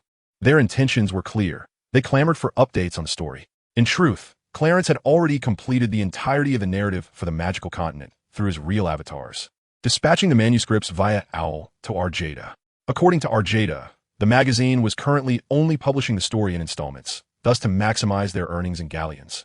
It was imperative to release the content gradually rather than all at once. Once the magazine had published all the material, they would then proceed to publish the complete book, allowing for another wave of profit. In this regard, Clarence, lacking understanding, had entrusted all matters to Arjada. Consequently, he had no subsequent content at hand. Fortunately, most of those clamoring were indeed his real avatars, as his true self, having sensed the unfavorable situation, had largely retreated to his dormitory, relying on the castle's house elves for his meals. Beyond this, Clarence's life was not particularly tranquil, just as he was beginning to find some semblance of peace. Professor Flitwick sought him out to participate in a dueling tournament. Moreover, Professor McGonagall would seize every opportunity to relay to the avatars the need for the true self to focus on writing academic papers rather than those fictional tales. While academic papers could be casually written by any of his real avatars, the dueling tournament could not be entrusted to them. This year, for reasons unknown, Professor Flitwick had decided to take him abroad for the competition. It should be noted that apart from the previous event at Beauxbatons, all other dueling contests he had participated in were held domestically. As he embarked on the journey abroad with Professor Flitwick, Clarence could not help but voice his curiosity regarding this decision, only to be met with a peculiar look from the professor. Was it possible that within the realm of young wizards, Clarence had no contenders left? Furthermore, his current age disqualified him from competing in adult wizard tournaments, and nearly all domestic organizers had outright rejected his entries upon learning of his desire to participate. Thus, if Clarence wished to compete, he had no choice but to venture overseas. Reflecting on it, since the Ministry of Magic had enacted policies allowing young wizards to participate, how many dueling tournaments had he entered? Excluding the one at Beauxbatons, it seemed he had taken part in nearly 30 events. Of course, this figure was somewhat inflated, as many of the dueling competitions he had entered offer high prizes but lacked significant prestige. The value of winning such tournaments paled in comparison to those organized by major factions, or, even more so, those sanctioned by the official Ministry of Magic. Thus, Clarence embarked on an overseas journey to compete alongside Professor Flitwick. Although Clarence had secured the championship title by the afternoon of the sixth day of the competition in a certain magical realm, there remained 2 days until their scheduled departure. During this interlude, he and Professor Flitwick indulged in the wonders of that country's magical community, acquiring an array of local delicacies and souvenirs. These trinkets were subsequently sent to Algeta via a charm-laden black mirror pendant box, which Clarence employed to ensure they reached her for distribution, as both he and Professor Flitwick were to continue competing in other nations. The competitions they selected were perfectly aligned with Clarence's aspirations, offering substantial prizes for the champions. Even the Ministry of Magic, upon learning of their itinerary and objectives, did not hinder their progress. Rather, they expedited the processing of their travel documents, keen for Clarence to express his gratitude towards them during any forthcoming interviews. Competing in several international events would undoubtedly require a considerable amount of time.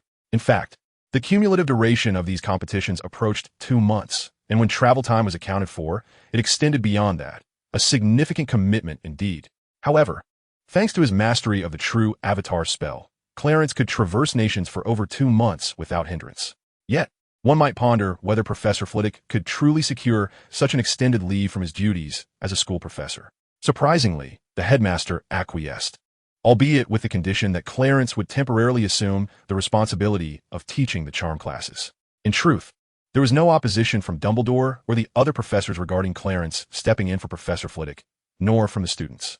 Setting aside various considerations, Clarence possessed the capability to instruct students across all grades, and his teaching style seemed to possess an ineffable quality that facilitated comprehension among the pupils. This phenomenon remained a mystery, even after numerous observations by other professors, yet no one objected to Clarence temporarily filling in for the professor. In fact, were it not for school regulations and specific circumstances, he could have been appointed to a professorial position outright. Of course, this remained a mere notion, for even if Dumbledore had lowered his guard, Clarence's age precluded him from gaining the Ministry of Magic's or Hogwarts Castle's endorsement. To be recognized by Hogwarts as a professor, one must at a minimum be of adult age. This international journey not only allowed Clarence to reap the rewards of various championship prizes, but also amplified his renown. Furthermore, Professor Flitwick had joined him in his research endeavors. It was due to the novel discoveries articulated by Clarence during his research that Professor Flitwick's curiosity and attention were thoroughly captivated, particularly when Flitwick witnessed a ball of flame and a sphere of clear water coalescing in Clarence's hands without the slightest exertion of magical energy. His focus was completely drawn to the topic of Clarence's study. Consequently, this revelation persuaded Flitwick to temporarily abandon his own research and immerse himself in the project envisioned by Clarence. However, Flitwick's participation did not accelerate the research progress as Clarence had anticipated, while it provided some assistance. Flitwick's inability to truly observe the elements rendered him ineffective when confronted with significant challenges. This reality not only disappointed Clarence, but also left Professor Flitwick feeling quite disheartened. Nevertheless, Clarence remained undeterred, eager for Flitwick to embark on meditation. Regrettably, although Flitwick could achieve a state akin to deep concentration during meditation, he could not attain the level of direct observation of elements as Clarence could. At best, he could merely sense their presence, lacking the depth of insight that Clarence possessed to delve into the essence of the elements. Observing Clarence's relentless pursuit of alternative possibilities, Professor Flitwick felt compelled to advise him. Each individual's talents are distinct. For instance, he himself could never measure up to Clarence's extraordinary gifts. Without innate talent, no matter how many attempts one makes, the outcome remains unchanged. Particularly in situations like the current one, neither Flitwick nor the friend who imparted the meditation technique could achieve the clarity of elemental observation that Clarence exhibited. The disparity in the effectiveness of their meditation practices was stark. It became evident that such abilities indeed require a certain aptitude, which Flitwick regrettably lacked, leading to consistently disappointing results despite his numerous attempts.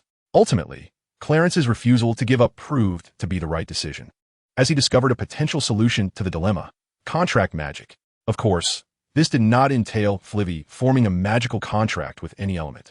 Not only would he be incapable of such an endeavor, but even if he could contract with an element, it would merely summon that element without enabling observation.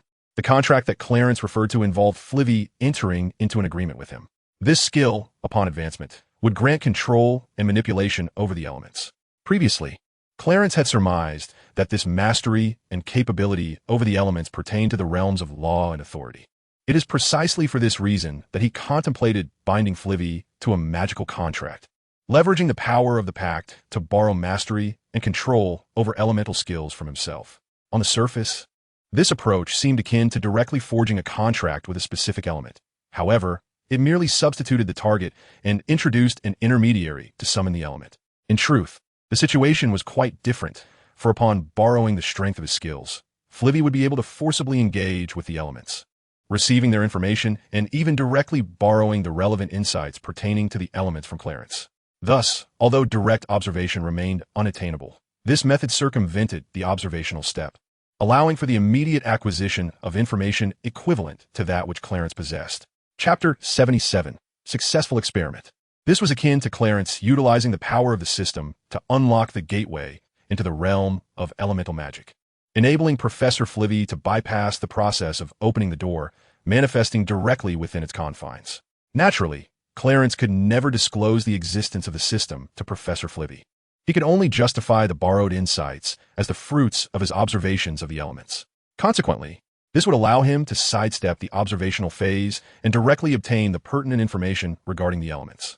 Upon hearing this notion, Professor Flivy pondered for a moment. While he found the idea logical and potentially successful, the question remained, what type of magical contract should be employed?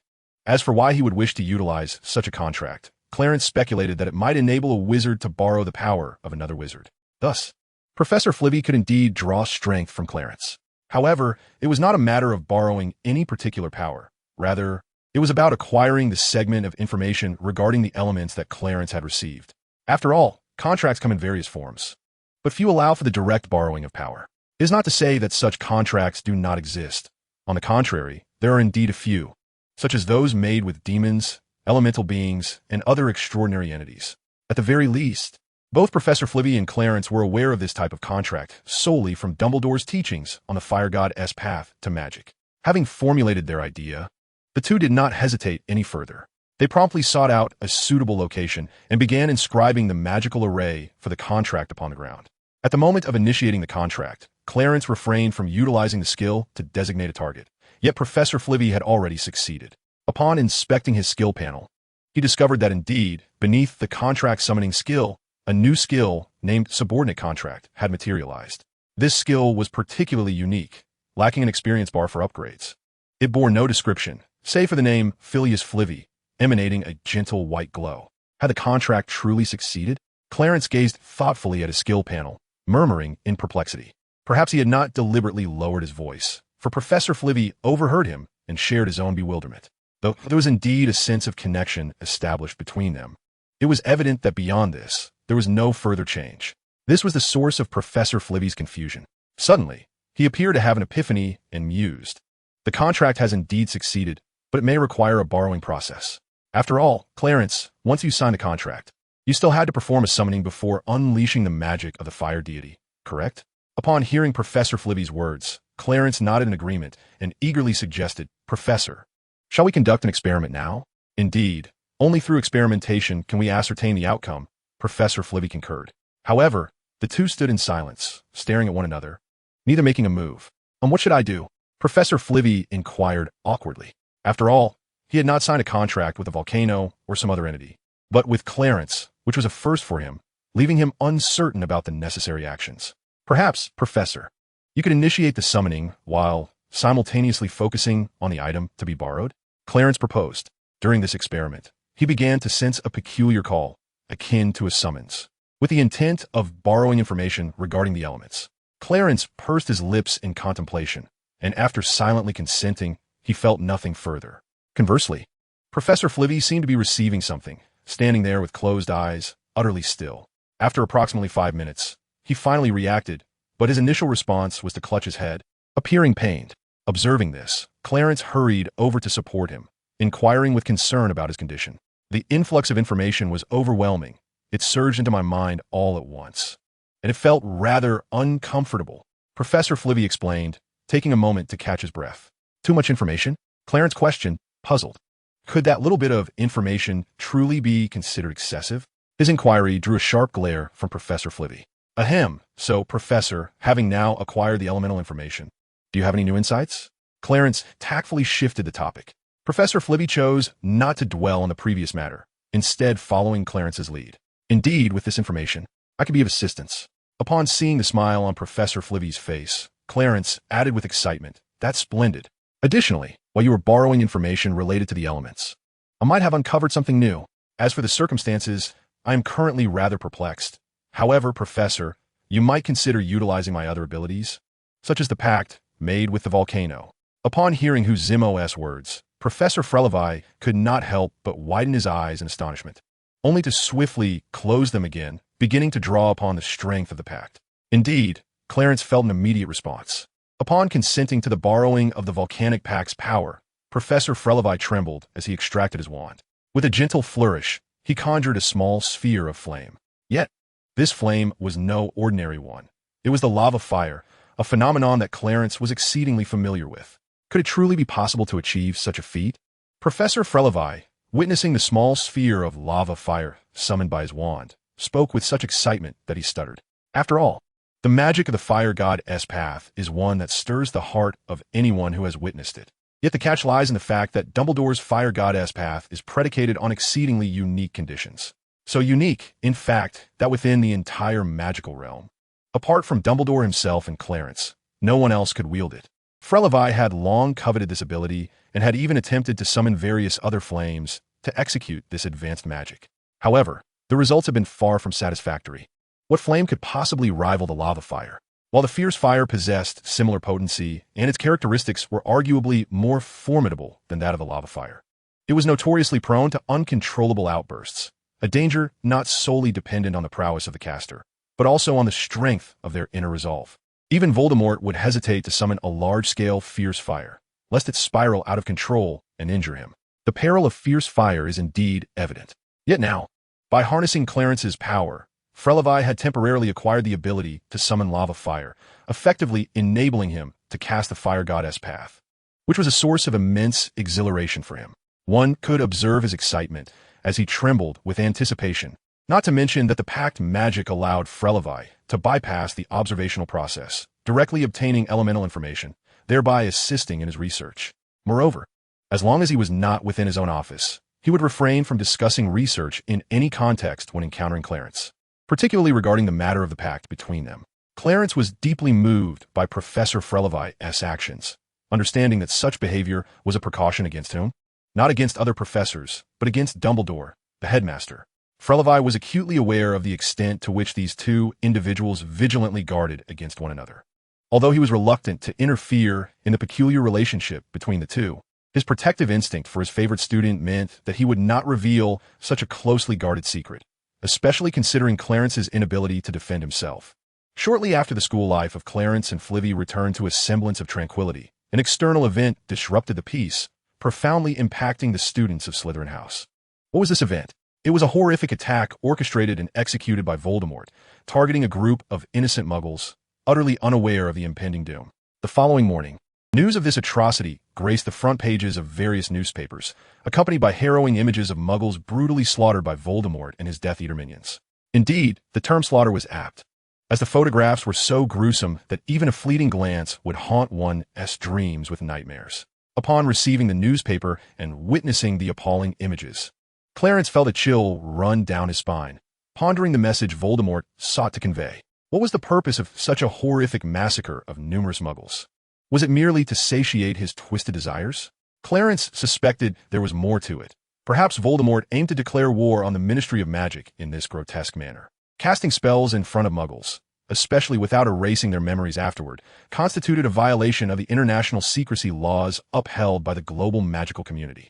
By attacking a multitude of muggles in such a barbaric fashion, Voldemort was effectively declaring war not only on the Ministry, but on the entire magical world. While the implications of Voldemort's actions were far-reaching, they particularly affected the students of Slytherin House at Hogwarts. In the aftermath of this event, they found themselves compelled to choose sides. However, to be candid, these students seldom had the luxury of making their own choices. The majority of their families had already aligned themselves with the Death Eaters, thereby influencing the students still attending school. Fortunately, as they were still in their educational phase, There existed a buffer due to the presence of the reserve forces, which provided these students with a degree of leeway. Most crucially, the reserve forces, along with all their members, did not pledge allegiance to Voldemort but rather to Clarence, whom they speculated to be their presumed leader.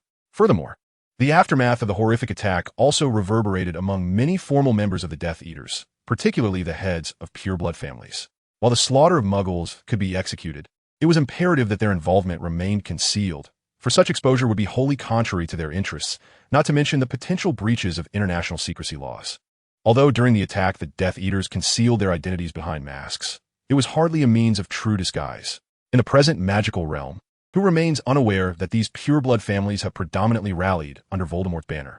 Thus, even a modicum of contemplation reveals that the heinous assault on Muggles undoubtedly bears the taint of their culpability.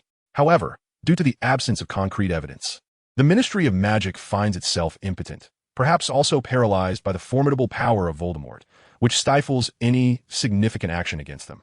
This incident has instilled a profound sense of resentment among the inner circle of Death Eaters, both the official members and those still in schooling. Not because of a distaste for bloodshed, but due to the apprehension that Voldemort's schemes may jeopardize their own interests and those of their families.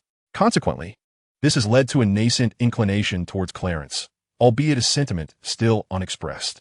Nevertheless, this inclination, like a seedling, will burgeon as Voldemort continues to undertake actions detrimental to their welfare. If the massacre of Muggles signifies a declaration of war against the Ministry of Magic, simultaneously challenging international statutes of secrecy, then the relentless persecution of ordinary wizards and those who align with righteousness plunges the entire magical community into an abyss of chaos. Were it not for Dumbledore's steadfast presence at Hogwarts, the very fabric of societal order might have unraveled. Yet, even with Dumbledore's influence, the equilibrium remains precarious, teetering on the brink of collapse. The appearance of the dark mark above a house portends the demise of its inhabitants. Perhaps a fortunate survivor remains, yet for them, the agony of outliving their slain kin may prove unbearable. As Voldemort and his Death Eater faction grow increasingly audacious, the Ministry of Magic is not entirely ineffectual. However, each foray against the Death Eaters results in catastrophic losses, exacerbated by the rampant use of dark magic and the looming threat of Voldemort himself. The deteriorating external circumstances have greatly affected Hogwarts, not to mention the isolation of Slytherin by the other three houses. Clarence has secretly learned of Dumbledore's formation of a clandestine organization aimed at combating the Death Eaters, known as the Order of the Phoenix. This matter is classified, bearing no relevance to the students, and remains largely unknown, even to Clarence himself. Certainly, it is also possible that Clarence himself has little leisure time to inquire about the circumstances surrounding the Order of the Phoenix. Instead, he has been consumed with the task of isolating Slytherin from the other three houses, a matter that has caused him considerable distress. This phenomenon of isolation is not something the professors wish to witness. Even Dumbledore, the headmaster, is averse to it. After all, the students of Slytherin are still attending school. And although some of their family members have become Death Eaters or aligned with Voldemort in perpetrating horrific attacks, these matters do not concern the children directly. However, what can be done when they are unwilling to confront this issue?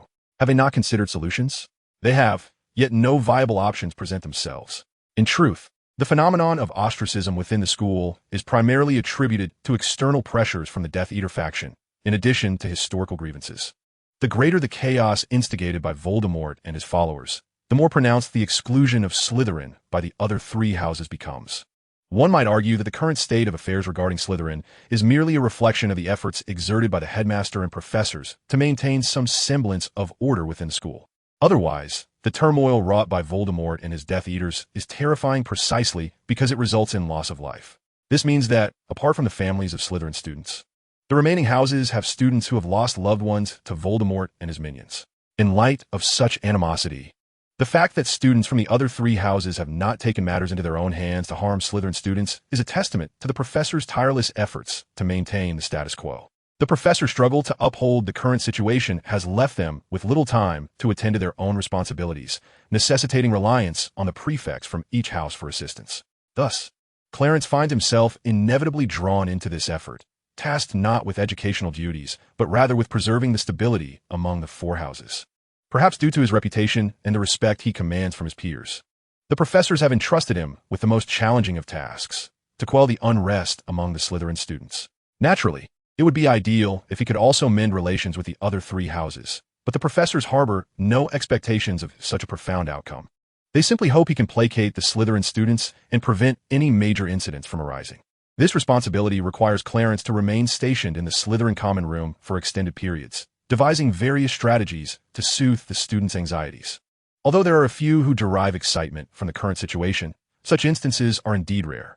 The majority of Slytherin students were engulfed in a state of unease, a sentiment stemming from both external circumstances and internal strife within the school. However, Clarence found himself perplexed as to whether the source of this unexpected acceptance was his increasingly striking appearance or his commendable abilities. Regardless, his presence as a Ravenclaw student in the Slytherin common room did not incite any aversion. On the contrary, he was warmly welcomed, even managing to quell some of the prevailing anxiety. This intrigued him, yet he deemed it a fortunate occurrence, and with little time to ponder the matter further, he chose to cast it aside. If one were to attribute the temporary alleviation of Slytherin's internal unrest to some inexplicable factor, then Clarence's personal charm was what assuaged the disdain and animosity other houses held towards Slytherin when interacting with students from the other three houses. At the very least, when Clarence was present, there were rarely any verbal altercations or conflicts between Slytherin and the other houses. As for whether he had begun to mend the relations among the four houses as the professors had hoped, Clarence had yet to take any action in that regard. To him, it seemed unnecessary at this juncture. After all, who could predict when Voldemort or his Death Eater minions might strike, endangering the lives of students' families? He reasoned that all his efforts could be rendered futile should an external attack occur, making the current period ill-suited for repairing inter-house relations. It would be far more prudent to wait until the external situation stabilized before addressing such concerns.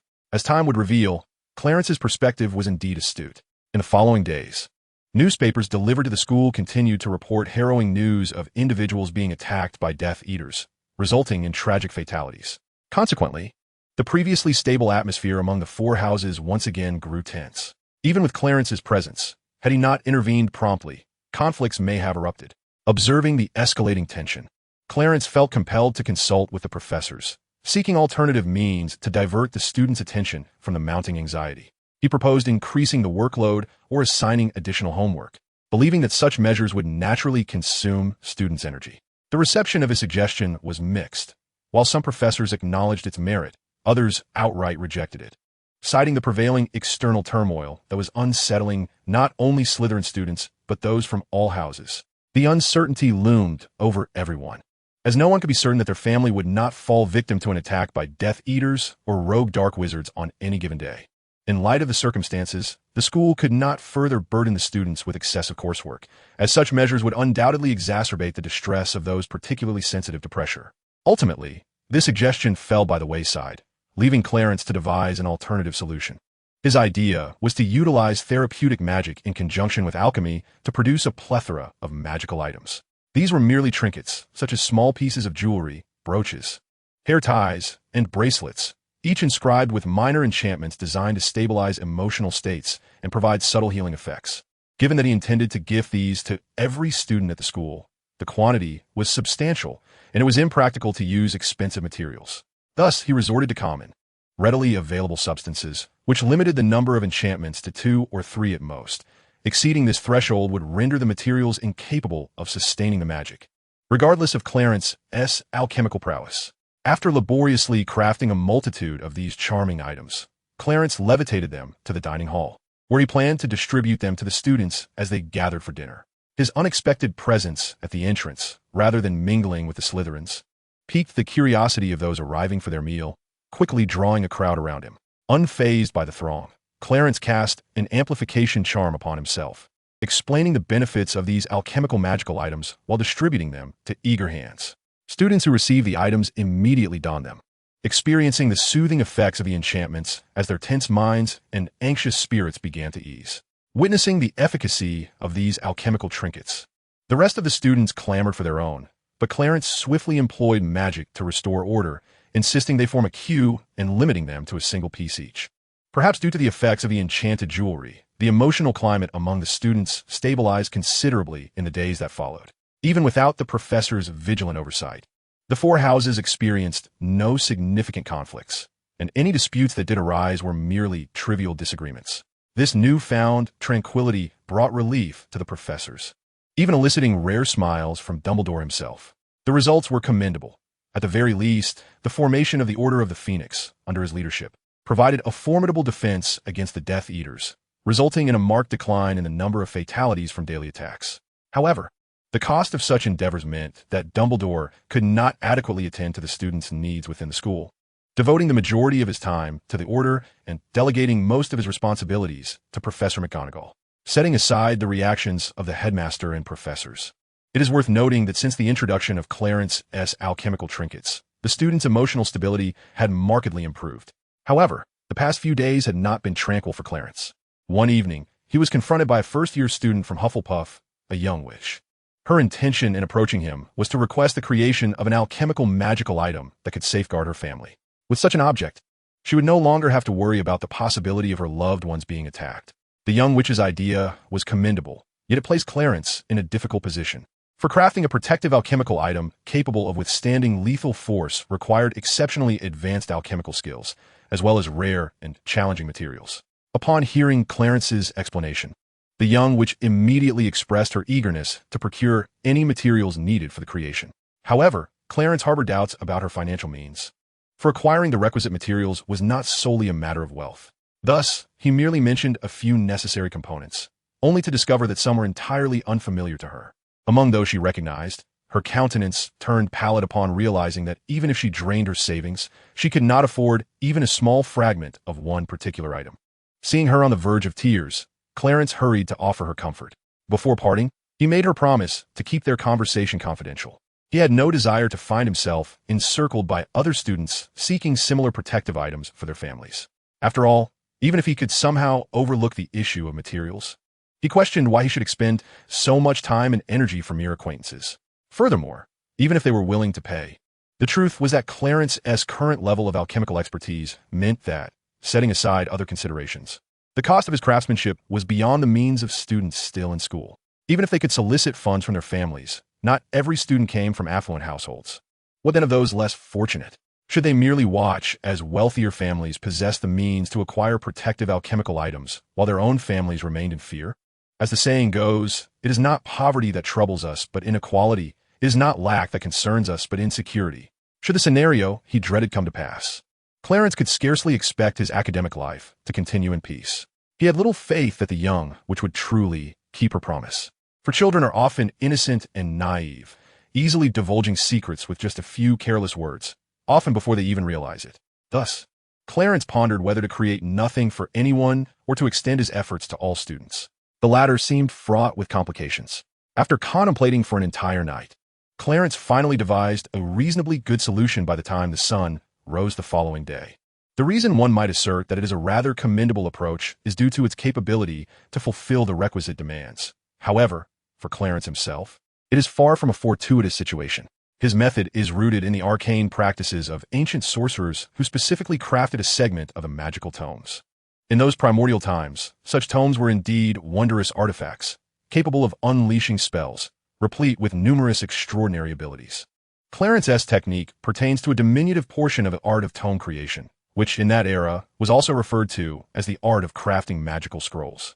As the name implies, one can readily comprehend the nature and purpose of these scrolls. Yet, as the ancient tomes gradually faded into obscurity, the associated crafting techniques were irrevocably lost, along with the knowledge of how to produce magical scrolls, which subsequently vanished from the annals of history.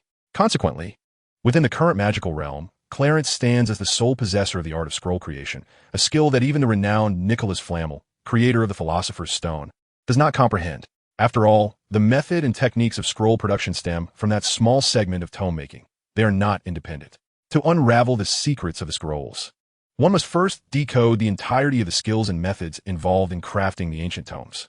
Thus, even if a scroll were placed before Flamel, he would find himself utterly at a loss should he attempt to decipher its intricacies. Chapter 81.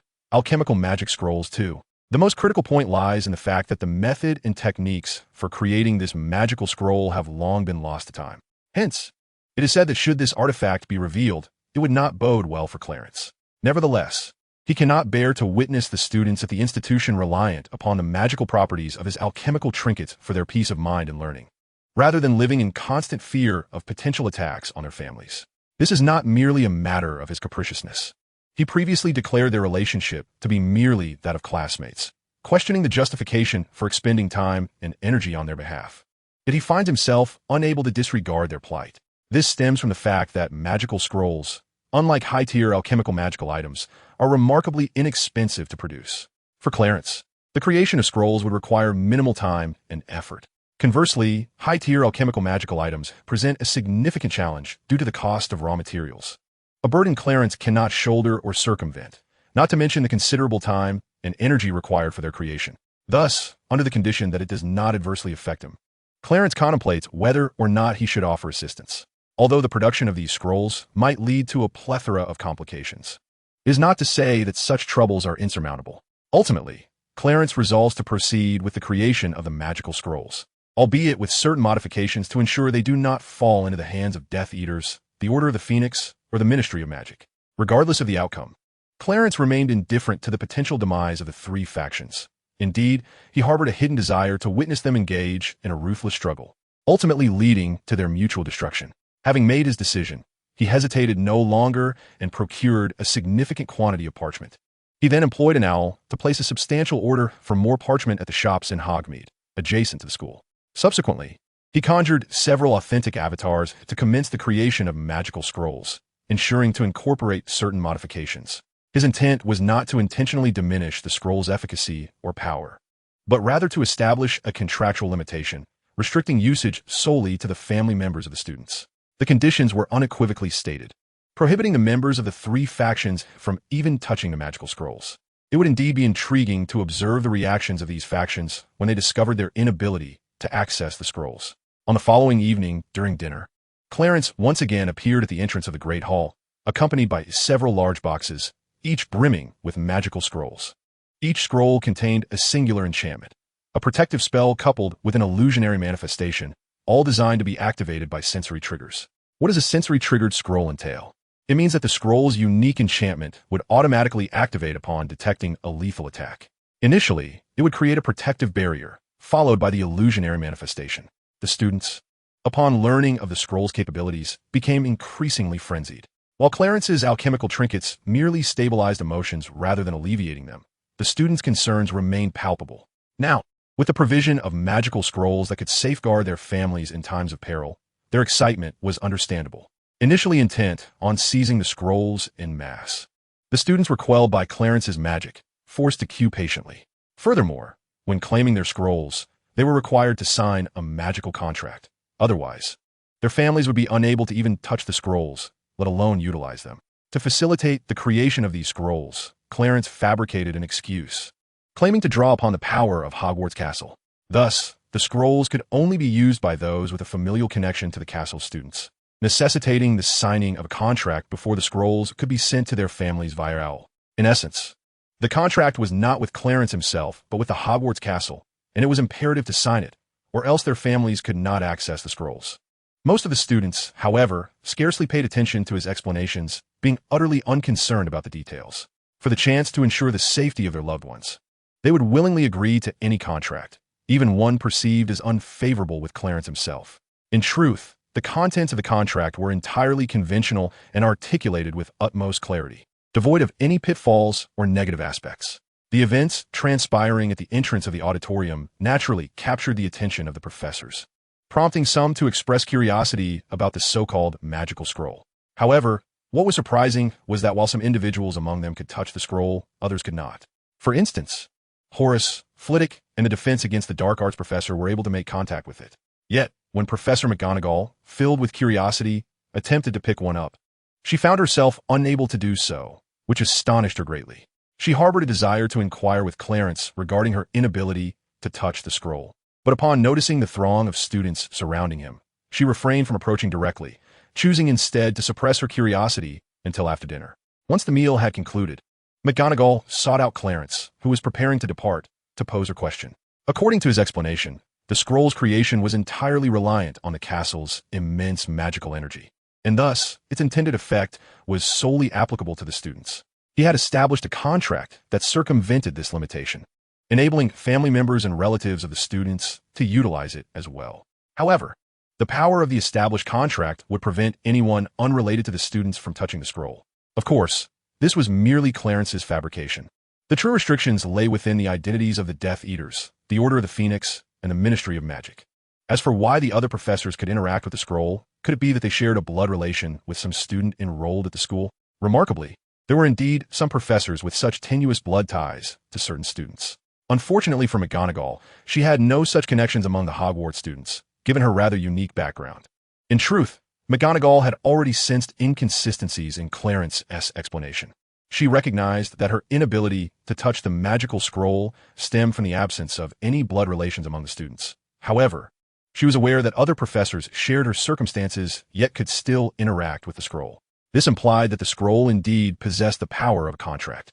But the limitations of that contract might not solely pertain to blood relations with the students, indicating the presence of other restrictions. Reflecting on her identity beyond her position at the school, what came to mind was undoubtedly her affiliation with the Order of the Phoenix. Aware of the mutual wariness and vigilance between Clarence and Dumbledore, McGonagall refrained from elaborating on the contractual issues associated with the scroll.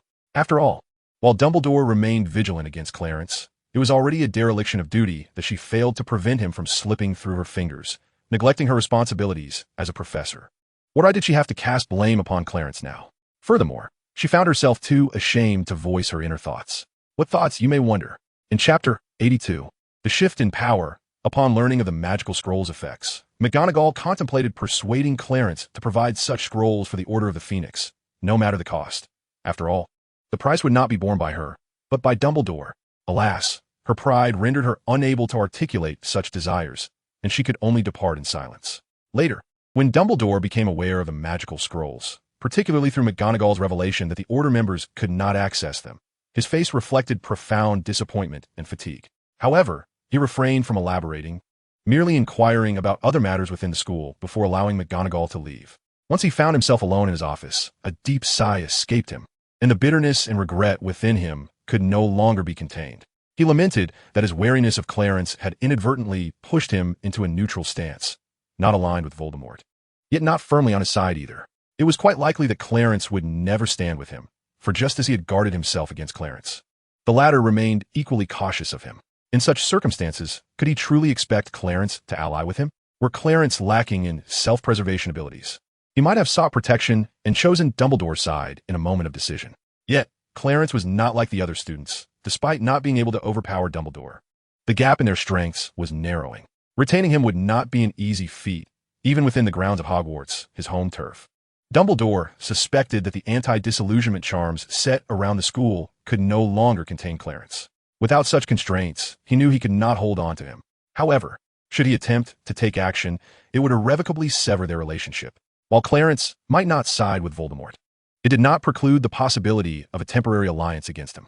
Thus, despite understanding that the scrolls could significantly reduce the casualties among the Order members, Dumbledore hesitated to compel Clarence to provide them. He feared a complete rupture with Clarence, who had grown far too swiftly, to a point where Dumbledore could no longer forcibly retain him. With Voldemort already threatening his very existence, the addition of Clarence to the equation could prove disastrous. If he could not secure Clarence now, what hope was there for the future? Based on Clarence's rate of growth, it is estimated that in just a few years, his strength will reach a level beyond his own control. Hence, he is currently reluctant to completely sever ties. Disregarding matters pertaining to Dumbledore, it can be noted that the students, having received the magical scrolls and dispatched them to their families via owls, finally achieved a sense of emotional stability. The existence of these magical scrolls has precipitated a significant transformation in the circumstances surrounding the school. Although there are still occasional deaths resulting from attacks, those who have succumbed are not related to the students by blood. As for the parents of some students, who may belong to either the Death Eaters or the Order of the Phoenix, or hold positions within the Ministry of Magic, they find themselves unable to utilize the magical scrolls. Clarence has long prepared an excuse, asserting that individuals employed by the Ministry of Magic are influenced by the magical energies of their positions, thereby interfering with the scrolls' powers, rendering them unusable. However, should one wish to use them, resigning from the ministry would suffice. This explanation, while accepted by some students, was met with resistance from a minority, prompting Clarence to reveal his fangs. He publicly declared that gifting them the magical scrolls was already a gesture of goodwill towards his classmates, and that creating such scrolls was not without cost. If they possessed wealth, he could even craft advanced alchemical magical items for them, making it feasible to confront a Death Eater attack. Yet, the question remained, how much wealth could they muster to afford the exorbitant raw materials? Subsequently, Clarence placed these students on a blacklist, ensuring that they would no longer receive magical scrolls in the future. It is essential to remember that these scrolls are one-time use. Once consumed, they are rendered useless. The families of the few students who persisted in their demands required the scrolls due to their perilous occupations, which rendered them highly susceptible to retaliation from Death Eaters. However, the inability of those employed by the ministry to use the scrolls does not imply that all their family members are ministry employees, thus allowing the scrolls to be passed to other relatives for their protection. Due to their affiliation with ministry personnel, they were naturally easy targets for Death Eater attacks, leading to the rapid utilization of the scrolls. Regrettably, they had already been blacklisted by Clarence. Seeking scrolls? Certainly, but at a price. Each scroll costs 1,000 galleons. Pay up, and they can be yours. Otherwise, they would be left staring in vain. Who would willingly pay when something could be obtained for free? Consequently, this small group of students banded together, attempting to compel Clarence to relent, only to find themselves suspended from a tree at the edge of the forbidden forest for several days until rescued by professors. This experience instilled a profound fear in them, making them hesitant to approach Clarence again, for they were no match for his strength. Nevertheless, this minority did not abandon their quest. Instead, they united once more, seeking the school's intervention to assist them. How could the professors at the school possibly assist in this endeavor? Under the premise that they all share a common bond as students, their affections naturally gravitated towards Clarence, leading them to engage in superficial discussions while entirely avoiding the topic of the magical scrolls. At this juncture, the students had not yet relinquished hope. Rather, they sought to enlist the aid of their families to exert pressure on the Ministry of Magic on Clarence's behalf. Yet, Clarence extinguished any such ambitions with a single statement. He would indeed create the magical scrolls, but would the ministry cover the material costs? He even presented a detailed list to the ministry, calculating the expenses to a precise total of 1,000 galleons, with not a single canute less. As for whether the ministry would simply take Clarence's material list at face value, that was an absurd notion. They were well aware that they needed to fund this endeavor, which naturally led to their retreat.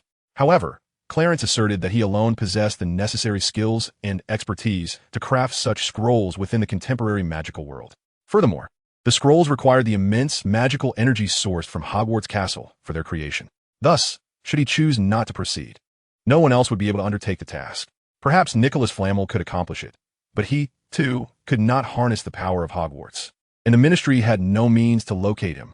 Consequently, before the ministry even began to prepare to apply pressure on Clarence, they had already retreated, abandoning their initial intentions to solicit his services after witnessing the scroll's effects. If the ministry desired the magical scrolls, they would have to purchase them, and the cost was non-negotiable. Moreover, Clarence made it clear that, as non-students of Hogwarts, the ministry's personnel would find it virtually impossible to utilize the scrolls. Should they wish to employ them, they would likely have to await his enhancements to the technology, ensuring it was accessible to all without restrictions. However, the time required for such improvements was uncertain. Regardless of their pleas, Clarence remained indifferent to their entreaties. Regret now washed over them, but alas, there is no remedy for regret in this world. Their remorse was futile. As for Voldemort and the Death Eaters, Chapter 83, The Shift in Circumstances. Voldemort and his followers were undoubtedly aware of the magical scrolls, for their numerous planned operations had faltered due to these very artifacts. To remain ignorant of this fact would have been truly astonishing. Knowing that their failures stemmed from this so-called magical scroll, Voldemort naturally sought to uncover its origins. However, he could not personally investigate, so he entrusted the task to the Death Eaters. Yet, those very Death Eaters deliberately concealed the true origins of the scroll, fabricating a plethora of misleading information to misguide Voldemort's perceptions, preventing him from associating the scroll's origins with Clarence. As for why the Death Eaters would engage in such deceit, it was undoubtedly because the magical scroll presented an opportunity for profit. Algeta has already indicated that he has persuaded Clarence to produce a substantial quantity of magical scrolls for sale, with each scroll fetching a staggering price of 1,000 galleons. However, what could the production cost be? Although Algeta is unaware of the exact expense incurred by Clarence in crafting a single magical scroll, he is certain that there exists a tremendous profit to be gained. Most importantly, the market for magical scrolls in the global wizarding community is entirely untapped. Even at the lofty price of 1,000 galleons, there are eager buyers lining up. One can only imagine the immense profits at stake. Despite this venture being under the purview of the young master, it seems that he is also concealing it from their leader, Voldemort. What does this imply? Let us not forget that the young master has entrusted Algeta with the management of this business, signifying that the pureblood families could also reap significant rewards from it. Naturally, the Death Eaters are reluctant to disclose this lucrative enterprise to Voldemort. Otherwise, such immense profits will be confiscated, leaving them with nothing. Therefore, they prioritize the matter of magical scrolls even more than Clarence himself, ensuring that Voldemort remains oblivious to the origins of the scrolls. All the Death Eaters have resolutely maintained silence on this issue, leaving Voldemort entirely unaware. Does Voldemort place unwavering trust in his subordinates? Not necessarily. He has always believed only in himself, often employing the legilimency spell to probe his subordinates' memories. However, as the saying goes, there are policies at the top and countermeasures at the bottom. The Death Eaters are not concealing anything that could harm the organization or Voldemort himself. Yet, when it comes to their own interests, they have utilized the power of contracts to keep certain matters hidden for Voldemort. As for when they mutually signed these contracts, that dates back to when Voldemort first recklessly employed the legilimency spell on his own followers. After all, everyone has their secrets. No one wishes for their private matters to be exposed to outsiders. Thus, the Death Eater's ability to utilize the power of contracts to obscure certain memories from Voldemort is not particularly surprising. Consequently, whether it pertains to the current magical scrolls or prior speculations about young Master Clarence, Voldemort has remained entirely unaware, thoroughly deceived by the Death Eaters. Of course, even without the protection of the contract, Voldemort might not have discerned anything, as legilimency does have its limitations. This is not solely dependent on whether a wizard has sufficiently studied and mastered the spell. Rather, the spell itself possesses inherent constraints. In essence, it analyzes their memories and thoughts, but cannot directly read the specific contents of a person's mind like true mind reading, due to the inherent limitations of the magic in question.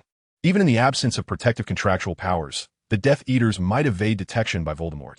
Moreover, the existence of advanced magic, such as the brain-sealing charm, which can guard against legilimency, adds another layer of complexity. Although mastering the brain-sealing charm is exceedingly challenging, it is evident that if these individuals genuinely desire to conceal matters right under Voldemort's nose, they possess the capacity to do so undetected.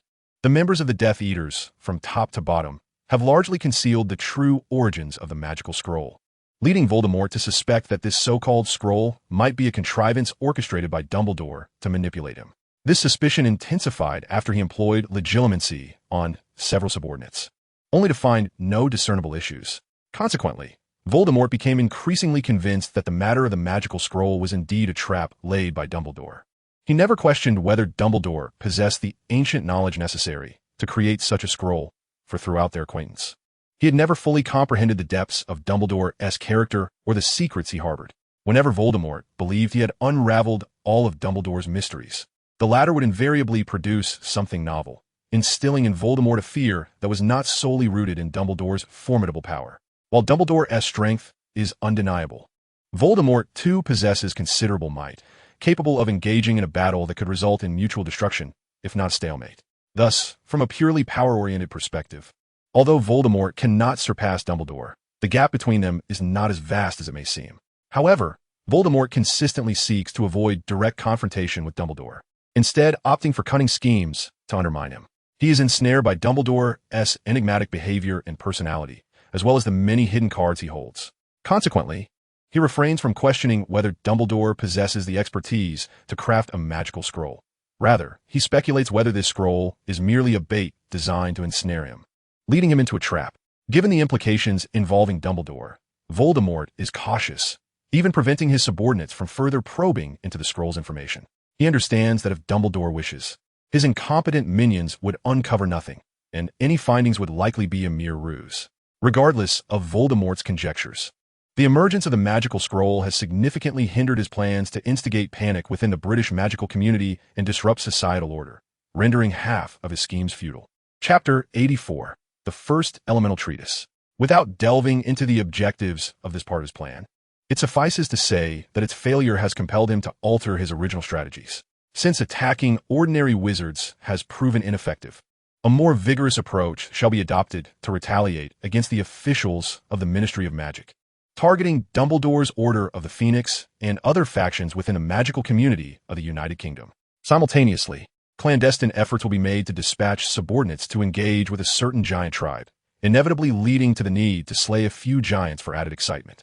Turning our attention away from Voldemort and his Death Eaters, let us consider Hogwarts School, where the emergence of magical scrolls has allowed students to resume their previous academic lives. Apart from a select few who remain plagued by fear, there exists little sympathy for these individuals, as their actions have undeniably been rather disgraceful. The magical scrolls, crafted by Clarence, are of significant value, and the ability to provide them free of charge to the families of students, as he himself noted, is a gesture of goodwill toward his classmates. Yet, this small group has the audacity to make demands, and it is fortunate for them that Clarence possesses a commendable temperament. Had he been more irritable, they would have been compelled to withdraw from their studies long ago. It appears that the chaos in the outside world, coupled with their previous fears, has precipitated a notable shift in the personalities of these students, who have, at the very least, become considerably more ruthless. In times past, they would never have uttered such words, nor even dared to entertain such thoughts. Nevertheless, the affairs of these students have had no bearing on Clarence's academic pursuits. Even upon encountering those few students blacklisted, he chooses to ignore them completely, offering not even a glance in their direction. Life continues as usual for him. Though there is indeed something of significance to mention, the collaborative research outcomes he and Professor Flitwick have achieved regarding the elemental magic system initially envisioned by Clarence. Though these results are merely preliminary and lack a comprehensive theoretical foundation, consisting instead of new discoveries and conjectures, they are nonetheless a source of great joy. However, their celebration does not take the form of revelry or leisure. Instead, Clarence has penned a paper which Professor Flitwick has revised and enhanced, detailing their research findings. After refining this document, it was promptly dispatched via OWL to the editorial office of today's Transfiguration. It remains uncertain whether Clarence's burgeoning reputation or the inclusion of Professor Flitwick's name contributed to the swift acceptance by the magazine, but it was soon approved for publication in the next issue. A fortnight later, this paper circulated widely through the magazine, garnering the attention of numerous scholars. Yet, upon reviewing its contents, the majority maintained a stance of skepticism. Had it solely borne Clarence's name, it would have been dismissed entirely. However, the presence of Professor Flitwick's name lent it an air of credibility that could not be overlooked.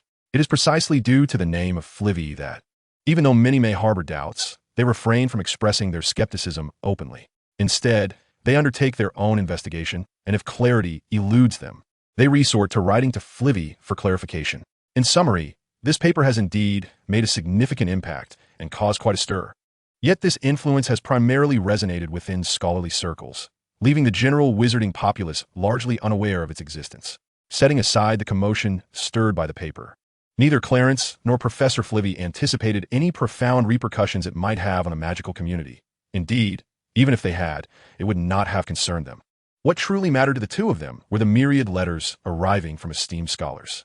Although the content of these correspondences was not solely comprised of inquiries or discussions, some were rather brusque, demanding concrete proof from Flivvy and Clarence. Otherwise, they would dismiss the paper as mere figments of their imagination, unworthy of publication in an academic journal.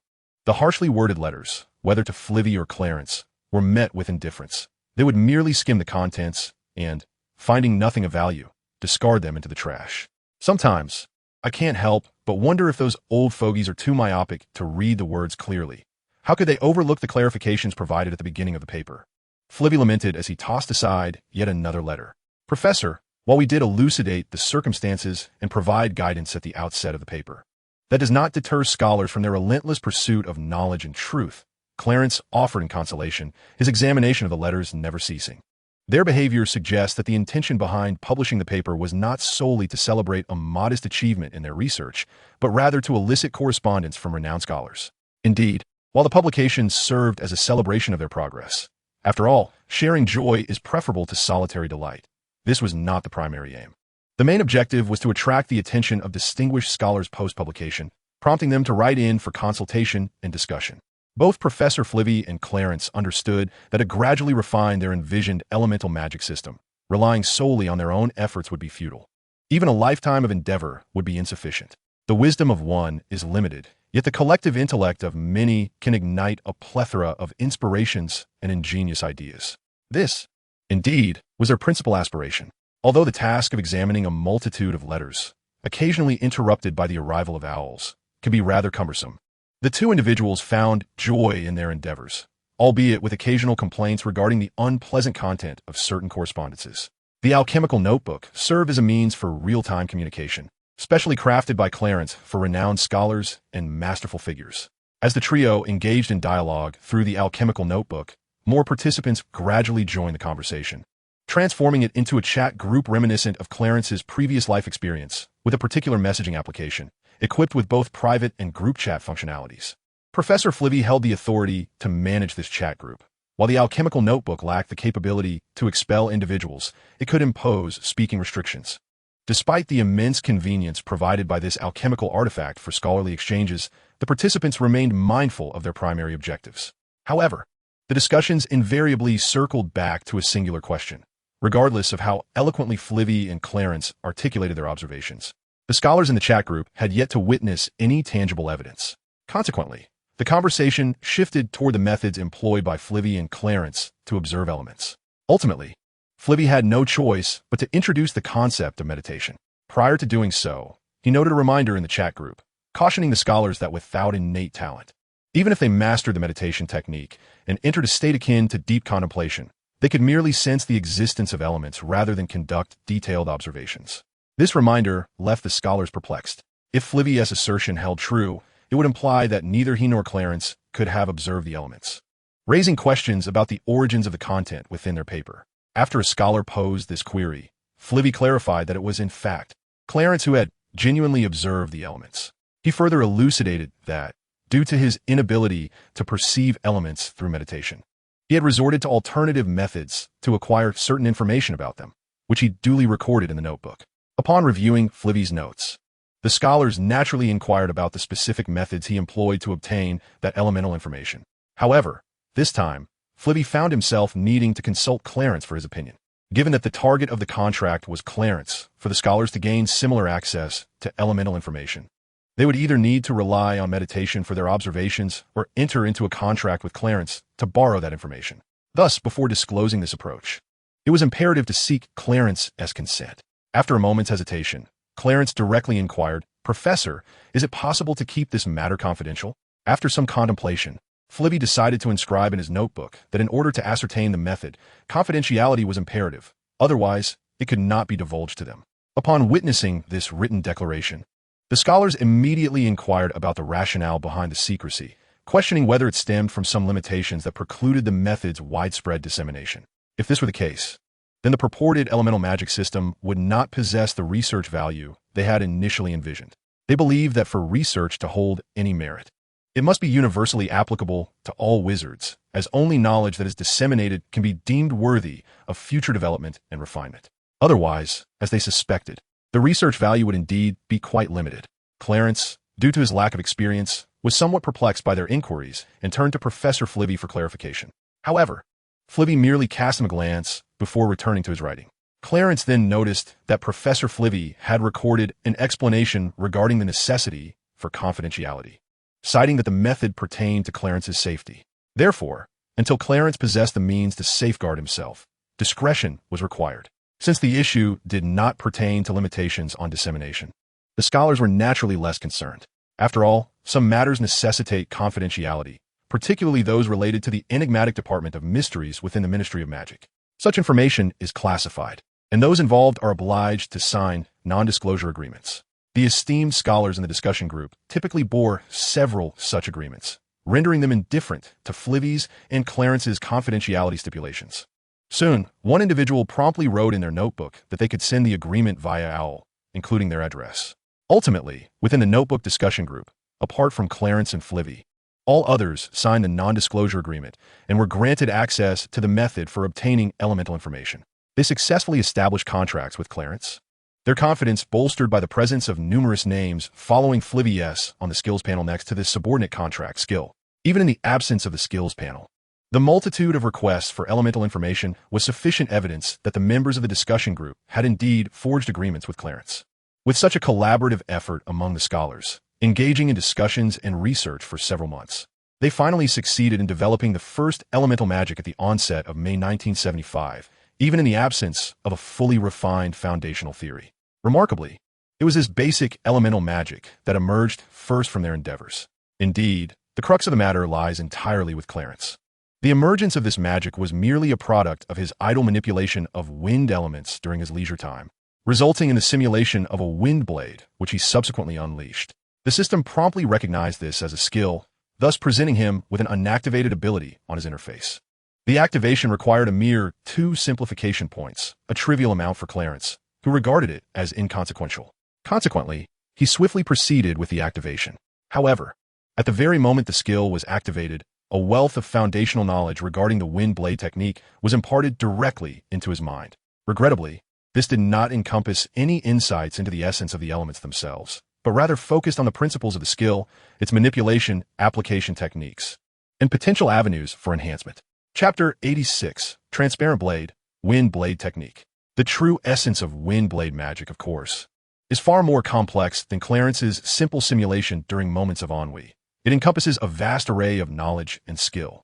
This complexity became apparent to Clarence only after the foundational knowledge concerning the wind blade was firmly lodged in his mind. Following the acquisition of this skill, Clarence embarked on a series of experiments and eagerly sought out Flivy to share his momentous discovery. He fabricated an account of his boredom-induced manipulation of wind elements, claiming that after successfully conjuring a wind blade, he gradually refined this elemental system's foundational magic through persistent attempts. Upon witnessing the wind blade's formidable power, Flivy posed numerous inquiries regarding the magic's principles and whether such might involve knowledge from other domains. Clarence, however, could not divulge that the system had provided him with comprehensive foundational knowledge related to the wind blade. To do so would unravel his fabricated narrative. Instead, he deliberately left several questions unanswered, allowing Flivy and the scholars to engage in further research and refinement. This intentional omission prevented Flivy from harboring any suspicions, leading to an immediate exchange of supplementary information between them. They joyously shared this revelation in their notebook's chat group, accompanied by explanations of the magic's principles and application methods. When it came time to bestow a name upon this newfound magic, Flivy paused, raising his gaze towards Clarence, inquiring what name he intended to give it, preferably one of sentimental significance, given that it was the first magic of this elemental system. Clarence internally rolled his eyes, pondering that there was truly nothing of note to commemorate, as it had merely been a product of his idle experimentation. What merit was there in commemorating a mere pastime? Naturally, he kept such thoughts to himself, donning a facade of enthusiasm as he declared, "Let us call it the wind blade technique. It is straightforward and clear, and the wind symbolizes our Ravenclaw Academy." The name wind blade technique may seem rather commonplace, yet it was precisely the significance that Clarence attributed to it that resonated deeply with Fravivi's intentions. Ultimately, he inscribed the name Wind Blade Technique in his notebook as a form of summary. The members of the chat group, however, were less concerned with the name of the spell itself than they were with the principles and methods of its execution, which prompted them to immediately embark on their own experiments. They acknowledged that had they not forged a contract with Clarence to borrow certain elemental knowledge, they would have been unable to conjure the wind blade technique, even with an understanding of its principles and methods. The only exception would be if they independently grasped that elemental knowledge through extensive observation of the wind element, delving deeply until they comprehended its very essence, thus enabling them to wield it. Yet, they had taken a shortcut by directly acquiring information about the wind element from Clarence, particularly regarding his mastery and control over it through his elemental skills. At present, the scholars remained unaware of this arrangement, although they might have speculated about it. No one dared to confront the issue directly. They were acutely aware that their ability to cast this elemental magic, the wind blade technique, was fundamentally reliant on the power they had borrowed from Clarence. Should this borrowed power be lost, their ability to unleash the wind blade technique would vanish as well. Fortunately, they understood that this method of shortcutting was merely a unique circumstance, not a permanent reliance on Clarence's strength for future spellcasting. Once the elemental system of magic was thoroughly established, they believed they would eventually be able to cast spells independently, even without Clarence's assistance. Though the timeline for this was uncertain, as they had yet to fully comprehend even the rudimentary aspects of their studies, let alone formulate a cohesive theory. Having a goal was certainly better than having none at all. At least a goal provided them with direction, alleviating their greatest fear of lacking a path for their efforts. While the scholars conducted their experiments, Clarence was also busy employing the method he had previously utilized to release the wind blade technique to create corresponding spells for the other three primary elements. For instance, he attempted to manipulate the water element to form a sphere of water, but unfortunately, it did not meet the system's recognition criteria. However, as he observed the quivering sphere of water floating in his hand, he began to intuit the reasons for its lack of validation by the system. It seemed that one of the standards for a new skill within the system's mechanics included a requirement for stability. Thus, with a contemplative demeanor, Clarence dispersed the unsteady sphere of water in his hand. Then, he skillfully manipulated the element of water, arranging it in a particular formation to coalesce into a sphere, which this time exhibited remarkable stability, even exuding a semblance of solidity. Indeed, upon further inspection of the system panel, a new skill had been acquired. Encouraged by this success, he proceeded to experiment with the fireball, and drawing from his previous experience with the water sphere, he successfully had the fireball recognized as a skill by the system in one attempt. However, when it came to the earth element, Clarence found himself at a loss. He could not envision what the fundamental magic of the earth element should resemble. Even though his memories from a past life contained numerous related images, he could not shake the feeling that they did not truly represent the basic magic of the earth element. Of course, this was merely a feeling and did not signify anything definitive. Nevertheless, this dilemma proved quite perplexing, prompting him to seek assistance from Professor Flivy. From the moment Clarence conjured his first water sphere, Flivy had observed quietly, and only upon Clarence's request for help did he respond. After listening to the challenges Clarence faced, Flivy pondered briefly before sharing his insights. According to him, a fundamental magic possesses a certain representational quality and serves both as a foundation and a bridge to subsequent advancements. The foundation signifies the origins from which this basic magic is developed, while the bridge indicates that this fundamental magic extends into related intermediate and advanced spells. Thus, to uncover the answer, Clarence must first reflect on his understanding of the earth element's magical lineage. He contemplated that the earth element symbolizes solidity, stability, and permanence. Its characteristics are cool and dry, representing steadfastness, robustness, and weight. It cannot manifest as the transparent blades of the wind element, nor can it transform like the water sphere that encapsulates all forms, and it certainly does not rely on the temperature of flames like the fireball. Hence, the answer is rather evident. It is the earthen wall. Chapter 87, Fundamental Elemental Magic. The earthen wall technique, rather than spikes or pits, is the most illustrative of the earth element's characteristics. With this, Clarence successfully developed all four elemental fundamental magics, which could also be described as attempts that received the system's validation. Subsequently, Clarence detailed the principles of the remaining three fundamental magics, water sphere, fireball, and earthen wall, to Flivy, who transcribed them into his alchemical notebook to share with the other members of their group chat.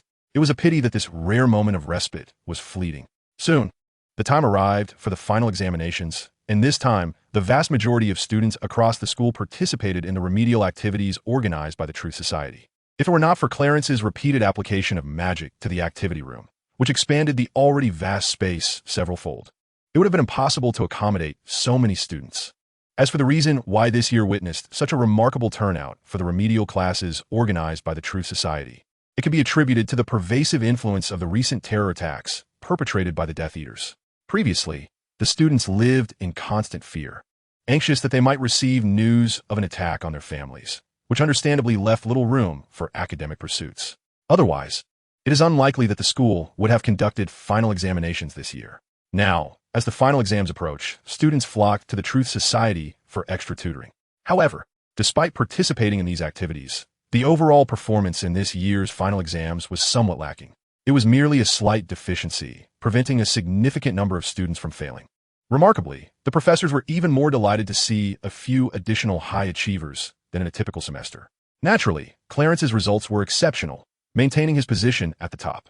Conversely, Lily's performance was less than satisfactory, perhaps also influenced by the fears stemming from the Death Eaters' attacks. Coming from a Muggle family, where her parents and relatives possess no magical abilities, her apprehension during such events was far greater than that of her peers from wizarding backgrounds. Students from magical families could rely on their relatives' abilities to resist attacks, whereas ordinary Muggles had no means of defense. Fortunately, the magical scrolls created by Clarence could be activated for protection, even by non-magical Muggles. While her results may not have been ideal compared to the previous year, they still surpassed those of the majority of her classmates.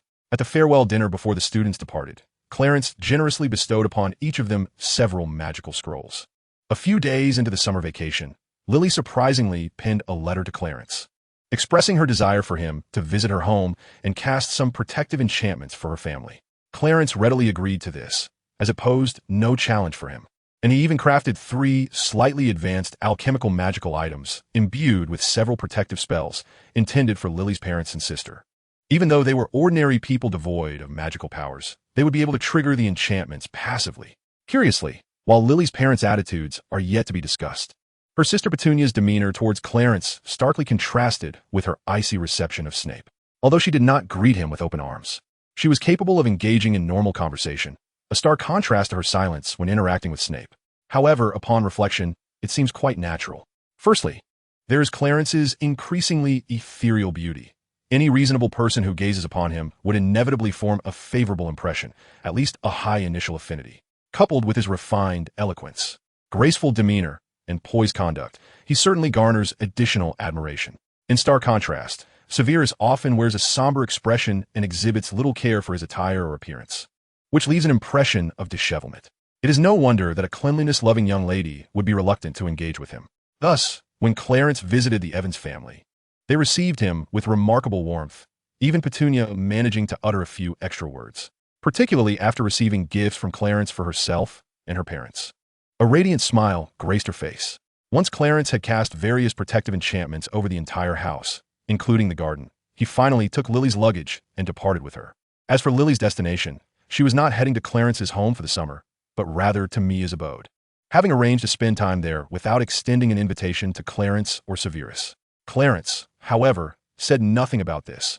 After all, even with their close bond, it was not necessary for them to be perpetually intertwined. Moreover, at their current age, the differences between boys and girls had become quite apparent. Even though Clarence's beauty rivaled that of girls, he remained fundamentally male. Certain topics shared among girls could not be broached in his presence. After escorting Lily to Mia's home, Clarence lingered for a moment before preparing to take his leave, leaving behind a small booklet detailing the foundational spells of the 4 elements, having noticed their keen interest in elemental magic. Chapter 88, 5th year. It turns out that Severus's mother had been in poor health since the beginning of the year. Numerous factors contributed to her deteriorating condition, but the primary cause was likely the years of domestic abuse and the untimely death of Severus's father due to excessive drinking at the end of the previous year. Severus harbored a complex attitude towards his biological father, never disguising his feelings in Clarence's presence. While he did not harbor a desire for his father's premature demise, he regarded his death with a sense of indifference, as if witnessing the passing of a stranger. Severus's mother, however, was entirely different. Perhaps she genuinely loved her husband, and despite enduring years of abuse, her affection never waned. Consequently, her husband's death left her in utter despair, leading to a significant decline in her health, which worsened day by day since the beginning of this year. She even developed a resignation towards life, refusing to consume potions, allowing her condition to deteriorate further. How shall I articulate this?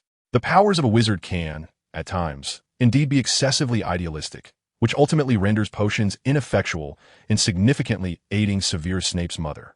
Thus, there was no recourse but to seek treatment at a Muggle hospital. This circumstance elucidates why, during Clarence's visit, the house was devoid of inhabitants. To put it plainly, this affliction is a matter of the mind. In such situations, even magic proves powerless. However, the little booklet that Clarence provided sparked a glimmer of insight, prompting him to promise a demonstration of the magical innovation he had been developing once the new term commenced. Clarence speculated that the new magic Snape referred to must be the infamous disarming charm from the original text. I recall that this charm possesses a counter curse. Otherwise, it would be deemed unequivocally dark magic. Yet, it cannot be said that the existence of a counter curse absolves this magic of being classified as white magic. Rather, it allows for the rectification of any resultant harm, thereby evading legal prohibition. At the very least, it ensures that the wizard employing this charm faces no repercussions. Living alone, Clarence maintained a remarkably structured routine over the past 3 months, dedicating himself primarily to study and research. Occasionally, he would engage in discussions with fellow scholars through his alchemical notebook. In addition to his exploration of elemental magic systems, he meticulously compiled research materials concerning the time-turner experiments he had conducted since his 3rd year at school. As for the alchemical items and potions destined for Arjeda, all were produced by his authentic duplicates, freeing his original self from such burdens and allowing him to focus entirely on his studies. Besides his academic pursuits, he kept his wand at hand, frequently practicing advanced spells to accumulate experience for his wizard template. Regrettably, by the time the new term commenced, his wizard template had only reached level 6.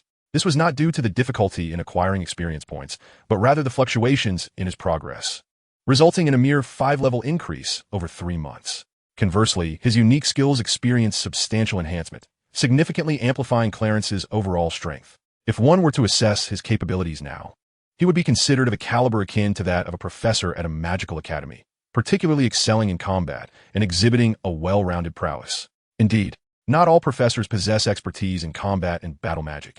However, Clarence stands apart, having honed his skills through numerous dueling competitions. While there exists a distinction between dueling and real combat, the difference is not particularly pronounced. Not only does he exhibit mastery in combat and various battle spells, but he also lacks any glaring weaknesses, demonstrating exceptional versatility and equilibrium that enables him to adeptly navigate any environment and confront any adversary. To delve deeper, one could assert that an individual of Clarence's caliber ranks among the elite within the realm of professors. He has, in fact, already set foot into the esteemed domain of the Grand Sorcerers. This classification of Grand Sorcerer signifies a tier above that of a professor, wherein a professor's mastery is confined to a singular field, while a Grand Sorcerer has achieved mastery across multiple domains. Clarence meets the requisite criteria to be considered at the Grand Sorcerer level. What remains lacking are merely aspects such as magical power, experience, temperament, and will. After all, his experiences have primarily revolved around accompanying Flivy to various magical competitions across nations, rendering him little more than a student. Even the memories of his past life reflect the mundane existence of an ordinary person. Had it not been for the duel competitions, he likely would have never ventured beyond his homeland, thus raising questions about his breadth of experience. Regarding his temperament and will, despite the facade crafted by his simplified system and various skills that may lead outsiders to perceive him as possessing an inherently pure disposition and indomitable will, the reality is known only to Clarence himself. Nevertheless, he could, through the enhancement of his skills, forcibly elevate himself to the level of a Grand Sorcerer, essentially leveraging his combat prowess to penetrate that echelon. This is because experience, will, and temperament significantly influence the efficacy and potency of sorcerer spells. Thus, the Grand Sorcerer level necessitates these criteria, which cannot be easily circumvented. For an ordinary sorcerer, forcibly entering this realm based solely on strength is typically unattainable. However, for Clarence, the system's power enables him to elevate his capabilities to such heights. If my conjecture is correct, Voldemort is an exemplar of such exceptional cases. He too resides within the realm of Grand Sorcerers and, akin to Clarence, has one foot firmly planted in the domain of Dark Lords. His pursuits in the realms of soul manipulation and the study of unforgivable curses, particularly the Killing Curse, have granted him the means to step into the threshold of Dark Lordhood. As he gradually addresses his shortcomings, he is poised to transcend the confines of the Grand Sorcerer domain and soon fully enter the ranks of Dark Lords. On September 1st, after returning to school via train, Clarence had scarcely settled in before Flivy whisked him away to traverse the international magical community once again. This so-called wandering primarily entailed participating in duel competitions. The schedule Flivy meticulously crafted was exceedingly demanding, leaving Clarence somewhat overwhelmed by the dense itinerary. Flivy's rationale for such a rigorous agenda stemmed from the fact that Clarence and his peers were now in their 5th year, and at the end of the term, they would undertake the OWLs, or Ordinary Wizarding Level Examinations. He harbored no concerns regarding Clarence's performance in these pivotal assessments. However, it is due to the fact that even Clarence, in this peculiar year, only has the first half of the year available to participate in various competitions. Once the latter half arrives, he must remain at school to focus on his examinations. In truth, like other ordinary students, the school has been particularly vigilant this year and during the 7th grade. Unlike Clarence, who is permitted to participate in dueling competitions during the first half of the year, other students are not even allowed to visit the neighboring village of Hogsmeade. The reason Clarence is allowed to compete during the first half of the year is twofold. Firstly, his academic performance has remained remarkably stable, with no missteps to date, alleviating the school's concerns regarding his OWLs. Secondly, as Clarence is now in his 5th year, he has only 2 years left at school, prompting the institution to wish for him to bring more glory while he is still enrolled. It is with these considerations in mind that he is permitted to continue participating in dueling competitions and other events, such as potion contests. Indeed, the school intends for Clarence to engage in competitions like potion making this year. Previously, students of high academic standing, such as Snape and Lily, were responsible for entering such contests. However, due to the unique circumstances of this year, those students who would typically compete are not able to guarantee their OWL's results, leading the school to refrain from allowing them to participate in any events this year. One might argue that in potion-making competitions, one does not need to appear multiple times. Success is determined by the ability to brew a flawless potion.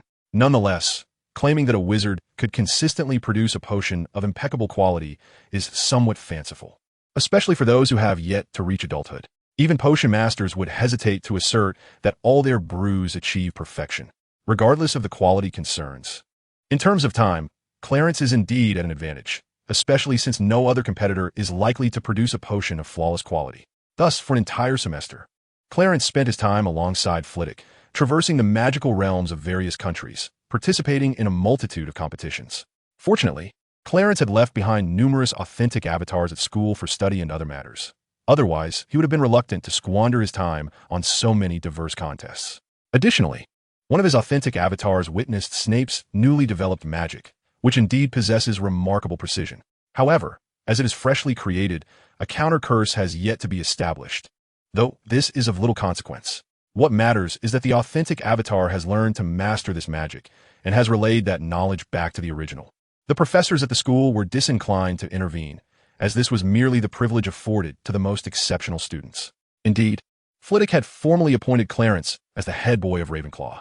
This change merely conferred an official title upon him, for he had already been serving in the capacity of a special head boy, overseeing the responsibilities typically associated with that role.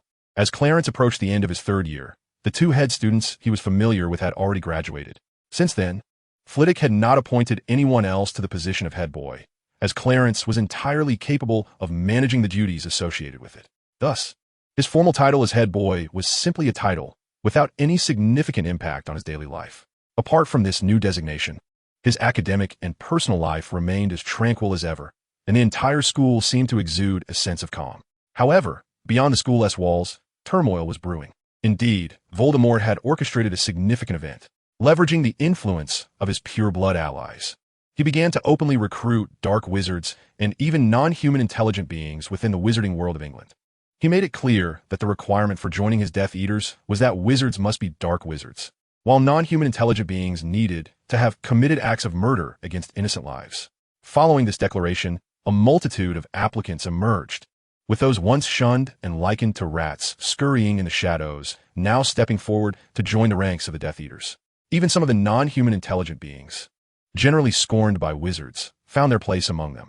This influx not only swelled the ranks of the Death Eaters, but also significantly bolstered the organization's overall strength. With the enhanced power of the Death Eaters, the Ministry of Magic and the Secretive Order of the Phoenix found themselves increasingly overwhelmed. After all, Voldemort's Death Eaters accepted anyone with strength and a history of wrongdoing without regard for any other considerations. In contrast, for the Ministry and the Order to increase their numbers was a far more challenging endeavor. Just consider the stringent criteria for becoming an Auror. They could hardly relax these requirements merely to counter Voldemort and his formidable Death Eater force. Even if they were to loosen their criteria, it would ultimately prove futile. At the very least, new Aurors would need to be capable of contributing meaningfully. The necessity for reinforcements arose from the very real threat posed by Voldemort's forces. Thus, how could those who gained Auror status through relaxed standards possibly stand as a match against the Death Eaters? Not only would they be of little use, but the financial burden would also be considerable, given that Aurors already commanded substantial salaries, in addition to benefits and pensions. The Order of the Phoenix, however, faced somewhat less difficulty. Yet, Dumbledore could not afford to recruit members indiscriminately. The issues of allegiance and loyalty were paramount. Moreover, the organization he established, known as the Order of the Phoenix, is inherently a clandestine magical society that lacks the recognition of the Ministry of Magic. Previously, due to the need to combat the Death Eaters, it was thrust into the limelight, much to the displeasure of numerous high-ranking officials within Ministry. Should they seek to bolster their ranks and expand their operations further, the Ministry might very well erupt in turmoil. Dumbledore himself is already among the most formidable wizards, and his influence is profoundly intimidating. If he were to command a loyal contingent, no successor could afford to be complacent. However, the ministry's concerns are secondary. The primary issue lies in the fact that, barring exceptional circumstances, who would willingly join such an unacknowledged secret organization? Those wizards who have suffered under Voldemort and the Death Eaters would be most suited to the order, yet they are often unstable. Having witnessed Voldemort's overwhelming power and the madness of his followers, many may only feel fear and trepidation, with few capable of rising in defiance. Even those who manage to overcome such fears are likely to be consumed by hatred, making them potentially more dangerous than the Death Eaters themselves. These myriad issues contribute to Dumbledore's reluctance to actively recruit members for the Order. In summary, both the Ministry of Magic and the Order of the Phoenix find themselves unable to recruit members with the same abandon as Voldemort, rendering them powerless in the face of the Death Eaters. This situation has led to an exceedingly precarious state within the magical community of Britain, one that even the most oblivious wizards can perceive. Of course, the primary strategy involves coercing individuals to join the ranks of the Death Eaters rather than resorting to outright murder. The number of resistance groups, such as the Order, has dwindled significantly. Faced with such a dire situation, Dumbledore could no longer remain idle, spending little time within the school and instead tirelessly working to confront Voldemort and the Death Eaters. Indeed, after Dumbledore became actively involved, even Voldemort and his increasingly powerful followers had to take notice and thus tempered their actions against the Ministry. This resulted in a temporary lull in the audacious activities of Voldemort and the Death Eaters. However, Voldemort's restraint stemmed from his wariness of Dumbledore's formidable strength and his concern over a potential direct confrontation. Yet, the Death Eaters may not share the same trepidation towards Dumbledore, as, despite his prowess, he stands alone against their multitude. Hence, one may wonder why the Death Eaters have not undertaken any significant actions. It is primarily because Voldemort has yet to issue further commands. Moreover, the indiscriminate recruitment of numerous followers by Voldemort has led to a plethora of issues within the ranks of the Death Eaters. Among these problems, the most severe is that the original members, due to Voldemort's treatment of the newly inducted individuals, have come to realize that their status is no longer as pivotal as it once was. The most troubling aspect is that even their wielded power has been compelled to be shared with these newcomers. This revelation has starkly illuminated to the original members that they may not hold the significance they once believed they had in Voldemort's eyes. Initially, they were indeed of great importance to him, but as the organization expanded and Voldemort's might grew ever stronger, their relevance diminished significantly. It has reached a point where they are now easily replaceable, unlike before when they were deemed irreplaceable. Although they initially gathered under Voldemort's banner with mutual exploitation in mind, they do not show much concern regarding his attitude towards them. In truth, their focus lies more on the power and benefits they possess. To be irreplaceable signifies a solidified grip on power and privilege. However, should that status shift to one of replaceability, the implications would be fundamentally altered. This realization has engendered a sense of crisis among the original Death Eaters. Of course, those who have been thoroughly brainwashed by Voldemort and have become fanatically loyal to him are an exception. They care little for power or profit, following Voldemort's commands with unwavering loyalty, even more so than a well-trained dog. Yet, the acknowledgement of this predicament has come too late. Fortunately, due to the presence of Clarence, they still possess an alternative option, one that may even prove to be more advantageous and lucrative. Consequently, the elder Death Eaters have been discreetly strategizing on how to pledge their allegiance to Clarence in a manner that would be deemed legitimate, contemplating how they might persuade Voldemort to accept their loyalty to the young master. To this end, they have been incessantly writing to their children at school, urging them to find an opportune moment to confess Clarence's true identity as the young master and formally swear their allegiance to him. Thus, there is little time or inclination left to target the Ministry of Magic. In truth, it is fortunate that these elder Death Eaters did not hastily approach Voldemort to announce their loyalty to Clarence. Instead, they have chosen to devise a foolproof plan before confronting him. Otherwise, a number of high-ranking individuals would undoubtedly perish, as Voldemort's wrath would need an outlet. Chapter 91. The Confrontation. After all, anyone would be utterly bewildered upon discovering that they have suddenly acquired a child, especially one poised to inherit their legacy. Most notably, would the Dark Lord himself be unaware of his own progeny? Or, in his quest for immortality, would he even desire a successor? Particularly after learning that this unexpected heir is merely a product of his subordinate's foolish misunderstandings, it is not inconceivable that he would erupt in fury, perhaps even executing dozens of high-ranking officials to vent his wrath.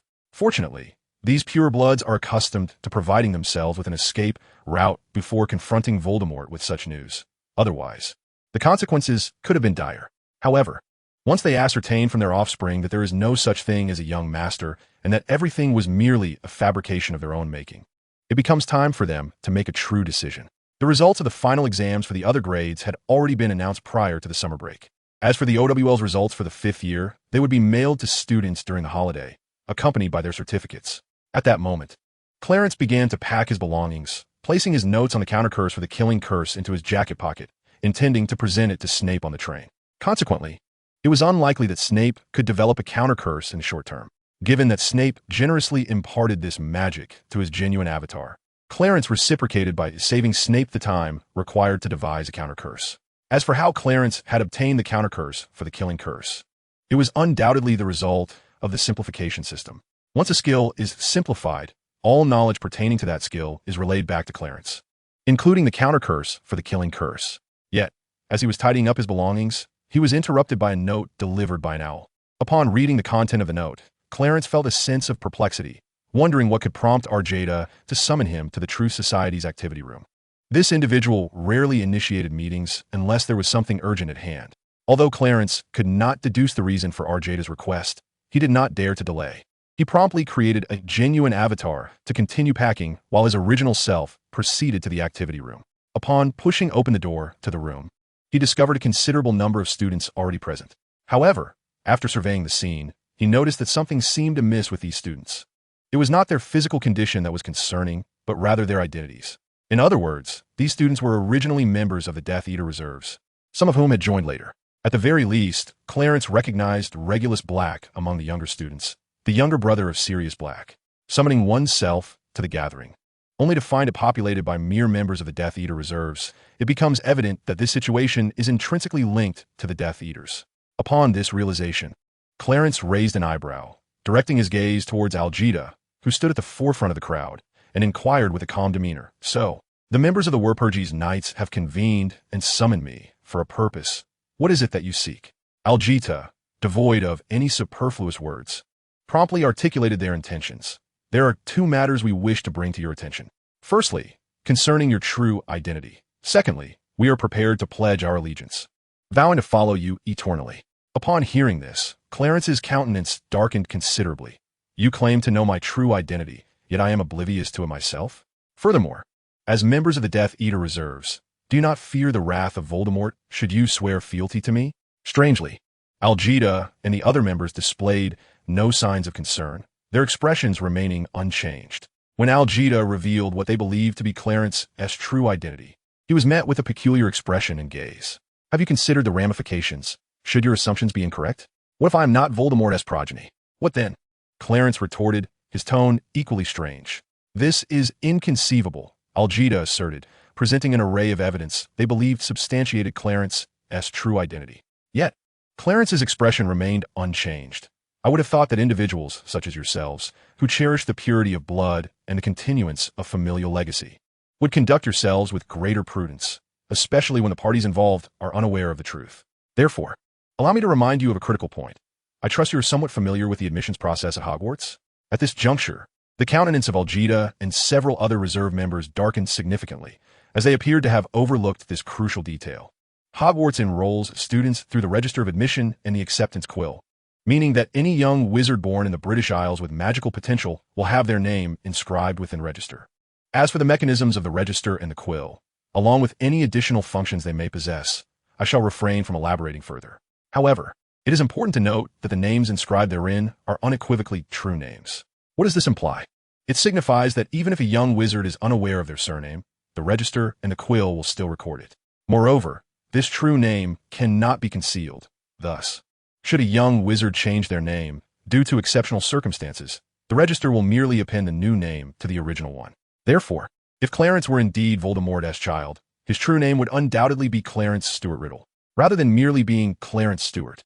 It is plausible that the school, for reasons unbeknownst to us, deliberately concealed part of Clarence's true name, yet the Book of Admission and the acceptance letter bore his genuine name.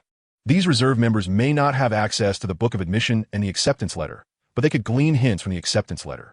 Moreover, when Clarence first enrolled, He could not have known Voldemort's true name, so if his own true name contained an unfamiliar surname, it would undoubtedly pique his curiosity. Yet he would remain oblivious to the significance of that strange surname, and thus would not comprehend the need for concealment.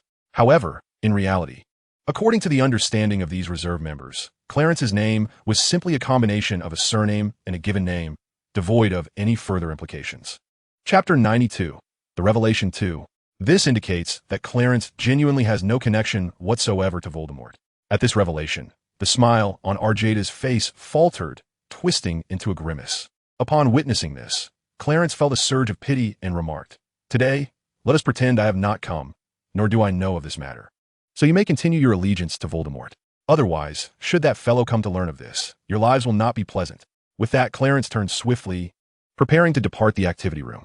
However, just as he reached the doorway, he was called back by Arjada. Curiously, he glanced back to find that her previously contorted expression had returned to normal, yet her face bore no trace of smile. "Regardless of whether or not you are related to Voldemort, we have already acknowledged you as our young master, so please accept our oath." Before Clarence could react, she knelt partially on the ground, initiating a ritual of allegiance commonly practiced among wizards. The expressions of the other reserve members were equally complex, yet they understood why Arjada had made such a choice. Apart from Clarence, they had no other alternatives, even if his status as their young master was merely a misunderstanding that had led to this farcical situation. Yet for them now, what choice did they have but to cling to this last hope? Consequently, the remaining members swiftly followed suit, mirroring Arjada's actions and commencing their own ritual of allegiance. Clarence found himself hesitant to intervene, for this ritual possessed magical potency. Should it be interrupted, while he might remain unharmed, Arjada and the others would undoubtedly suffer backlash. Though it would not be fatal, it would surely be unpleasant. Were it not for our collaboration, I would scarcely bother with you. Alas, having already sworn their allegiance, what could Clarence do? He felt a surge of frustration, as their actions had undeniably placed them in opposition to Voldemort. Although Clarence would inevitably confront Voldemort, and perhaps even Dumbledore in the end, even without their involvement, he wished to delay that moment as long as possible. He yearned for more time to cultivate his growth. It was evident that such a luxury was no longer attainable. For while Clarence was unaware of the specific oaths of loyalty that wizards undertake, he could surmise that the ceremony conducted by Arjada and her compatriots possessed a binding covenant. This implied that once they pledged their allegiance, betrayal was no longer an option. Should they falter, they would suffer consequences far worse than any punishment Clarence could mete out, as the very essence of the contract would render their existence a living torment. It was a pact that ensured mutual fortune and ruin, signifying a true alliance. Clarence, indeed, required his own faction and manpower. Thus, he could not afford to relinquish the strength of Arjada and her group. However, his frustration was palpable. Neglecting them was not an option either. Hence, they were, in essence, now part of his cadre. He could not disregard them, as it was highly probable that he would eventually confront Voldemort, or even Dumbledore. Yet, he had meticulously devised a plan to amass strength during his time at school. Unfortunately, their actions had thrust him into the limelight prematurely. Moreover, what were their family's sentiments regarding this matter? Upon hearing Clarence's declaration of an impending clash with Voldemort and Dumbledore, Arjada and her companions felt a slight alleviation of their initially grave expressions. They remained oblivious to the true sentiments and intentions of their newly sworn leader towards Voldemort, and they could not ascertain whether Clarence would indeed face off against him. After all, Clarence had demonstrated considerable prowess, and with their allegiance behind him, he could potentially stand a chance against Voldemort and his Death Eaters. Should a conflict arise without a decisive outcome in the immediate term, it was likely that Voldemort would first seek to placate the formidable force that was Clarence to prevent them from aligning with Dumbledore or the Ministry of Magic. At that juncture, it remained uncertain whether Clarence would continue to oppose Voldemort. However, if Clarence truly wished to avoid a perpetual enmity with Voldemort, it might not significantly affect him. Yet for Arjada and her associates, it would necessitate a constant vigilance against potential reprisals for Voldemort and his Death Eaters. Thus, for those who had resolutely betrayed Voldemort, the demise of the Dark Lord was undoubtedly the most favorable outcome. This elucidates why Arjada and her companions exhibited a slight softening of their expressions upon learning of Clarence's intentions to confront Voldemort and Dumbledore. Nonetheless, upon realizing that their actions had disrupted Clarence's meticulously laid plans, concern inevitably etched itself upon their faces. Thus, Arjada, gritting her teeth, spoke up, "Young master, Our family has already made a decision internally, but we have yet to take action. If you require time to grow, our family can remain under Voldemort's command and even relay intelligence from within the Death Eaters." Clarence cast a glance at her and scoffed. "You are indeed ruthless." Why did he say this? Because the very act of confronting Clarence directly indicated that their family's position within the Death Eaters had reached a perilous state. While there might not be immediate life-threatening dangers, it was merely a matter of time. Should Voldemort become aware of their covert transmission of information, their lives would be at stake. Hence, Clarence's remark about Algida's ruthlessness stemmed from this reality. However, did Algida not comprehend the grave risks that this method posed to their family? Was she unaware that a single misstep could lead to Voldemort's wrath? Of course, she was aware, yet what could be done? Chapter 93, Confrontation 3. Just as Clarence had stated, he understood that he was not currently a match for Voldemort, which is why he had already devised a plan to allow himself more time for growth. Yet, their recent actions had directly undermined Clarence's strategy. This was precisely why Algida proposed this method, to afford Clarence the opportunity to continue his development. Nonetheless, Clarence was not inclined to pursue this course of action. The truth could not be concealed for long.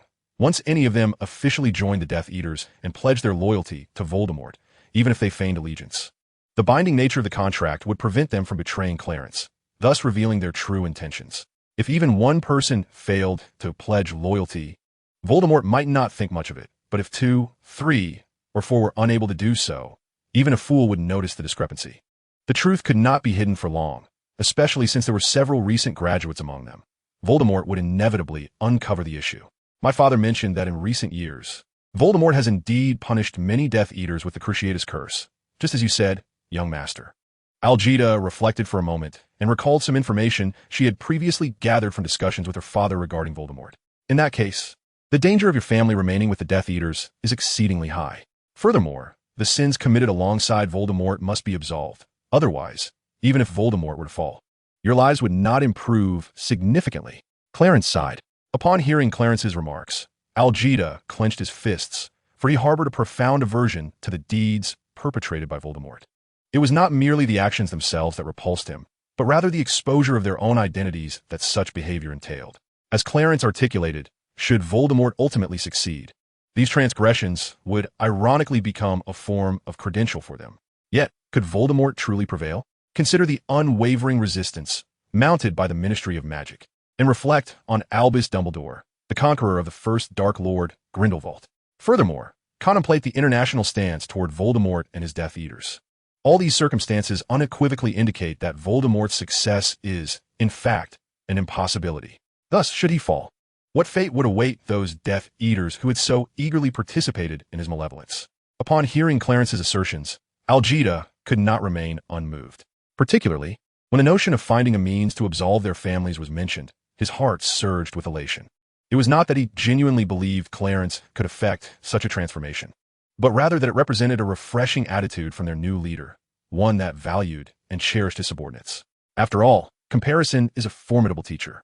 Voldemort pales in comparison to Grindelwald, and he is equally overshadowed by Clarence. Regardless of the lens through which one examines the situation, it is evident that Voldemort is lacking in many respects.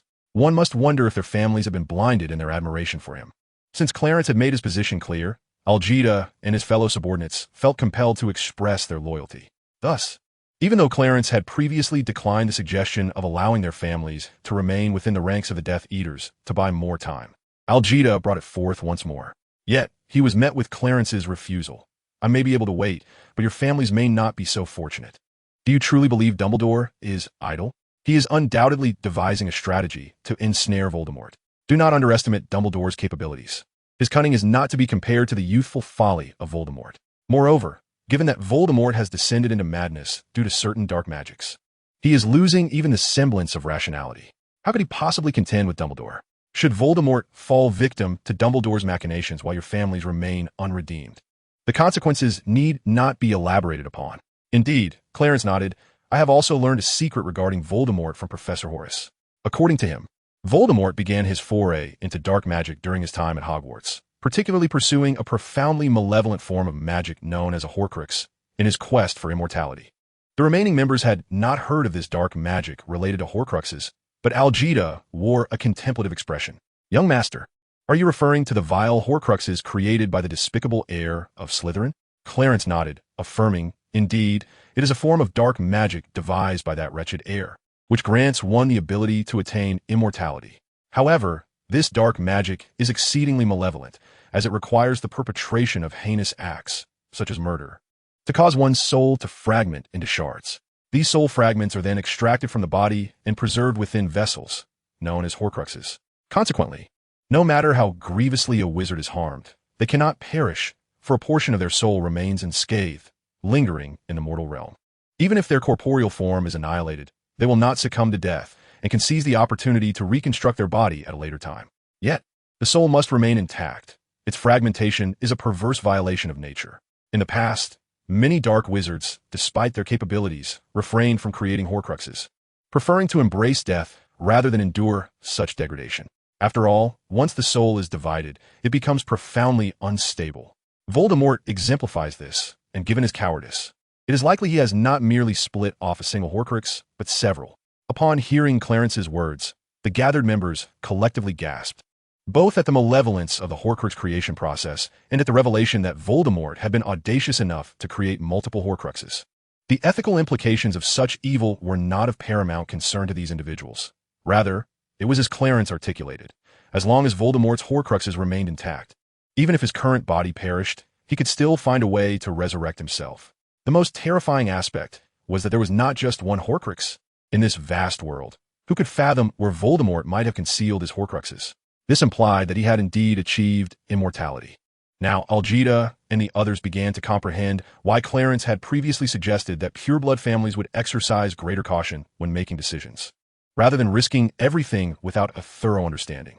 Upon realizing that Voldemort's existence hinged upon his Horcruxes, which could indeed enable him to attain eternal life, they felt a pang of regret for having sworn allegiance to Clarence. Regardless of how mad Voldemort may be or how mercilessly he treated his subordinates, given sufficient time, none of these matters would pose a challenge.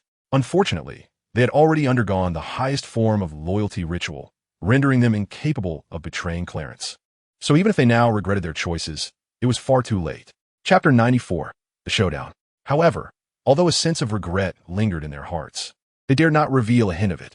In truth, upon reflection, even individuals such as themselves, who could disregard everything for the sake of gain, would not wish to lead lives that felt as chilling as the mere contemplation of such a reality. Due to a moment of carelessness, one could indeed fall victim to Voldemort's wrath. After death, what fate awaits one's family? Will the bloodline and its legacy continue to endure?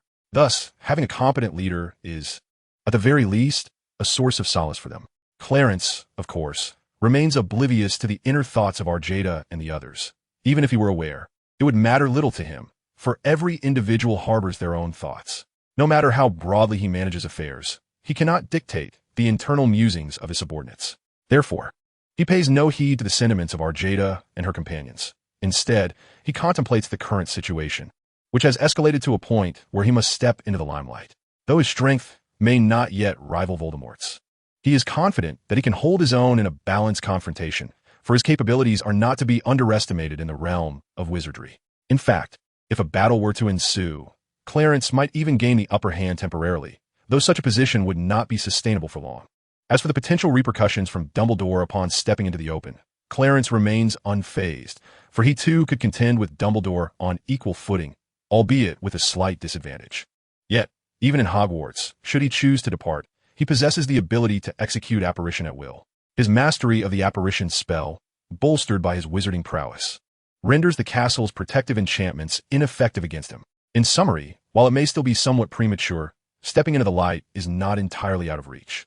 Moreover, as he previously mentioned, if he wishes to effectively harness the power of Arjada and her allies, it is imperative to cleanse their families' reputations without delay. Unless he intends to abandon their kin, he cannot afford to neglect them. However, this necessitates that their families pledge allegiance to him through the same ritual as Arjada's. Otherwise, Clarence will not assist in their redemption. Now that they have sworn fealty to him, they are no longer Death Eaters, but rather members of the Truth Society. Furthermore, during this summer break, he requires their families to reaffirm their loyalty through the aforementioned ritual, or else he will not aid them in their purification. Additionally, it is crucial to seize this summer as an opportunity for the Truth Society to emerge fully into the public eye, ideally engaging in several skirmishes with the Death Eater faction to showcase the strength of their organization. Particularly, he seeks an opportunity to confront Voldemort in direct combat, which would also serve as a chance for their families to redeem themselves, a moment to demonstrate to the world that they are innocent and not affiliated with the Death Eaters. Subsequently, the pureblood families must unite to communicate with the Ministry of Magic and seek ways to secure reparations for those wizards who have suffered persecution at the hands of Voldemort and his followers.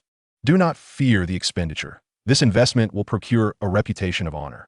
Thus, it would prevent the Ministry of Magic from reckoning with you after Voldemort's downfall. After saying this, Clarence turned to Algeta and stated, "As for your families, and even the dark mark upon you, I shall remove it after I confront Voldemort and the Death Eaters. I truly cannot fathom why you chose such a foolish path when there are methods to nullify the mark's effects. To claim that Voldemort has no contingency plans embedded within it is something no one would believe." Subsequently, Clarence produced the complete and official version of the Book of Truth, distributing it among the members present. He declared, "From now on, we shall use this book for our communications, akin to the incomplete version, requiring your blood for the covenant. This official version not only facilitates our connection, but also possesses additional functions that you will discover in due time." Once the official members of the True Society had entered into their contracts with the Book of Truth, Clarence began to discuss subsequent matters with Algeta. Of course, this was contingent upon ensuring that their families also participated in the Oath of Loyalty ceremony. Otherwise, the time and place for this will be designated at Algeta's residence, within the Greengrass family estate, for the oath-taking ritual. To avoid alerting Voldemort, they would need to proceed in groups to make their oaths. In short, until they had directly confronted Voldemort and the Death Eaters, demonstrating sufficient strength, they must remain concealed. Afterward, he gathered his belongings, prepared by his real avatar, and made his way to the platform to board the train, ultimately locating the compartment occupied by Lily and Mia. Upon his arrival, he discovered Severus already present, engaged in a loud conversation with Lily. Even from outside the compartment, through the door, Clarence could catch snippets of their dialogue, such as references to him being a werewolf. Could this storyline truly be unfolding this year? As these thoughts crossed his mind, he opened the compartment door, stepped inside, placed his belongings, and, feigning ignorance, inquired, "What were you discussing? I could hear you from outside." Severus, without any hesitation, revealed Remus's identity as a werewolf and criticized Dumbledore for permitting a werewolf into the school. He warned that should this individual enter the castle during the full moon, the repercussions would be dire. However, Clarence was unconcerned by this issue and reassured him, "Fear not, Severus, for the castle is fortified with various protective enchantments. Thus, even if Remus transforms during the full moon, he cannot breach the castle. Moreover, while his werewolf identity is indeed perilous, it only poses a threat on the night of the full moon. After all, it has been many years, and he has never harmed a single student, has he? This is different, Clarence. You must comprehend that I am not merely referring to the peril of death, but rather the dire consequence of being bitten by a werewolf, which results in the victim becoming infected and transformed into one themselves. Do not tell me you are unaware of the standing of werewolves within the magical realm. This has the potential to obliterate a wizard's life." However, unbeknownst to them, James Potter and his companions had just arrived outside the box and faintly overheard the conversation emanating from within, causing Lupin's complexion to turn ashen. At that moment, the four of them heard Clarence's voice resounding from inside the chamber. "Severus, since you are aware of such matters, you ought to know that the vast majority of werewolves do not choose to embrace their condition. They are often loath to inflict harm upon others during the full moon. Yet you understand that once a werewolf transforms under such a lunar influence, they irrevocably lose their human rationality. Thus, it is all the more reason he should not attend school. Such a choice would be the wisest, rather than knowingly placing a werewolf within the castle, considering the ignorance of the students." Upon hearing this, Lupin grasped James Potter tightly, who was ready to storm and out of anger, and with a pallid face, he implored, "James, please, let us not enter. The Slytherin is right. The best choice is for me not to be at Hogwarts. So let us depart." Regrettably, due to Lupin's insistence, the four of them refrained from entering the box and chose to leave, thereby missing the subsequent conversation between Clarence and the others. The discussion pertained to a new potion that would enable werewolves to retain their sanity during the full moon transformation.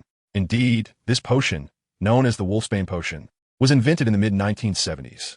However, due to the significant amount of aconite used in its preparation, a highly toxic herb, improper consumption could prove fatal rather than curative. The dialogue between Clarence and Snape revolved around the Wolfsbane Potion, not its brewing methods, but rather its refinement. After disembarking from the train and bidding farewell to Lily and Mia, Clarence found it hard to believe that the journey had been so remarkably tranquil.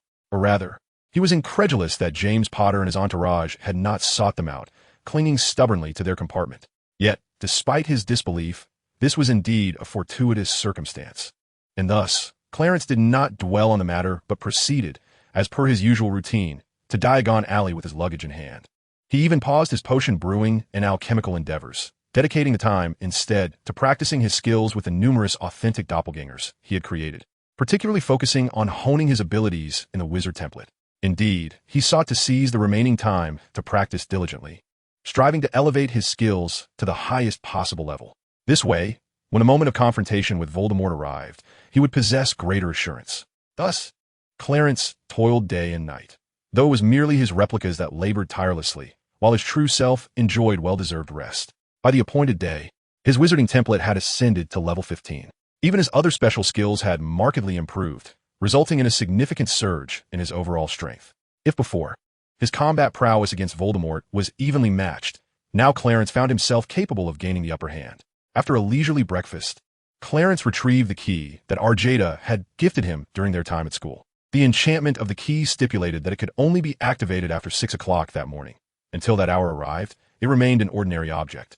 Upon activating the key, Clarence was instantly transported to a grand hall where the Gringotts family, including Arjada, awaited his arrival. Upon seeing Clarence, Arjada immediately bowed in greeting, followed by her father and other family members, who also offered their respects. Enough of these formalities. Let us attend to pressing matters. Has a first group arrived? Clarence inquired, eager to avoid wasting time on pleasantries. After his question, he gestured for Clarence to take the only seat in the hall. Once seated, he further asked, "How many groups are there in total, and what are your arrangements?" Upon hearing Arjada's explanation, Clarence sighed. "So, it means that on this day alone, not everyone will have the chance to come, correct?" Arjada nodded, affirming, "Yes, young master. According to our plan, considering various unforeseen circumstances, it may take up to 3 days for everyone to make their rounds." 3 days? Clarence murmured thoughtfully. "Since we will inevitably delay for 3 days, let us extend the time a bit longer. Find a way to inform those individuals not to rush. They must proceed cautiously to avoid alerting Voldemort. I would rather not meet my end at his hands before they have the opportunity to pledge their allegiance to me." Clarence's command was swiftly conveyed by a member of the Gringotts family, relieving Arjada and her father, the current head of the family, from the task. Just as he was about to speak again, a multitude of figures suddenly appeared in the hall, signaling that the appointed time had arrived, and they had all used the key to teleport in. These individuals have come here primarily in search of opportunity, resulting in a rather pressing time constraint that leaves them no room for delay. Instantly, they all moved as if rehearsed, including the members of the Greengrass family. They all knelt before the lone seat in the hall, commencing the ritual of allegiance to Clarence. Among this gathering, several familiar faces emerged, notably the father and son duo from the Malfoy family, specifically Lucius and his father, rather than the yet-to-be-born Draco. The entire Black family was present, save for Sirius and Regulus. Additionally, there were loyal followers of Voldemort, such as the devoted Barty Crouch Jr. and others. Indeed, it is noteworthy that not only in the original narrative, but also in this context, loyalists like Barty are accompanied by Bellatrix, commonly referred to as Bella. One might ponder why these characters, who were staunch supporters of Voldemort in the original storyline, are now present here to pledge their loyalty to Clarence. Upon reflection, it seems quite reasonable. The Death Eater faction was not merely established during the timeline of James Potter, Lily, and Snape's school years. Its roots trace back to Voldemort's own time as a student. Thus, characters like Barty and Bella are merely part of the second generation of members. While some among this second-generation cohort may have fully committed to Voldemort's cause, such instances are rare. The majority have not yet succumbed to such fervent madness. At this juncture, it is unnecessary to delve into the reasons behind Barty and Bella's initial fervor and unwavering loyalty to Voldemort as depicted in the original story. However, in light of the present circumstances, compounded by the significant influence of Clarence, like a butterfly flapping its wings, the effects of this butterfly effect are already manifesting. For instance, Barty, having joined Ravenclaw as Clarence's junior, is unlikely to embrace the same rebellious spirit stemming from a lack of paternal affection that led him to join the Death Eaters prematurely in the original narrative. The presence of Clarence has fundamentally altered the trajectory of this child's fate.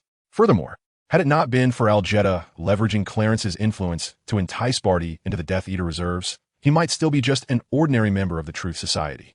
In essence, Neither Bella nor Barty has yet become a devoted follower of Voldemort. Some have not even joined the Death Eaters as full members, rendering their presence here rather unremarkable. Clarence, upon noticing Barty and Bella among the crowd, felt a slight surprise, but it was merely a fleeting moment of astonishment, after which he dismissed further contemplation. The ceremony unfolded at a swift pace, and soon after the oaths were completed, several individuals hurriedly exchanged a few words with Clarence. The young master, or merely offered a brief nod and departed in a flicker of apparition. It was evident that these hastily departing members had only seized the opportunity to attend, unable to linger for long. Naturally, amidst those in a rush to leave, there were also individuals who felt no urgency. For instance, the Malfoy father and son, along with the entire Blanco family and young Barty. This young Barty was still a student, enjoying his summer break, and thus had no reason to hurry. The Black family, too, exhibited no haste, for aside from Bella and Regulus, no other members had joined the ranks of the Death Eaters. Regulus did not need to come, having already sworn allegiance during his time at school. As for Bella, although she was favored by Voldemort, this was merely contingent upon her lineage from the Black family. At present, she was yet to receive substantial training. Moreover, her abilities were still lacking, so Bella had no need to remain at the Death Eater headquarters, granting her ample free time. The formal members who remained approached their young master to greet him or exchange a few words, eager to establish familiarity. Once Clarence noticed that no one else was departing, he cleared his throat, and the hall fell into a profound silence, so still that the sound of a pin dropping could be heard. Algida, when will the second group arrive? Around noon, is it? Then, this is the perfect moment for us to discuss your plans for rehabilitation and arrangements, as well as how to seize an opportunity to confront Voldemort and the Death Eaters, thereby showcasing the strength of the true society to the entire magical community, Clarence declared. Upon hearing Clarence's words, the formal members in the hall began to engage in hushed discussions amongst themselves. In a short while, several heads of pure-blood families stepped forward to share their thoughts. Of course, their ideas revolved solely around the process of rehabilitation, rather than strategies for confronting Voldemort and the Death Eaters. Listening to the various proposals from the pure-blood patriarchs, Clarence found them commendable and responded, "Your suggestions are indeed promising and can be executed concurrently. Additionally, I must emphasize that you need not fret about financial matters. This is an investment in acquiring a respectable reputation. Otherwise, the sordid dealings you engaged in alongside Voldemort will surely warrant repercussions from the magical community in the future. Moreover, should you assist me, it is imperative that you possess a commendable reputation, rather than acting under the shadow of former Death Eater status. In summary, for those of you who have taken lives, seek to compensate the living relatives of your victims, and if the victims have passed, then extend reparations to their blood relatives. The goal is to ensure that the aggrieved parties receive your compensation and subsequently publicize the matter. Even the suffering parties have reaped benefits from you. And when the time comes for reckoning, it shall not be an easy endeavor for anyone." The formal members nodded in agreement, yet a considerable number bore expressions tinged with bitterness. Upon noticing the pained visages of these members, Clarence recalled that not all among them were affluent. "Do you truly believe that your Death Eater faction constitutes a legitimate organization? Even in corruption, you fail miserably. It is no wonder you remain impoverished." At this remark, the formal members present twitched their lips, yet they refrained from voicing their thoughts, bowing their heads in silence. Observing their subdued demeanor, Clarence scoffed and declared, "Never mind. As your leader, I shall not allow you to languish in destitution. Hence, I will illuminate a path for you. However, before I reveal this path, I must pose a question." In that moment, not just the members with pained expressions, but even the wealthier individuals had their eyes gleaming, fixated upon Clarence. After all, no one would ever complain of possessing too much wealth. They held no doubts regarding Clarence's ability to guide them. The reserve members still attending school had collaborated with Clarence, enabling them to amass such considerable galleons. Thus, none present harbored skepticism. All eagerly awaited Clarence's elucidation of this so-called path, particularly the question he intended to ask.